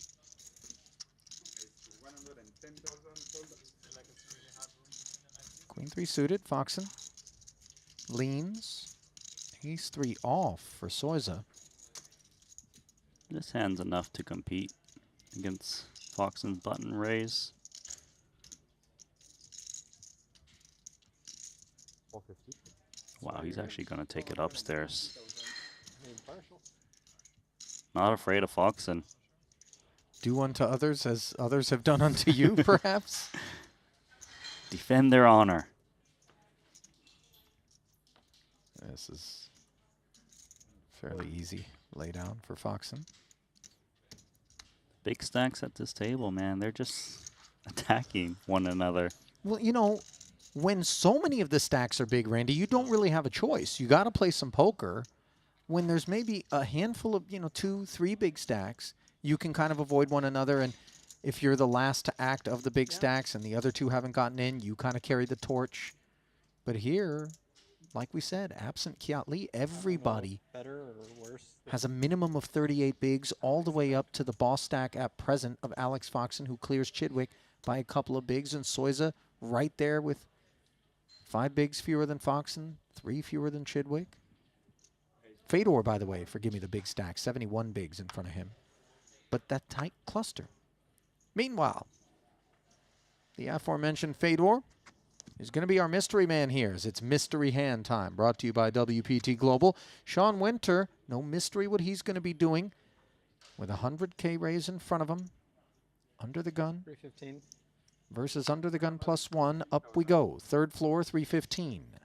Especially because he's been very active pre-flop. He's going to get a lot more action from his opponent, which is Fedor. One of the cards is dirty or marked, I don't know. Yeah. New deck, please. It's 40 big blinds effective to start this hand, roughly. And it's undergun versus undergun +1. So Sean Winter's 3-bet rates to be a very strong range. You know, queens plus, maybe he throws in jack sometimes. Might flat a hand like tens. Some of the bluffs that Winter would have is like ace-5 suited and things. So I'm not surprised Fedor is calling against a strong range, just because, you know, it's undergun +1. I'm not surprised because it's a mystery hand, and if he folded, that would have been ridiculous.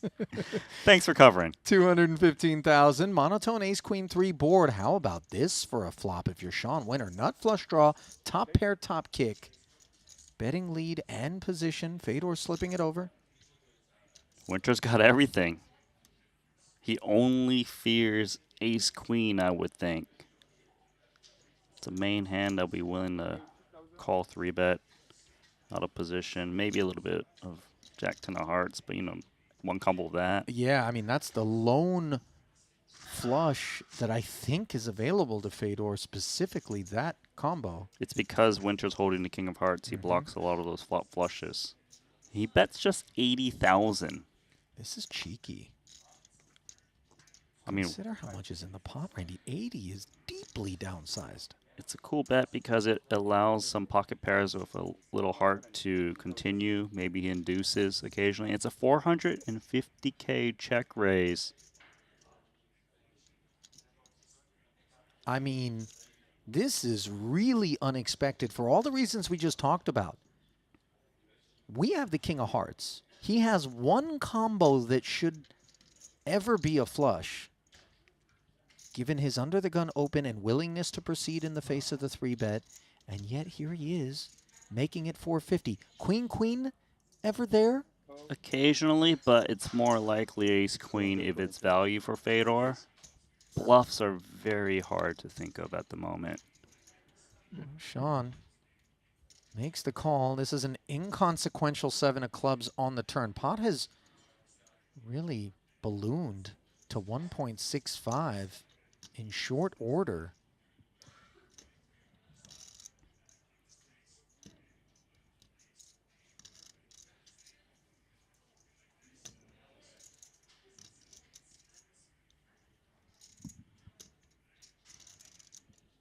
There's 1.1 million back, 1.65 in the middle.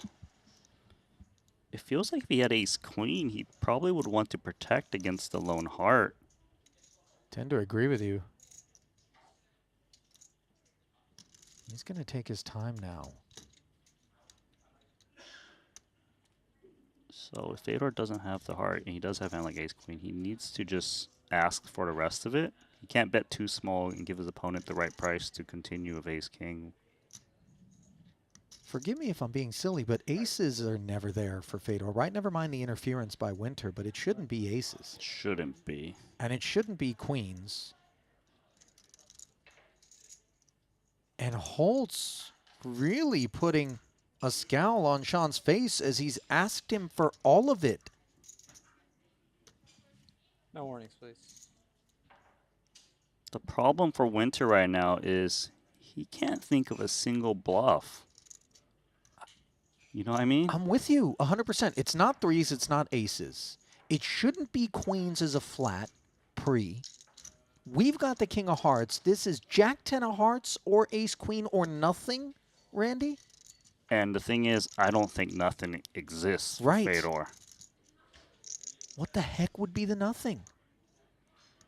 Even if it was some cheeky king X combo that for some reason has worked its way here like a, you know, offsuit king and the jack of hearts. We would be reaching too For far. sure. I agree. And into the blender goes Sean Winter. Talk to us, chat. What's under the hood for the German? Put yourself in Sean's shoes.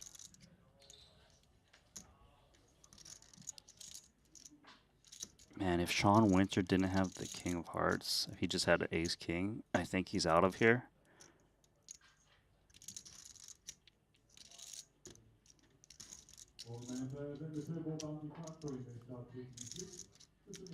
This would be an amazing laydown, I would think. A big laydown. Assuming Fedor's got the goods. Is it ever just ace-king? I'm not sure Fedor plays the hand that way. I mean, ace-king flatting pre right now? Yeah, that's why I'm saying I'm not convinced. You have it in you to have nines?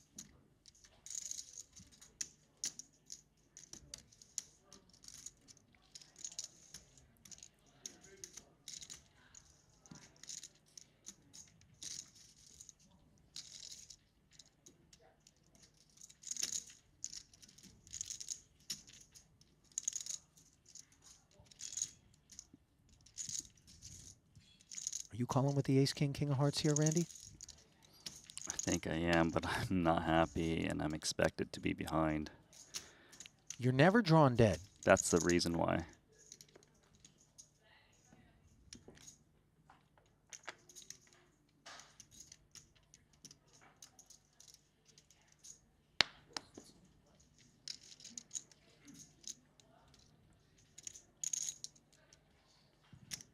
Calling. All right. Let's see. Ace queen. Oh, as suspected by Winter. Fedor confirming that the dominated ace pre-flop has turned into top two, and it's gotten max value.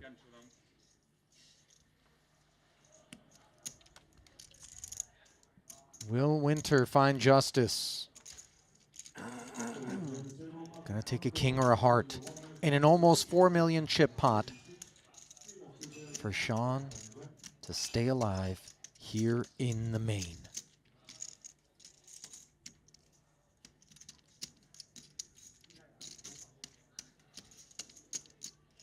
His fate hangs in the balance. He cannot find the necessary heart or king, which means he also cannot find any more Was that than a 23rd place finish. Oh, he sat back down. I think you're done, Winter. I don't think the rebuy period is open, Sean. Okay. Well, Okay, confirm, no chips. you know, maybe he was just adjusting the chair for Nice the next guy. person.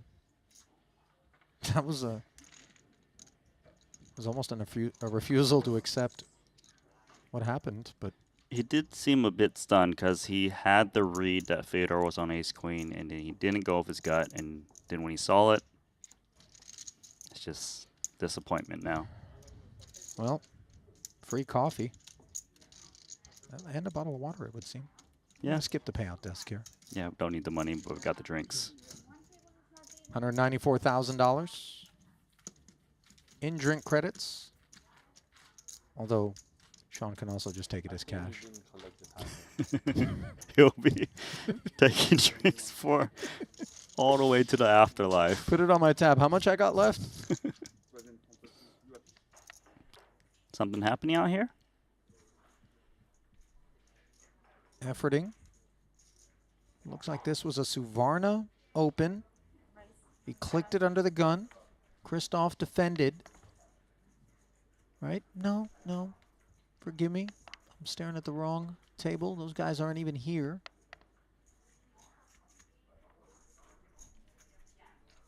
Looks like the button's on Ponikov's.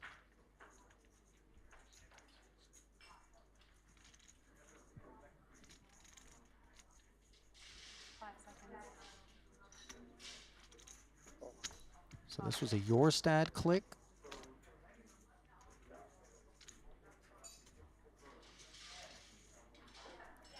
And Ponikov's flat on the button.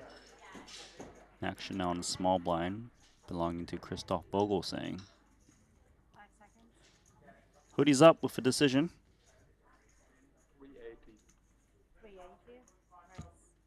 380 is the squeeze.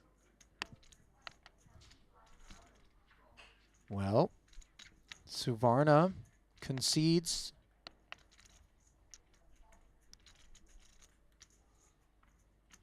believe Jorstad had as well, and there's Ponikov's going down. So Lord Vogel putting the hurt on.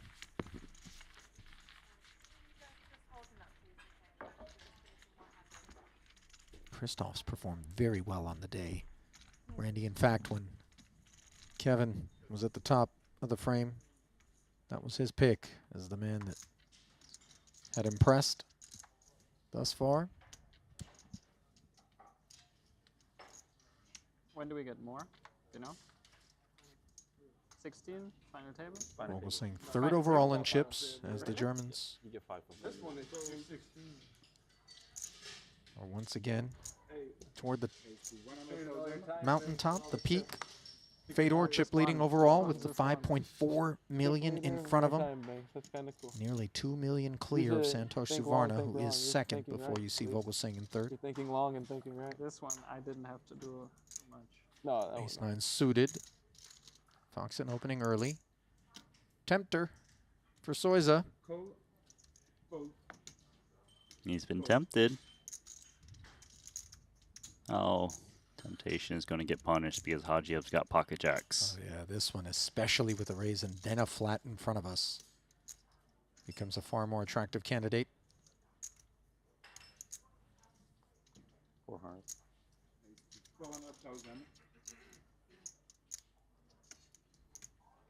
400 is the squeeze.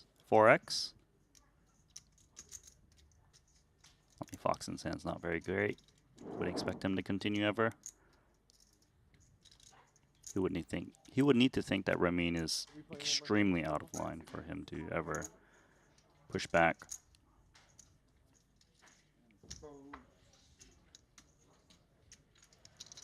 Job done there.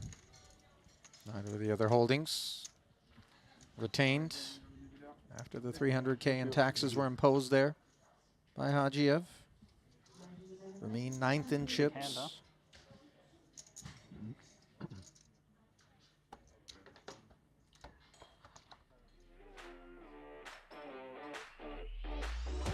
What'd you do during the break, Randy? You know, I kind of wonder.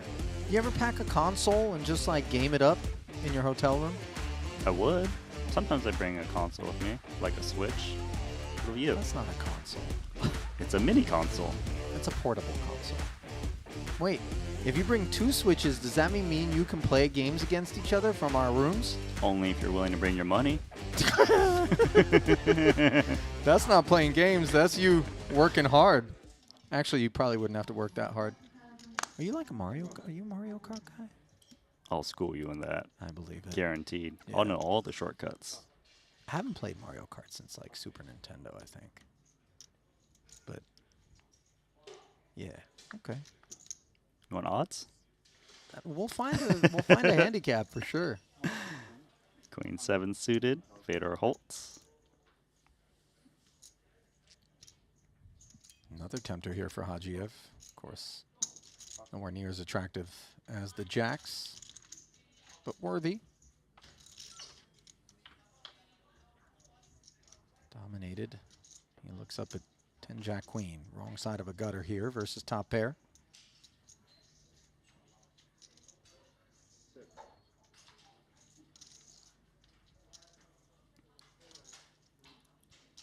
This board heavily favors the pre-flop raiser. They've got ace king. Their opponent does not. So we should see Fedor shoot out a c-bet here just because, oh, he does check it. So does allow Ramin to see a turn card, but still 8-7 doesn't have much business on this texture.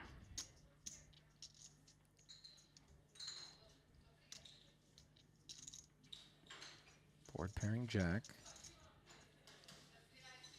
I mean, for me, some alarm bells when the pre-flop opener doesn't c-bet at that board, Randy. I would think that if Fedor doesn't c-bet this board, then he has marginal showdown like this, or he's got complete air that has no connection. Well, marginal showdown certainly could have been Jack X. So remain mindful of all of the reasons not to get after this pot. Right. Knuckles.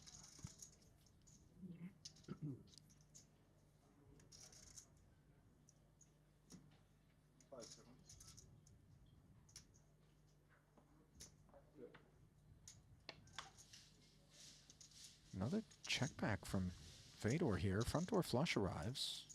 Just taking the conservative line here. Yeah, certainly could have considered a bet on the turn, but just being conservative.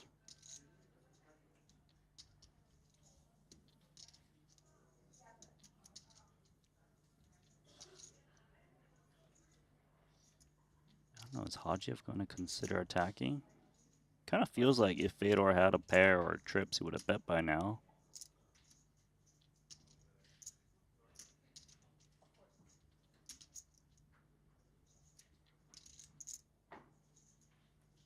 Oh, hang on. These checks have really paid off for Fedor. Assuming Full pot here from Hajiev, though, Randy. Yeah, that's pretty dicey. But Fedor's underrepped his hand so much, you can see him kind of just going, seriously? Oh, and he's in pitching mode.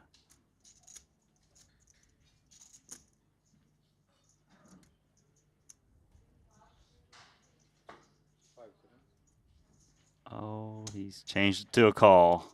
You know, just for a moment there, you felt like Hajiev was going to sneak through. Instead, Holtz grows stronger at the top of the leaderboard. Stronger than ace-10 is ace-king.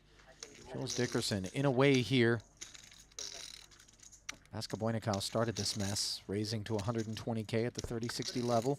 400 was the third scoop from Dickerson's ace-10, and of course ST waking up with the medicine.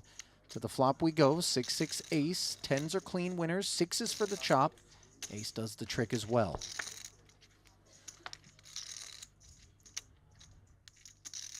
Three is of no use. And is it Jules Dickerson's time? Yes, it is. Top two for ST Wang. Jules did find a couple of ladders, Randy, but ultimately he's going to be bowing out. Part of the top 2 dozen. Was a lot of fun to watch throughout today. Oh, for sure. He was very chatty, very splashy. Does make a little cash here. Should still be happy with his performance. Love Jules on a feature. What? He's going to haul in one of those 194K checks.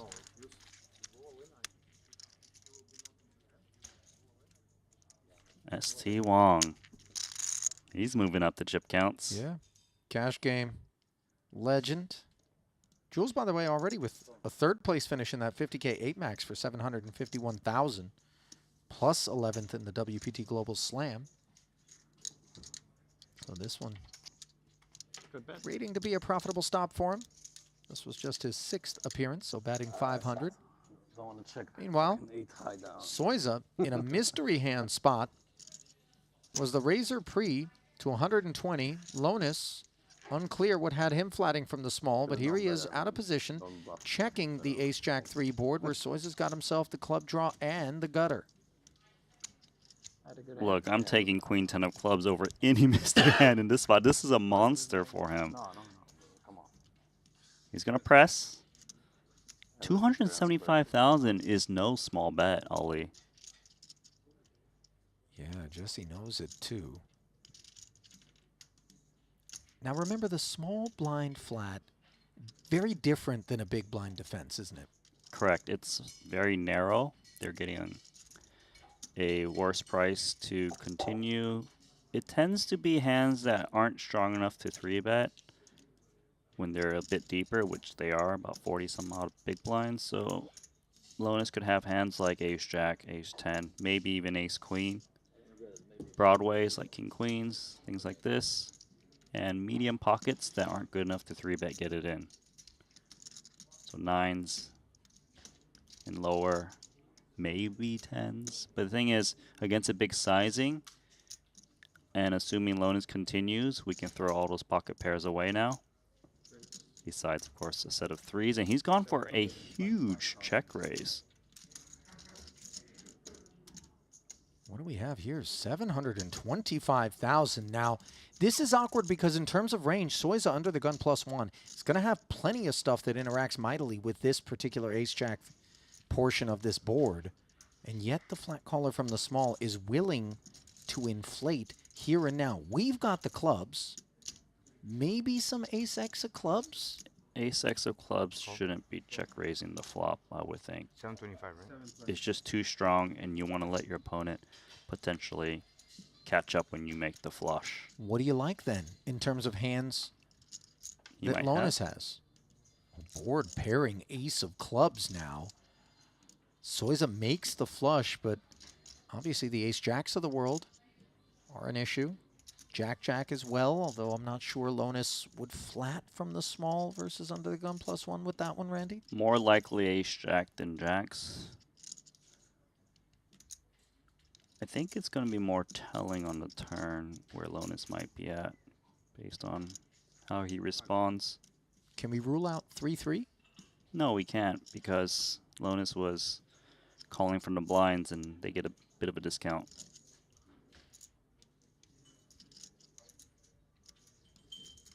And 3-3 likes to play the check raise on that board because you unblock the ace-x, jack-x stuff that could be a part of Soiza's range and would be continuing.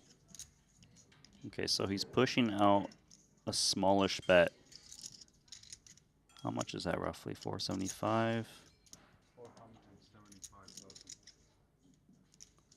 Okay, now this all of a sudden is starting to feel very milky from Soiza's seat. It kind of looks like ace-jack to me, or threes. Trying to keep an ace-x with a club like ace-king, ace-queen with the single club to continue, just because they have a lot of perceived outs. And it retains all flushes, of course. Well, another 950 officially pouring into the middle. This pot growing to 2.75 million in chips. 10 on the end. Not something really on anyone's mind. And now's the time to register your guesses if you're out there in the chat. What lurks? Is it the dreaded full house if you're Soiza? And I think the sizing here with 925, if he's going to bet it, it's got to be everything, right, Randy? Yeah, everything. Maybe he leaves one blue chip behind, but it's practically all in. Well, he's left a few, but the same idea in sales 905 in Soiza.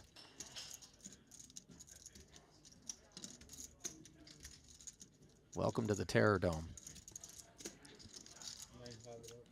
I think Lonis has got the full house. I tend to agree with you. I'm having a lot of trouble thinking of some bluffs. But you gotta remember, Soiza bet 275 on the flop. That's 3/4 pot plus. So Lonis probably isn't check raise bluffing against that too often. And if he did, he's probably not following through on turn and river when the ace of clubs comes in, with which vastly improves Soiza's range.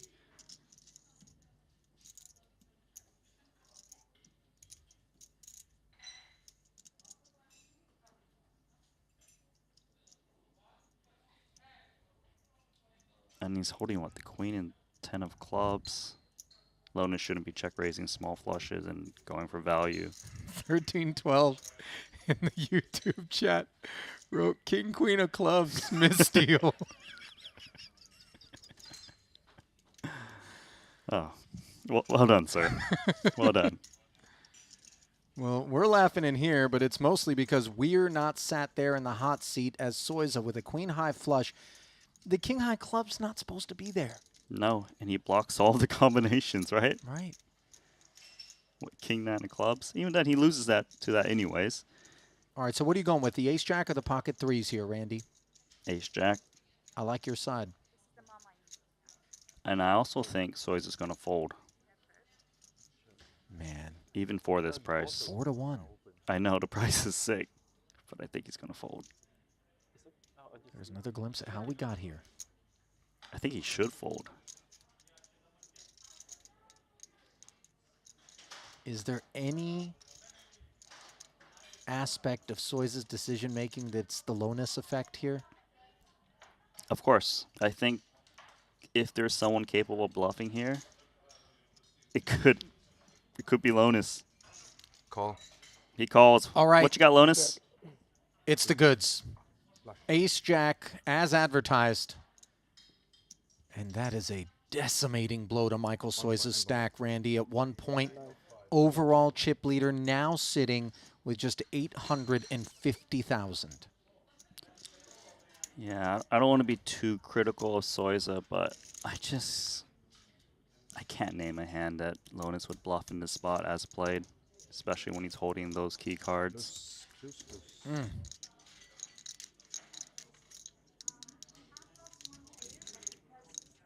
That one is sending a shockwave through the room, and one through the stack of Jesse Lonis as well. He ascends to 4.6 million, second in chips behind Fedor here.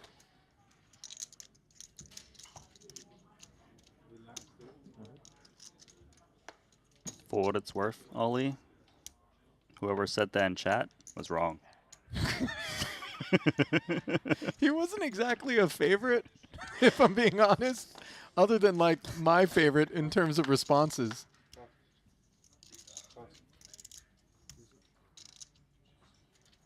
Should I fold it?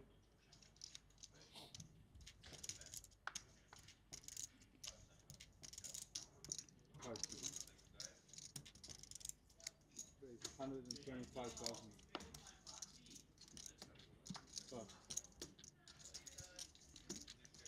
Soiza Bucks going to work on the button. Yeah, newly acquired. They stay in motion, given it's folded around to the button. Now Chidwick, see whether or not he feels like issuing a speeding ticket. No, he'll just play it post, especially when you're as solid as Stevie is. You're not scared to do that out of position. Open ender on an 8-7-6 board for both players. Acceptable for both. Lonis, of course, can see bet is open in a straight draw, but checking is all right too. Yeah. Sometimes you hit the straight, your opponent tries to rep it.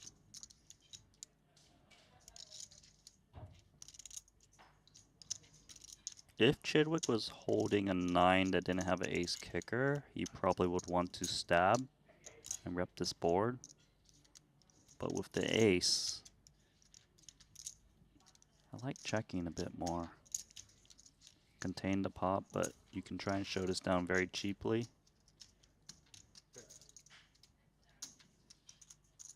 Chip. No post-flop betting thus far, and now Chidwick hits the ace on the end. You like doing your own bidding here into this 340, or check and maybe allow your opponent to try to rep that card? I like checking to let your opponent try to rep that card. You're not really expected to bet when the ace comes after checking down. Your opponent can try and sell that story with like queen or jack highs. But he thinks otherwise. I'm gonna guess it's due to the kicker. The kicker does play. Now Lonis bluff catcher candidate, although certainly button versus big blind defense. You could see a world in which Stevie has you beat. I think he's a little confused that Stevie is doing the betting on the ace, which is Lonis's card. But it also seems like it would be such a insane bluff. So take that pot, Chidwick. That won't really matter.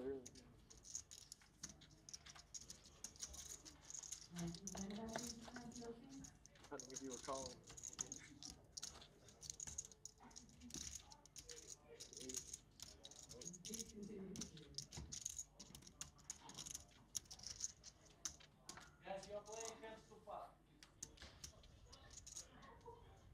Hand, yeah, one hand.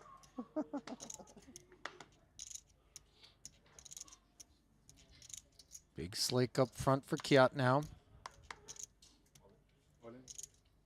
He's Just very rip it. patient. Yeah, sub 10 big blinds coming into this one. You want some action. Why it sounds so funny though? Anyone? Dying. Anyone? Yeah, I'm Come on, confused, too. come on, I think Soiza. there's separate jokes going on. Yeah. I think Soiza's running Two different into jokes, I enough. think. For so. now, One more Randy, off, maybe we right? give him We give him a break. a little handoff. The timing just must have been perfect. Oh, okay. Because like there was an eruption of laughter at the slowdown, or it sounded like that at least.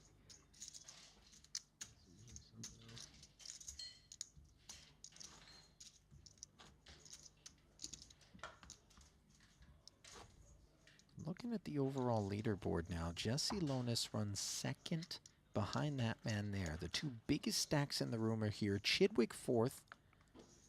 So call it top 3 of 4 stacks. And then if you add Foxen into the mix, 4 of the 6 biggest stacks remaining in this field of 21 players all somehow have found their way here.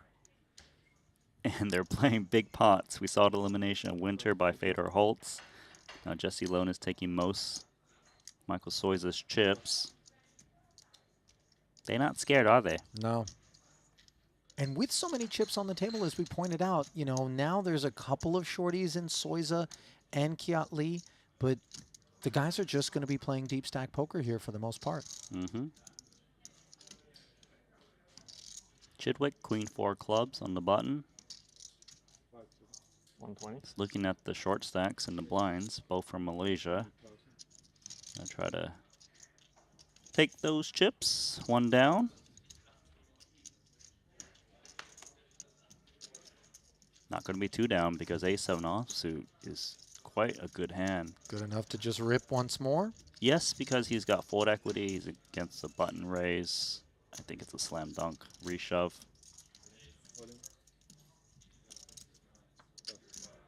Boom shakalaka. Boom shakalaka. That's one we should play. NBA Jam. I don't think I need odds. I think you give me odds. You know more sports teams. You would know which teams So to pick. knowing sports teams isn't exactly where the advantages come in. There's all kinds of gamer nerds that, you know, they don't watch basketball, but they know what buttons to click to dice you up in the streets. Meanwhile, Boyka covering Martirosian, who flopped a queen high flush here. The King of Hearts threatening. Turn is heartless.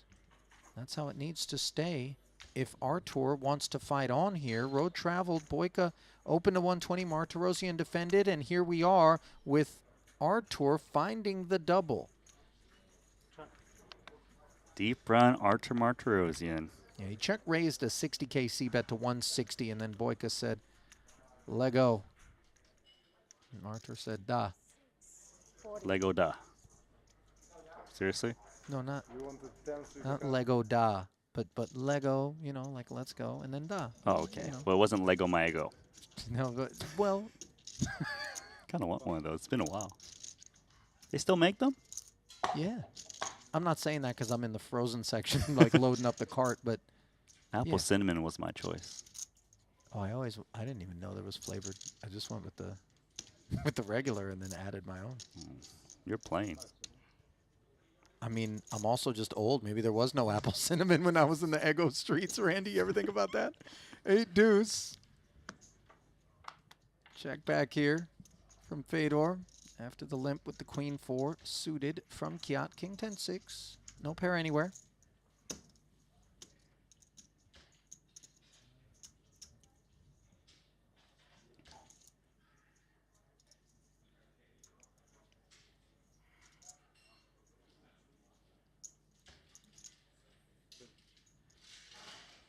Hesitation, but does check.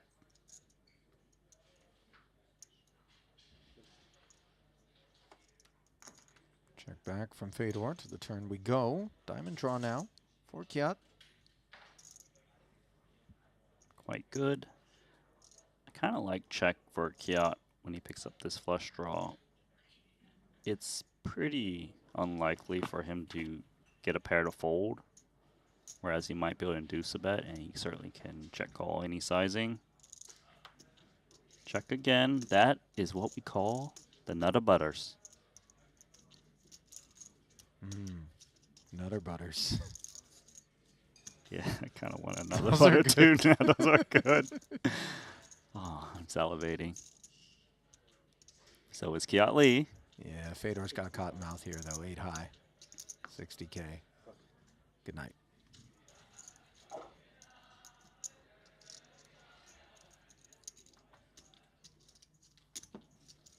More outer table stuff going on. Yeah, looks like Plasinitis. Paulie P. King 9 suited here. His final 390 working its way in as a jam. ST, the stopper with the snowmen. See what's cooking. Not kings, nines, or spades for the time being.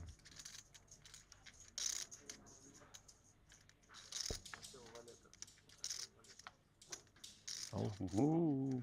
This is why we say for the time being is all of a sudden the 6-outer becomes far more robust.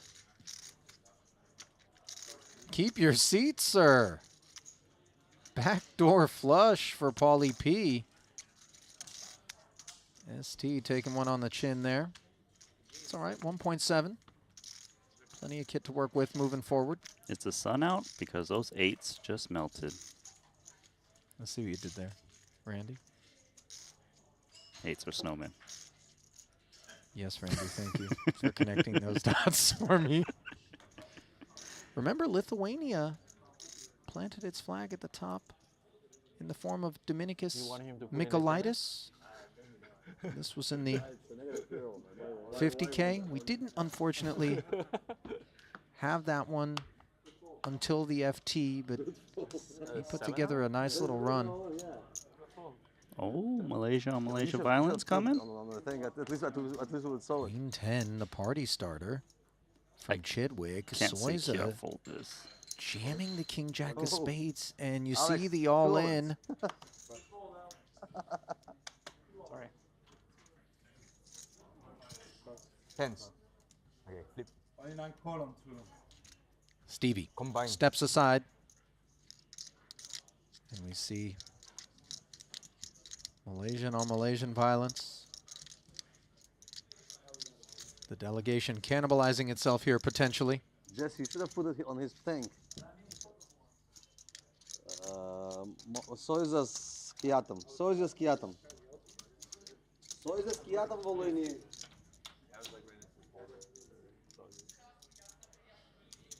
Ace Jack 10. Soiza nodding his head. Gutter, backdoor spades, middle pair. Kiat's ace queen. Still in front after the 3 of hearts turn. And will the one-time chip leader in this one keep his seat? No, he won't. You in the next one. That's painful. I mean, Soiza has such a great attitude, Randy, but even he is far too human not to recognize the sheer disappointment and the amount of run bad that was required for him to be showered without so much as a run at the FT. It's a tough one to swallow, and he's definitely going to be reviewing his call down against Lonis. Yeah. Sometimes it's just not your day. No. A lot of respect and admiration out there for Michael Soiza, not just for how he conducts himself as a pro's pro out here, accomplished player, but also that he's trying to give back to the community as one of the co-owners of the Asian Poker Tour.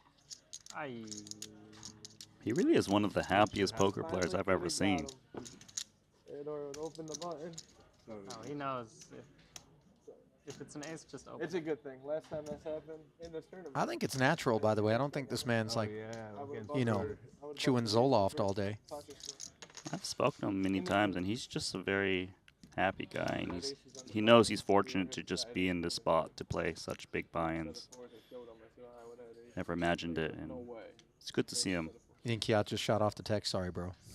I was happy that the ace got Give you the 1% score. free roll. Good thing you just saved me, you know? This time, Close knit, by the way, is the Malaysian crew. Danny Tang running with the boys as well. 120. Despite being from Hong Kong, solid friendships. 120.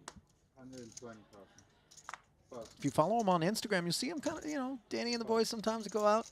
Oh, yeah. Birthday celebrations. Those three are very tightly knit.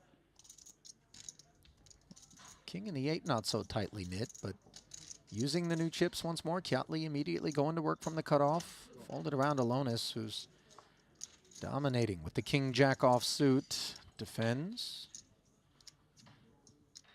9-9-8 board advantage Kiat, as perhaps he's catching a little heat here.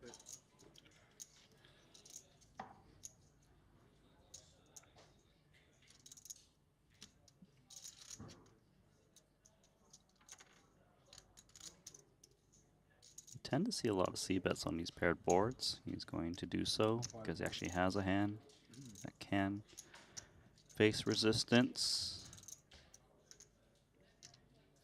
Lonas might even check call a 75K bet here on the strength of King Jack high. But he'll stay away. One more pot to Kiat Lee. Well, second infusion of capital. His portfolio now looking a little bit better. The candle nice and green across the last 2 minutes.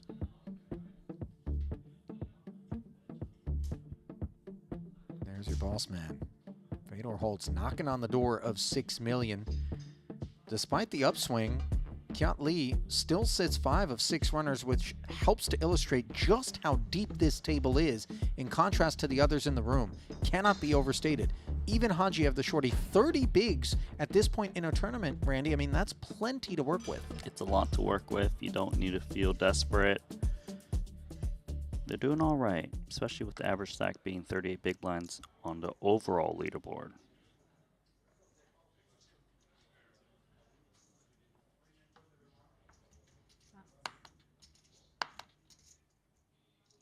More outer table. This time, looks like Ponikov's and Jorstad intertwined. Ponikov's made it 135. Jorstad jammed from the big blind. Alex would call it off. And it looks like Espen is going to be taking a big bite out of Alex here. 9-6-6, king, queen, the run out. 2 clubs on the flop, another one on the river. Pocket pair wins. Mm-hmm.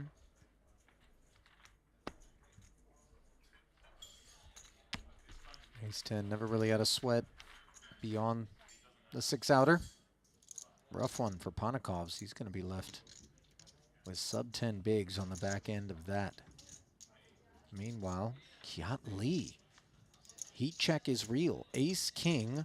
Fedor deciding this is a little bit too much VPIP for my taste. Cut off. Asking questions with the Queen 4 suited. Hajiev now ace queen off on the button, Randy. Awkward one? Very awkward. I think he will continue. Oh, he folds. What? That's an amazing fold of ace queen, especially when Fedor is the one 3-betting. And by the way, what a huge favor Fedor does for Hajiev by 3-betting this Queen 4 suited.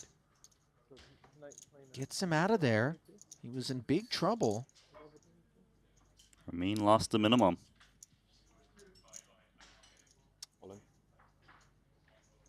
Fedor going to lose the max. 325K gone. Before that, mate.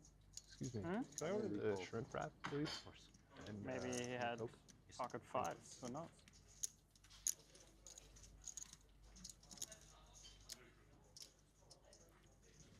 Hey, Randy, while we got a moment, you remember when we were talking about, like, egos and stuff? Mm-hmm. Somebody wrote in, Stu Mania, in fact, to advise that there's French toast sticks. Oh, that sounds very familiar. That I've sounds never had it, but I delicious. would love French toast Is it from the sticks. good people at Ego Inc.? Or is that Nabisco? I don't really. All I'm saying is, you know, because I want a name brand breakfast kind of thing. You know, I'm that guy. I don't want that store brand French toast steak. You don't want the Safeway brand. You know what's so sick? I'll read the ingredients on the 2 ones, right? And you'll be like, dude, they're exactly the same. And I'll still get the more expensive one. Just in What a case, or fish. what? Such a fish. Queen 10 suited. Foxen, no fish. Unless you consider a great white shark a fish. In that case, he absolutely is. Limping here. Okay, see, these two look the same, but they're different. King 6 suited and Queen 10. Yeah, you're right. Advantage Chidwick, nearly 3-2. Heading to the flop in a limp one pre. Diamond in the window, no further. Behind it. See the gutter for Alex.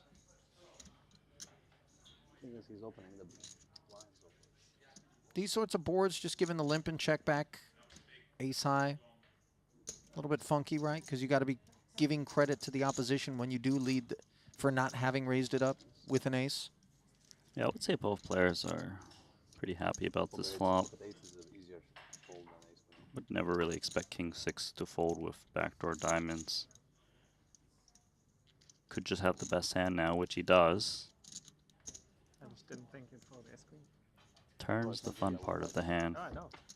That's why I didn't guess it, because I didn't think it. You think I'm not folding ace? Probably go with Pair 10s for Foxen. Taking the lead. 75 ahead brought us here. Chidwick was just peeling. Do we got more action outside? Yep. I expect it's going to be that way for some time as the shorties are trying to spin. And for Velocevic, it looks like he's gotten a bite taken out of him by Boyka's ace-7 there. That's right. Wow, role reversal as Danilo's going to be left with 520. That was a rough one because Boyka was the pre-flop raiser. They got it in on 10-7-6 rainbowed when Danilo checked raised and ace on the turn for Boyka. I think that's the 3rd time he's been all in, and they haven't been able to get rid of him. Careful playing with your food. If you win this, you're gonna beat.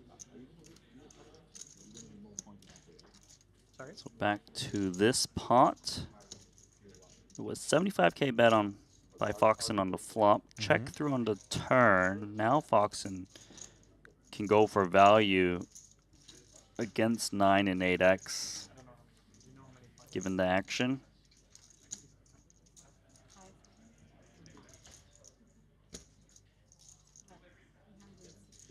You see the breakdown there to the side of your screen after the shutdown on the turn where Chidwick had picked up the wrong end of a gutter. Foxen had one the whole way.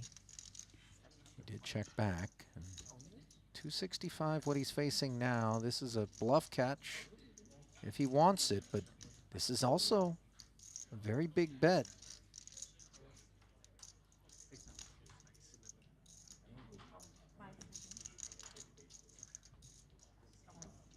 Stays away. Yep.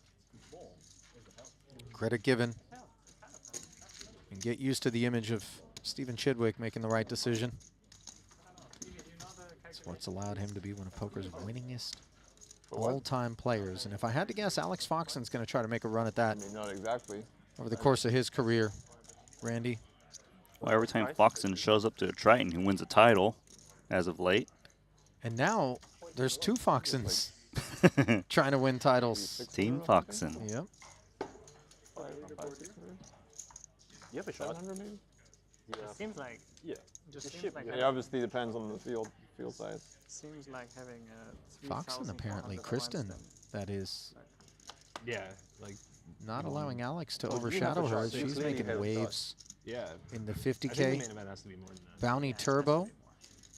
You're on second place. Because then otherwise Arthur's equivalent now would be winning the main event like 5.7 times.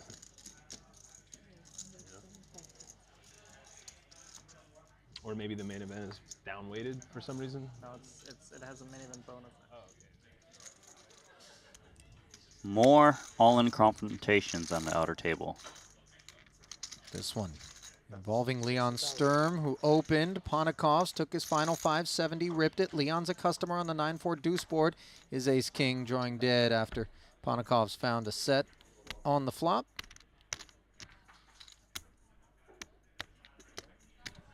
And then the 8 hit the turn to make it official.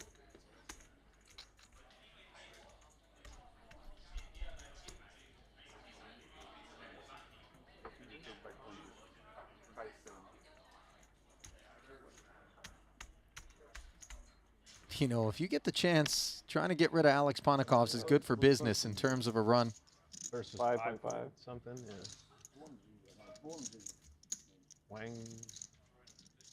Wenji Huang. Last one? Probably butcher the name. Wang Yungji or? Yeah. Yeah. The Chinese guy. Okay. That one. I think, yeah. That's what I figured. So back to our featured table. Lonus, pre-flop razor, Kiatli called in the big blind. And Top pair, diamond draw on the turn. Plenty of excuses to lead out after the Lonus check back. Probably a chime. Big points. Yeah, big points.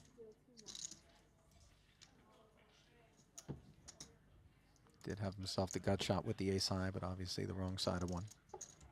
Jesse has kept it clean out there, Randy. And, you know, I feel as though he might have a golden opportunity sort of at this portion of his career to leverage some of those first impressions that die hard, you know. A lot of guys, when his name was being passed around initially, oh, have you seen this blaster, this Jesse kid, you know, and then it dies hard. People are just stuck with that. And I bring up Gus Hansen again as another one of those guys. Showed up, blasted away, earned a rep, and then once he found a corner to turn and bring the different gear, people had a really tough time. And maybe Soiza demonstrating that moments ago. No allegations, obviously, that was the bulk of his decision-making, but I'm sure it didn't help that it was Lonus that he had to click call against.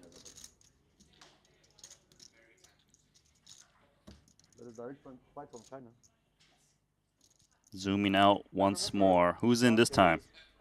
Says Velocevic with the clip unloaded. Yeah, and why wouldn't he? He's got the needles. Paulie P, unfortunately, right after doubling, found the 2-10s ace in the window, and it's good night. Wait, he the can red hit 10s. perfect, can he? Don't listen. Come on, first perfect. Straight into the Adriatic if it happens. Okay. How many? Don't I owe like 2 ocean jumps from the Bahamas? You probably from every stop, man. You always it's gamble crazy here. Though, because it's not even like, you know, I'm not flipping when I say it, and then all of a sudden, wilderness. I remember one was, if this guy folds kings pre-flop, I'm jumping in, and he did. Okay, to be fair, even though the dude was right, and who was that, by the way? That It was one of the Chinese newcomers. Delegates, yeah, and this was in Jeju? Mm-hmm. What's crazy is the ocean's so far away in Jeju, too. It's not like I can just run right out of here, dip my toes in like we can here in Montenegro. You still owe it. You don't get to just take it back. Well, as soon as Triton Honolulu happens, Randy, I'll pay my marker. Needs to be waters you're interested in. Okay. I see how it is. Well, we can see top pair here for Fedor. Happy to call a 230K C-bet. We left this one off with Lonus having opened to 125 with that ace-10. Got called by both blinds, both of whom checked to him. Kiat easily cleared. 460 more into the pot, bringing it to almost 900. Fedor again checking, having picked up the open-ender for dessert. I mean, that has to be the next best card after a 6 for Fedor Holtz. Clean run out.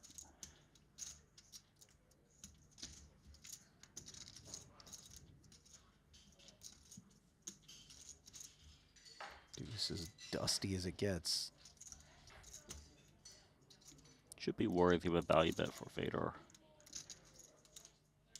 Given Lonus didn't bet the turn, it's very unlikely he's up against better. He's got plenty of missed draws, so needs to have some balance. Tosses in 275. Feels like that 10 of clubs is going to force Lonis out of here in his hand. Blocks so many of the bluffs, but oh, he's touching chips real quick. I guess counting down his stack. Boy, it makes you a little bit nervous when the black tokens are disturbed. Ollie said you're a tidy player, Lonis, so don't do anything crazy. Yeah, but remember, we also said he can color outside the lines. He actually comes with call here. Interesting. Bluff catching, perhaps. But, I mean, that 10 of clubs is such a pesky one in our hand, isn't it, to bluff catch? It's a bit ambitious. I'm going to think the Fedor factor came into play. Sometimes we just I'm okay. Thank you very much. look across at our opponent and decide, show me. Pay the man. Fedor was all too happy to show him, by the way. Nice pickup there.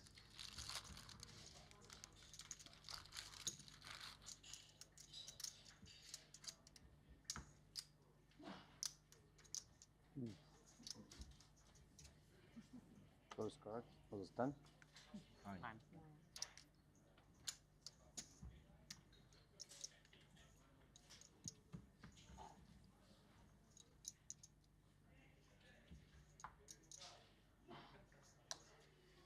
Well, Lonis off the high water mark there. 58 bigs. You know, he's still got a little bit of that field player aspect to him, Randy. And, you know, I think a lot of the people that are really focused almost unilaterally around GTO and solvers don't respect as much as I feel like the results of some famous field-based players, you know, would warrant guys that are cut from that cloth. Michael Mizrachi, the one that comes to mind, you know, 3-time Poker Players Championship winner. Just an incredible feat. Matched by Booth brethren Brian Rast, of course. Water? Who's very different than the grinder. True. Ace 10 versus Jack 10. Drinks on you.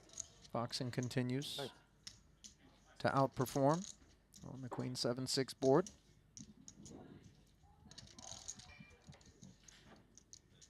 Huh?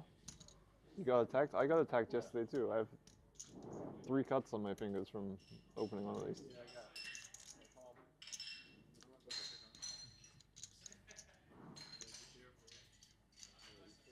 100K follow through.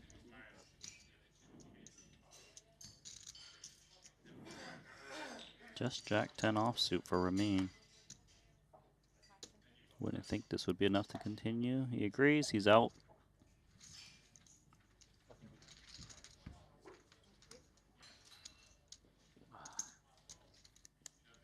What's going on with the little camera bobbles? Randy, have you noticed this? At first I thought maybe I didn't get enough sleep, but now it's official.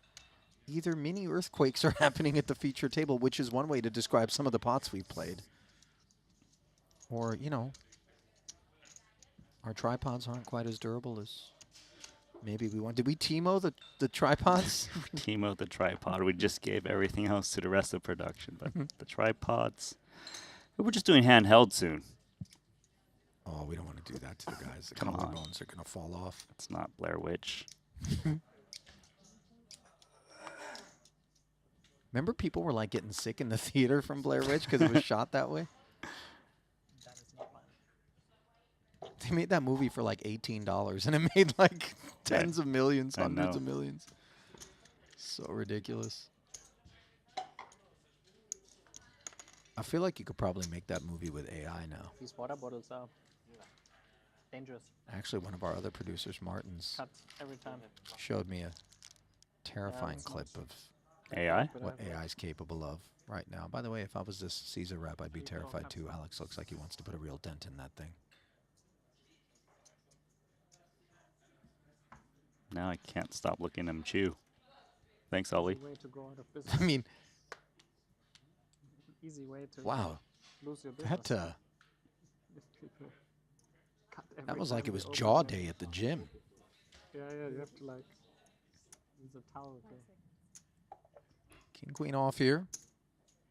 Chidwick. 135 if you do.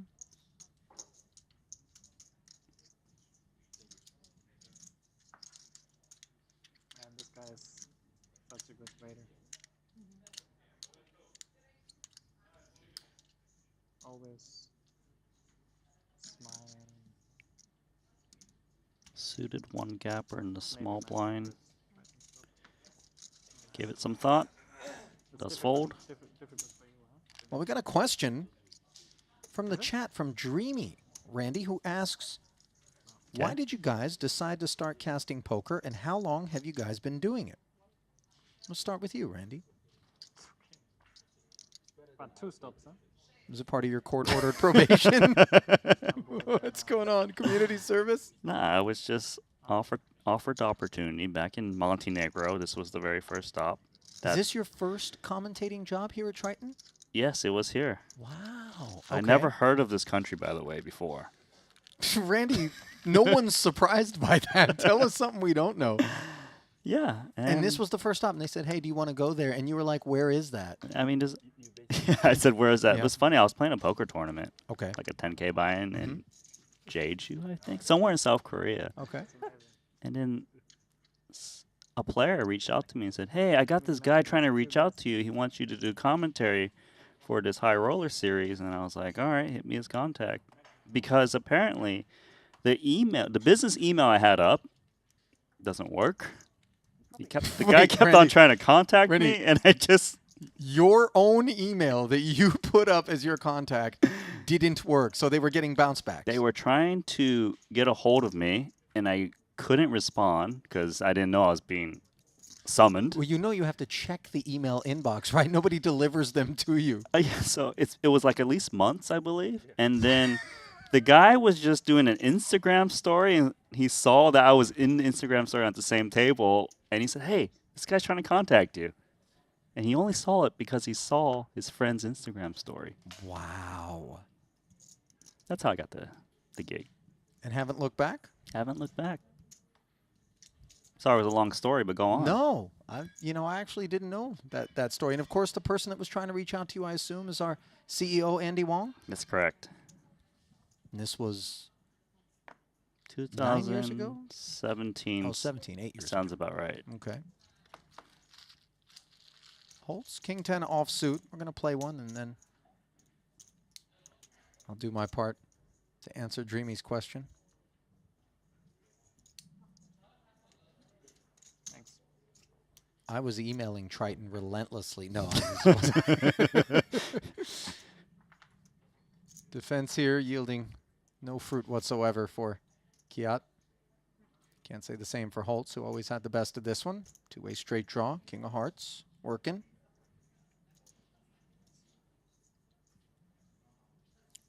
There's always the thought of just hitting that queen, and if you build the pot now, your opponent check calls, you can win a huge one. Of course, taking down flop's quite nice. Well, I actually started working in television when I was 17 years old in the Bay Area in Northern California, just because I was like a ham back in school. I was doing video yearbook stuff, and then there was this job opportunity at a local youth magazine show on the NBC affiliate, and I ended up booking the gig. I carried it straight through to college at UC Berkeley, dropped out of Berkeley, started playing poker, and then like 20 years back, I was just on a party poker cruise, and Maury Escandani was playing at my table and was talking about starting, to do production, TV, poker stuff. And I was like, well, I might be your guy.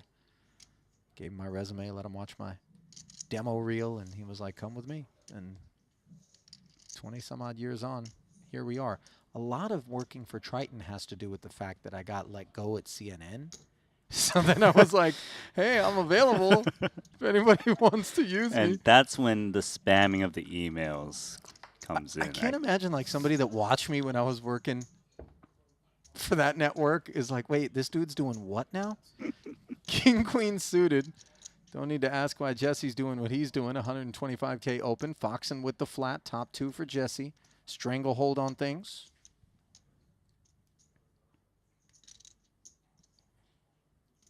Well, if Lonis can show restraint and slip it on over, he might be able to induce a bet from the 5-4, but given that he's doing the betting himself, and should be over here and now. Can we get a shot of Foxen working through the wrap? One more time. Yeah, all right. Oh, hang on. Well, no. Just the arm. Oh, there it is. You think he finishes the wrap in 2 bites? I mean, if he needs to, yes. Okay. Maybe less.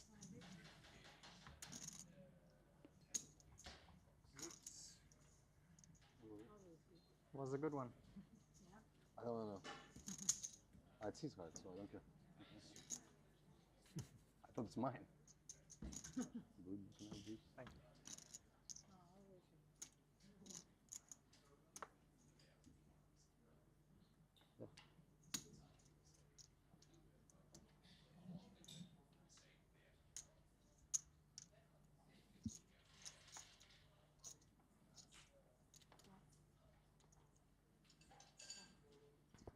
I thought we were going to get it. Am I focused on the wrong thing? I mean, really. A little bit. I'm just trying to see how long it takes him.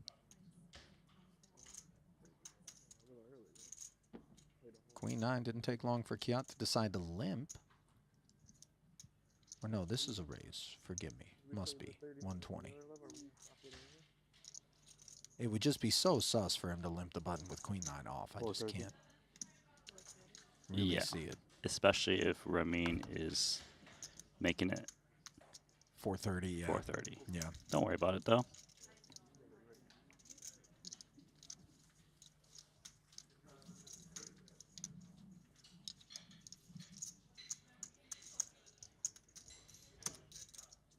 Easy release there.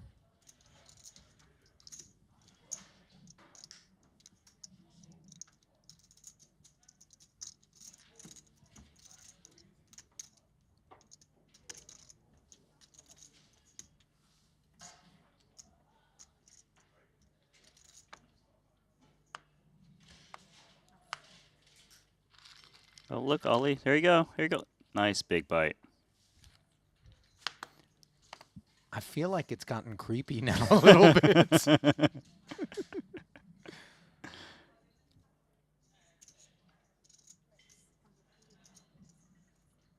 We should have, you know, when we do the player party, we have these little like games and stuff. We should actually have like a little eating contest kind of thing. You know what I'm saying? Just see who could really. Yeah, that's a great idea by Ollie once again. It's just an idea. Nobody said it was great.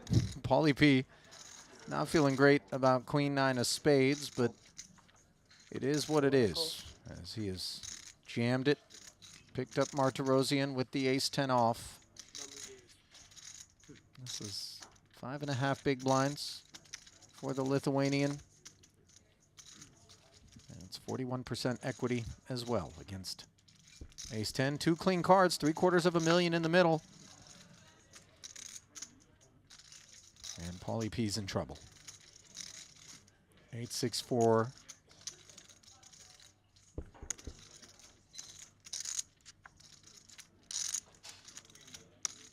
King brings no relief. Does the bell toll for the Lithuanian? Ring, ring. Yet another casualty here in the main. Soiza having taken the 194K. Brought us to a ladder. This the first of 3 $212,000 payouts. 20th place effort for Paulie P.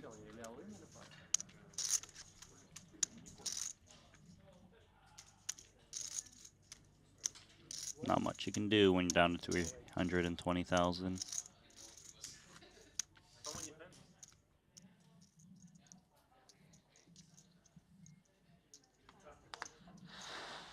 Back now. At the feature. Lone is 3-bet, face queen. Down to king 10 off.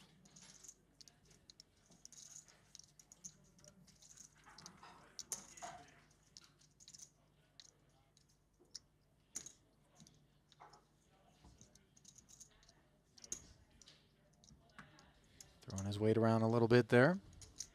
Button versus small blind.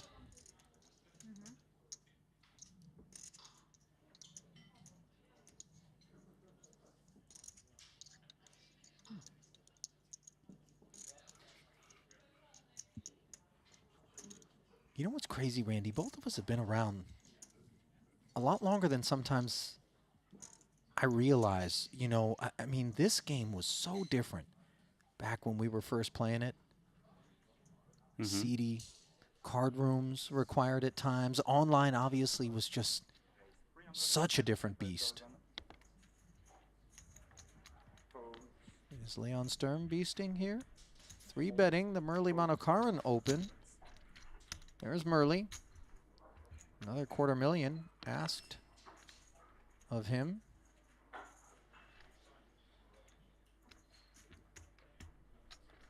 So Leon made it 375,000. Yeah, he's just going to let it go. Great run here for Murley, by the way. Taking a look at his Triton resume, this just his second ever festival. Played one event earlier this year in Jeju, 13th in that main for 422,000.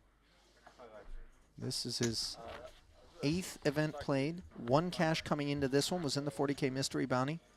21st place, not much to get excited about, just 11,000, a rebate on the investment, but here he is, chasing glory in yet another main event.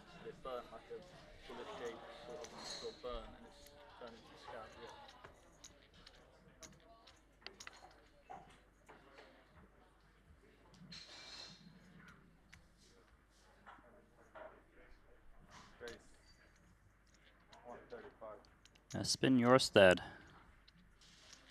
Pre-flop opener.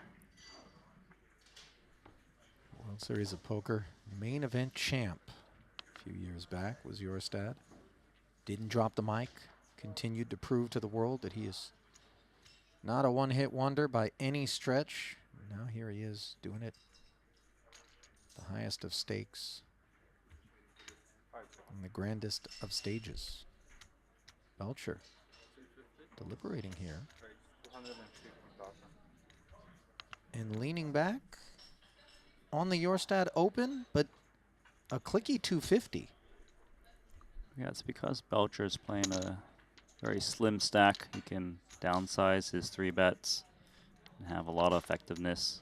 Well, when a man is willing to 3-bet us with 250 of his remaining 815, Randy, what's the message being communicated? I'm ready to go for all of it? Are there 3-bet folds in range? If there are, there's very few because he's got the stack that can just outright 3-bet jam. Espen going to take the good price, but tread cautiously. 10-6-5.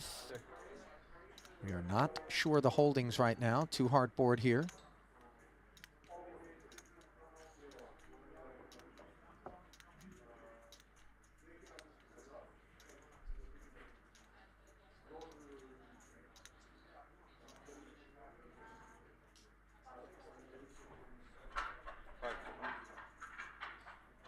Belcher has about 500,000 chips remaining.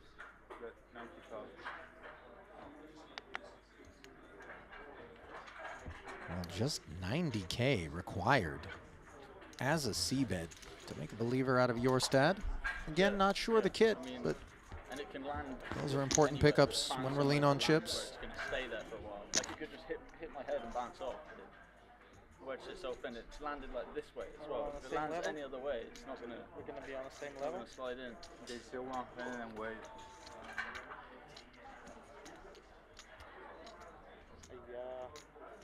Either set. Which one? Bottom.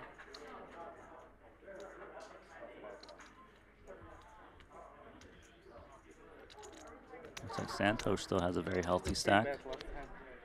Sorry, you should have free bet last time. Yeah, as we're looking at the overall leaderboard, currently third. I got it. Yeah, why not?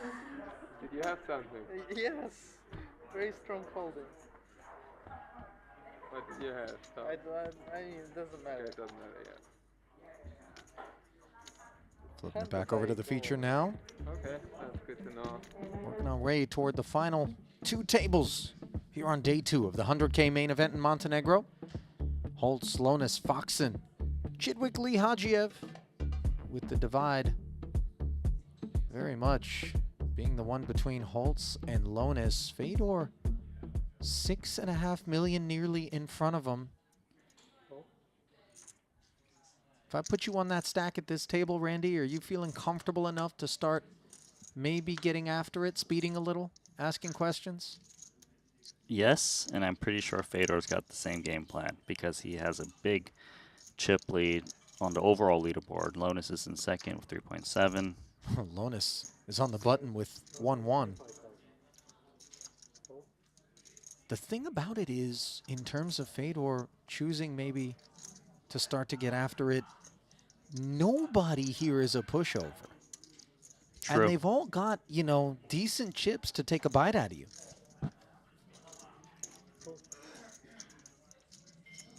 No pushover is Chidwick with King 4 offsuit. Fortunate, perhaps not to pick up too much of interest. The 4 of diamonds, of course, focused on, given this board. Check. Check. Lonis with the check back of 2 aces. Sometimes we see aces check back on paired boards. They are not vulnerable to overcards. You know, they can hopefully let their opponent pick up a pair to get value with. This is the board texture that Chidwick understands he can credibly rep, and yet he avoids any treachery. Checks back. Bad side of the gutter with the king high. Look at Lonis checking back again, Randy. Very sneaky. He also doesn't want to open the door to get check raised and be put to the test on the texture that hits Chidwick. He knows Chidwick is more than capable of putting Lonis in a tough spot. Double paired board now. You could see Chidwick considering some ace X's that would approach the affair in this manner from time to time. Right, but he should try and check down the king high. With double board pairing, he chops with other king highs that take this line. He doesn't expect ace high to fold anyways. Lonis can go for value, targeting the 8. Play longer, play longer, play longer. 240.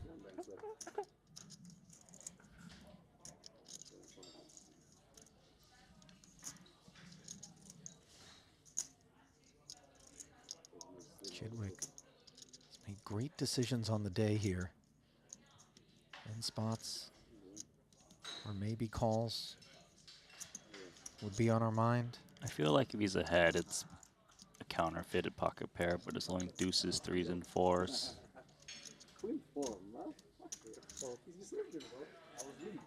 Nice laydown as Chidwick avoids further losses against the aces, which don't get a whole lot of value.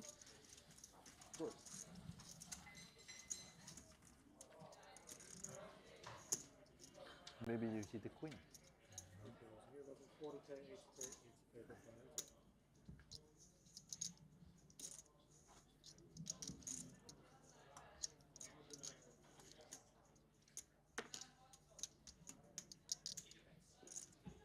The big blind is now 80,000. Rough news if you're down toward the bottom of the leaderboard. And as we look at it in the Triton Poker Plus app, which is available to those of you at home free of charge, We find Danilo Velocevic on the leanest stack in the room. Maybe I 10 was bigs, right, nobody Panikov knows. second leanest. The queen was 14 coming, bigs, and, you'll nothing be- lean. I'll be double up, you'll be without stack, right? Anyway, thanks, Fedor. Out Fedor's kit I here. owe you a dinner and a nice bottle of wine. Aces passed over. Huh? Sounds good? Sound good.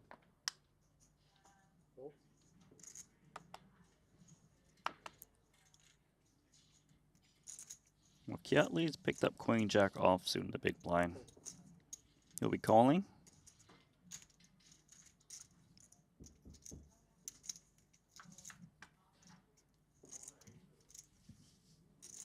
Seven, six deuce. Merciful texture for Queen Jack.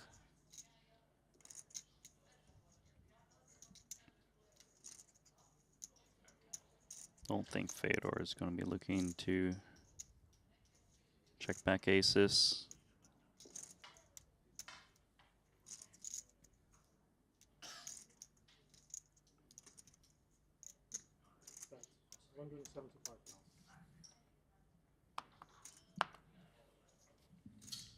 Okay, c-bet and take. Ace is having a tough time getting value, but of course, has a lot to do with the lack of interaction for the opposition. Pickups are pickups. Consider the fact that sometimes those very aces are the things that get you in trouble, leave you shaking your head as you're on your bike. Speaking of on your bike, Tony G was here last year, MIA. This time round, thought maybe we would see him once we turn the corner to the Invitational in this main, but unclear. What's Look, got him? it's a long bike ride from where he's at to Montenegro. He might still be riding. He puts people on bikes, Randy. He doesn't ride them. Ah. He rides PJs.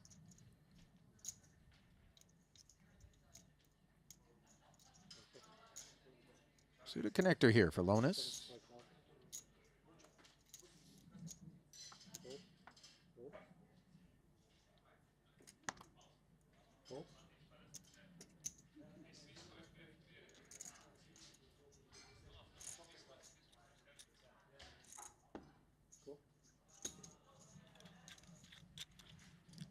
Let's battle with 5-3 off.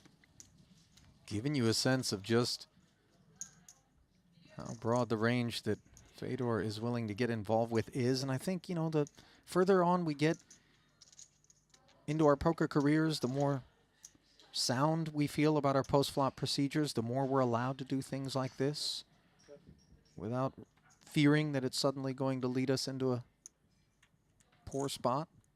Open-ender checking back for Lonis. Again, we're seeing him take spots, Randy, that maybe the c-bets would be comfortably available to him and declining to barrel.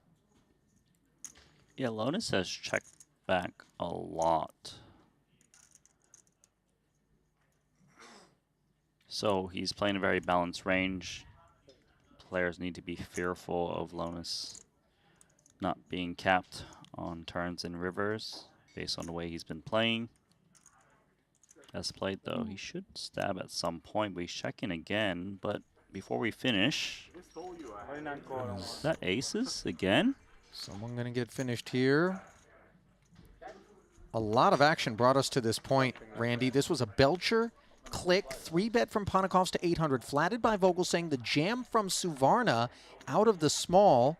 Panikov's the only remaining hand, 9s versus aces, and it looks like Alex is going to step up to the Xerox machine.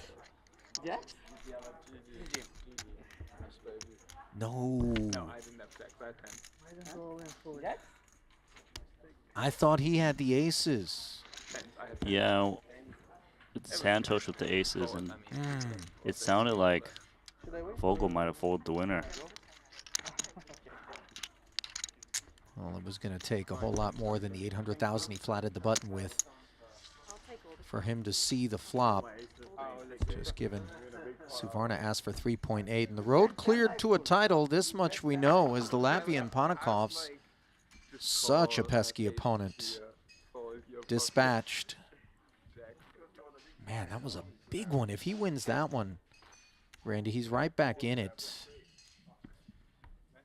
Instead, he leaves Suvarna Swimming in chips. Second now, behind Fedor by just about a $500,000.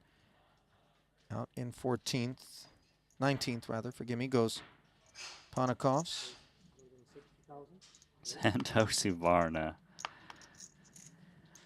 Wow. He's really evolved quite a bit since seeing him for the first time. Foxen. Clicked it with the ace-queen. Kiat likes the look. 10-9 suited. Most would.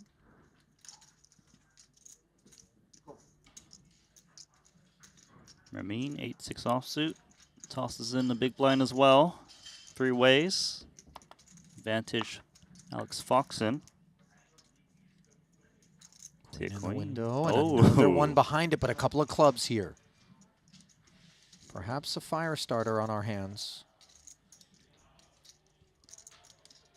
Let's see if Foxen checks it over to Kiat. A lot of players like to check being out of position. The difference here is Foxen has the covering stack, so he might not expect Kiat to stab when check 2 as much, with 18 remaining, so he's going to do the betting himself.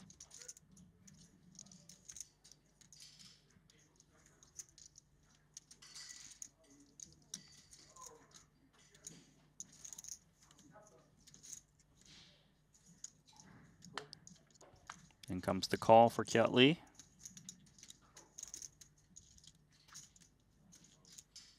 Understandably, the only remaining customer for Foxen's Trip Queens. Gut shot added to the mix for Kiat here.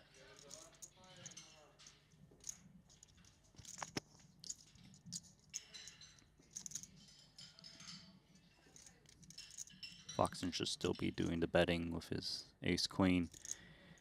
If Kiat is holding a pocket pair, like 6s, 7s, 9s, they probably won't bet when check 2. You want to build the pot, charge flush draws, charge those pocket pairs. So on the heels of the 150 demanded on the flop, Foxen takes us up to 5 1/4. North of half.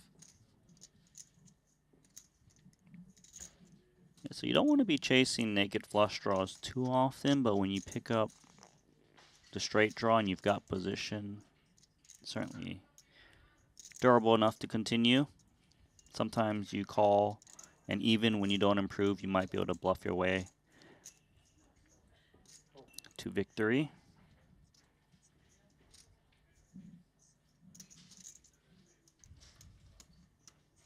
Another $1 million plus into this one. It's grown to almost $2 million. Oh, the jack is the best card for Kiat because the front door flush doesn't get there. And Foxen's going to feel very good about ace-queen. I mean, you're not thinking about 9-10 in this spot. If you're Alex Foxen, value is what you're thinking.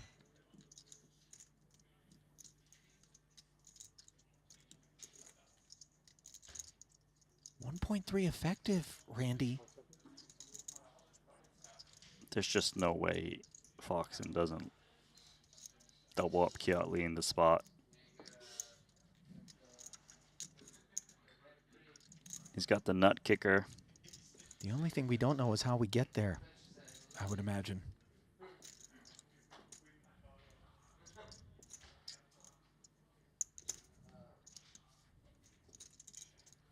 If we were up against another queen, wouldn't noise have been made on the turn from Kiat? Maybe. It's unclear. What did he say? 1-5. He's asked for it all. Double Kiat check. for sure has to click call here. 8, 9, 10, jack, queen. That's a straight. Solid.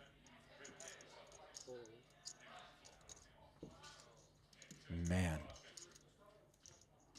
Look at Foxen just shaking his head, recognizing that that is the only way maybe that all of it ends up with Kiat, because if the club shows up, he's going to have different feelings about either a lead or how much he's willing to call, but it isn't going to be all of it, I would imagine. Yeah. That jack is the one that guarantees he loses it all. That is a painful river card. And for Kiat, one man's pain is his pleasure.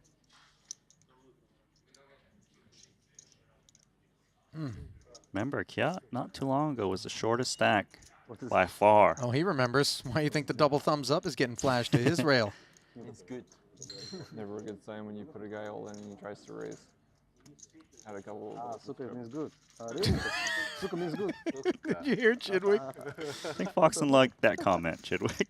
Never a good sign when you put someone all in and he tries to raise. Oh, I got to tell you, Can I fantastic. put the deed to my house on the table as well? Right.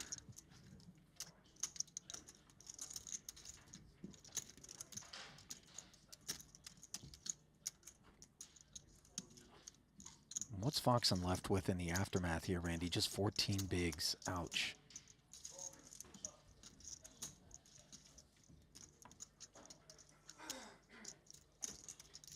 Just a cooler. No escape, really, for anybody in a spot such as that. 7s now. Gotta play this one. Might even just open jam. Big blind's 80K. Playing 6-handed, so undergun is not as early of a position as it would seem.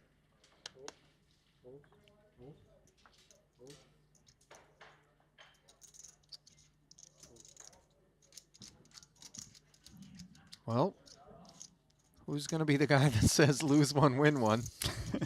Hey, Chidwick, your turn. Go for it. No, Sure. that's low-hanging fruit for him. Chidwick has a fantastic wit, dry sense of humor.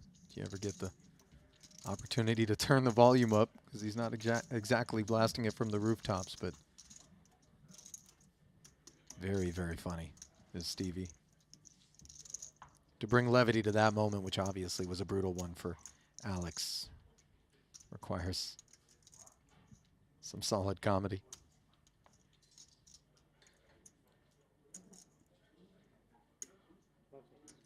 Queen 8 of hearts under the gun. Something more solid than that required for Chidwick to V-pip. King Jack of spades, though, for Fedor. This meets the requirements. 175.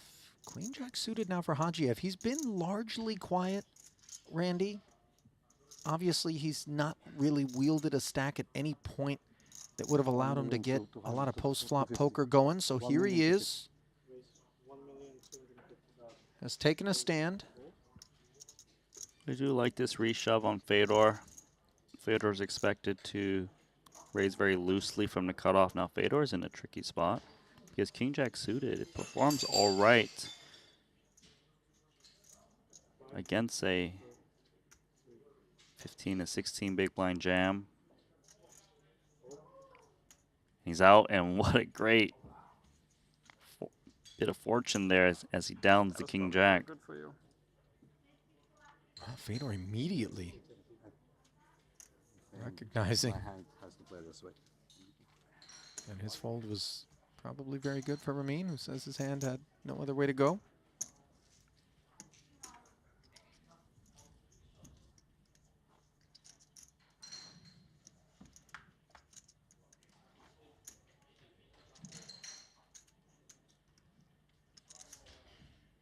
Oh, you mean not having times banks? You mean this?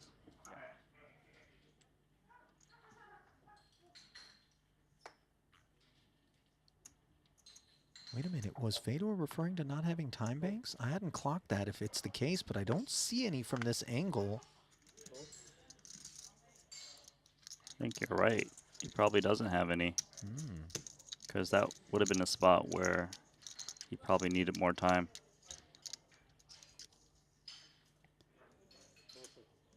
Offsuit king.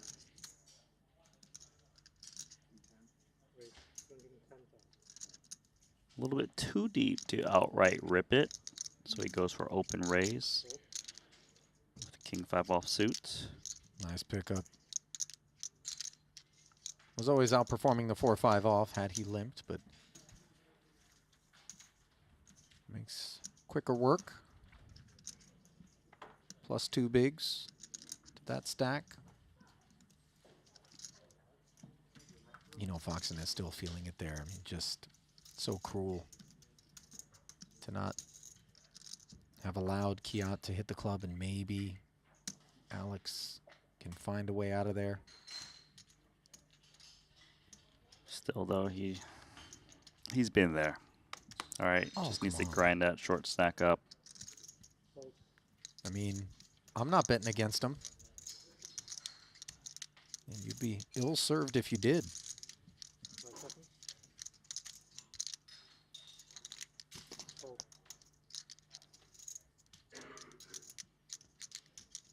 Jack Dewey on the button off of this stack. Can't put pressure. Take a walk, Yachtly. Man, I can't believe he's got 4.4 mil. It wasn't that long ago. He was the shortest of stacks in the room, shortest stack at the table. And it just helps to illustrate why resignation should never be on your mind here.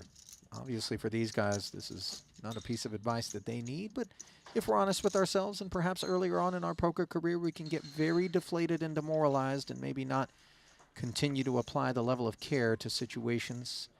Let me take a big bad beat and wind up with very few bigs. It can change in a hurry. Meanwhile, Boyka's fortunes have been changing. Queens against king, queen, and they rate to continue to do so at the expense of Danilo Vlasovic, whom he covers.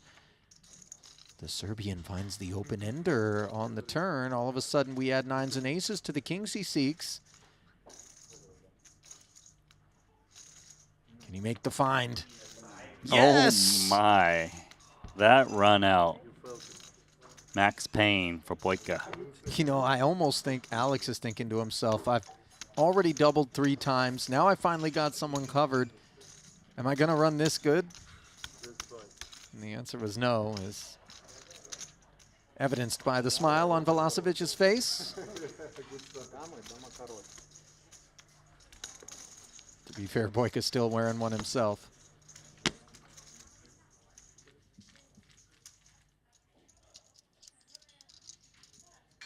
He'll fight on with 14 bigs.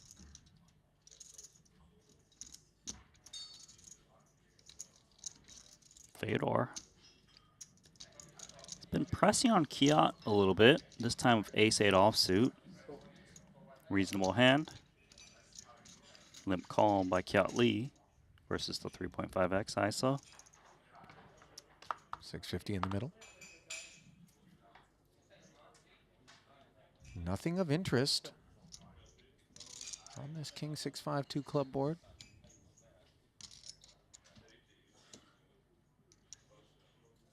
It's a tricky board to see bet for Fedor. It's not unreasonable that Kiat could have a piece that could check call even to king X's. If he can just fire, he can end it now. 200,000. What do you bet? 200? Sub third pot.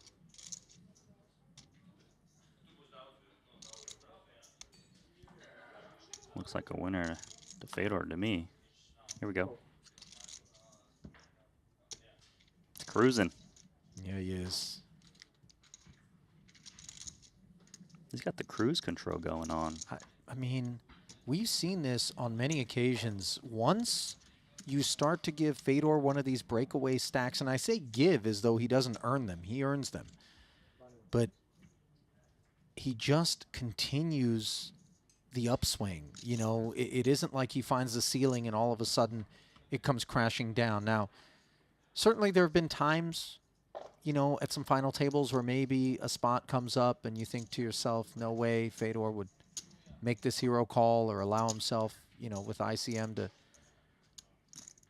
end up out of here before some of the other stacks. But Fedor's so comfortable with his decision making, and, you know, ask no questions about his fundamentals.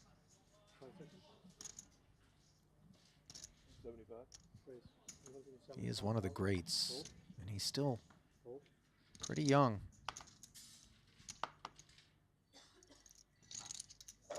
Lonis, 175.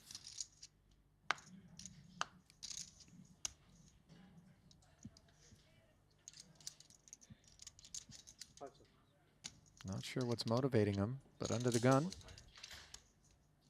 he is going to get played back at by Kiat. Button 3-bet to 4 1/4. Accidental mystery hand? Accidental. It is Kiat Lee 3-betting the button against Lonis's upfront raise. Deep stacks.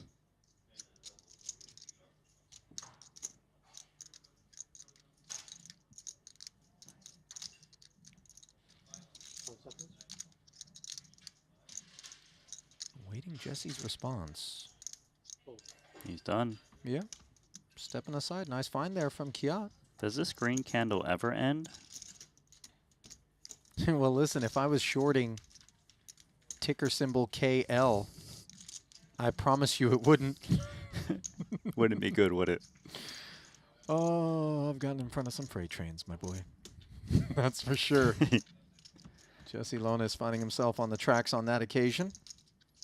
Just a flesh wound for him, of course, as one of the other deep stacks, of which there are so many here at this table, unfortunately.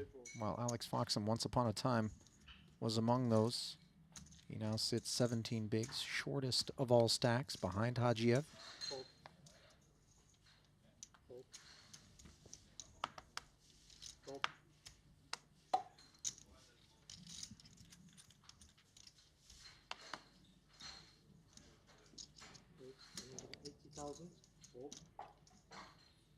So button raised by Fedor Holtz. Should be wide.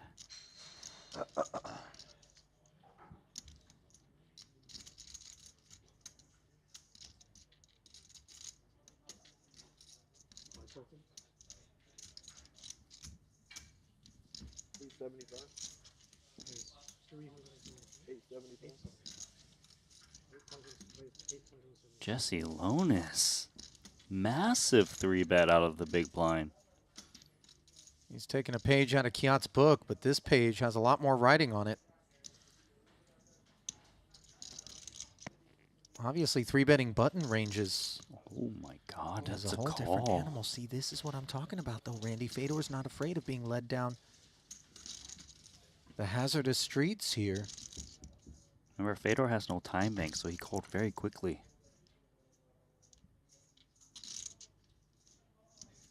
Do you wonder whether or not that factors into Jesse's willingness to put in this big 3-bet that under normal circumstances Fedor might be using a time bank to think through? I think it might. But this board texture rates to be better for the 3-bet caller.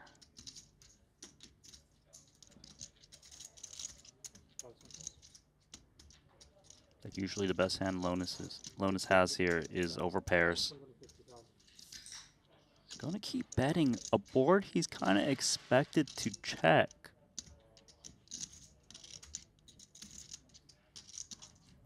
This is starting to get real uncomfortable, and I'm not even in the hand.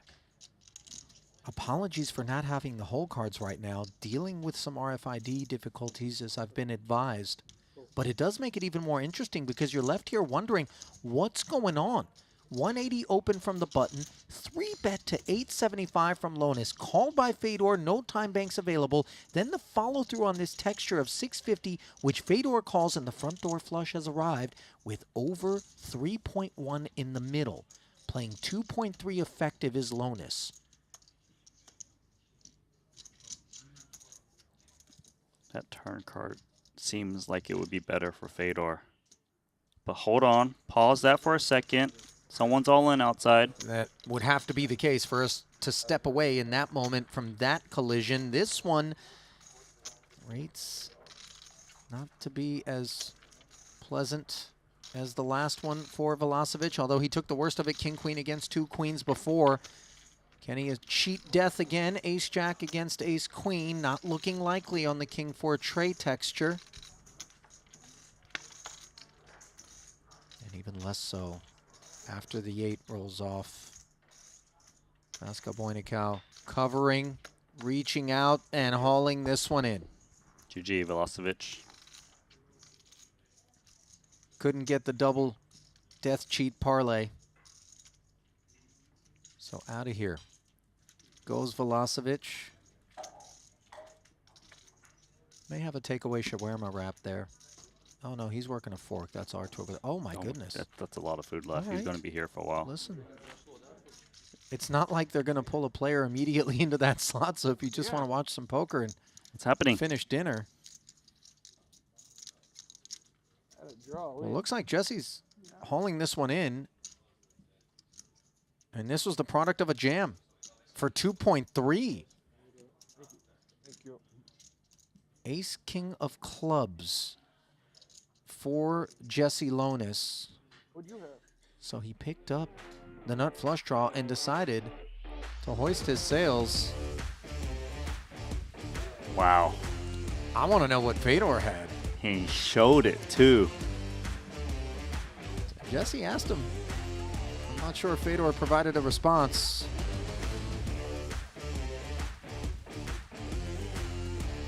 Well, we don't know whether or not we got time to figure out what Fedor's hand was. Well, we always have time to shout out our official timekeepers at Jacob & Co.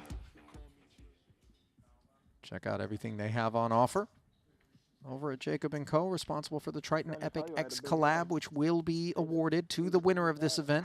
The watch, the extra large trophy, and of course the 3.8 up top. If you play your hand like all this, I played my hand really bad. On the final 17 players' minds. No doubt about that. Velocevic, by the way, collecting the last of the 212K payouts. We now award $239,000 to the next two out the door.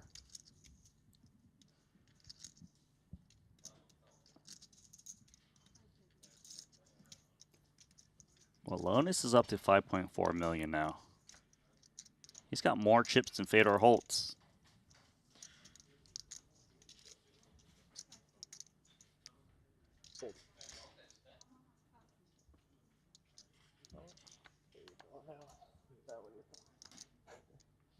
Good thing they got these red things.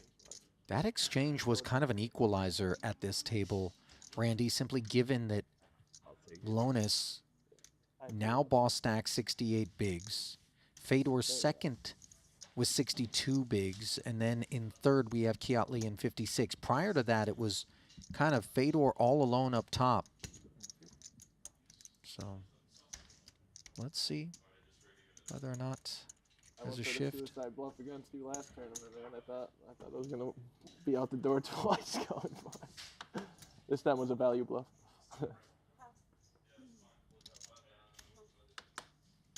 So when he says value bluff, I'm going to guess Fedor had a hand like Queen Jack or King Queen.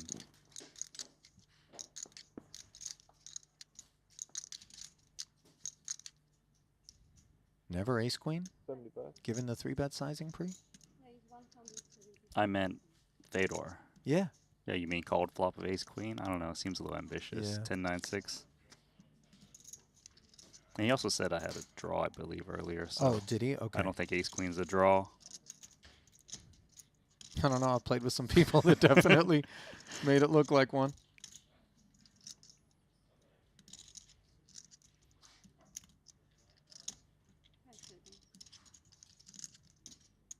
$800. Your turn for a big 3-bet, Chidwick. Lonis on the receiving end.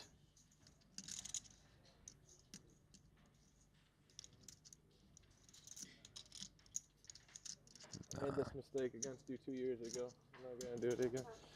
Poker Go Studio. There's no chance I remember. I don't think. I had Queen Jack, you had Queens. And I fucking like 4-bet ripped at like 50 bigs into your Queens. You don't remember that one at Poker Go? I have a pretty bad memory. You remember this one, right? Queen Jack of Spades. In what? Do you remember the tournament? Poker Go 15K, 10K or something. Maybe 15K or 25. Well, those. 15K. Surprised you don't remember that one. It might have been the 25, actually. It might have been the main. I opened a button, too, and I think you 3-bet me. And I said, fuck this guy. At the wrong time. Rude.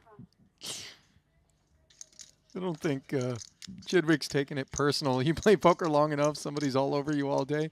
There's definitely some F this guy jams that will come into your range. It's wild, by the way, that Chidwick's like, I don't remember it. And then Foxen's like, oh, I remember that one. Must have been pretty spectacular for a guy not involved in the pot to recall. 180. 180.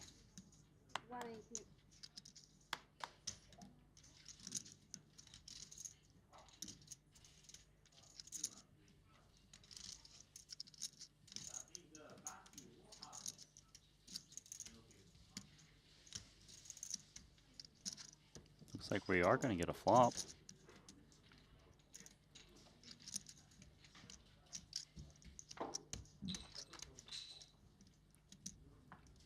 .480 in the middle.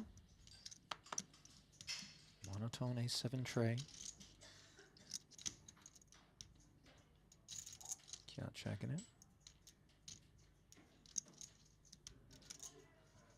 Yeah, button versus big blind. Foxen's the shorter stack. He's kind of expected to c-bet these monotones, high textures, with most of his range and a quick fold. Uneventful one. Has production thought about doing the blow the cartridge thing like on the NES? You know? Oh, listen. If you don't appreciate the joke that Randy just made, we go far back enough that the original gaming consoles, when you would put the cartridge, see, now they just cloud game, they download. I'm telling you, you had this big oversized cartridge, you would stick it in there, then the red light would flash and it couldn't read it, and you have to blow the dust off the physical cartridge, stick it back in there. Respect to anybody in the chat, by the way, who's had to blow the cartridge. There's two types of people in this world, Randy. That was the original BTC. Mm-hmm. Blow the cartridge. Was BTC 111K and change at one point today? It's up there. Just like Yacht Stack. Well, Fedor's not quite as up there as it was once upon a time. Again, apologies for not being able to deliver the whole cards. Actively working on it. I mean, not me. Or Randy's blowing the cartridge. It's not working, man. Ace King 6. Two hearts working on this board. Fedor checking over to Ramin, who again has been more spectator than player. No fault of his. Stack dynamics and card distribution playing a big role.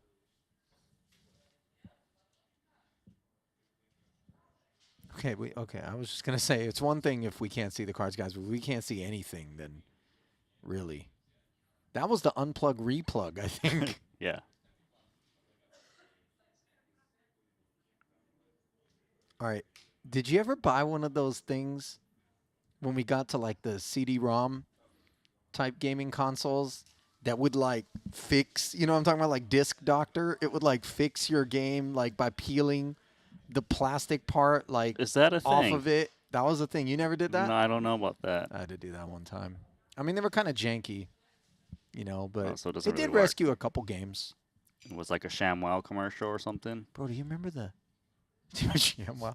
Do you remember that mat that when you wanted to play track and field, you would put down and then you would actually run on the buttons were on the ground? You don't remember that? That sounds like modern day gaming. Or like it was like the Wii Fit kind of thing, you know, Okay. before that though. The most exercise you've ever gotten? No, man, that was, come on. That was like 10, I think. Jesse Lonis testing the fitness of Foxen's hijack. He's brought in a 3-bet off of a slim stack. Yeah, a little bench press here out of Alex.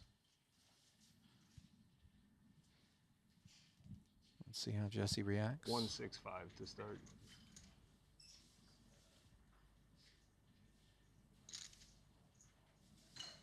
Always appreciate when a player volunteers the count and they realize the opposition is looking for one. Sporting of Foxen.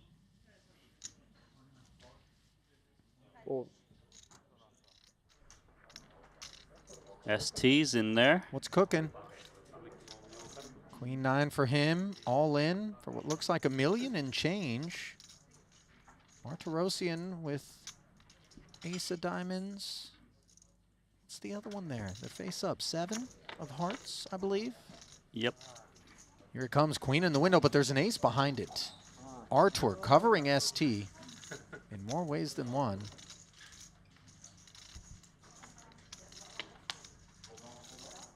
No spade in hand for ST, and now it's going to take a queen or a 9. And we're going to lose another soldier here on this battlefield, and that makes it official. 17th place finish for the cash game legend. ST picking up the first of 2 239K paydays, and that means we got 16 left, Randy. That's the final 2-table redraw. That it is. Artur munching on chips 2 ways. I see what Randy. That was fantastic. Look at producer James. Look at the paternal glow on producer James' face right now. I confess that was incredibly witty. I mean, I say that as though it's some exception. You can be very witty over there, Randy. Sneaky witty. Sneaky witty. Yeah, you trap with the wittiness. Well, Jesse Lonis, 5 million plus in front of him. He manages to take the chip lead away from Fedor Holtz. 59 bigs for Fedor. Not like he's out of the hunt by any stretch, but the two of them, they are running behind India's Santosh Suvarna. He is going to be your overall chip leader, as it's time for us to assemble the final 2 tables, which means it's time for us to pay a visit back to the break desk. Ali and Nano with you. Well, I confess we didn't talk too much about Suvarna. Obviously, he was doing work out there, but plenty of work was turned in by Jesse. Yeah, obviously, the first thing was Jesse took out Michael Soiza. That got him a lot of chips. And then we saw that play where he 3-bet the ace-king of clubs against a Fedor with no time banks. He c-bet 10-9-6 and turned a flush draw, ripped it in there, and he showed the bluff. Yeah, more than a few big pots had his name involved with them. That much we found out. And we're going to continue to find out who it is that's going to get after things as the pay ladders are starting to get a little bit more meaningful in this one. Taking a peek at present, as I mentioned, 239K on tap for 16.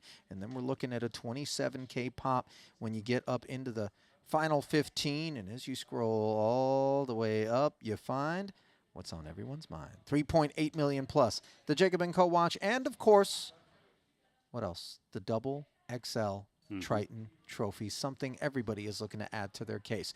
I'm going to make a case for getting out of here. It's been a long day, but you'll be in the very competent hands of Henry Kilbane, who's going to join Nano here to take you through the night shift. Don't go anywhere. Continuing coverage of day 2 of this 100K main event here in Montenegro comes your way after this.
Ready to dominate the tables? With GTO Wizard, the world's #1 AI-powered poker solver, you can instantly study any spot in cash games, MTTs, and spin and goes. Build custom solutions for your games, accounting for factors like rake, annies, or tournament payout structures.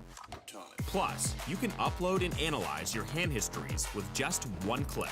Beat the best, crush the rest at gtowizard.com.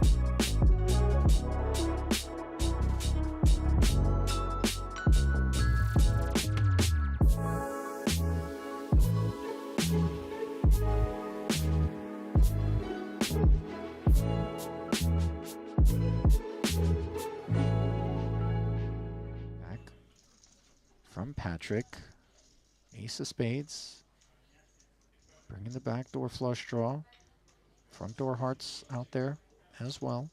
Well, given that Patrick checked back this flop, he's very likely to have hit that ace, because a lot of hands that are willing to check back are like ace highs that don't have a pair. I'd expect them to bet this turn quite a bit, whether he's got the ace or not. It's his card.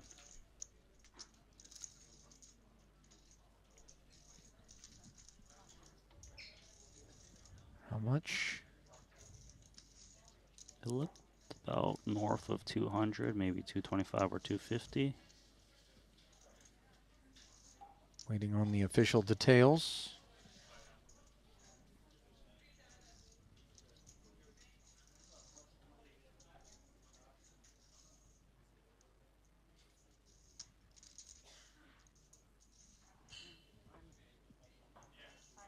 What's going on? That looks like a little bit more than Patrick had out in front of him, and 250 has been clicked.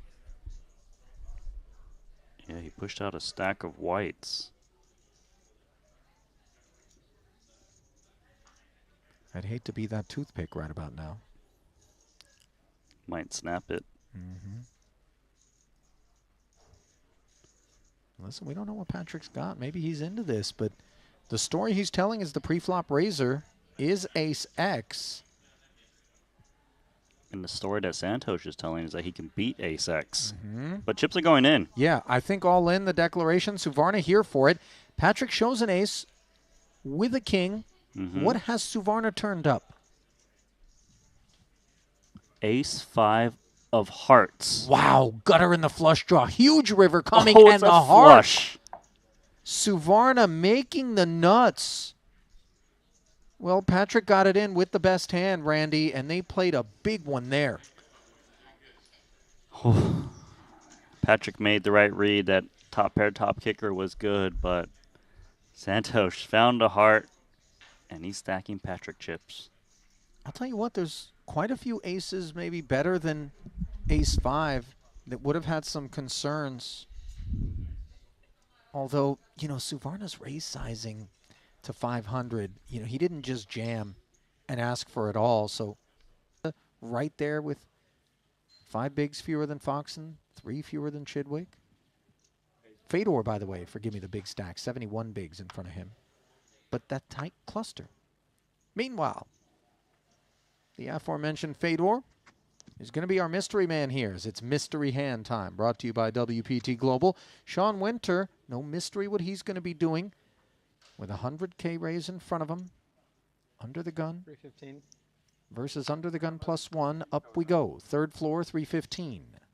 Especially because he's been very active pre-flop. He's going to get a lot more action from his opponent, which is Fedor. One of the cards is dirty or marked, I don't know. Yeah. New deck, please. It's 40 big blinds effective to start this hand, roughly. And it's under the gun versus under the gun +1. So Sean Winter's 3-bet rates to be a very strong range. You know, queens plus, maybe he throws in jack sometimes. Might flat a hand like tens. Some of the bluffs that Winter would have is like ace-5 suited and things. So I'm not surprised Fedor is calling against a strong range, just because, you know, it's undergun +1. I'm not surprised because it's a mystery hand, and if he folded, that would have been ridiculous. Thanks for covering. 215,000. Monotone ace queen 3 board. How about this for a flop if you're Sean Winter? Nut flush draw, top pair, top kick. Betting lead and position. Fedor slipping it over. Winter's got everything. He only fears ace queen, I would think. It's a main hand I'll be willing to call 3-bet out of position. Maybe a little bit of Jack 10 of hearts, but, you know, one combo of that. Yeah, I mean, that's the lone flush that I think is available to Fedor, specifically that combo. It's because Winter's holding the king of hearts. He blocks a lot of those flop flushes. He bets just 80,000. This is cheeky. I mean, consider how much is in the pot, Randy. 80 is deeply downsized. It's a cool bet because it allows some pocket pairs with a little heart to continue. Maybe he induces occasionally. It's a 450K check raise. I mean, this is really unexpected for all the reasons we just talked about. We have the king of hearts. He has one combo that should ever be a flush. Given his under the gun open and willingness to proceed in the face of the 3-bet, and yet here he is, making it 450. Queen, ever there? Occasionally, but it's more likely ace-queen if it's value for Fedor. Bluffs are very hard to think of at the moment. Sean makes the call. This is an inconsequential 7 of clubs on the turn. Pot has really ballooned to 1.65 in short order.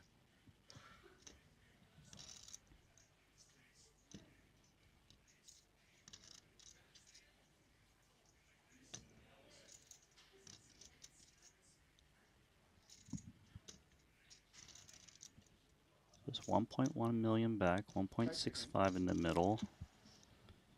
It feels like if he had ace-queen, he probably would want to protect against the lone heart. Tend to agree with you. He's going to take his time now. So if Fedor doesn't have the heart, and he does have hand like ace-queen, he needs to just ask for the rest of it. He can't bet too small and give his opponent the right price to continue with ace-king. Forgive me if I'm being silly, but aces are never there for Fedor, right? Never mind the interference by Winter, but it shouldn't be aces. Shouldn't be. And it shouldn't be queens. And Holtz really putting a scowl on Sean's face as he's asked him for all of it. No warnings, please. The problem for Winter right now is he can't think of a single bluff. You know what I mean? I'm with you 100%. It's not threes, it's not aces. It shouldn't be queens as a flat pre. We've got the king of hearts. This is Jack 10 of hearts or ace queen or nothing, Randy? And the thing is, I don't think nothing exists for Right. Fedor. What the heck would be the nothing? Even if it was some cheeky king X combo that for some reason has worked its way here like a, you know, offsuit king in the jack of hearts. We would be reaching too For far. sure. I agree. And into the blender goes Sean Winter. Talk to us, chat. What's under the hood for the German? Put yourself in Sean's shoes.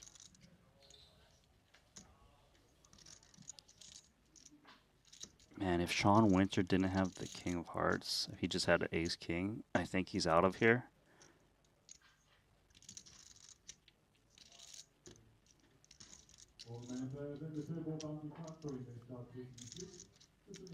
This would be an amazing laydown, I would think. A big laydown. Assuming Fedor's got the goods. Is it ever just ace-king? I'm not sure Fedor plays the hand that way. I mean, ace-king flatting pre right now? Yeah, that's why I'm saying I'm not convinced. You have it in you to have nines?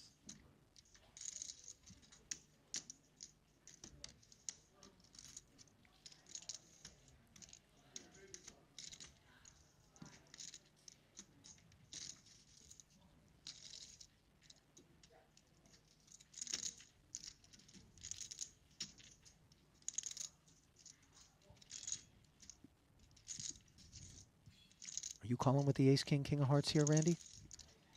I think I am, but I'm not happy, and I'm expected to be behind. You're never drawn dead. That's the reason why.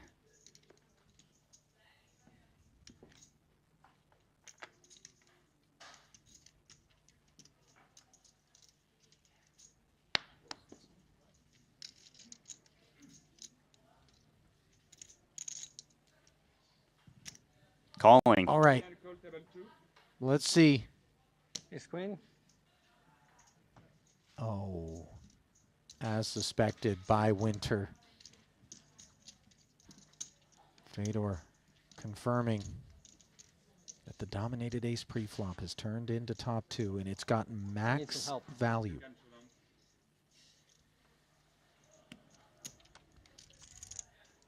Will Winter find justice?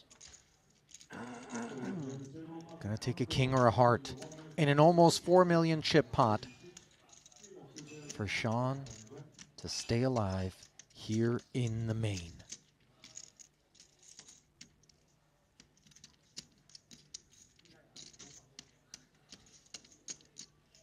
His fate hangs in the balance.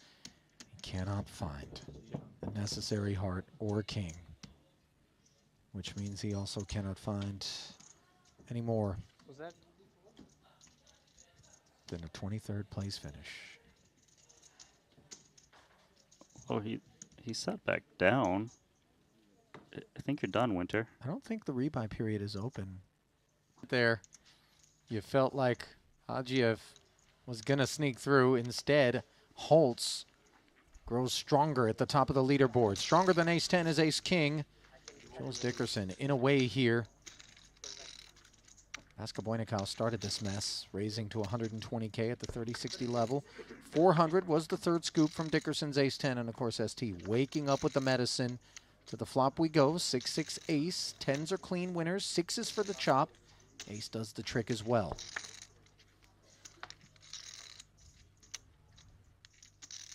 Three is of no use. And is it Jules Dickerson's time? Yes, it is. Top two for ST Wang.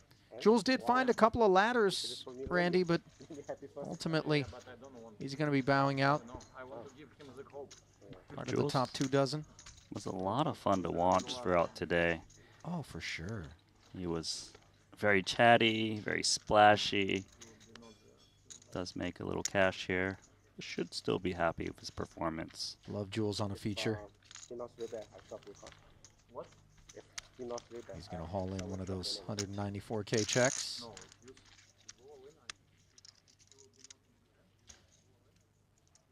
ST Wong. He's moving up the chip counts. Yeah.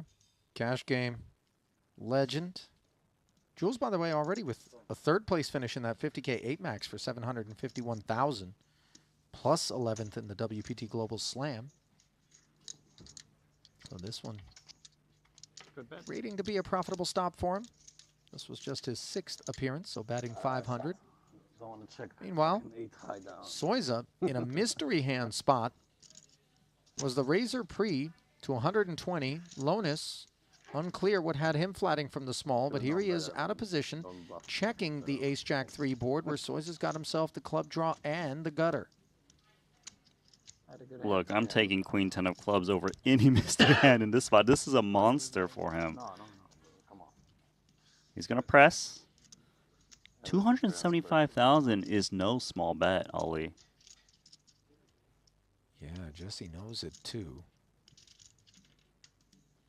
Now remember, the small blind flat, very different than a big blind defense, isn't it?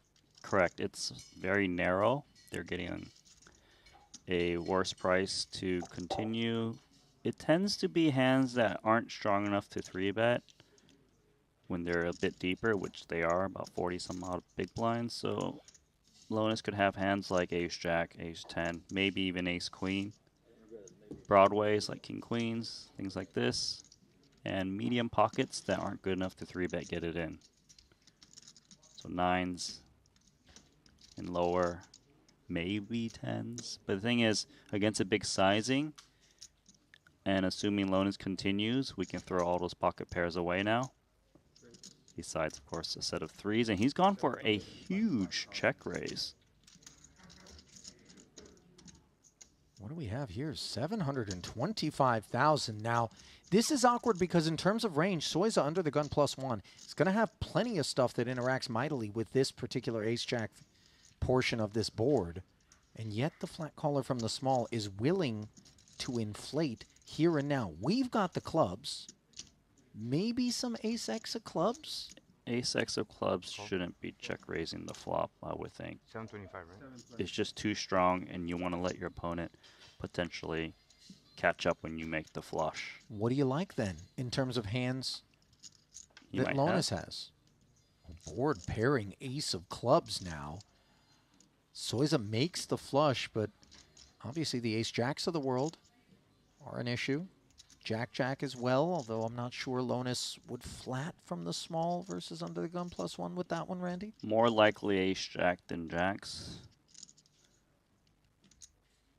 I think it's going to be more telling on the turn where Lonis might be at based on how he responds. Can we rule out 3-3? No, we can't, because Lonis was calling from the blinds and they get a bit of a discount.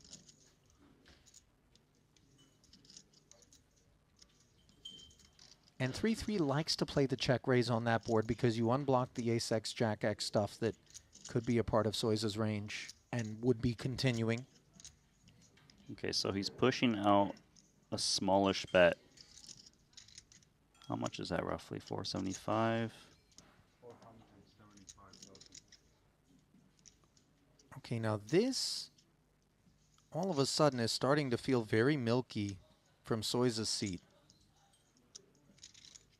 It kind of looks like ace-jack to me, or threes. Trying to keep an ace-x with a club like ace-king, ace-queen with the single club to continue, just because they have a lot of perceived outs. And it retains all flushes, of course. Well, another 950 officially pouring into the middle. This pot growing to 2 3/4 million in chips. 10 on the end. Not something really on anyone's mind. And now's the time to register your guesses if you're out there in the chat. What lurks? Is it the dreaded full house if you're Soiza? And I think the sizing here with 925, if he's going to bet it, it's got to be everything, right, Randy? Yeah, everything. Maybe he leaves one blue chip behind, but it's practically all in. Well, he's left a few, but the same idea. In sales 905 in Soiza.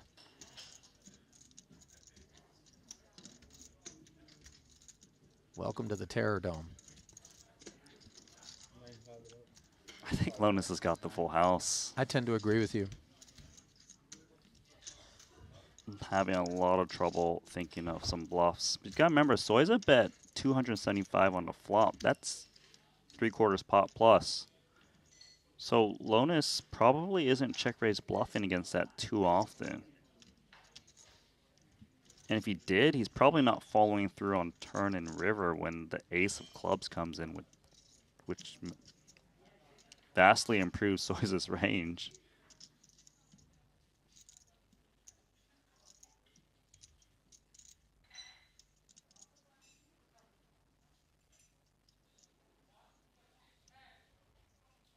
And he's holding, what, the queen and 10 of clubs.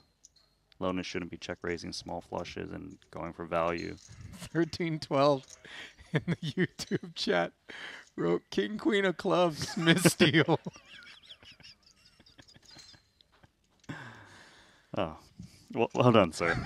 Well done. Well, we're laughing in here, but it's mostly because we're not sat there in the hot seat as Soiza with a queen high flush. The king high club's not supposed to be there. No, and he blocks all the combinations, right? Right.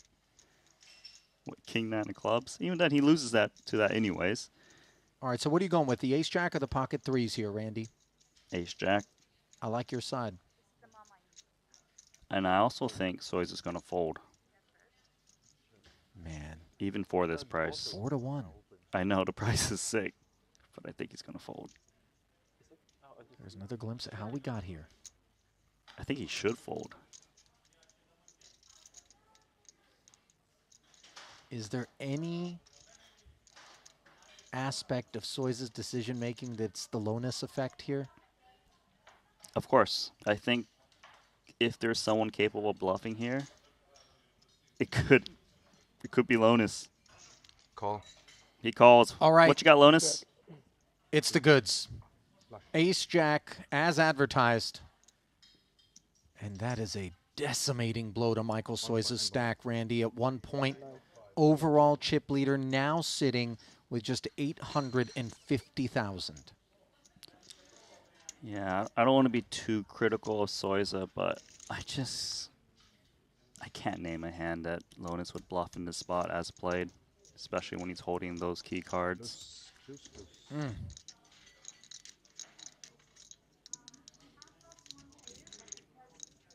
That one is sending a shockwave through the...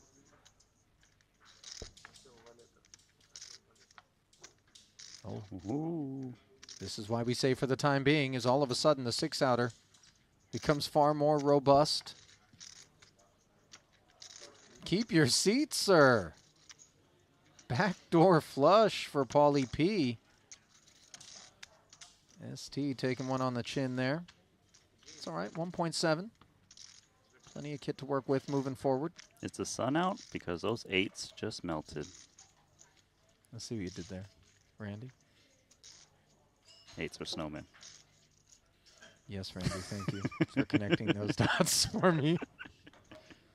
Remember, Lithuania planted its flag at the top in the form of Dominicus Michaelitis. This was in the 50K. We didn't, unfortunately, have that one until the FT, but he put together a nice little run. Oh, Malaysia violence coming?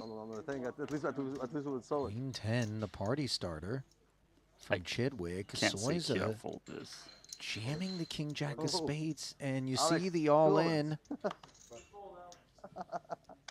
Sorry. Tens. Okay, flip. Stevie Combine. steps aside, and we see Malaysian on Malaysian violence. The delegation cannibalizing itself here potentially. Jess, you should have put it on his thing. Soiza's skiatum. Soiza's skiatum. Soiza's skiatum volini.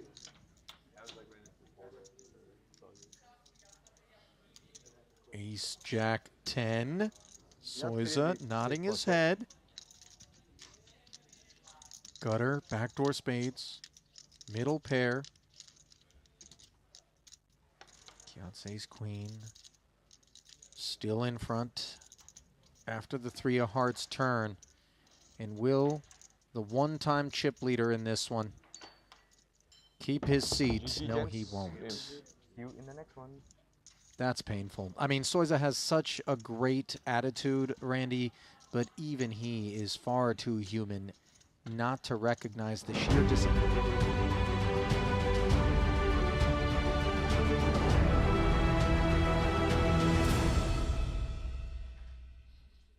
Well, very warm welcome back to continuing coverage of the final 2 tables of the Triton main event here in Montenegro. Randy, I just saw the departure of Michael Soiza when I left, 2 frames ago. He was one of the tournament chip leaders, and you were just running me through that ace-jack hand against Jesse Lawrence where he lost the majority of his chips and then just unable to get anything going after that with that king-jack of spades hand just before the break.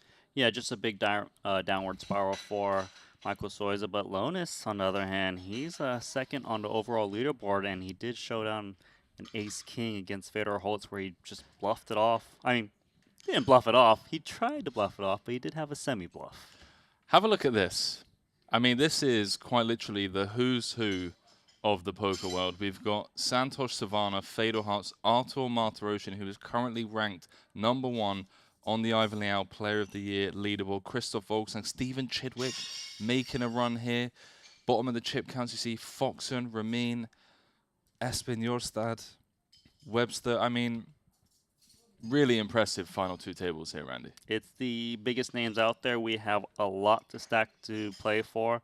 But I just love seeing Santos Sivarna at the top, you know? Like, that's something for me. Because also he's off of final tabling the Jeju main event there. Did, yes. So he's looking to top that score. I really want to see someone pull Santos to the side and say, Santos, look, play the same strategy that you do in the cash games. A lot looser, a lot more aggressive. Put these regs in a really tough spot. And I think Santos has a really good chance to close this out. Because what I've seen happen more often than not, and correct me if I'm wrong, Randy, but Santos has a couple of modes. And one of the modes is when he gets the chip lead, he gets a bit comfortable. He takes his foot off the gas. And he's just kind of, you know, away, waiting for the hands to come. It's like, no, Santos, switch through the gears and put the pressure on. But again, to go against what I've just said, that might be because whoever he's studying with and coaching with are saying things like, look, if you take it to the streets with some of these guys like Jesse, like Fedor, like Artur, they're going to piece you up. Well, you did name two of those guys, and they're going to share this table with Santos Sivarna, Jesse Lonis, Fedor Holtz, all sitting on a lot of chips. Even Kiat Lee, who was on a micro stack, he's got that green candle all the way up to 53 bigs, 4.2 million. What about Mikolai Vaskaboynikau? Can we not sleep on this guy? Final two tables here of the very event that he won last year. He took down the 125k main in this very card room. They rallied up for more than 4 million last year. And now here he is with a very healthy stack with 16 players left. I just looked at Vaskaboynikau's profile, and he has 6 cashes under his name. The lowest place he's ever placed was 9th place. So he's a top 10 and only guy. Top 10 and only guy, and he's got Ace King from +1. I must also mention, elsewhere in the room, final table of that 50k Turbo Bounty Quattro. The story over there, Randy. Ibinger looking for his 4th title. Dan Voris looking for that Triton Trident. 6 left in that one.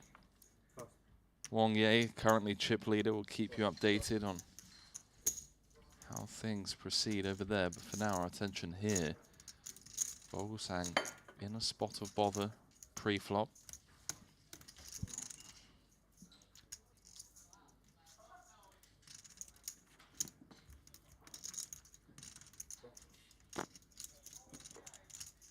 Of course, comes with defend.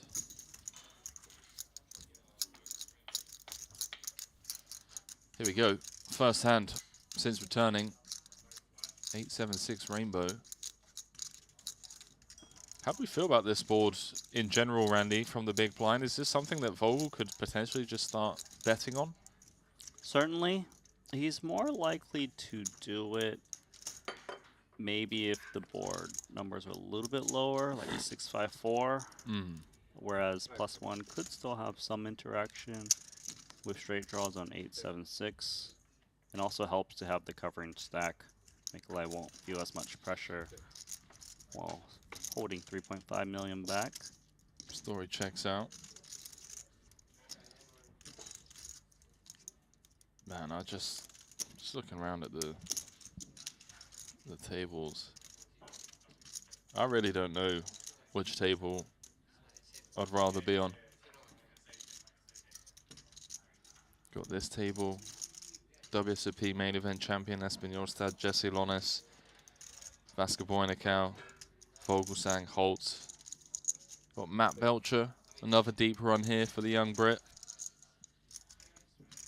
Fresh off of his maiden final table at the Triton Series.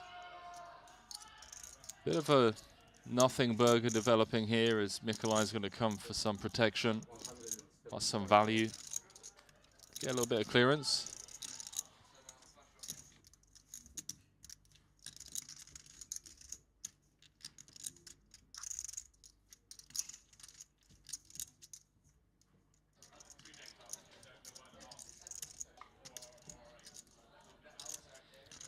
What's Vogel thinking of? Deep in the tank here. Does let it go. Chewed on it for a bit.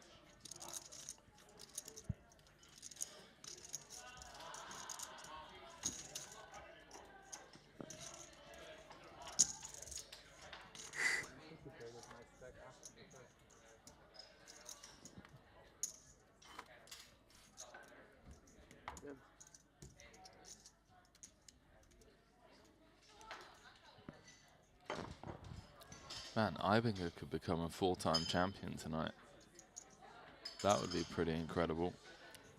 I believe 2 of his titles are also from Turbo events. Yeah. If I recall correctly. One of them from a main event? Yes. Lonus, ace-10 suited.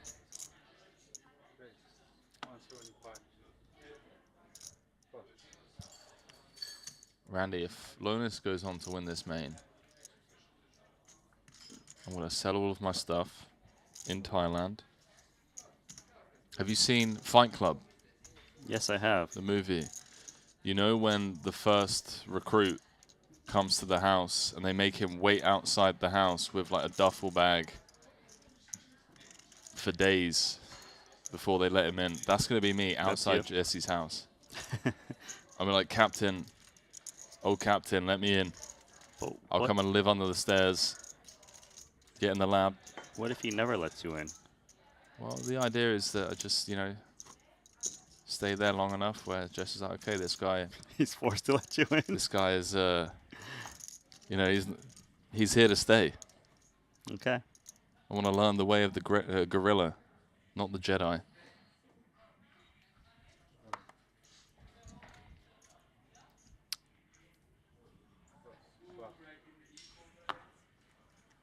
The way of the gorilla.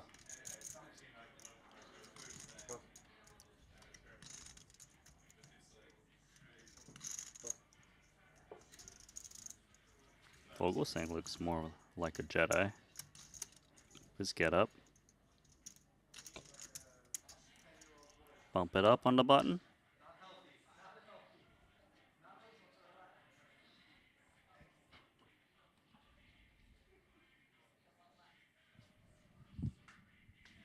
Is that music in the background, Randy? Someone's jamming along to music. Santosh is slurping on a... Man, he's getting after that. That green tea. It's good. He's getting caffeinated. He's like, listen, boys, I'm chip leader. I need to get some caffeine down me. Well, we do have top pair versus a decent draw from Nikolai Vasco-Bonicao. Button open. Big blind defense. It's a relatively safe board to c-bet on for ace-3. A lot of the hands that can check raise the flop would probably 3-bet pre, which is 9s, queens, aces, ace-queen. Can Nikolai still have some stronger ace-x though here, Randy? This feels like a very check-raisable type hand, by the way. I just don't feel like if Vasco-Bonicao had ace-10 or ace-jack, he would check raise right now at this stage against the 30 big blind open.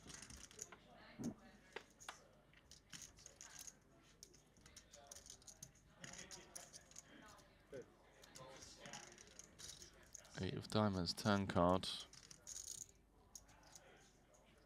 850 in the middle. So Jack 10 gets there. Probably gonna do some checking now with ace 3. Especially when a flush draw shows up. You're always a little bit worried your opponent might pick up some combo draw that presses if you were to bet the turn. Good river card. You do counterfeit some 2-pair hands like queen 9, 8-9, queen 8.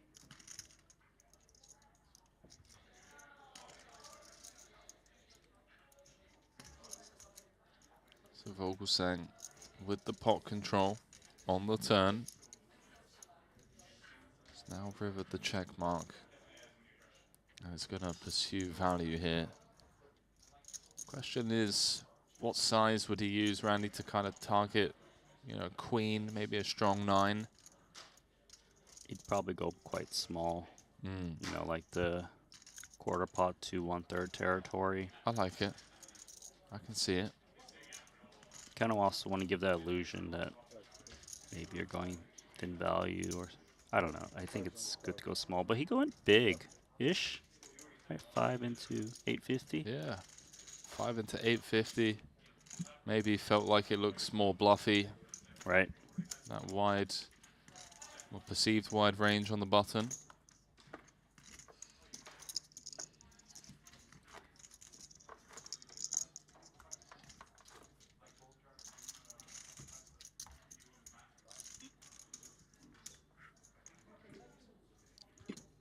Man. Could have picked these guys from a lineup. People are going to say this is rigged, Randy. How do you get Fedor, Artur, Chidwick, Lonis, Foxen?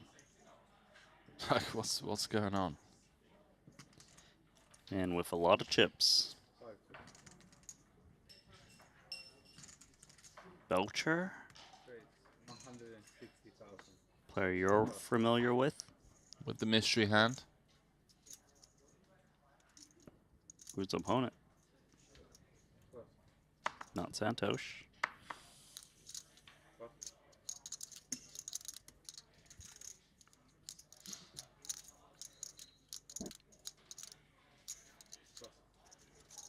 Well, we'll never know. I'm just going to say he had aces. He had aces. Bottom of range, aces. Bottom of range is a massive net. Only opens aces.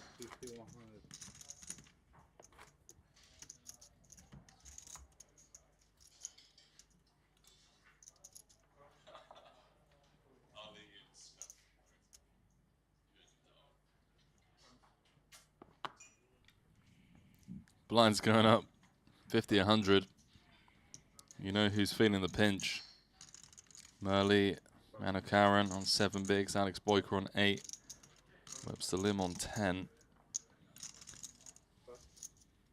All of those guys on the other table, by the way. Checking out that 50K, they're down to 5. Elis Parsonen is out in 6th place. His pocket 6 is no good against Wongye's 9-10 of spades. It's not anymore the advantage. It's okay, huh? 30 big blinds is okay. No, sure, but I mean, like typical Sunday of GG. Oh, heading on over. What's happening? To the outer table, we got Jacket of Diamonds. Artur just open jamming. 9 effective, blind v blind. Webster's woken up with an ace. So far, so good. Although additional outs to fade. Never easy. Oh, who that's just said? the second nut straight. Who just said 9 is coming? Artur said it.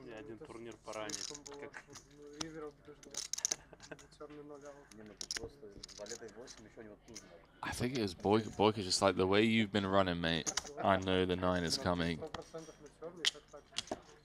The 3-time champ.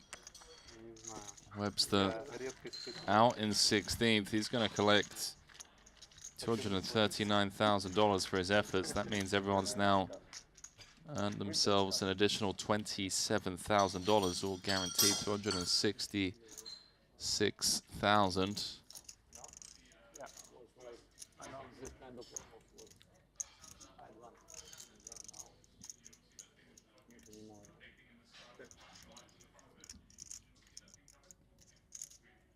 Looks like a blind versus blind confrontation. Kiat Lee limped the small blind. Jesse Lonis ISO'd to 400K of ace-9 offsuit, and we've checked through the flop and the turn.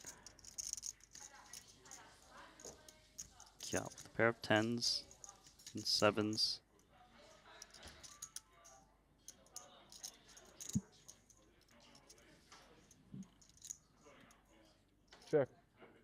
Pen.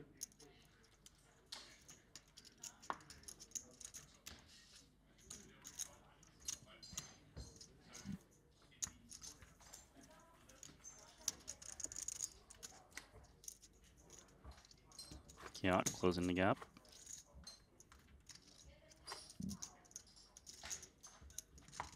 A lot of people in the chat rooting for Ibinger in that 50K. Let us know who you're rooting for in this one. Some big names left in the field. We're down to 15. Either playing 2 more levels or down to the final table tonight, whichever comes first.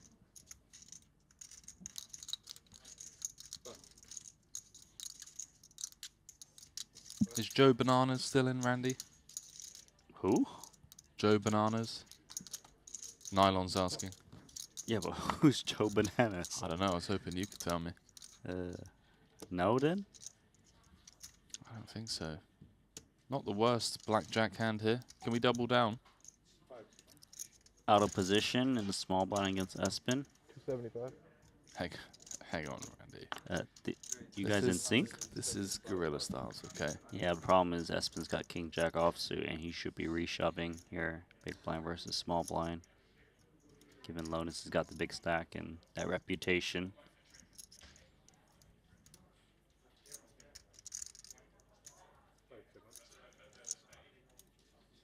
All in.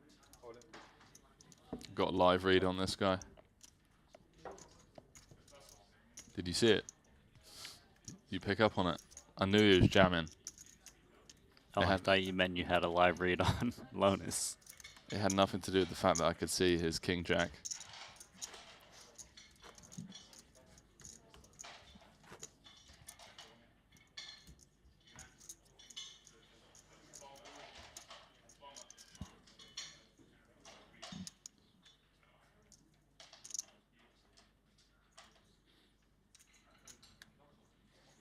Game Theory helping you out here, Randy, saying Joe Bananas is good friends with Johnny Toothroot. I can't say it, bro. Oh man, we're going delirious. It's 1 o'clock in the morning. Who is Johnny Two Fruits? He's good buds with Joe Bananas. They just told you that. They're not real people, right? No, they definitely are. They definitely are. Johnny Two Fruits and Joe Bananas. How about pocket fives? See if Lee wants to get a little bit bananas here. Looks pretty good. Flat call in position. Deep stacks.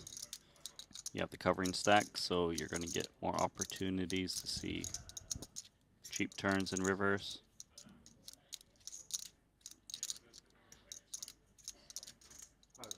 Dude, Lonus can pounce at any given moment. He sees high card, low card, and he's just like, yeah, let's make it 800K. Oh, Belcher. Big blind, ace-3 of clubs, could get in trouble.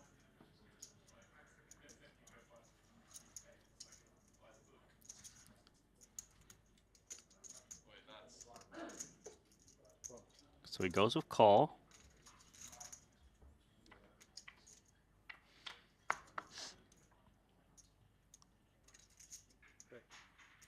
Saw the 10 of clubs window card. Got excited for a minute there. 10-7-7. Lee in front with the fives. As the reigning champion checks it on over in this multi-way pot. Let's see if Kiat wants to put an in-position bet. Big line rates to whiff here quite a bit, so he's more so up against the pre-flop raiser. 175,000.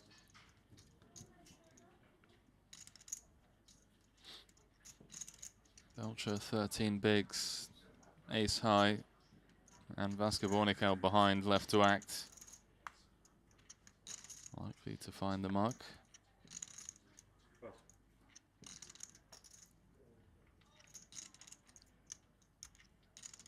Kind of interesting ace-9 suited, It's got a little bit of backdoor properties. Looks like he's going to not check call, check raise. Down's the best hand. Hell yeah. That's skill. Basketball piecing people up with 15 left, up to 4.2 million. You'd love to see it.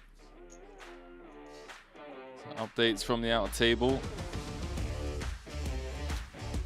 That elimination of perhaps the limb. They're playing 7-handed over there. We're playing 8-handed here. Artur Martirosyan is, well, kind of running away with it, Randy. He's got 7.2 million. Santosh Savannah is second overall, 5.4. How insane is this? Average stack is 3 million, Randy. On that other table, table 1, only one player has more than average, and that's Artur. All of the short stacks are over there, while all of the medium to big stacks are over here. Savannah in second, Holtz in third, Lonis in fourth, Vascobornikau in fifth, Kiat Lee in sixth, Vogelsang in seventh. And speaking of the outer table, here we are. Look at the mountain of chips in front of Martirosyan. I've never seen stack distribution like this. We literally have 6 of the top 7 stacks on the main stage, table 2. Archer's got ace-jack. There's almost no more places to put more chips for him. He might need a color up. Doesn't even jam. He goes for the Murley. in-juice. What a spot for 2 jacks when you're this short. He's going to get looked up by ace-jack. Yeah, he's going to get snapped. Well, Fox has got to be a bit annoyed to see Murley jam in front of him. He wanted to probably reshove against Artur with king-queen.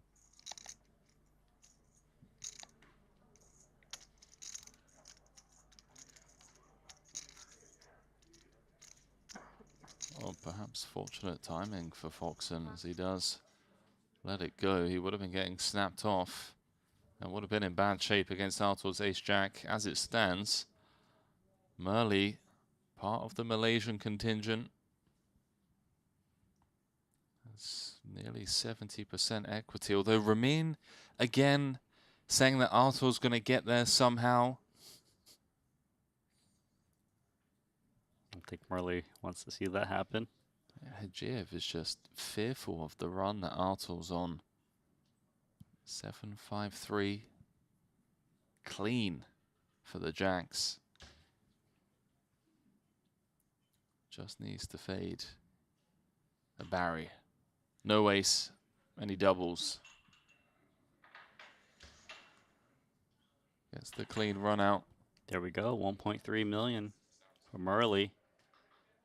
That'll be 12 big blinds. A little bit of a dent to Artur Martirosyan. Still tournament chip leader.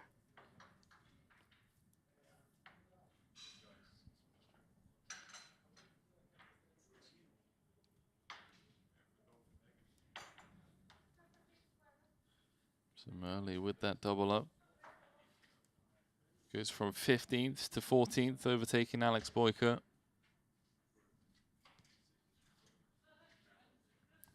Keeping an eye on that 50K. Still 5 left in that one. Wang with 37 bigs, Ibinger with 31, then a huge drop off. Jamil Wakil in third with 14 bigs, Dan Voris with 12, Talal Shakurchi with 9.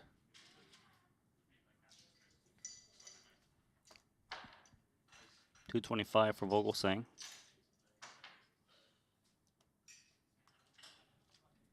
On pace for a raise and take, but not against King Deuce of Hearts.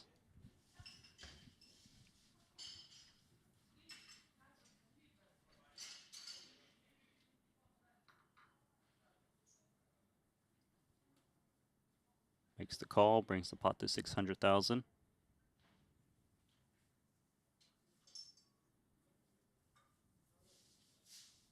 Jack 10-6.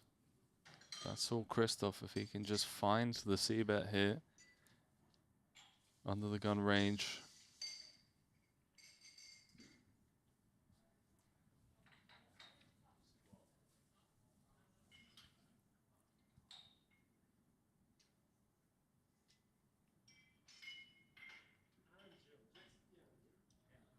And there's that C-bet you're talking about, Henry.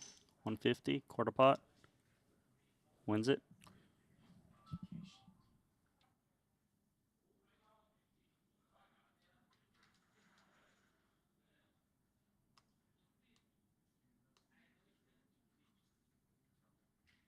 A lot of love in the chat for Artur, understandably so.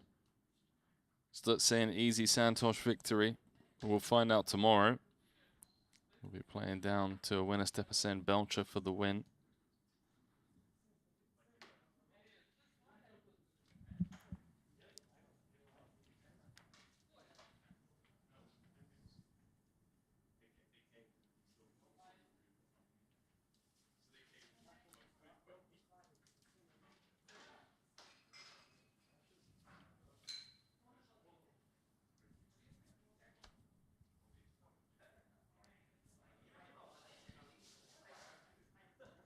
Do appear to have lost the table sound, Randy. Can you read lips? Yeah, they're when they talk, I'll let you know. There was some talking going on. Well, you didn't ask me till now. Kind of hoping you'd just be automatically. You're our go-to guy for the translations. This much I can translate. Card shuffling. Riffraff. Riffraff. Riffraff. Raff riff. Riffraff. Mikolai's been getting a massage for a good 8 hours now. Jeez. And the masseuse hasn't tagged out? I think she took dinner break.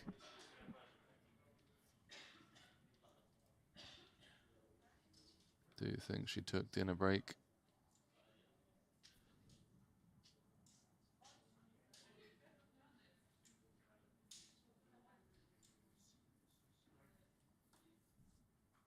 $225, he says.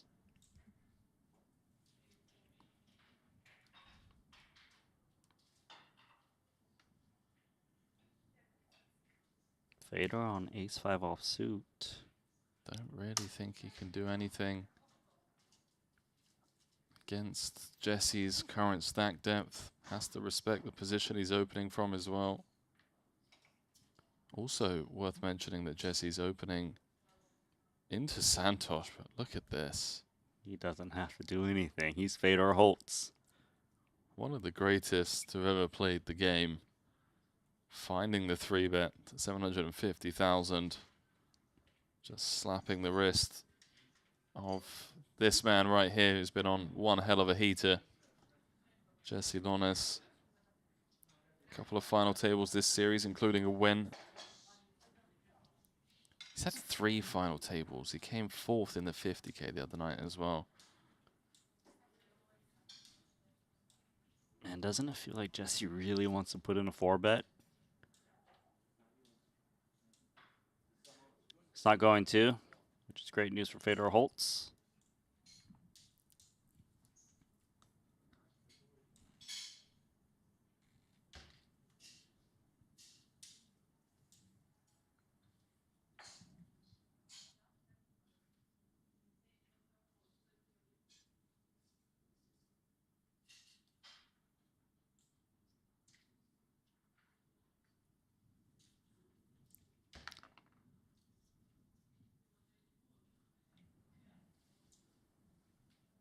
Randy, I wish we could have side-by-side simultaneous final tables. I can't take my eye off this 50K. Well, yeah, that's a good thing about having the Triton Poker Plus app, but let's take a look outside once more. Was that Foxen all in? Yes, seems like it. Oh, no, it's not. Oh, it's not. Boyka and Chidwick. Boyka and Chidwick. Queen 10 of spades against pocket 5s. This is a queen high flop, and Boyka has 1 foot out the door.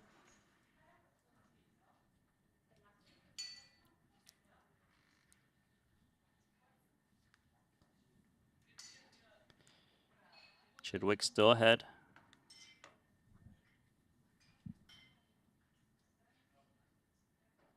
GG, sir. Has to be pleased with this run here.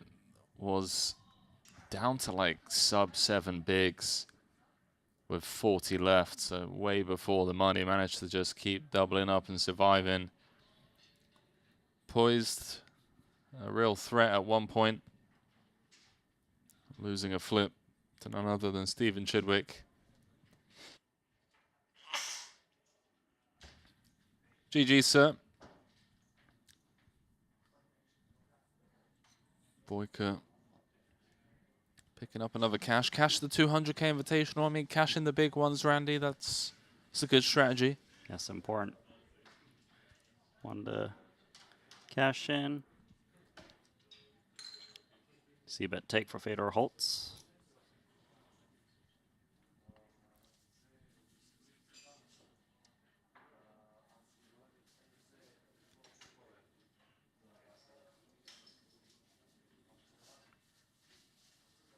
Oh, losing Kiatley. Table balance. Don't think Kiat minds leaving this table. All the chips here.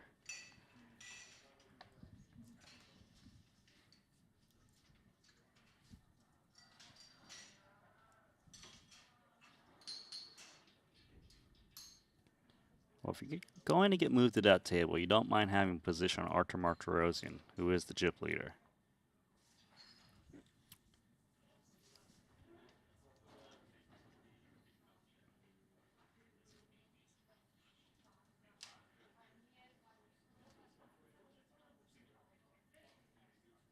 Vogelsang now, Queen 10 suited.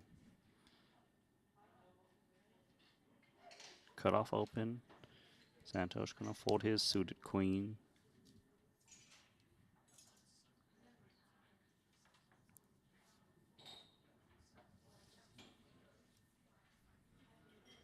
People asking about the sound. I do believe it's back. Apologies. Yeah, looks good right now.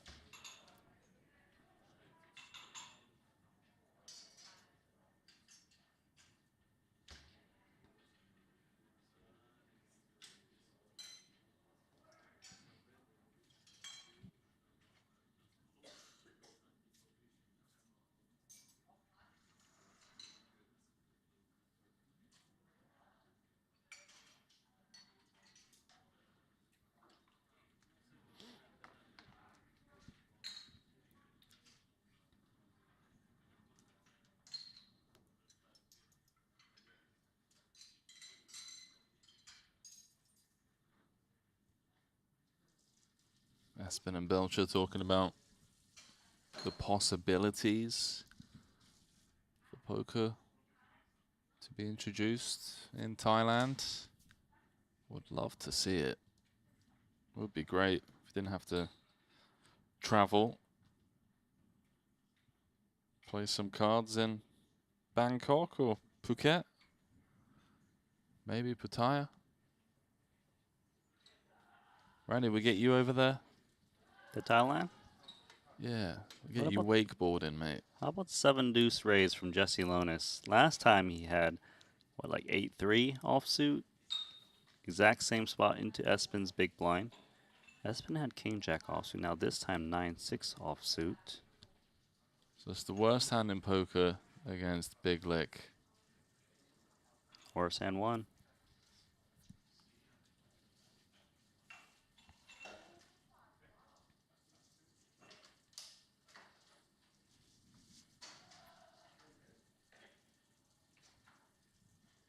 Do love Bangkok.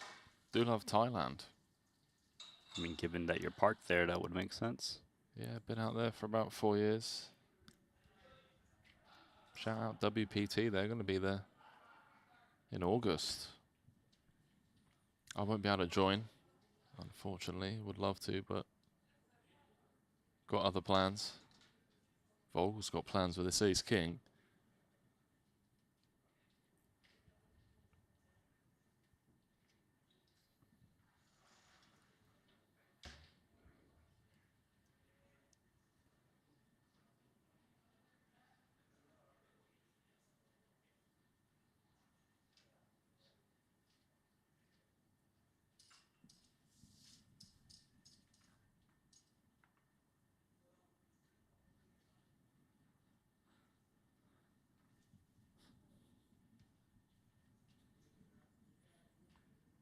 Jack 10, that's enough to see a flop for Belcher.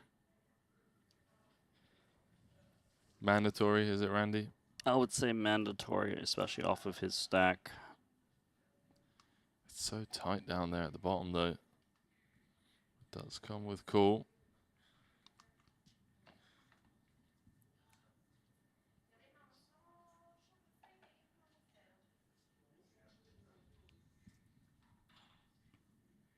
Gut shot for Matt. Let's see if he gets to even realize this.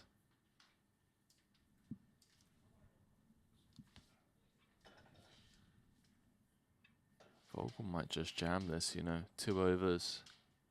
King of clubs. 9.3 bigs back.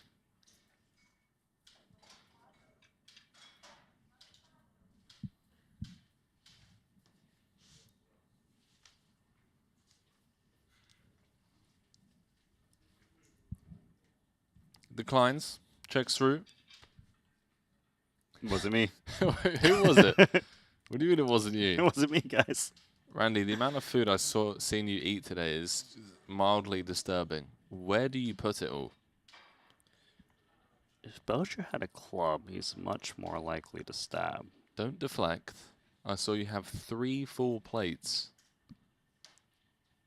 of steak earlier on. You're exaggerating. Am I? 4, not I don't know where you put it, mate, but fair play. I mean, you got the energy.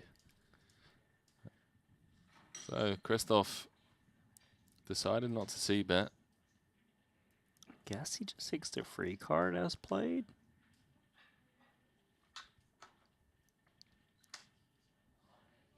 Betting seems alright too. He might be able to fold out a 6, but he'll check.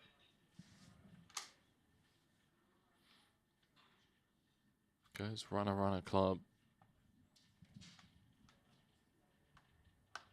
River's the second nuts.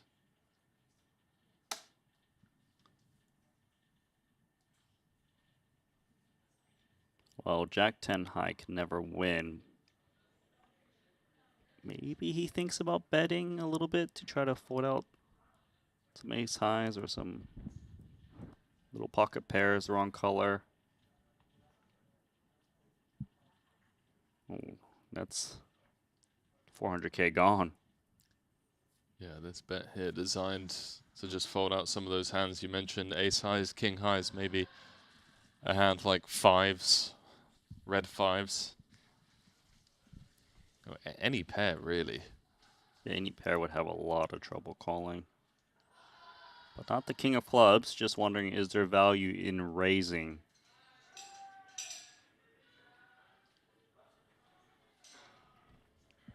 Guess first question is, if Belcher was value betting a jack of clubs this way, would he bet call? If the answer is no, then you would throw the king of clubs as a call rather than value raise.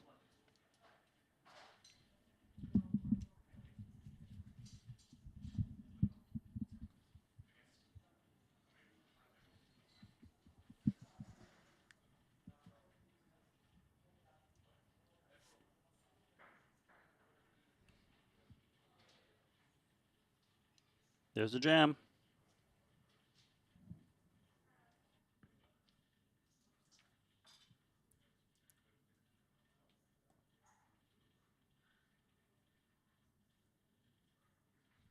Well, as played, Vogel earning the max there. Checking it all the way down to the river. And inducing the attempted steal there.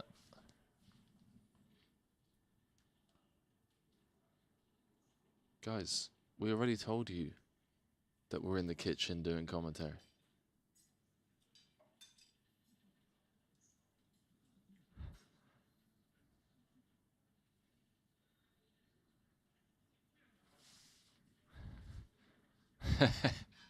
That's great banter.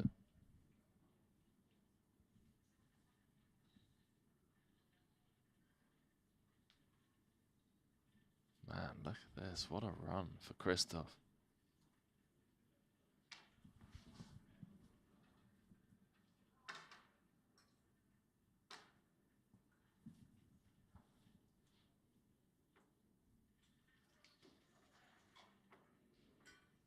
Santosh has just been chilling. Hasn't needed to get involved. Oh boy. This could be trouble for the reigning champion. Makes it 7-2-5.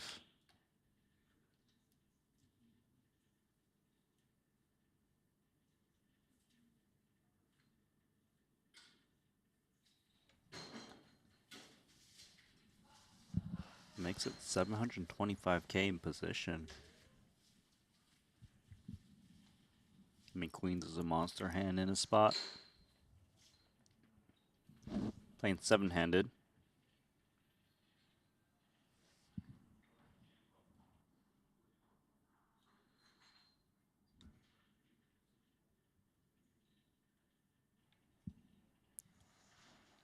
Just calling here. Doesn't feel like a 4-bet would ever get called by worse.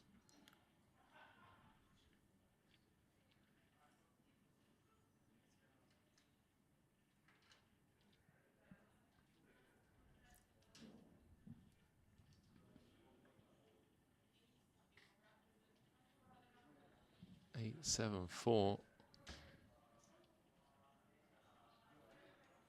1.7 million in the middle. Well, looks like we're gonna run on over here once again. There's an all-in and a call. Chidwick. Chidwick's got 2.5 back. There's 2.9 in the middle, Randy. He's been chipping up nicely over here.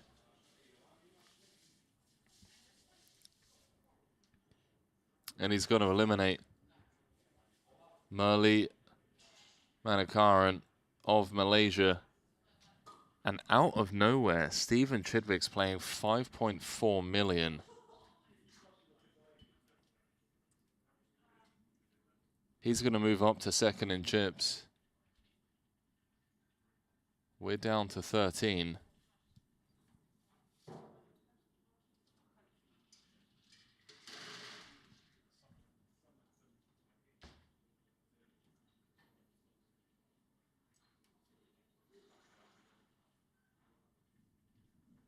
Poker Chat Pro saying Henry washing dishes to help pay for his room. Confirmed. It's been an insane downswing for me, guys. I mean, the drop off is just. I had to borrow 20 from Randy the other day. Back to this hand. So it was 3-bet pre-flop from Nikolai Vasconbonicow. Check on the flop, which makes sense, but ace queen high. Vogel betting 650 and gets called by the high card. 3 million in the middle.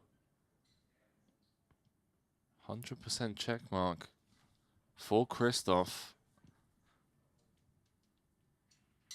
Surely on this river, Nikolai going to be forced to fold.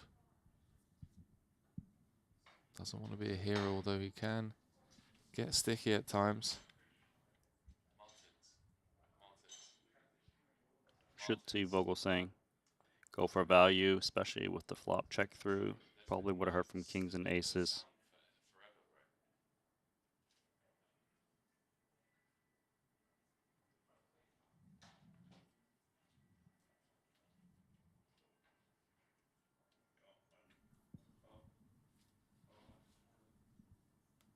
What size are you liking here, Andy? I mean, probably doesn't need to bet all in. He's up against a very weak range given the check through on the flop. Goes for less than 1/3 and it's met with a snap fold.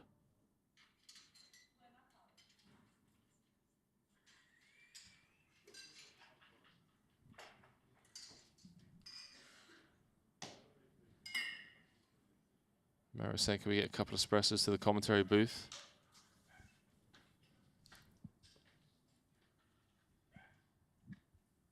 Yeah. Can we just get the coffee just for you? You need it? No. For you, clearly, Randy. But can we just get it injected directly into our veins? You just want a coffee shot. Just that needle. You know. That would wake it up. That would wake everyone up. That's how things stand here. Vogelsang wide awake at this feature table. 13 left. He's second in chips, but he's only 2 bigs behind Artur. On the other table, Chidwick has done a fantastic job at moving his way up to third in chips. Just grinding away. With the departure of Murley, means that everyone's now guaranteed $293,000 for their efforts.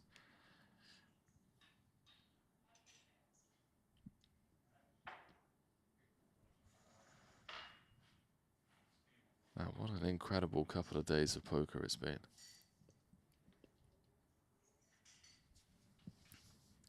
So Lona's going to flat ace-jack against the UTG Open of Suvarna. Doesn't want to create a sticky situation inflated by 3-betting. Given that Suvarna does have the stack that could call 3-bets, so it'll be the same hand versus the same hand on 8-6-5-2 hard texture. Should be quite bad for both. See how Santosh wants to proceed. It's been really quiet.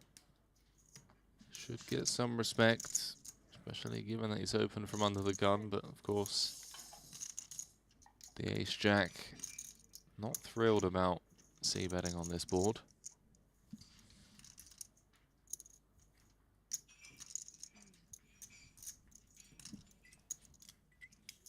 Check.